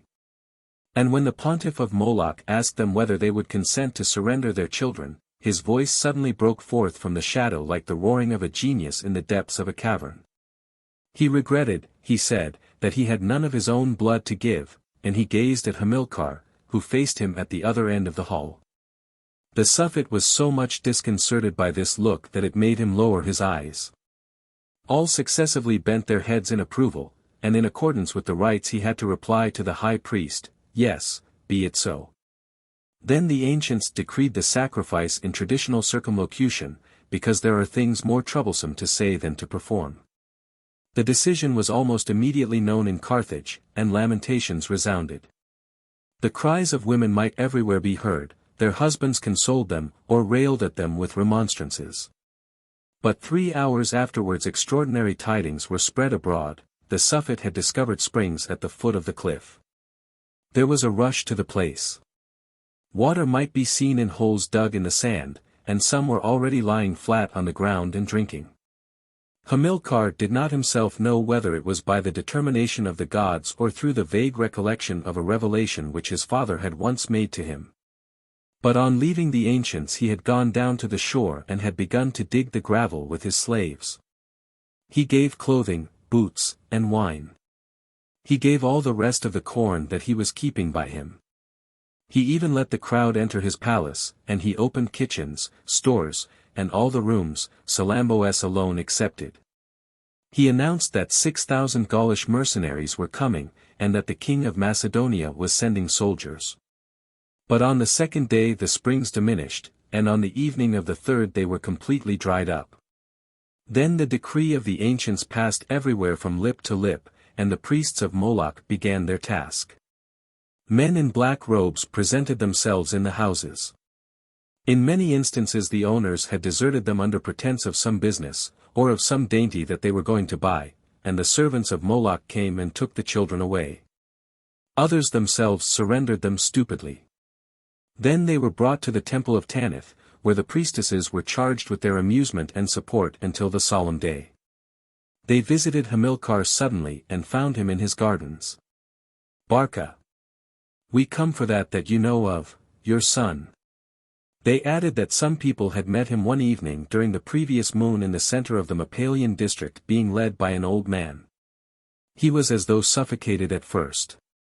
But speedily understanding that any denial would be in vain, Hamilcar bowed, and he brought them into the commercial house.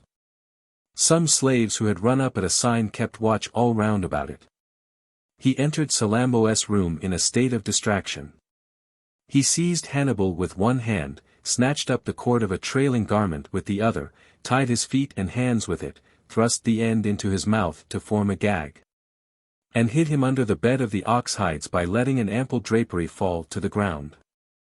Afterwards he walked about from right to left, raised his arms, wheeled round, bit his lips. Then he stood still with staring eyelids, and panted as though he were about to die. But he clapped his hands 3 times. Giddenem appeared. "Listen," he said, "go and take from among the slaves a male child from 8 to 9 years of age, with black hair and swelling forehead. Bring him here. Make haste." Giddenem soon entered again, bringing forward a young boy. He was a miserable child, at once lean and bloated, his skin looked grayish, like the infected rag hanging to his sides, his head was sunk between his shoulders, and with the back of his hand he was rubbing his eyes, which were filled with flies. How could he ever be confounded with Hannibal? And there was no time to choose another. Hamilcar looked at Giddenem, he felt inclined to strangle him. "Begone," he cried, and the master of the slaves fled. The misfortune which he had so long dreaded was therefore come, and with extravagant efforts he strove to discover whether there was not some mode, some means to escape it. Abdelanim suddenly spoke from behind the door. The Suffet was being asked for. The servants of Moloch were growing impatient. Hamilcar repressed a cry as though a red-hot iron had burnt him, and he began anew to pace the room like one distraught. Then he sank down beside the balustrade, and, with his elbows on his knees, pressed his forehead into his shut fists. The porphyry basin still contained a little clear water for Salammbô's ablutions. In spite of his repugnance and all his pride, the Suffet dipped the child into it, and, like a slave merchant, began to wash him and rub him with strigils and red earth. Then he took 2 purple squares from the receptacles round the wall, placed one on his breast and the other on his back, and joined them together on the collar bones with 2 diamond clasps. He poured perfume upon his head, passed an electrum necklace around his neck, and put on him sandals with heels of pearl, sandals belonging to his own daughter. But he stamped with shame and vexation. Salammbô, who busied herself in helping him, was as pale as he. The child, dazzled by such splendor, smiled and, growing bold even, was beginning to clap his hands and jump, when Hamilcar took him away. He held him firmly by the arm as though he were afraid of losing him, and the child, who was hurt, wept a little as he ran beside him. When on a level with the ergastulum, under a palm tree, a voice was raised, a mournful and supplicant voice. It murmured, "Master! Oh! Master!" Hamilcar turned and beside him perceived a man of abject appearance, one of the wretches who led a haphazard existence in the household. "What do you want?" said the Suffet. The slave, who trembled horribly, stammered. "I am his father." Hamilcar walked on, the other followed him with stooping loins, bent hams, and head thrust forward. His face was convulsed with unspeakable anguish, and he was choking with suppressed sobs, so eager was he at once to question him, and to cry, "Mercy!" At last he ventured to touch him lightly with one finger on the elbow. "Are you going to?" He had not the strength to finish, and Hamilcar stopped quite amazed at such grief. He had never thought, so immense was the abyss separating them from each other, that there could be anything in common between them. It even appeared to him a sort of outrage, an encroachment upon his own privileges. He replied with a look colder and heavier than an executioner's axe. The slave swooned and fell in the dust at his feet. Hamilcar strode across him. The 3 black-robed men were waiting in the great hall, and standing against the stone disk. Immediately he tore his garments, and rolled upon the pavement uttering piercing cries. "Ah! Poor little Hannibal! Oh! My son! My consolation! My hope! My life! Kill me also! Take me away! Woe! Woe!" He plowed his face with his nails, tore out his hair, and shrieked like the women who lament at funerals. "Take him away then! My suffering is too great! Begone! Kill me like him!" The servants of Moloch were astonished that the great Hamilcar was so weak-spirited. They were almost moved by it. A noise of naked feet became audible, with a broken throat rattling like the breathing of a wild beast speeding along, and a man, pale, terrible, and with outspread arms appeared on the threshold of the third gallery, between the ivory pots. He exclaimed, "My child!" Hamilcar threw himself with a bound upon the slave, and covering the man's mouth with his hand exclaimed still more loudly, "It is the old man who reared him. He calls him, my child, it will make him mad. Enough! Enough!" And hustling away the 3 priests and their victim he went out with them and with a great kick shut the door behind him. Hamilcar strained his ears for some minutes in constant fear of seeing them return. He then thought of getting rid of the slave in order to be quite sure that he would see nothing, but the peril had not wholly disappeared, and, if the gods were provoked at the man's death, it might be turned against his son. Then, changing his intention, he sent him by Tanit the best from his kitchens, a quarter of a goat, beans, and preserved pomegranates. The slave, who had eaten nothing for a long time, rushed upon them, his tears fell into the dishes. Hamilcar at last returned to Salammbô, and unfastened Hannibal's cords. The child in exasperation bit his hand until the blood came. He repelled him with a caress. To make him remain quiet, Salammbô tried to frighten him with Lamia, a Cyrenian ogress. "But where is she?" he asked. He was told that brigands were coming to put him into prison. "Let them come," he rejoined, "and I will kill them." Then Hamilcar told him the frightful truth. But he fell into a passion with his father, contending that he was quite able to annihilate the whole people, since he was the master of Carthage. At last, exhausted by his exertions and anger, he fell into a wild sleep. He spoke in his dreams, his back leaning against a scarlet cushion. His head was thrown back somewhat, and his little arm, outstretched from his body, lay quite straight in an attitude of command. When the night had grown dark, Hamilcar lifted him up gently, and, without a torch, went down the galley staircase. As he passed through the mercantile house he took up a basket of grapes and a flagon of pure water. The child awoke before the statue of Altez in the vault of gems, and he smiled, like the other, on his father's arm at the brilliant lights which surrounded him. Hamilcar felt quite sure that his son could not be taken from him.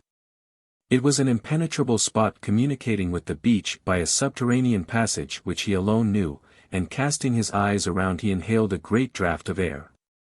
Then he set him down upon a stool beside some golden shields. No one at present could see him, he had no further need for watching, and he relieved his feelings. Like a mother finding her firstborn that was lost, he threw himself upon his son. He clasped him to his breast, he laughed and wept at the same time, he called him by the fondest names and covered him with kisses. Little Hannibal was frightened by this terrible tenderness and was silent now. Hamilcar returned with silent steps, feeling the walls around him, and came into the great hall where the moonlight entered through one of the apertures in the dome. In the center the slave lay sleeping after his repast, stretched at full length upon the marble pavement. He looked at him and was moved with a sort of pity. With the tip of his cothurn he pushed forward a carpet beneath his head. Then he raised his eyes and gazed at Tanith, whose slender crescent was shining in the sky, and felt himself stronger than the Baals and full of contempt for them. The arrangements for the sacrifice were already begun. Part of a wall in the temple of Moloch was thrown down in order to draw out the brazen god without touching the ashes of the altar. Then as soon as the sun appeared the hierodles pushed it towards the square of common. It moved backward sliding upon cylinders, its shoulders overlapped the walls. No sooner did the Carthaginians perceive it in the distance than they speedily took to flight, for the Baal could be looked upon with impunity only when exercising his wrath. A smell of aromatics spread through the streets. All the temples had just been opened simultaneously, and from them there came forth tabernacles borne upon chariots, or upon litters carried by the pontiffs. Great plumes swayed at the corners of them, and rays were emitted from their slender pinnacles which terminated in balls of crystal, gold, silver, or copper. These were the Shannonitish Baalim, offshoots of the supreme Baal, who were returning to their first cause to humble themselves before his might and annihilate themselves in his splendor. Melkartha's pavilion, which was of fine purple, sheltered a petroleum flare. On commons, which was of hyacinth color, there rose an ivory phallus bordered with a circle of gems. Between Eshmoun's curtains, which were as blue as the ether, a sleeping python formed a circle with his tail, and the Pataic gods, held in the arms of their priests, looked like great infants in swaddling clothes with their heels touching the ground. Then came all the inferior forms of the divinity, Balsamine, god of celestial space, Balpeor, god of the sacred mountains, Balzebub, god of corruption, with those of the neighboring countries and congenerous races, the Iarbel of Libya, the Adramelech of Chaldea, the Kejan of the Syrians. Derceto, with her virgin's face, crept on her fins, and the corpse of Tammuz was drawn along in the midst of a catafalque among torches and heads of hair. In order to subdue the kings of the firmament to the sun, and prevent their particular influences from disturbing his, diversely colored metal stars were brandished at the end of long poles. And all were there, from the dark Neblo, the genius of Mercury, to the hideous Rahab, which is the constellation of the crocodile. The abadir, stones which had fallen from the moon, were whirling in slings of silver thread. Little loaves, representing the female form, were borne on baskets by the priests of Ceres, others brought their fetishes and amulets. Forgotten idols reappeared, while the mystic symbols had been taken from the very ships as though Carthage wished to concentrate herself wholly upon a single thought of death and desolation. Before each tabernacle a man balanced a large vase of smoking incense on his head. Clouds hovered here and there, and the hangings, pendants, and embroideries of the sacred pavilions might be distinguished amid the thick vapors. These advanced slowly owing to their enormous weight. Sometimes the axles became fast in the streets, then the pious took advantage of the opportunity to touch the Baalim with their garments, which they preserved afterwards as holy things. The brazen statue continued to advance towards the square of Common. The rich, carrying scepters with emerald balls, set out from the bottom of Megara. The ancients, with diadems on their heads, had assembled in Kinisto, and masters of the finances, governors of provinces, sailors, and the numerous horde employed at funerals. All with the insignia of their magistracies or the instruments of their calling, were making their way towards the tabernacles which were descending from the Acropolis between the colleges of the pontiffs. Out of deference to Moloch they had adorned themselves with the most splendid jewels. Diamonds sparkled on their black garments. But their rings were too large and fell from their wasted hands, nor could there have been anything so mournful as this silent crowd where earrings tapped against pale faces, and gold tiaras clasped brows contracted with stern despair. At last the ball arrived exactly in the center of the square.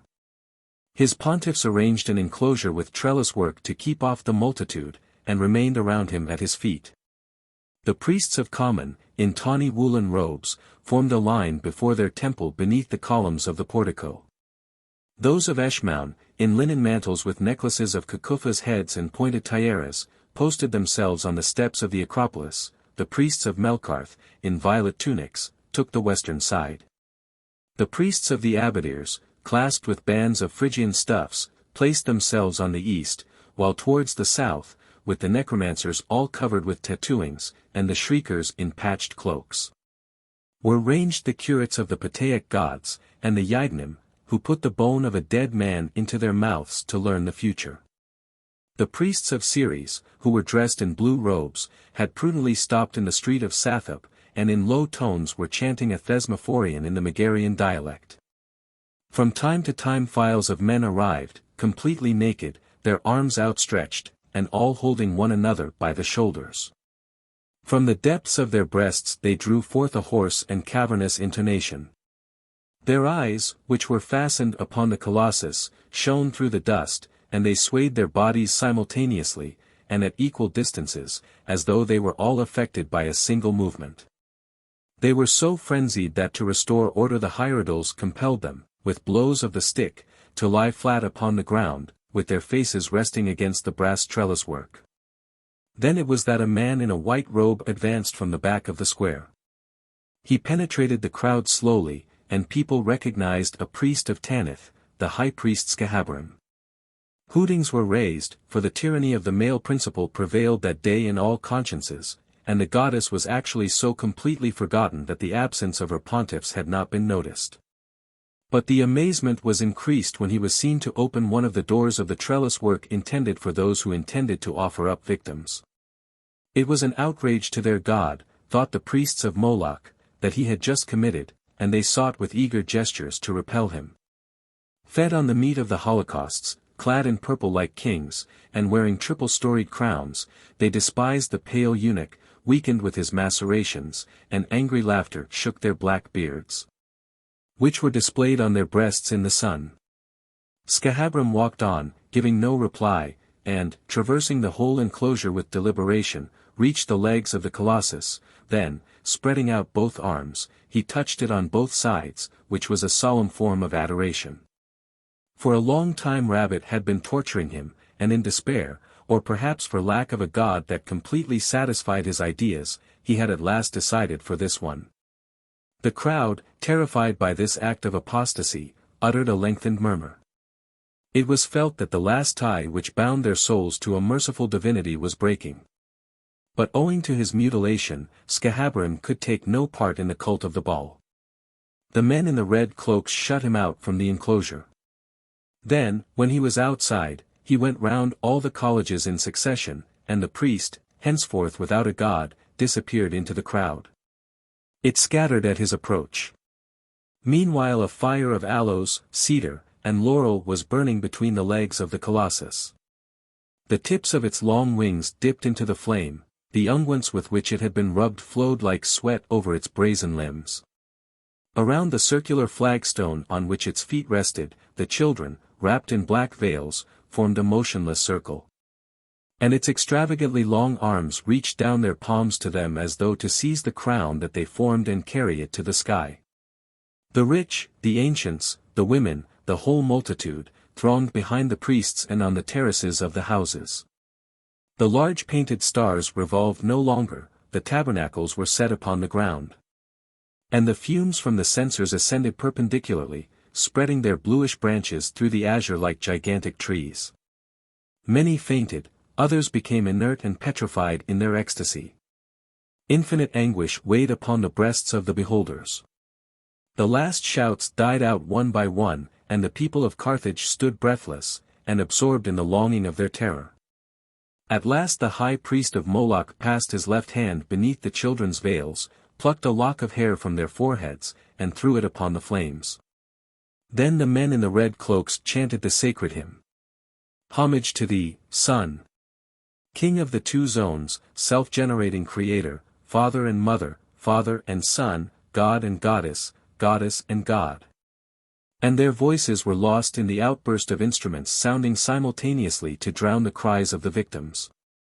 The 8-stringed scheminiths, the kinnears which had 10 strings, and the nebles which had 12, grated, whistled, and thundered. Enormous leathern bags, bristling with pipes, made a shrill clashing noise.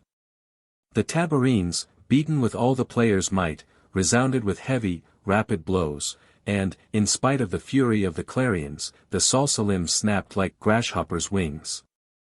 The hierodoles, with a long hook, opened the 7-storied compartments on the body of the ball. They put meal into the highest, 2 turtle doves into the second, an ape into the third, a ram into the fourth, a sheep into the fifth, and as no ox was to be had for the 6th, a tawny hide taken from the sanctuary was thrown into it. The 7th compartment yawned empty still. Before undertaking anything it was well to make trial of the arms of the god. Slender chainlets stretched from his fingers up to his shoulders and fell behind, where men by pulling them made the 2 hands rise to a level with the elbows, and come close together against the belly.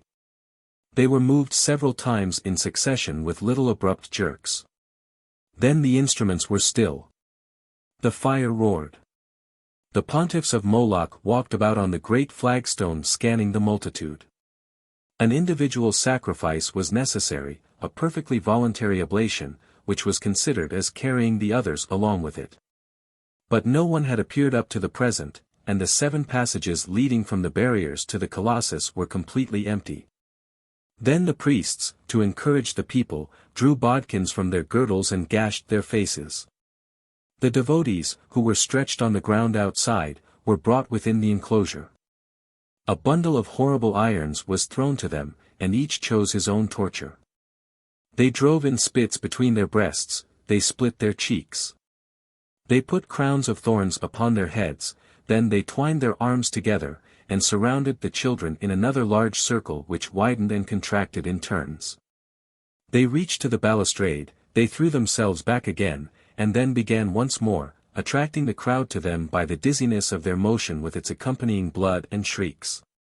By degrees people came into the end of the passages. They flung into the flames pearls, gold vases, cups, torches, all their wealth. The offerings became constantly more numerous and more splendid. At last a man who tottered, a man pale and hideous with terror, thrust forward a child. Then a little black mass was seen between the hands of the colossus, and sank into the dark opening.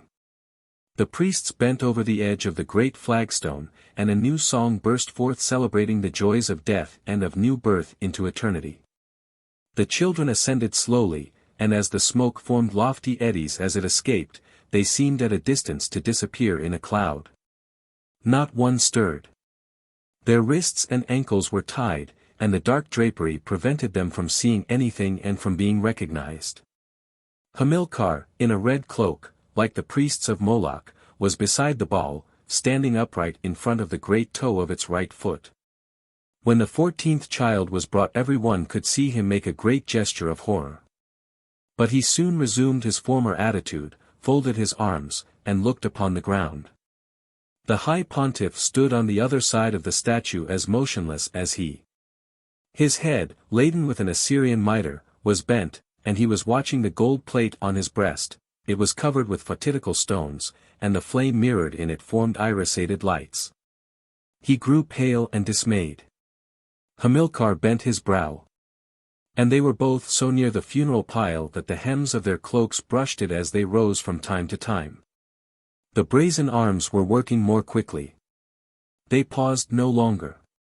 Every time that a child was placed in them, the priests of Moloch spread out their hands upon him to burden him with the crimes of the people, vociferating, "They are not men but oxen," and the multitude round about repeated, "Oxen! Oxen!" The devout exclaimed, "Lord, eat," and the priests of Proserpine, complying through terror with the needs of Carthage, muttered the Eleusinian formula, "Pour out rain. Bring forth." The victims, when scarcely at the edge of the opening, disappeared like a drop of water on a red-hot plate, and white smoke rose amid the great scarlet color. Nevertheless, the appetite of the god was not appeased. He ever wished for more. In order to furnish him with a larger supply, the victims were piled up on his hands with a big chain above them which kept them in their place. Some devout persons had at the beginning wished to count them, to see whether their number corresponded with the days of the solar year, but others were brought, and it was impossible to distinguish them in the giddy motion of the horrible arms. This lasted for a long, indefinite time until the evening. Then the partitions inside assumed a darker glow, and burning flesh could be seen. Some even believed that they could descry hair, limbs, and whole bodies. Night fell. Clouds accumulated above the ball. The funeral pile, which was flameless now, formed a pyramid of coals up to his knees. Completely red like a giant covered with blood, he looked, with his head thrown back, as though he were staggering beneath the weight of his intoxication. In proportion as the priests made haste, the frenzy of the people increased. As the number of the victims was diminishing, some cried out to spare them, others that still more were needful. The walls, with their burden of people, seemed to be giving way beneath the howlings of terror and mystic voluptuousness. Then the faithful came into the passages, dragging their children, who clung to them, and they beat them in order to make them let go, and handed them over to the men in red. The instrument players sometimes stopped through exhaustion. Then the cries of the mothers might be heard, and the frizzling of the fat as it fell upon the coals. The henbane drinkers crawled on all fours around the colossus, roaring like tigers. The Yidanim vaticinated, the devotees sang with their cloven lips, the trellis work had been broken through, all wished for a share in the sacrifice. And fathers, whose children had died previously, cast their effigies, their playthings, their preserved bones into the fire. Some who had knives rushed upon the rest. They slaughtered one another. The hierodoles took the fallen ashes at the edge of the flagstone in bronze fans, and cast them into the air that the sacrifice might be scattered over the town and even to the region of the stars. The loud noise and great light had attracted the barbarians to the foot of the walls. They clung to the wreck of the Helepolis to have a better view, and gazed open-mouthed in horror. 14. The Pass of the Hatchet. The Carthaginians had not re-entered their houses when the clouds accumulated more thickly. Those who raised their heads towards the colossus could feel big drops on their foreheads, and the rain fell. It fell the whole night plentifully, in floods. The thunder growled. It was the voice of Moloch. He had vanquished Tanith, and she, being now fecundated, opened up her vast bosom in heaven's heights. Sometimes she could be seen in a clear and luminous spot stretched upon cushions of cloud, and then the darkness would close in again as though she were still too weary and wished to sleep again. The Carthaginians, all believing that water is brought forth by the moon, shouted to make her travail easy. The rain beat upon the terraces and overflowed them, forming lakes in the courts, cascades on the staircases, and eddies at the corners of the streets. It poured in warm heavy masses and urgent streams. Big frothy jets leaped from the corners of all the buildings, and it seemed as though whitish cloths hung dimly upon the walls, and the washed temple roofs shone black in the gleam of the lightning. Torrents descended from the Acropolis by 1,000 paths, houses suddenly gave way, and small beams, plaster, rubbish, and furniture passed along in streams which ran impetuously over the pavement. Amphoras, flagons, and canvases had been placed out of doors, but the torches were extinguished, brands were taken from the funeral pile of the Baal, and the Carthaginians bent back their necks and opened their mouths to drink. Others by the side of the miry pools, plunged their arms into them up to the armpits, and filled themselves so abundantly with water that they vomited it forth like buffaloes. The freshness gradually spread. They breathed in the damp air with play of limb, and in the happiness of their intoxication boundless hope soon arose. All their miseries were forgotten. Their country was born anew. They felt the need, as it were, of directing upon others the extravagant fury which they had been unable to employ against themselves. Such a sacrifice could not be in vain. Although they felt no remorse, they found themselves carried away by the frenzy which results from complicity in irreparable crimes. The barbarians had encountered the storm in their ill-closed tents.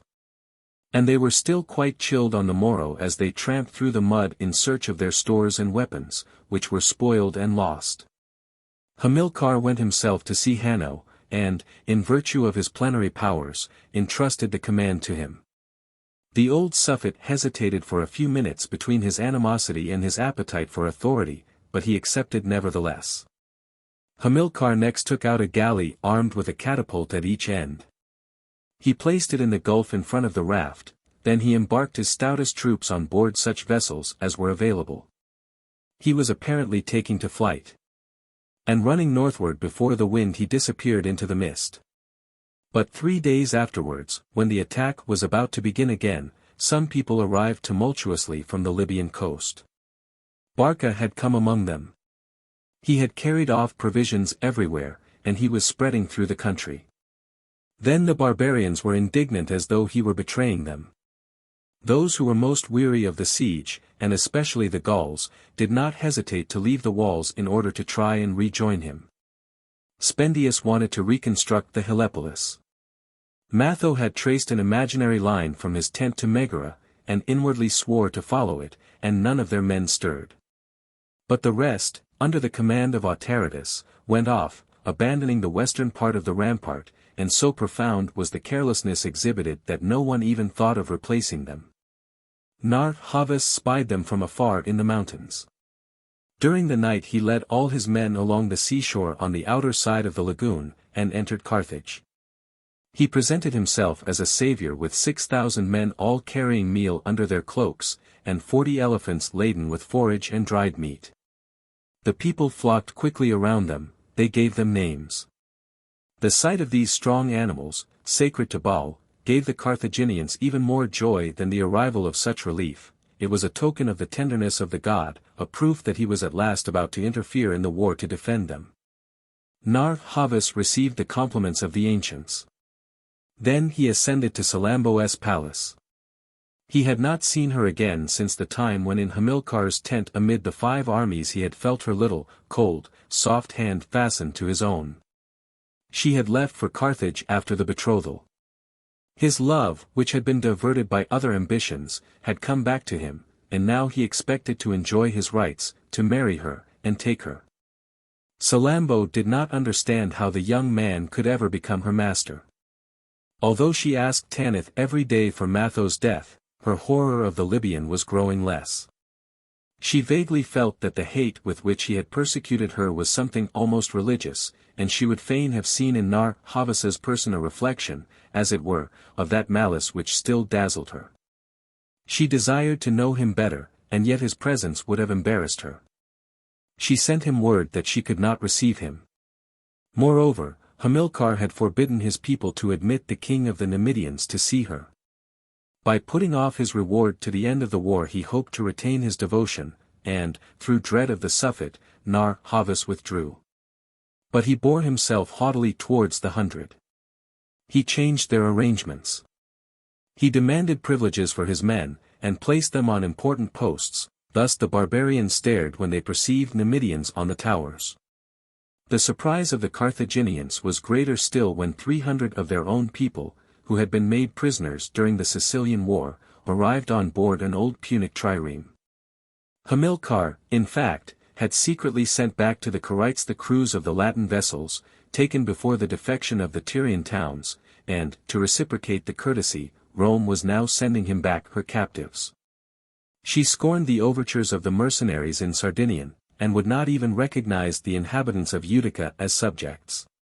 Hiero, who was ruling at Syracuse, was carried away by this example. For the preservation of his own states it was necessary that an equilibrium should exist between the two peoples. He was interested, therefore, in the safety of the Shannonites, and he declared himself their friend, and sent them 1,200 oxen, with 53,000 nebels of pure wheat. A deeper reason prompted aid to Carthage. It was felt that if the mercenaries triumphed, every one, from soldier to plate washer, would rise, and that no government and no house could resist them. Meanwhile Hamilcar was scouring the eastern districts. He drove back the Gauls, and all the barbarians found that they were themselves in something like a state of siege. Then he set himself to harass them. He would arrive and then retire, and by constantly renewing this maneuver, he gradually detached them from their encampments. Spendius was obliged to follow them, and in the end Matho yielded in like manner. He did not pass beyond Tunis. He shut himself up within its walls. This persistence was full of wisdom, for soon Nar-Havas was to be seen issuing from the gate of Common with his elephants and soldiers. Hamilcar was recalling him, but the other barbarians were already wandering about in the provinces in pursuit of the Suffet. The latter had received 3,000 Gauls from Clypea. He had horses brought to him from Cyrenaica, and armor from Bruttium, and began the war again. Never had his genius been so impetuous and fertile. For 5 moons he dragged his enemies after him. He had an end to which he wished to guide them. The barbarians had at first tried to encompass him with small detachments, but he always escaped them. They ceased to separate then. Their army amounted to about 40,000 men, and several times they enjoyed the sight of seeing the Carthaginians fall back. The horsemen of Nar-Havas were what they found most tormenting. Often, at times of the greatest weariness, when they were advancing over the plains, and dozing beneath the weight of their arms, a great line of dust would suddenly rise on the horizon. There would be a galloping up to them, and a rain of darts would pour from the bosom of a cloud filled with flaming eyes. The Numidians in their white cloaks would utter loud shouts, raise their arms, press their rearing stallions with their knees, and, wheeling them round abruptly, would then disappear. They had always supplies of javelins and dromedaries some distance off, and they would return more terrible than before, howl like wolves, and take to flight like vultures. The barbarians posted at the extremities of the files fell one by one. And this would continue until evening, when an attempt would be made to enter the mountains. Although they were perilous for elephants, Hamilcar made his way in among them. He followed the long chain which extends from the promontory of Hermium to the top of Zaguin. This, they believed, was a device for hiding the insufficiency of his troops. But the continual uncertainty in which he kept them exasperated them at last more than any defeat. They did not lose heart, and marched after him. At last one evening they surprised a body of Velites amid some big rocks at the entrance of a pass between the Silver Mountain and the Lead Mountain. The entire army was certainly in front of them, for a noise of footsteps and clarions could be heard. The Carthaginians immediately fled through the gorge. It descended into a plain, and was shaped like an iron hatchet with a surrounding of lofty cliffs. The barbarians dashed into it in order to overtake the Velites. Quite at the bottom other Carthaginians were running tumultuously amid galloping oxen. A man in a red cloak was to be seen, it was the Suffet. They shouted this to one another, and they were carried away with increased fury and joy. Several, from laziness or prudence, had remained on the threshold of the pass. But some cavalry, debouching from a wood, beat them down upon the rest with blows of pike and saber, and soon all the barbarians were below in the plain. Then this great human mass, after swaying to and fro for some time, stood still. They could discover no outlet. Those who were nearest to the pass went back again, but the passage had entirely disappeared. They hailed those in front to make them go on. They were being crushed against the mountain, and from a distance they inveighed against their companions, who were unable to find the route again. In fact the barbarians had scarcely descended and men who had been crouching behind the rocks raised the ladder with beams and overthrew them. And as the slope was steep the huge blocks had rolled down pell-mell and completely stopped up the narrow opening. At the other extremity of the plain stretched a long passage, split in gaps here and there, and leading to a ravine which ascended to the upper plateau, where the Punic army was stationed. Ladders had been placed beforehand in this passage against the wall of cliff, and, protected by the windings of the gaps, the Velites were able to seize and mount them before being overtaken. Several even made their way to the bottom of the ravine. They were drawn up with cables, for the ground at this spot was of moving sand, and so much inclined that it was impossible to climb it even on the knees. The barbarians arrived almost immediately. But a portcullis, 40 cubits high, and made to fit the intervening space exactly, suddenly sank before them like a rampart fallen from the skies. The Suffet's combinations had therefore succeeded. None of the mercenaries knew the mountain, and, marching as they did at the head of their columns, they had drawn on the rest. The rocks, which were somewhat narrow at the base, had been easily cast down. And, while all were running, his army had raised shouts, as of distress, on the horizon. Hamilcar, it is true, might have lost his Velites, only half of whom remained, but he would have sacrificed 20 times as many for the success of such an enterprise. The barbarians pressed forward until morning, in compact files, from one end of the plain to the other.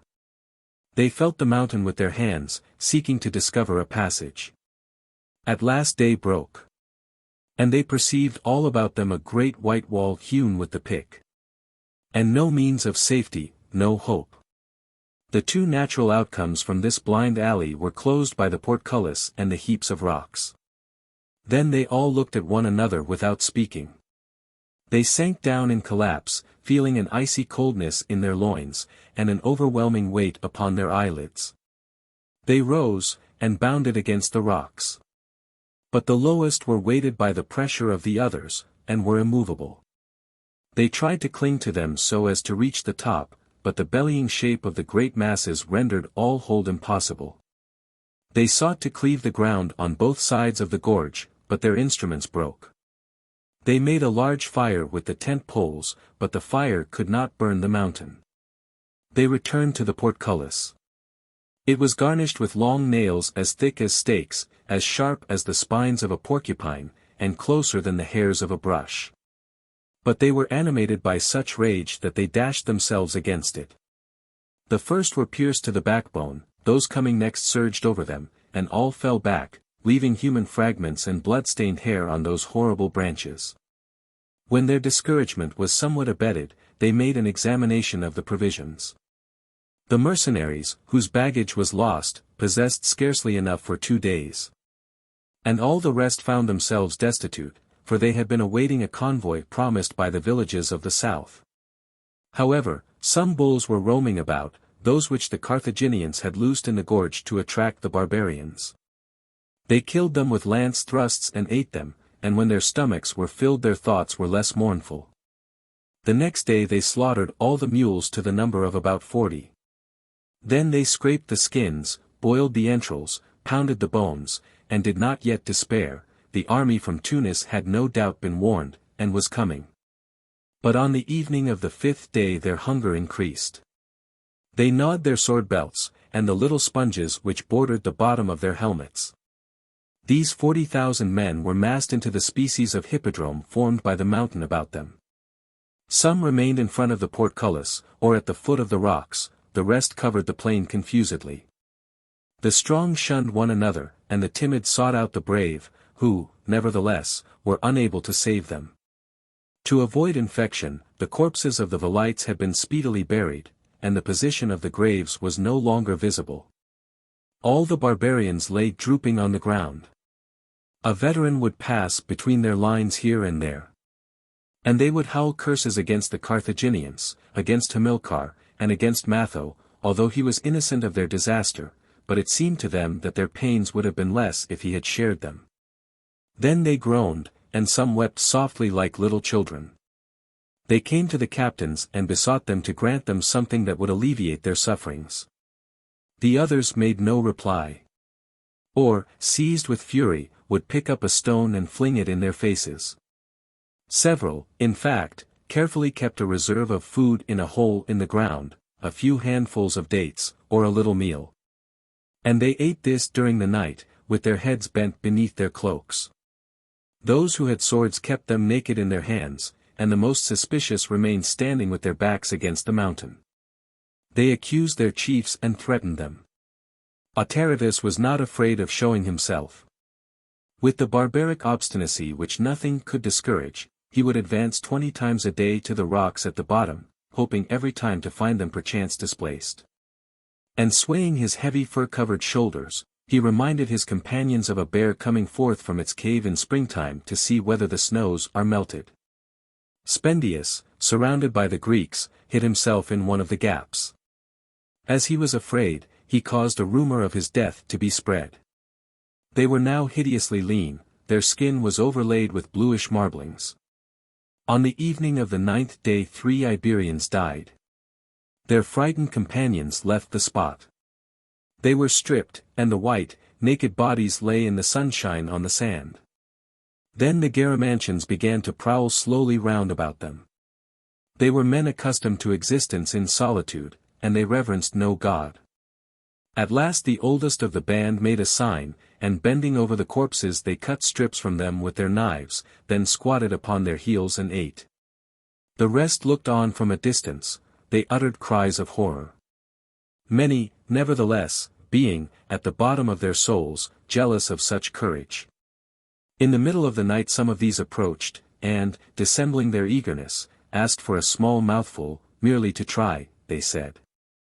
Bolder ones came up. Their number increased, there was soon a crowd. But almost all of them let their hands fall on feeling the cold flesh on the edge of their lips, others, on the contrary, devoured it with delight. That they might be led away by example, they urged one another on mutually. Such as had at first refused went to see the Garamantians, and returned no more. They cooked the pieces on coals at the point of the sword. They salted them with dust, and contended for the best morsels. When nothing was left of the 3 corpses, their eyes ranged over the whole plain to find others. But were they not in possession of Carthaginians, 20 captives taken in the last encounter, whom no one had noticed up to the present? These disappeared, moreover, it was an act of vengeance.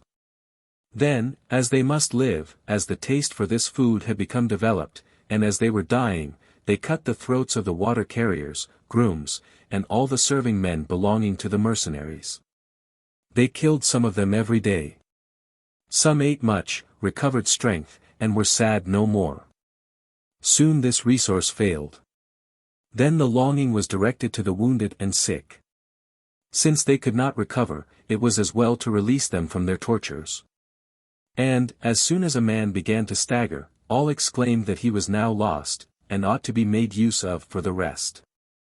Artifices were employed to accelerate their death, the last remnant of their foul portion was stolen from them. They were trodden on as though by inadvertence, those in the last throes wishing to make believe that they were strong, strove to stretch out their arms, to rise, to laugh. Men who had swooned came to themselves at the touch of a notched blade sawing off a limb, and they still slew, ferociously and needlessly, to sate their fury. A mist heavy and warm, such as comes in those regions at the end of winter, sank on the 14th day upon the army. This change of temperature brought numerous deaths with it, and corruption was developed with frightful rapidity in the warm dampness which was kept in by the sides of the mountain. The drizzle that fell upon the corpses softened them, and soon made the plain one broad tract of rottenness.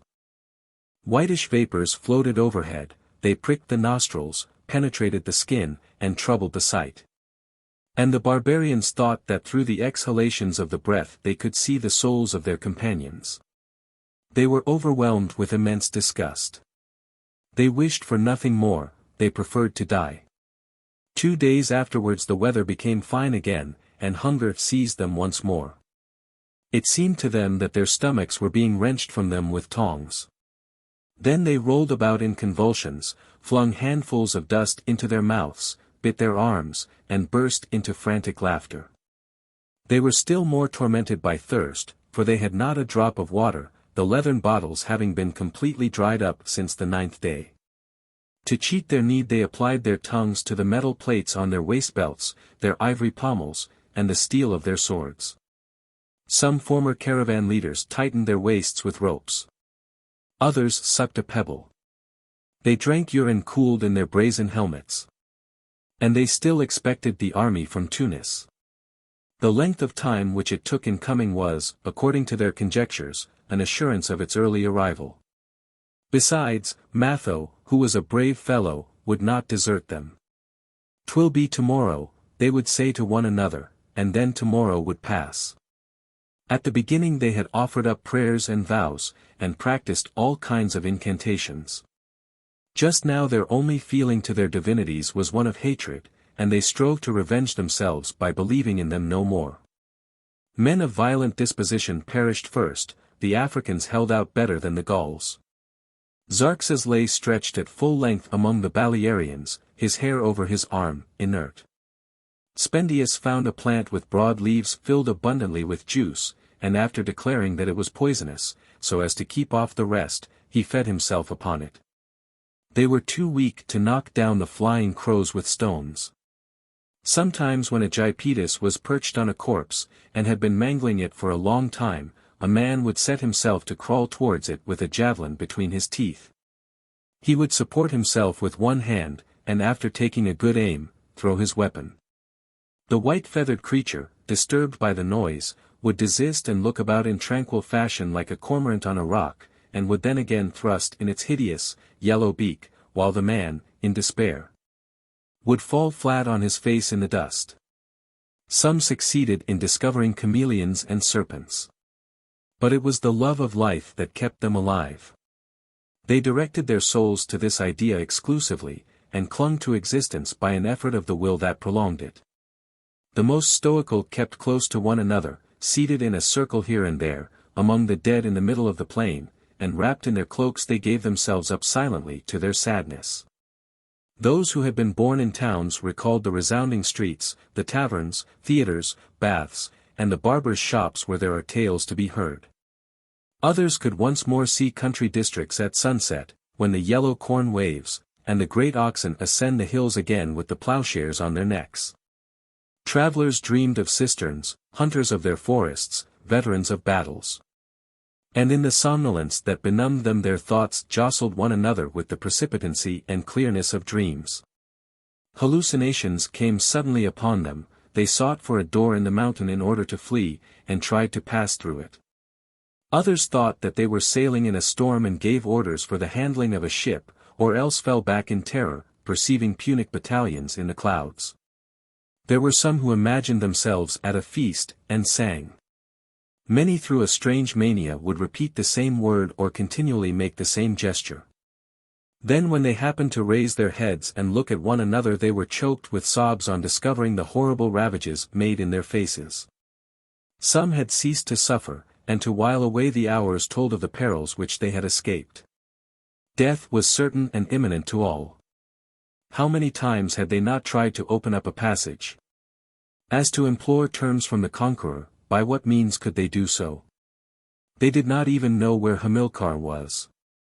The wind was blowing from the direction of the ravine. It made the sand flow perpetually in cascades over the portcullis. And the cloaks and hair of the barbarians were being covered with it as though the earth were rising upon them and desirous of burying them. Nothing stirred, the eternal mountain seemed still higher to them every morning. Sometimes flights of birds darted past beneath the blue sky in the freedom of the air. The men closed their eyes that they might not see them. At first they felt a buzzing in their ears, their nails grew black, the cold reached to their breasts. They lay upon their sides and expired without a cry. On the 19th day 2,000 Asiatics were dead, with 1,500 from the archipelago, 8,000 from Libya, the youngest of the mercenaries and whole tribes, in all 20,000 soldiers, or half of the army. Autaritus, who had only 50 Gauls left, was going to kill himself in order to put an end to this state of things, when he thought he saw a man on the top of the mountain in front of him. Owing to his elevation this man did not appear taller than a dwarf. However, Autaritus recognized a shield shaped like a trefoil on his left arm. A Carthaginian.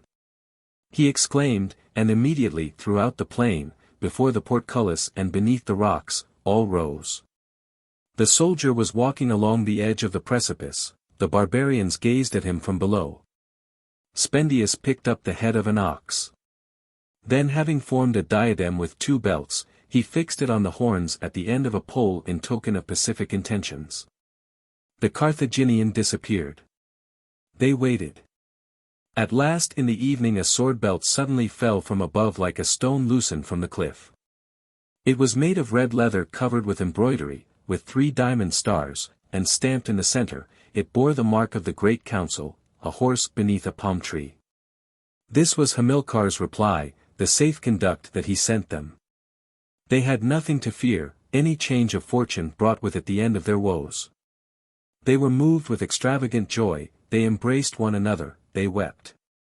Spendius, Autaritus, and Xarxes, for Italiotes, a Negro and 2 Spartans offered themselves as envoys. They were immediately accepted. They did not know, however, by what means they should get away. But a cracking sounded in the direction of the rocks, and the most elevated of them, after rocking to and fro, rebounded to the bottom. In fact, if they were immovable on the side of the barbarians, for it would have been necessary to urge them up an inclined plane, and they were, moreover, heaped together owing to the narrowness of the gorge, on the others, on the contrary. It was sufficient to drive against them with violence to make them descend. The Carthaginians pushed them, and at daybreak they projected into the plain like the steps of an immense ruined staircase.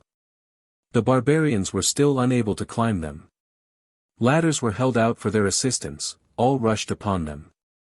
The discharge of a catapult drove the crowd back, only the 10 were taken away. They walked amid the Clinabarians, leaning their hands on the horses' croups for support. Now that their first joy was over they began to harbor anxieties. Hamilcar's demands would be cruel. But Spendius reassured them. I will speak. And he boasted that he knew excellent things to say for the safety of the army. Behind all the bushes they met with ambushed sentries, who prostrated themselves before the sword belt which Spendius had placed over his shoulder. When they reached the Punic camp the crowd flocked around them, and they thought that they could hear whisperings and laughter. The door of a tent opened. Hamilcar was at the very back of it seated on a stool beside a table on which there shone a naked sword. He was surrounded by captains, who were standing. He started back on perceiving these men, and then bent over to examine them. Their pupils were strangely dilated, and there was a great black circle round their eyes, which extended to the lower parts of their ears. Their bluish noses stood out between their hollow cheeks, which were chinked with deep wrinkles. The skin of their bodies was too large for their muscles, and was hidden beneath a slate-colored dust. Their lips were glued to their yellow teeth, they exhaled an infectious odor. They might have been taken for half-open tombs, for living sepulchres. In the center of the tent, on a mat on which the captains were about to sit down, there was a dish of smoking gourds.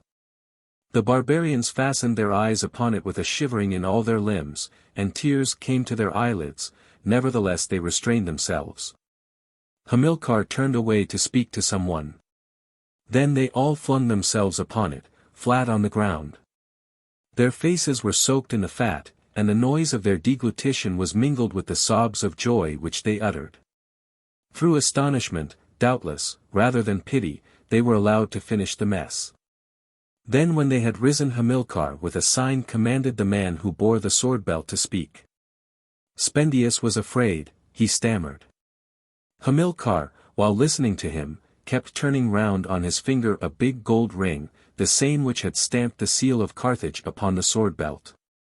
He let it fall to the ground. Spendius immediately picked it up. His servile habits came back to him in the presence of his master. The others quivered with indignation at such baseness.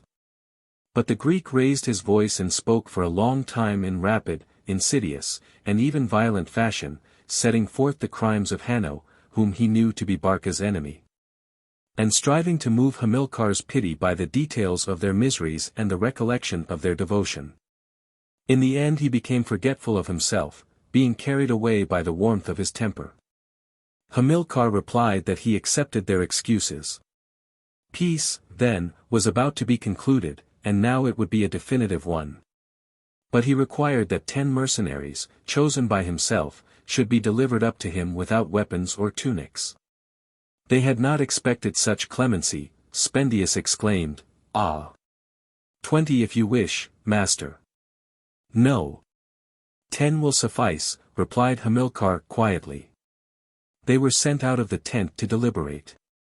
As soon as they were alone, Autaritus protested against the sacrifice of their companions, and Xerxes said to Spendius, "Why did you not kill him? His sword was there beside you." "Him," said Spendius. "Him. Him," he repeated several times, as though the thing had been impossible, and Hamilcar were an immortal. They were so overwhelmed with weariness that they stretched themselves on their backs on the ground, not knowing at what resolution to arrive. Spendius urged them to yield. At last they consented, and went in again. Then the Suffet put his hand into the hands of the 10 barbarians in turn, and pressed their thumbs, then he rubbed it on his garment, for their viscous skin gave a rude, soft impression to the touch, a greasy tingling which induced horripilation. Afterwards he said to them, "You are really all the chiefs of the barbarians, and you have sworn for them?" "Yes," they replied. "Without constraint, from the bottom of your souls, with the intention of fulfilling your promises?" They assured him that they were returning to the rest in order to fulfill them. "Well," rejoined the Suffet, "in accordance with the convention concluded between myself, Barca, and the ambassadors of the mercenaries, it is you whom I choose and shall keep." Spendius fell swooning upon the mat. The barbarians, as though abandoning him, pressed close together, and there was not a word, not a complaint. Their companions, who were waiting for them, not seeing them return, believed themselves betrayed. The envoys had no doubt given themselves up to the Suffet. They waited for 2 days longer, then on the morning of the 3rd, their resolution was taken. With ropes, picks, and arrows, arranged like rungs between strips of canvas, they succeeded in scaling the rocks, and leaving the weakest, about 3,000 in number, behind them, they began their march to rejoin the army at Tunis. Above the gorge there stretched a meadow thinly sown with shrubs. The barbarians devoured the buds. Afterwards they found a field of beans, and everything disappeared as though a cloud of grasshoppers had passed that way. 3 hours later they reached a second plateau bordered by a belt of green hills. Among the undulations of these hillocks, silvery sheaves shone at intervals from one another. The barbarians, who were dazzled by the sun, could perceive confusedly below great black masses supporting them. These rose, as though they were expanding. They were lances in towers on elephants terribly armed. Besides the spears on their breasts, the bodkin tusks, the brass plates which covered their sides, and the daggers fastened to their kneecaps, they had at the extremity of their tusks a leathern bracelet, in which the handle of a broad cutlass was inserted. They had set out simultaneously from the back part of the plain, and were advancing on both sides in parallel lines. The barbarians were frozen with a nameless terror. They did not even try to flee. They already found themselves surrounded. The elephants entered into this mass of men, and the spurs on their breasts divided it, the lances on their tusks upturned it like plowshares, they cut, hewed, and hacked with the scythes on their trunks. The towers, which were full of phalericas, looked like volcanoes on the march. Nothing could be distinguished but a large heap, whereon human flesh, pieces of brass and blood made white spots, grey sheets and red fuses. The horrible animals dug out black furrows as they passed through the midst of it all. The fiercest was driven by a Numidian who was crowned with a diadem of plumes. He hurled javelins with frightful quickness, giving at intervals a long shrill whistle. The great beasts, docile as dogs, kept an eye on him during the carnage. The circle of them narrowed by degrees. The weakened barbarians offered no resistance. The elephants were soon in the center of the plain. They lacked space, they thronged half-rearing together, and their tusks clashed against one another. Suddenly Narr' Havas quieted them, and wheeling round they trotted back to the hills. 2 syntagmata, however, had taken refuge on the right in a bend of ground, had thrown away their arms, and were all kneeling with their faces towards the Punic tents imploring mercy with uplifted arms. Their legs and hands were tied. Then when they were stretched on the ground beside one another the elephants were brought back. Their breasts cracked like boxes being forced, 2 were crushed at every step. The big feet sank into the bodies with a motion of the haunches which made the elephants appear lame. They went on to the very end. The level surface of the plain again became motionless. Night fell.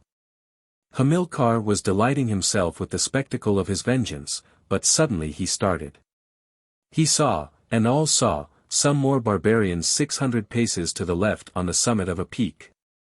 In fact 400 of the stoutest mercenaries, Etruscans, Libyans, and Spartans had gained the heights at the beginning, and had remained there in uncertainty until now. After the massacre of their companions they resolved to make their way through the Carthaginians. They were already descending in serried columns, in a marvelous and formidable fashion. A herald was immediately dispatched to them. The Suffet needed soldiers, he received them unconditionally, so greatly did he admire their bravery. They could even, said the man of Carthage, come a little nearer, to a place, which he pointed out to them, where they would find provisions. The barbarians ran thither and spent the night in eating. Then the Carthaginians broke into clamors against the Suffet's partiality for the mercenaries. Did he yield to these outbursts of insatiable hatred or was it a refinement of treachery? The next day he came himself, without a sword and bareheaded, with an escort of Clinabarians, and announced to them that having too many to feed he did not intend to keep them. Nevertheless, as he wanted men and he knew of no means of selecting the good ones, they were to fight together to the death, he would then admit the conquerors into his own bodyguard. This death was quite as good as another. And then moving his soldiers aside, for the Punic standards hid the horizon from the mercenaries, he showed them the 192 elephants under Narr' Havas, forming a single straight line. Their trunks brandishing broad steel blades like giant arms holding axes above their heads. The barbarians looked at one another silently. It was not death that made them turn pale, but the horrible compulsion to which they found themselves reduced. The community of their lives had brought about profound friendship among these men. The camp, with most, took the place of their country. Living without a family they transferred the needful tenderness to a companion, and they would fall asleep in the starlight side by side under the same cloak.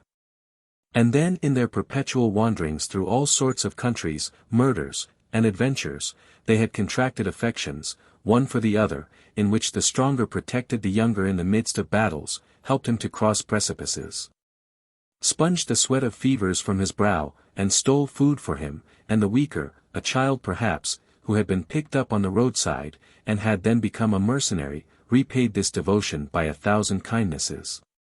They exchanged their necklaces and earrings, presents which they had made to one another in former days, after great peril, or in hours of intoxication. All asked to die, and none would strike.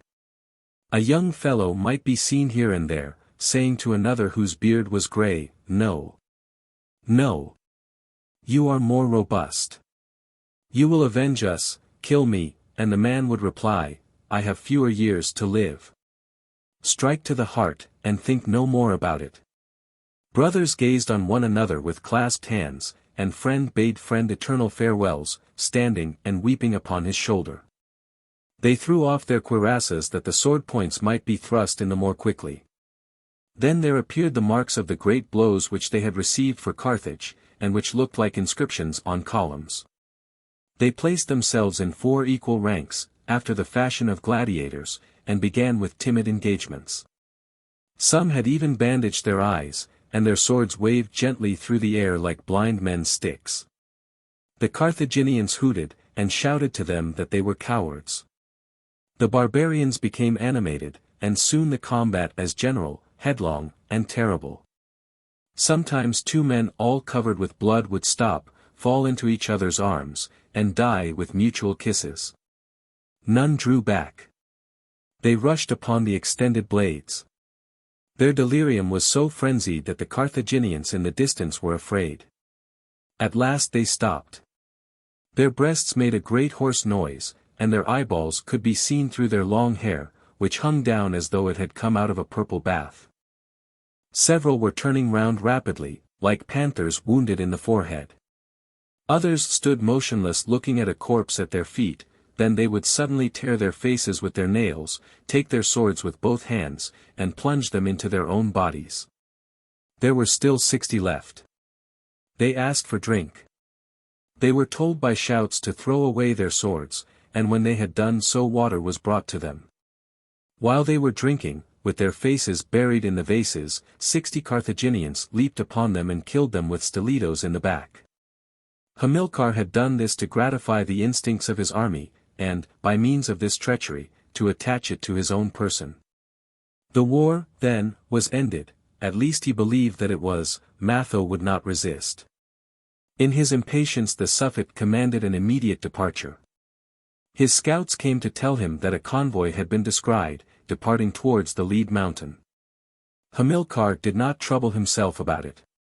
The mercenaries once annihilated, the nomads would give him no further trouble.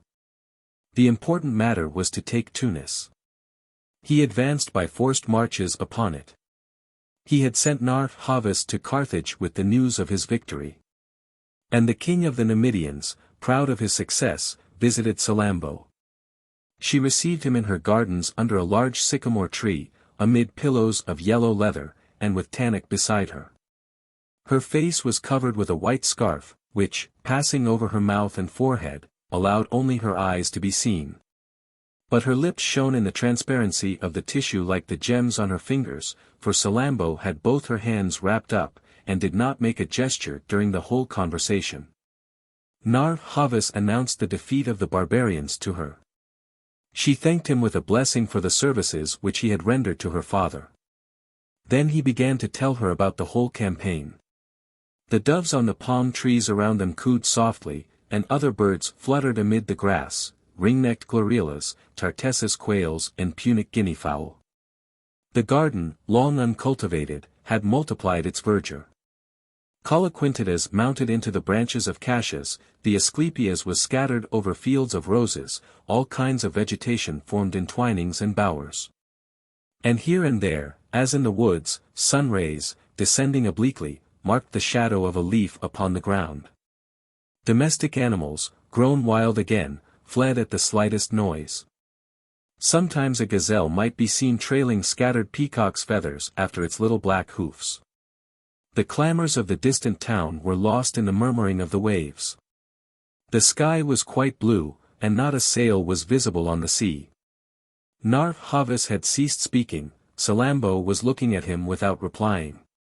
He wore a linen robe with flowers painted on it, and with gold fringes at the hem.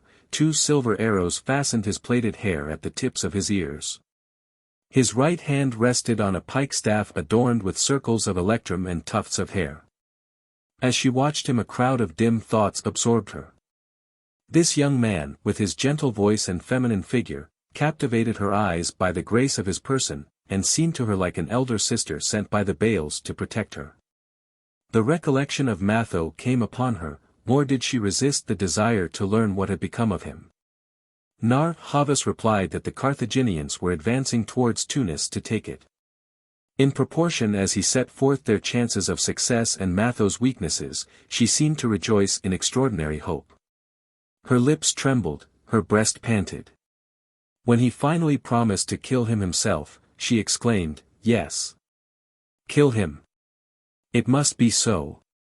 The Numidian replied that he desired this death ardently, since he would be her husband when the war was over. Salammbô started, and bent her head. But Narf Havas, pursuing the subject, compared his longings to flowers languishing for rain, or to lost travelers waiting for the day. He told her, further, that she was more beautiful than the moon, better than the wind of morning or than the face of a guest.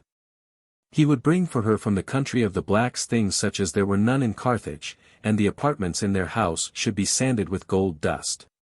Evening fell, and odors of balsam were exhaled. For a long time they looked at each other in silence, and Salammbô's eyes, in the depths of her long draperies, resembled 2 stars in the rift of a cloud. Before the sun set he withdrew. The ancients felt themselves relieved of a great anxiety, when he left Carthage. The people had received him with even more enthusiastic acclamations than on the first occasion. If Hamilcar and the king of the Numidians triumphed alone over the mercenaries, it would be impossible to resist them. To weaken Barca they therefore resolved to make the aged Hanno, him whom they loved, a sharer in the deliverance of Carthage. He proceeded immediately towards the western provinces, to take his vengeance in the very places which had witnessed his shame. But the inhabitants and the barbarians were dead, hidden, or fled. Then his anger was vented upon the country. He burnt the ruins of the ruins, he did not leave a single tree nor a blade of grass. The children and the infirm, that were met with, were tortured. He gave the women to his soldiers to be violated before they were slaughtered. Often, on the crests of the hills, black tents were struck as though overturned by the wind, and broad, brilliantly bordered discs, which were recognized as being chariot wheels, revolved with a plaintive sound as they gradually disappeared in the valleys. The tribes, which had abandoned the siege of Carthage, were wandering in this way through the provinces, waiting for an opportunity, or for some victory to be gained by the mercenaries, in order to return. But, whether from terror or famine, they all took the roads to their native lands, and disappeared. Hamilcar was not jealous of Hanno's successes. Nevertheless he was in a hurry to end matters. He commanded him to fall back upon Tunis. And Hanno, who loved his country, was under the walls of the town on the appointed day. For its protection it had its aboriginal population, 12,000 mercenaries, and, in addition, all the eaters of uncleanness, for like Matho they were riveted to the horizon of Carthage. And plebs and scaliskim gazed at its lofty walls from afar, looking back in thought to boundless enjoyments. With this harmony of hatred, resistance was briskly organized. Leathern bottles were taken to make helmets, all the palm trees in the gardens were cut down for lances, cisterns were dug. While for provisions they caught on the shores of the lake big white fish, fed on corpses and filth. Their ramparts, kept in ruins now by the jealousy of Carthage, were so weak that they could be thrown down with a push of the shoulder. Matho stopped up the holes in them with the stones of the houses. It was the last struggle, he hoped for nothing, and yet he told himself that fortune was fickle. As the Carthaginians approached they noticed a man on the rampart who towered over the battlements from his belt upwards. The arrows that flew about him seemed to frighten him no more than a swarm of swallows. Extraordinary to say, none of them touched him. Hamilcar pitched his camp on the south side, Nar Havas, to his right, occupied the plain of raids, and Hanno the shore of the lake. And the three generals were to maintain their respective positions, so as all to attack the walls simultaneously. But Hamilcar wished first to show the mercenaries that he would punish them like slaves. He had the 10 ambassadors crucified beside one another on a hillock in front of the town. At the sight of this the besieged forsook the rampart. Matho had said to himself that if he could pass between the walls and Nar Havas's tents with such rapidity that the Numidians had not time to come out, he could fall upon the rear of the Carthaginian infantry, who would be caught between his division and those inside. He dashed out with his veterans. Nar Havas perceived him, he crossed the shore of the lake, and came to warn Hanno to dispatch men to Hamilcar's assistance. Did he believe Barca too weak to resist the mercenaries? Was it a piece of treachery or folly? No one could ever learn. Hanno, desiring to humiliate his rival, did not hesitate. He shouted orders to sound the trumpets, and his whole army rushed upon the barbarians. The latter returned, and ran straight against the Carthaginians. They knocked them down, crushed them under their feet, and, driving them back in this way, reached the tent of Hanno, who was then surrounded by 30 Carthaginians, the most illustrious of the ancients. He appeared stupefied by their audacity. He called for his captains. Every one thrust his fist under his throat, vociferating abuse.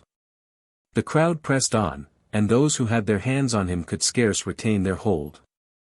However, he tried to whisper to them, "I will give you whatever you want. I am rich. Save me." They dragged him along, heavy as he was, his feet did not touch the ground. The ancients had been carried off. His terror increased. "You have beaten me. I am your captive. I will ransom myself. Listen to me, my friends," and borne along by all those shoulders which were pressed against his sides, he repeated, "What are you going to do? What do you want? You can see that I am not obstinate. I have always been good-natured."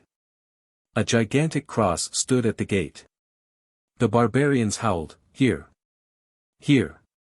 But he raised his voice still higher. And in the names of their gods he called upon them to lead him to the Scaliskim, because he wished to confide to him something on which their safety depended. They paused, some asserting that it was right to summon Matho. He was sent for. Hanno fell upon the grass, and he saw around him other crosses also, as though the torture by which he was about to perish had been multiplied beforehand.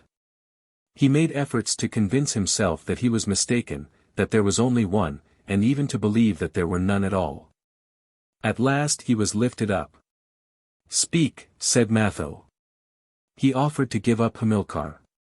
Then they would enter Carthage and both be kings. Matho withdrew, signing to the others to make haste. It was a stratagem, he thought, to gain time. The barbarian was mistaken. Hanno was in an extremity when consideration is had to nothing, and, moreover, he so execrated Hamilcar that he would have sacrificed him and all his soldiers on the slightest hope of safety. The ancients were languishing on the ground at the foot of the crosses, ropes had already been passed beneath their armpits. Then the old Suffet, understanding that he must die, wept. They tore off the clothes that were still left on him, and the horror of his person appeared.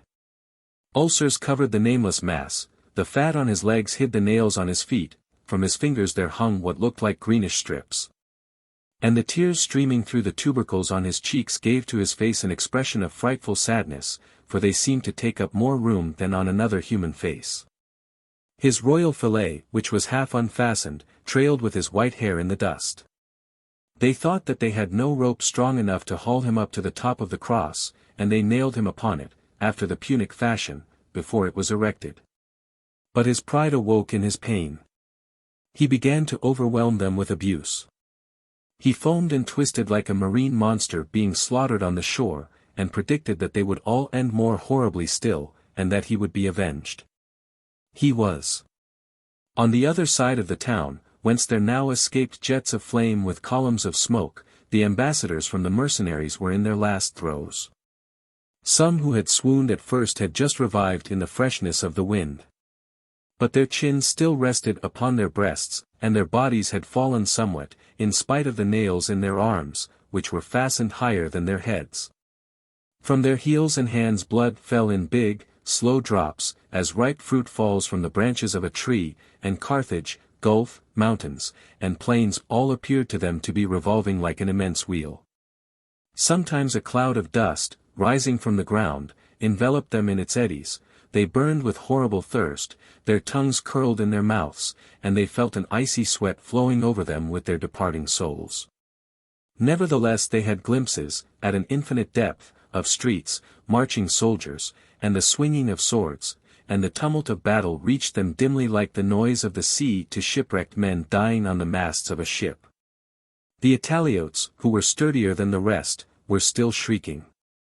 The Lacedaemonians were silent, with eyelids closed. Xerxes, once so vigorous, was bending like a broken reed.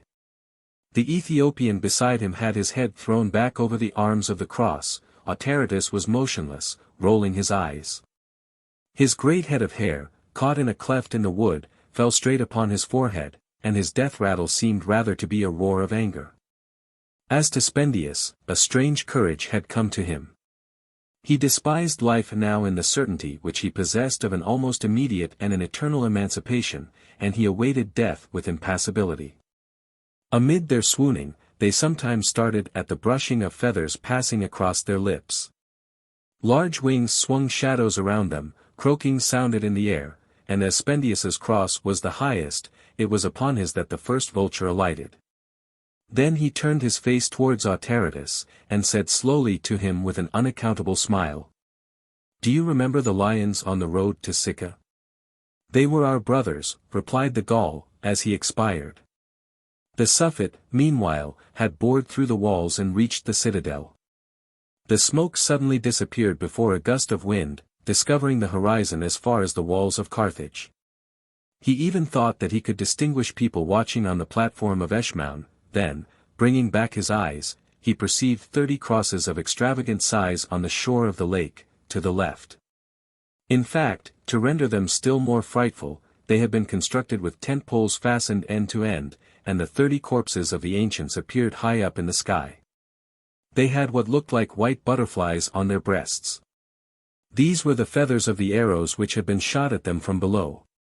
A broad gold ribbon shone on the summit of the highest.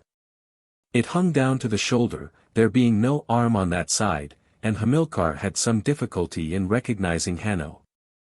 His spongy bones had given way under the iron pins, portions of his limbs had come off, and nothing was left on the cross but shapeless remains, like the fragments of animals that are hung up on huntsmen's doors.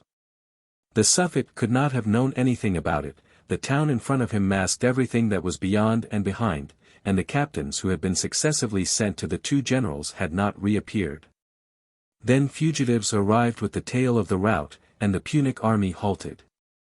This catastrophe, falling upon them as it did in the midst of their victory, stupefied them. Hamilcar's orders were no longer listened to. Matho took advantage of this to continue his ravages among the Numidians.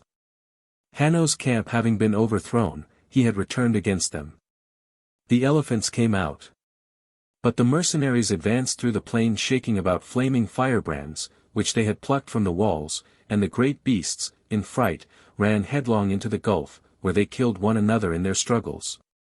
Or were drowned beneath the weight of their cuirasses. Narr-Havas had already launched his cavalry, all threw themselves face downwards upon the ground. Then, when the horses were within 3 paces of them, they sprang beneath their bellies, ripped them open with dagger strokes, and half the Numidians had perished when Barca came up. The exhausted mercenaries could not withstand his troops. They retired in good order to the mountain of the hot springs. The Suffet was prudent enough not to pursue them. He directed his course to the mouths of the Macaras. Tunis was his, but it was now nothing but a heap of smoking rubbish. The ruins fell through the breaches in the walls to the center of the plain. Quite in the background, between the shores of the gulf, the corpses of the elephants drifting before the wind conflicted, like an archipelago of black rocks floating on the water. Narr-Havas had drained his forests of these animals, taking young and old, male and female, to keep up the war, and the military force of his kingdom could not repair the loss. The people who had seen them perishing at a distance were grieved at it, men lamented in the streets, calling them by their names like deceased friends. Ah! The invincible! The victory! The thunderer! The swallow! On the first day, too, there was no talk except of the dead citizens. But on the morrow the tents of the mercenaries were seen on the mountain of the hot springs. Then so deep was the despair that many people, especially women, flung themselves headlong from the top of the Acropolis. Hamilcar's designs were not known. He lived alone in his tent with none near him but a young boy, and no one ever ate with them, not even excepting Havas. Nevertheless he showed great deference to the latter after Hanno's defeat. But the king of the Numidians had too great an interest in becoming his son not to distrust him. This inertness veiled skillful maneuvers. Hamilcar seduced the heads of the villages by all sorts of artifices. And the mercenaries were hunted, repulsed, and enclosed like wild beasts. As soon as they entered a wood, the trees caught fire around them, when they drank of a spring it was poisoned, the caves in which they hid in order to sleep were walled up. Their old accomplices, the populations who had hitherto defended them, now pursued them, and they continually recognized Carthaginian armor in these bands. Many had their faces consumed with red tetters. This, they thought, had come to them through touching Hanno. Others imagined that it was because they had eaten Salammbô's fishes, and far from repenting of it, they dreamed of even more abominable sacrileges, so that the abasement of the Punic gods might be still greater. They would fain have exterminated them. In this way they lingered for 3 months along the eastern coast, and then behind the mountain of Selim, and as far as the first sands of the desert. They sought for a place of refuge, no matter where. Utica and Hippozyritis alone had not betrayed them, but Hamilcar was encompassing these 2 towns. Then they went northwards at haphazard without even knowing the various routes. Their many miseries had confused their understandings. The only feeling left them was one of exasperation, which went on developing, and one day they found themselves again in the gorges of Cobus and once more before Carthage. Then the actions multiplied. Fortune remained equal. But both sides were so wearied that they would willingly have exchanged these skirmishes for a great battle, provided that it were really the last. Matho was inclined to carry this proposal himself to the Suffet. One of his Libyans devoted himself for the purpose. All were convinced as they saw him depart that he would not return. He returned the same evening. Hamilcar accepted the challenge. The encounter should take place the following day at sunrise, in the plain of Rades. The mercenaries wished to know whether he had said anything more, and the Libyan added. As I remained in his presence, he asked me what I was waiting for. To be killed. I replied. Then he rejoined, No. Begone. That will be tomorrow with the rest. This generosity astonished the barbarians, some were terrified by it, and Matho regretted that the emissary had not been killed. He had still remaining 3,000 Africans, 1,200 Greeks, 1,500 Campanians, 200 Iberians, 400 Etruscans, 500 Samnites, 40 Gauls, and a troop of Nafars. Nomad bandits met within the Date region, in all 7,219 soldiers, but not one complete syntagmata. They had stopped up the holes in their cuirassas with the shoulder blades of quadrupeds, and replaced their brass cothurni with worn sandals. Their garments were weighted with copper or steel plates. Their coats of mail hung in tatters about them, and scars appeared like purple threads through the hair on their arms and faces. The wraiths of their dead companions came back to their souls and increased their energy. They felt, in a confused way, that they were the ministers of a god diffused in the hearts of the oppressed, and were the pontiffs, so to speak, of universal vengeance. Then they were enraged with grief at what was extravagant injustice, and above all by the sight of Carthage on the horizon.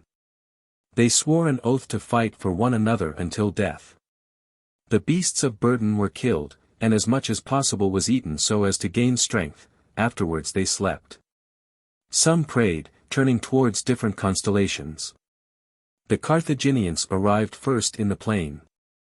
They rubbed the edges of their shields with oil to make the arrows glide off them easily. The foot soldiers who wore long hair took the precaution of cutting it on the forehead. And Hamilcar ordered all bowls to be inverted from the 5th hour, knowing that it is disadvantageous to fight with the stomach too full.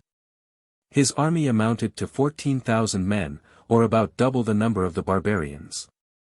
Nevertheless, he had never felt such anxiety. If he succumbed it would mean the annihilation of the Republic, and he would perish on the cross.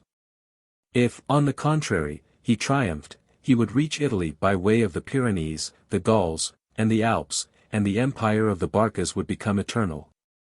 20 times during the night he rose to inspect everything himself, down to the most trifling details.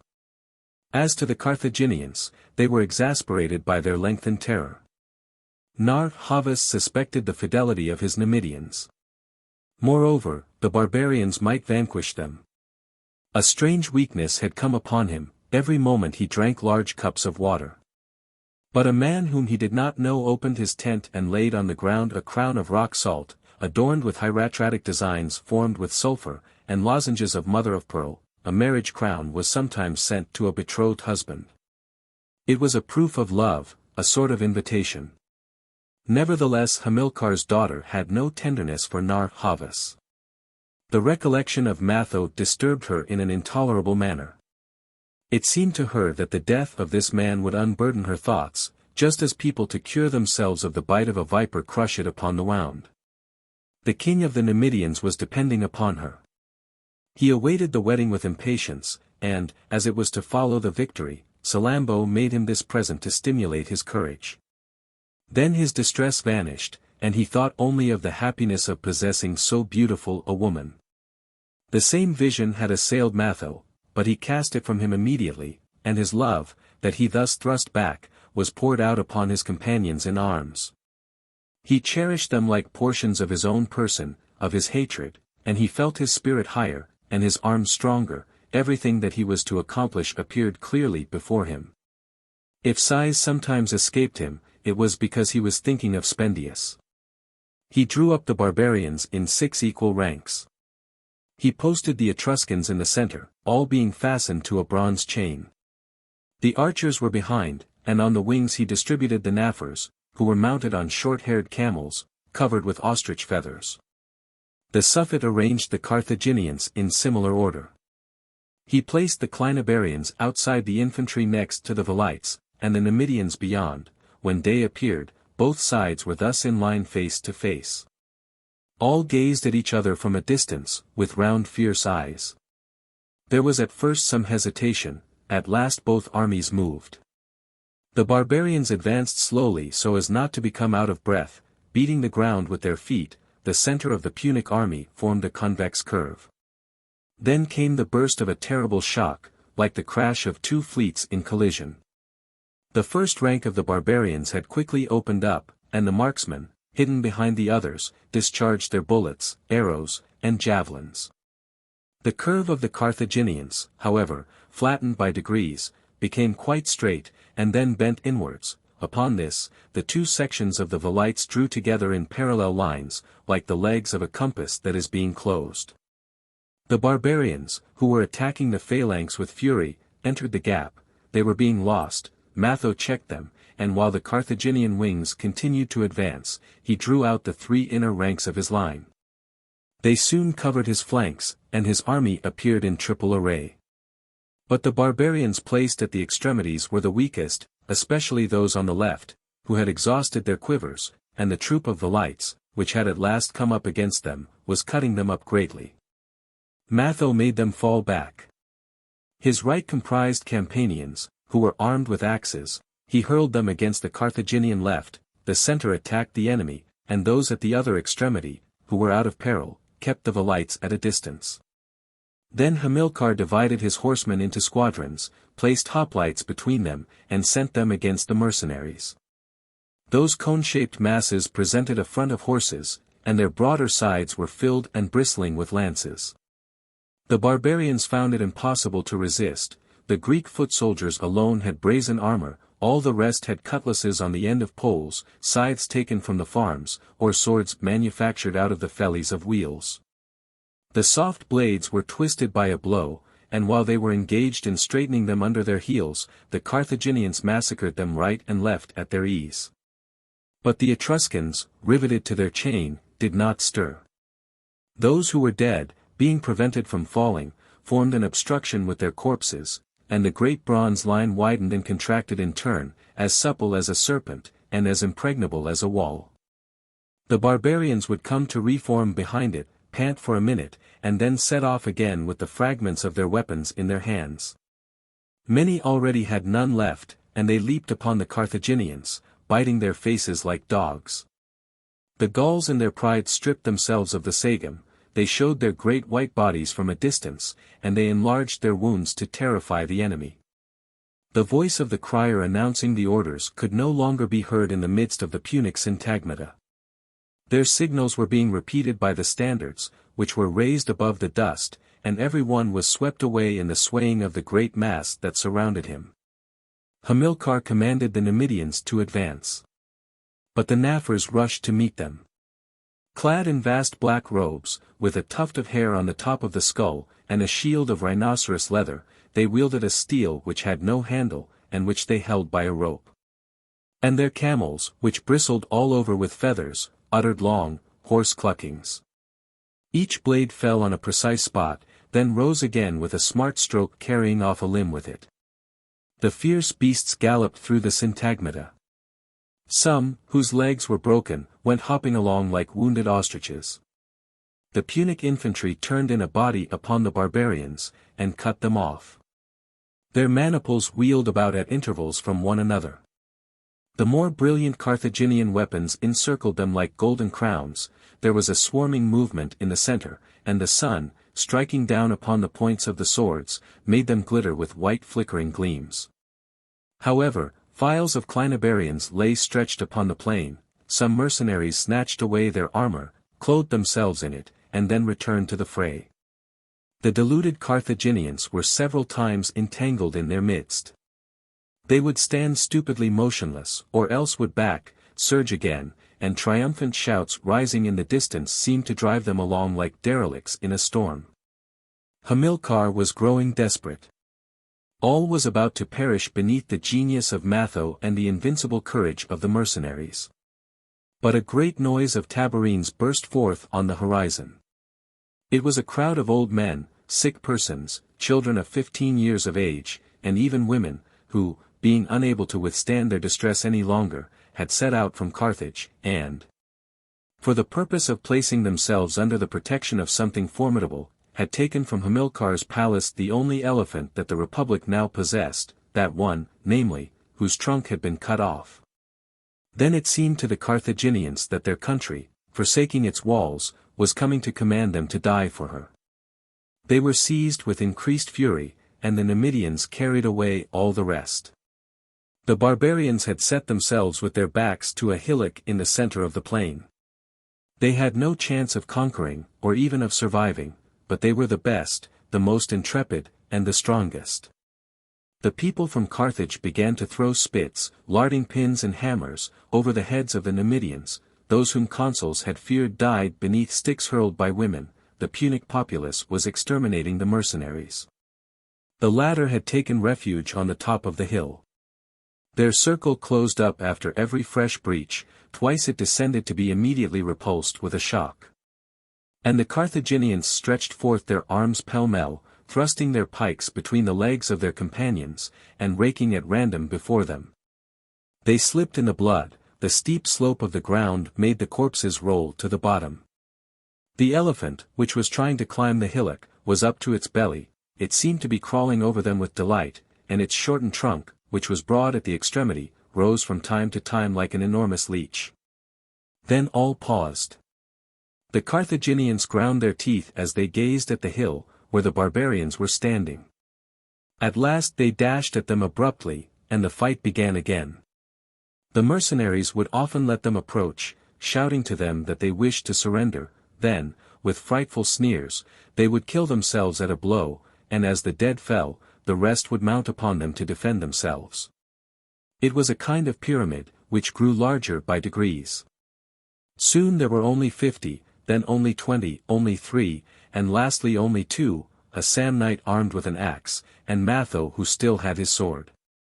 The Sam knight with bent hams swept his axe alternately to the right and left, at the same time warning Matho of the blows that were being aimed at him. "Master, this way. That way. Stoop down." Matho had lost his shoulder pieces, his helmet, his cuirass. He was completely naked, and more livid than the dead, with his hair quite erect, and 2 patches of foam at the corners of his lips, and his sword whirled so rapidly that it formed an aureola around him. A stone broke it near the guard. The Sam knight was killed and the flood of Carthaginians closed in. They touched Matho. Then he raised both his empty hands towards heaven, closed his eyes, and, opening out his arms like a man throwing himself from the summit of a promontory into the sea, hurled himself among the pikes. They moved away before him. Several times he ran against the Carthaginians. But they always drew back and turned their weapons aside. His foot struck against a sword. Matho tried to seize it. He felt himself tied by the wrists and knees, and fell.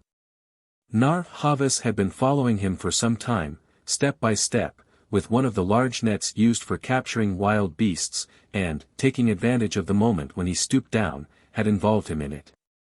Then he was fastened on the elephants with his 4 limbs forming a cross, and all those who were not wounded escorted him, and rushed with great tumult towards Carthage.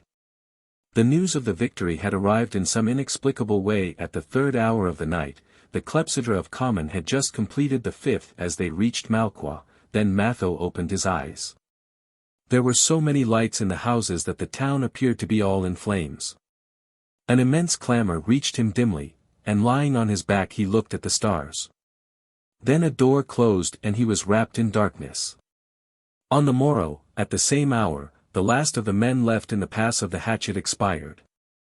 On the day that their companions had set out, some Suisses who were returning had tumbled the rocks down, and had fed them for some time. The barbarians constantly expected to see Matho appear, and from discouragement, from languor, and from the obstinacy of sick men who object to change their situation, they would not leave the mountain. At last the provisions were exhausted and the Suisses went away. It was known that they numbered scarcely more than 1,300 men, and there was no need to employ soldiers to put an end to them. Wild beasts, especially lions, had multiplied during the 3 years that the war had lasted. Nar-Havas had held a great battue, and, after tying goats at intervals, had run upon them and so driven them towards the Pass of the Hatchet. And they were now all living in it when a man arrived who had been sent by the ancients to find out what there was left of the barbarians. Lions and corpses were lying over the tract of the plain, and the dead were mingled with clothes and armor.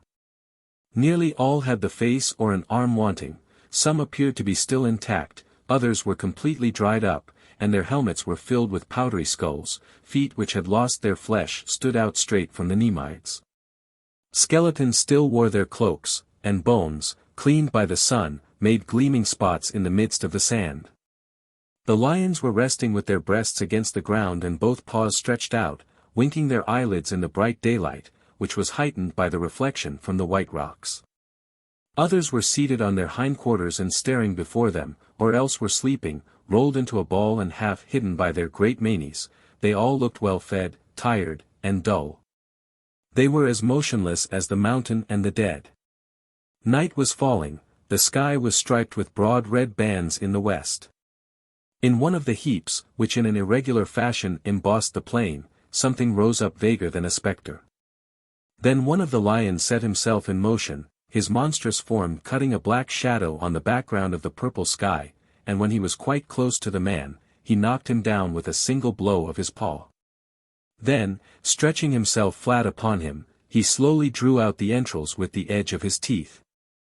Afterwards he opened his huge jaws, and for some minutes uttered a lengthened roar which was repeated by the echoes in the mountain, and was finally lost in the solitude. Suddenly some small gravel rolled down from above. The rustling of rapid steps was heard, and in the direction of the portcullis and of the gorge there appeared pointed muzzles and straight ears, with gleaming, tawny eyes. These were the jackals coming to eat what was left. The Carthaginian, who was leaning over the top of the precipice to look, went back again. 15. Matho. There were rejoicings at Carthage, rejoicings deep, universal, extravagant, frantic. The holes of the ruins had been stopped up, the statues of the gods had been repainted, the streets were strewn with myrtle branches, incense smoked at the corners of the crossways, and the throng on the terraces looked in their variegated garments, like heaps of flowers blooming in the air. The shouts of the water carriers watering the pavement rose above the continual screaming of voices. Slaves belonging to Hamilcar offered in his name roasted barley and pieces of raw meat. People accosted one another, and embraced one another with tears. The Tyrian towns were taken, the nomads dispersed, and all the barbarians annihilated. The Acropolis was hidden beneath colored velaria. The beaks of the triremes, drawn up in line outside the mole, shone like a dike of diamonds. Everywhere there was a sense of the restoration of order, the beginning of a new existence, and the diffusion of vast happiness. It was the day of Salammbô's marriage with the king of the Numidians. On the terrace of the Temple of Common there were 3 long tables laden with gigantic plate, at which the priests, ancients, and the rich were to sit, and there was a 4th and higher one for Hamilcar, Nar, Havas, and Salammbô. For as she had saved her country by the restoration of the Zaïmph, the people turned her wedding day into a national rejoicing, and were waiting in the square below till she should appear. But their impatience was excited by another and more acrid longing. Matho's death has been promised for the ceremony. It had been proposed at first to flay him alive, to pour lead into his entrails, to kill him with hunger. He should be tied to a tree, and an ape behind him should strike him on the head with a stone. He had offended Tanith, and the cynocephalus of Tanith should avenge her. Others were of opinion that he should be led about on a dromedary after linen wicks, dipped in oil, had been inserted in his body in several places. And they took pleasure in the thought of the large animal wandering through the streets with this man writhing beneath the fires like a candelabrum blown about by the wind. But what citizens should be charged with his torture, and why disappoint the rest? They would have liked a kind of death in which the whole town might take part, in which every hand, every weapon, everything Carthaginian, to the very paving stones in the streets and the waves in the gulf, could rend him, and crush him, and annihilate him. Accordingly the ancients decided that he should go from his prison to the square of Common without any escort, and with his arms fastened to his back. It was forbidden to strike him to the heart, in order that he might live the longer. To put out his eyes, so that he might see the torture through, to hurl anything against his person, or to lay more than 3 fingers upon him at a time. Although he was not to appear until the end of the day, the people sometimes fancied that he could be seen, and the crowd would rush towards the Acropolis, and empty the streets, to return with lengthened murmurings. Some people had remained standing in the same place since the day before, and they would call on one another from a distance and show their nails which they had allowed to grow, the better to bury them into his flesh. Others walked restlessly up and down, some were as pale as though they were awaiting their own execution.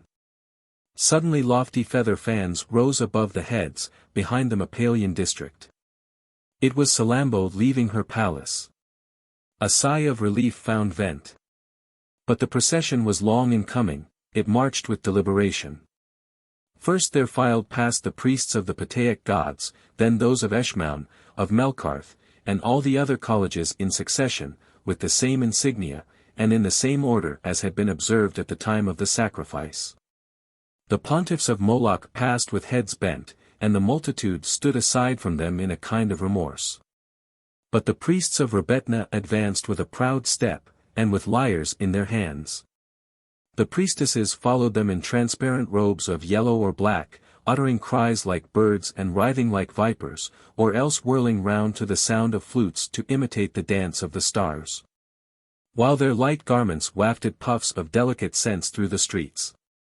The Cadeskim, with painted eyelids, who symbolized the hermaphrodism of the divinity, received applause among these women, and, being perfumed and dressed like them, they resembled them in spite of their flat breasts and narrower hips. Moreover, on this day the female principle dominated and confused all things, a mystic voluptuousness moved in the heavy air, the torches were already lighted in the depths of the sacred woods. There was to be a great celebration there during the night. 3 vessels had brought courtesans from Sicily, and others had come from the desert. As the colleges arrived, they ranged themselves in the courts of the temples, on the outer galleries, and along double staircases which rose against the walls, and drew together at the top.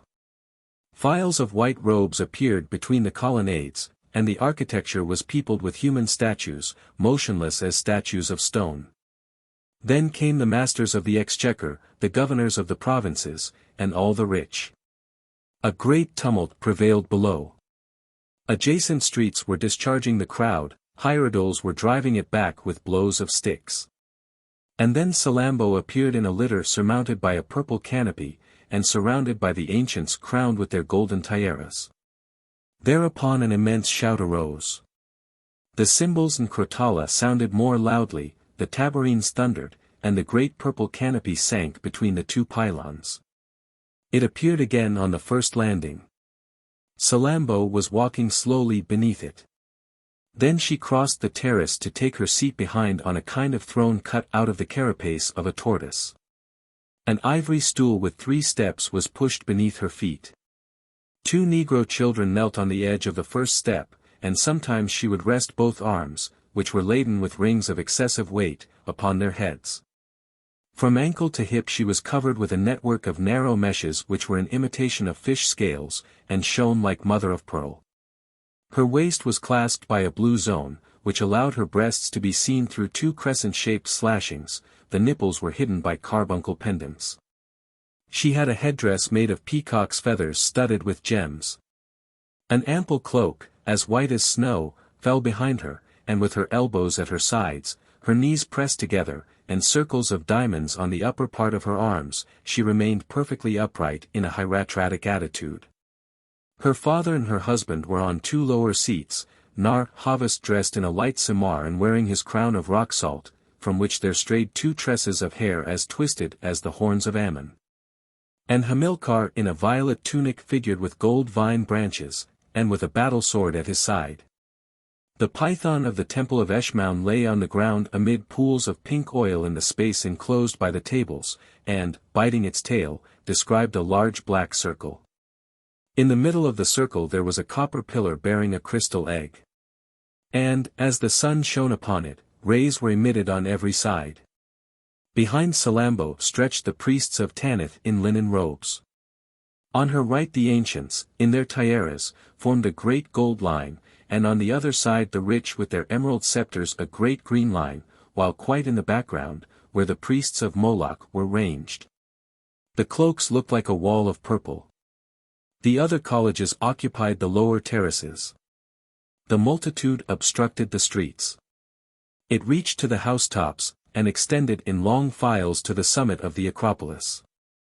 Having thus the people at her feet, the firmament above her head, and around her the immensity of the sea, the gulf, the mountains, and the distant provinces, Salammbô in her splendor was blended with Tanith, and seemed the very genius of Carthage. And its embodied soul. The feast was to last all night, and lamps with several branches were planted like trees on the painted woolen cloths which covered the low tables. Large electrum flagons, blue glass amphoras, tortoise-shell spoons, and small round loaves were crowded between the double row of pearl-bordered plates. Bunches of grapes with their leaves had been rolled round ivory vine stalks after the fashion of the Thyrsus.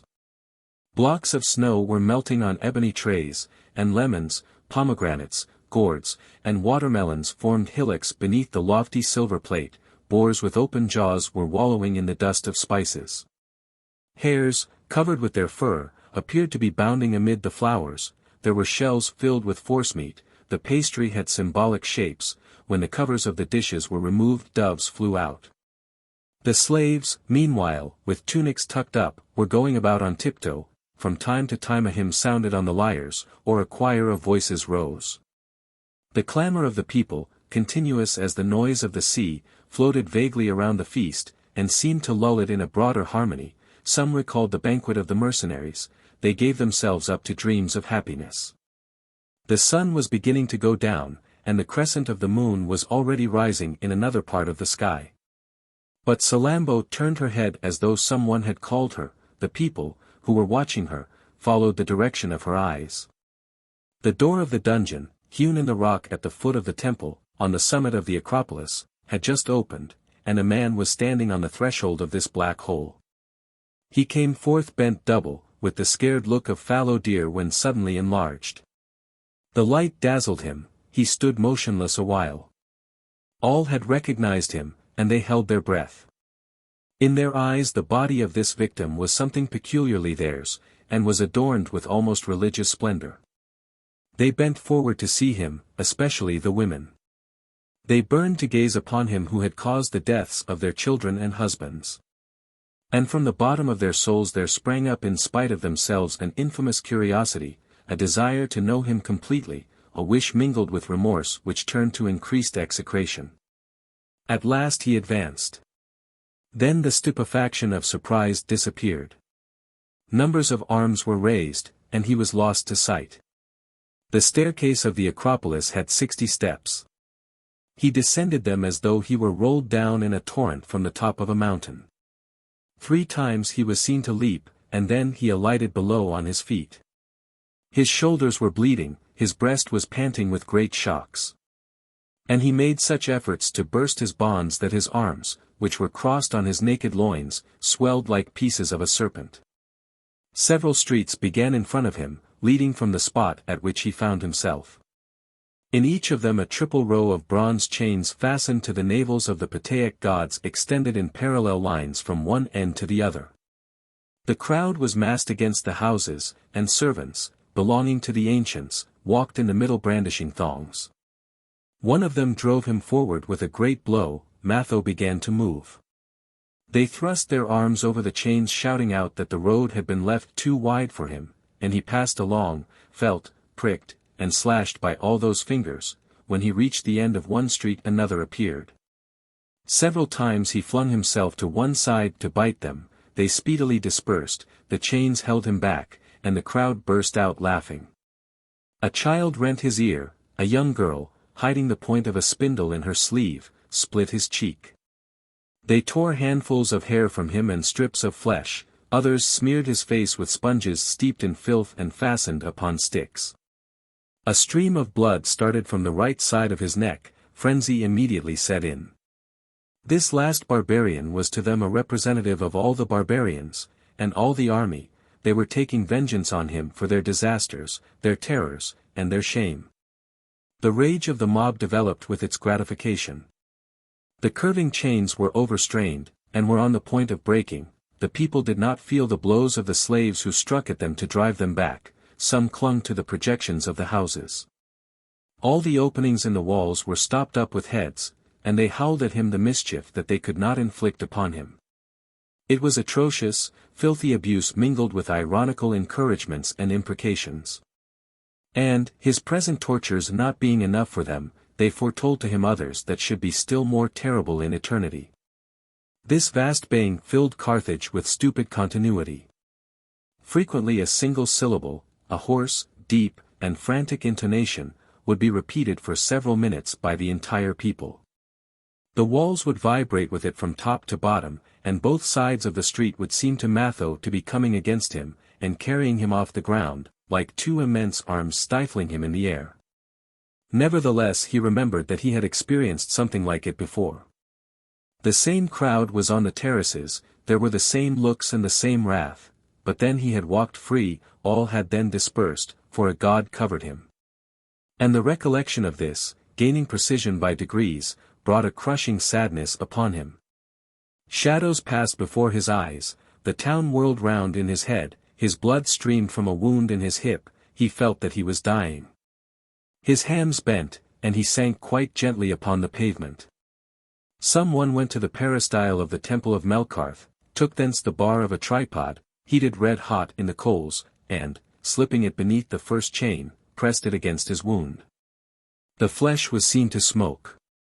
The hootings of the people drowned his voice, he was standing again. 6 paces further on, and he fell a third and again a fourth time, but some new torture always made him rise. They discharged little drops of boiling oil through tubes at him. They strewed pieces of broken glass beneath his feet, still he walked on. At the corner of the street of Zaïmph he leaned his back against the wall beneath the penthouse of a shop, and advanced no further. The slaves of the council struck him with their whips of hippopotamus leather, so furiously and long that the fringes of their tunics were drenched with sweat. Matho appeared insensible. Suddenly he started off and began to run at random, making a noise with his lips like one shivering with severe cold. He threaded the street of Booths, and the street of Sicca, crossed the green market, and reached the square of Common. He now belonged to the priests, the slaves had just dispersed the crowd, and there was more room. Matho gazed round him and his eyes encountered Salammbô. At the first step that he had taken she had risen. Then, as he approached, she had involuntarily advanced by degrees to the edge of the terrace, and soon all external things were blotted out, and she saw only Matho. Silence fell in her soul, one of those abysses wherein the whole world disappears beneath the pressure of a single thought, a memory, a look. This man who was walking towards her attracted her. Excepting his eyes he had no appearance of humanity left, he was a long, perfectly red shape, his broken bonds hung down his thighs, but they could not be distinguished from the tendons of his wrists, which were laid quite bare. His mouth remained wide open, from his eye sockets there darted flames which seemed to rise up to his hair, and the wretch still walked on. He reached the foot of the terrace. Salammbô was leaning over the balustrade. Those frightful eyeballs were scanning her, and there rose within her a consciousness of all that he had suffered for her.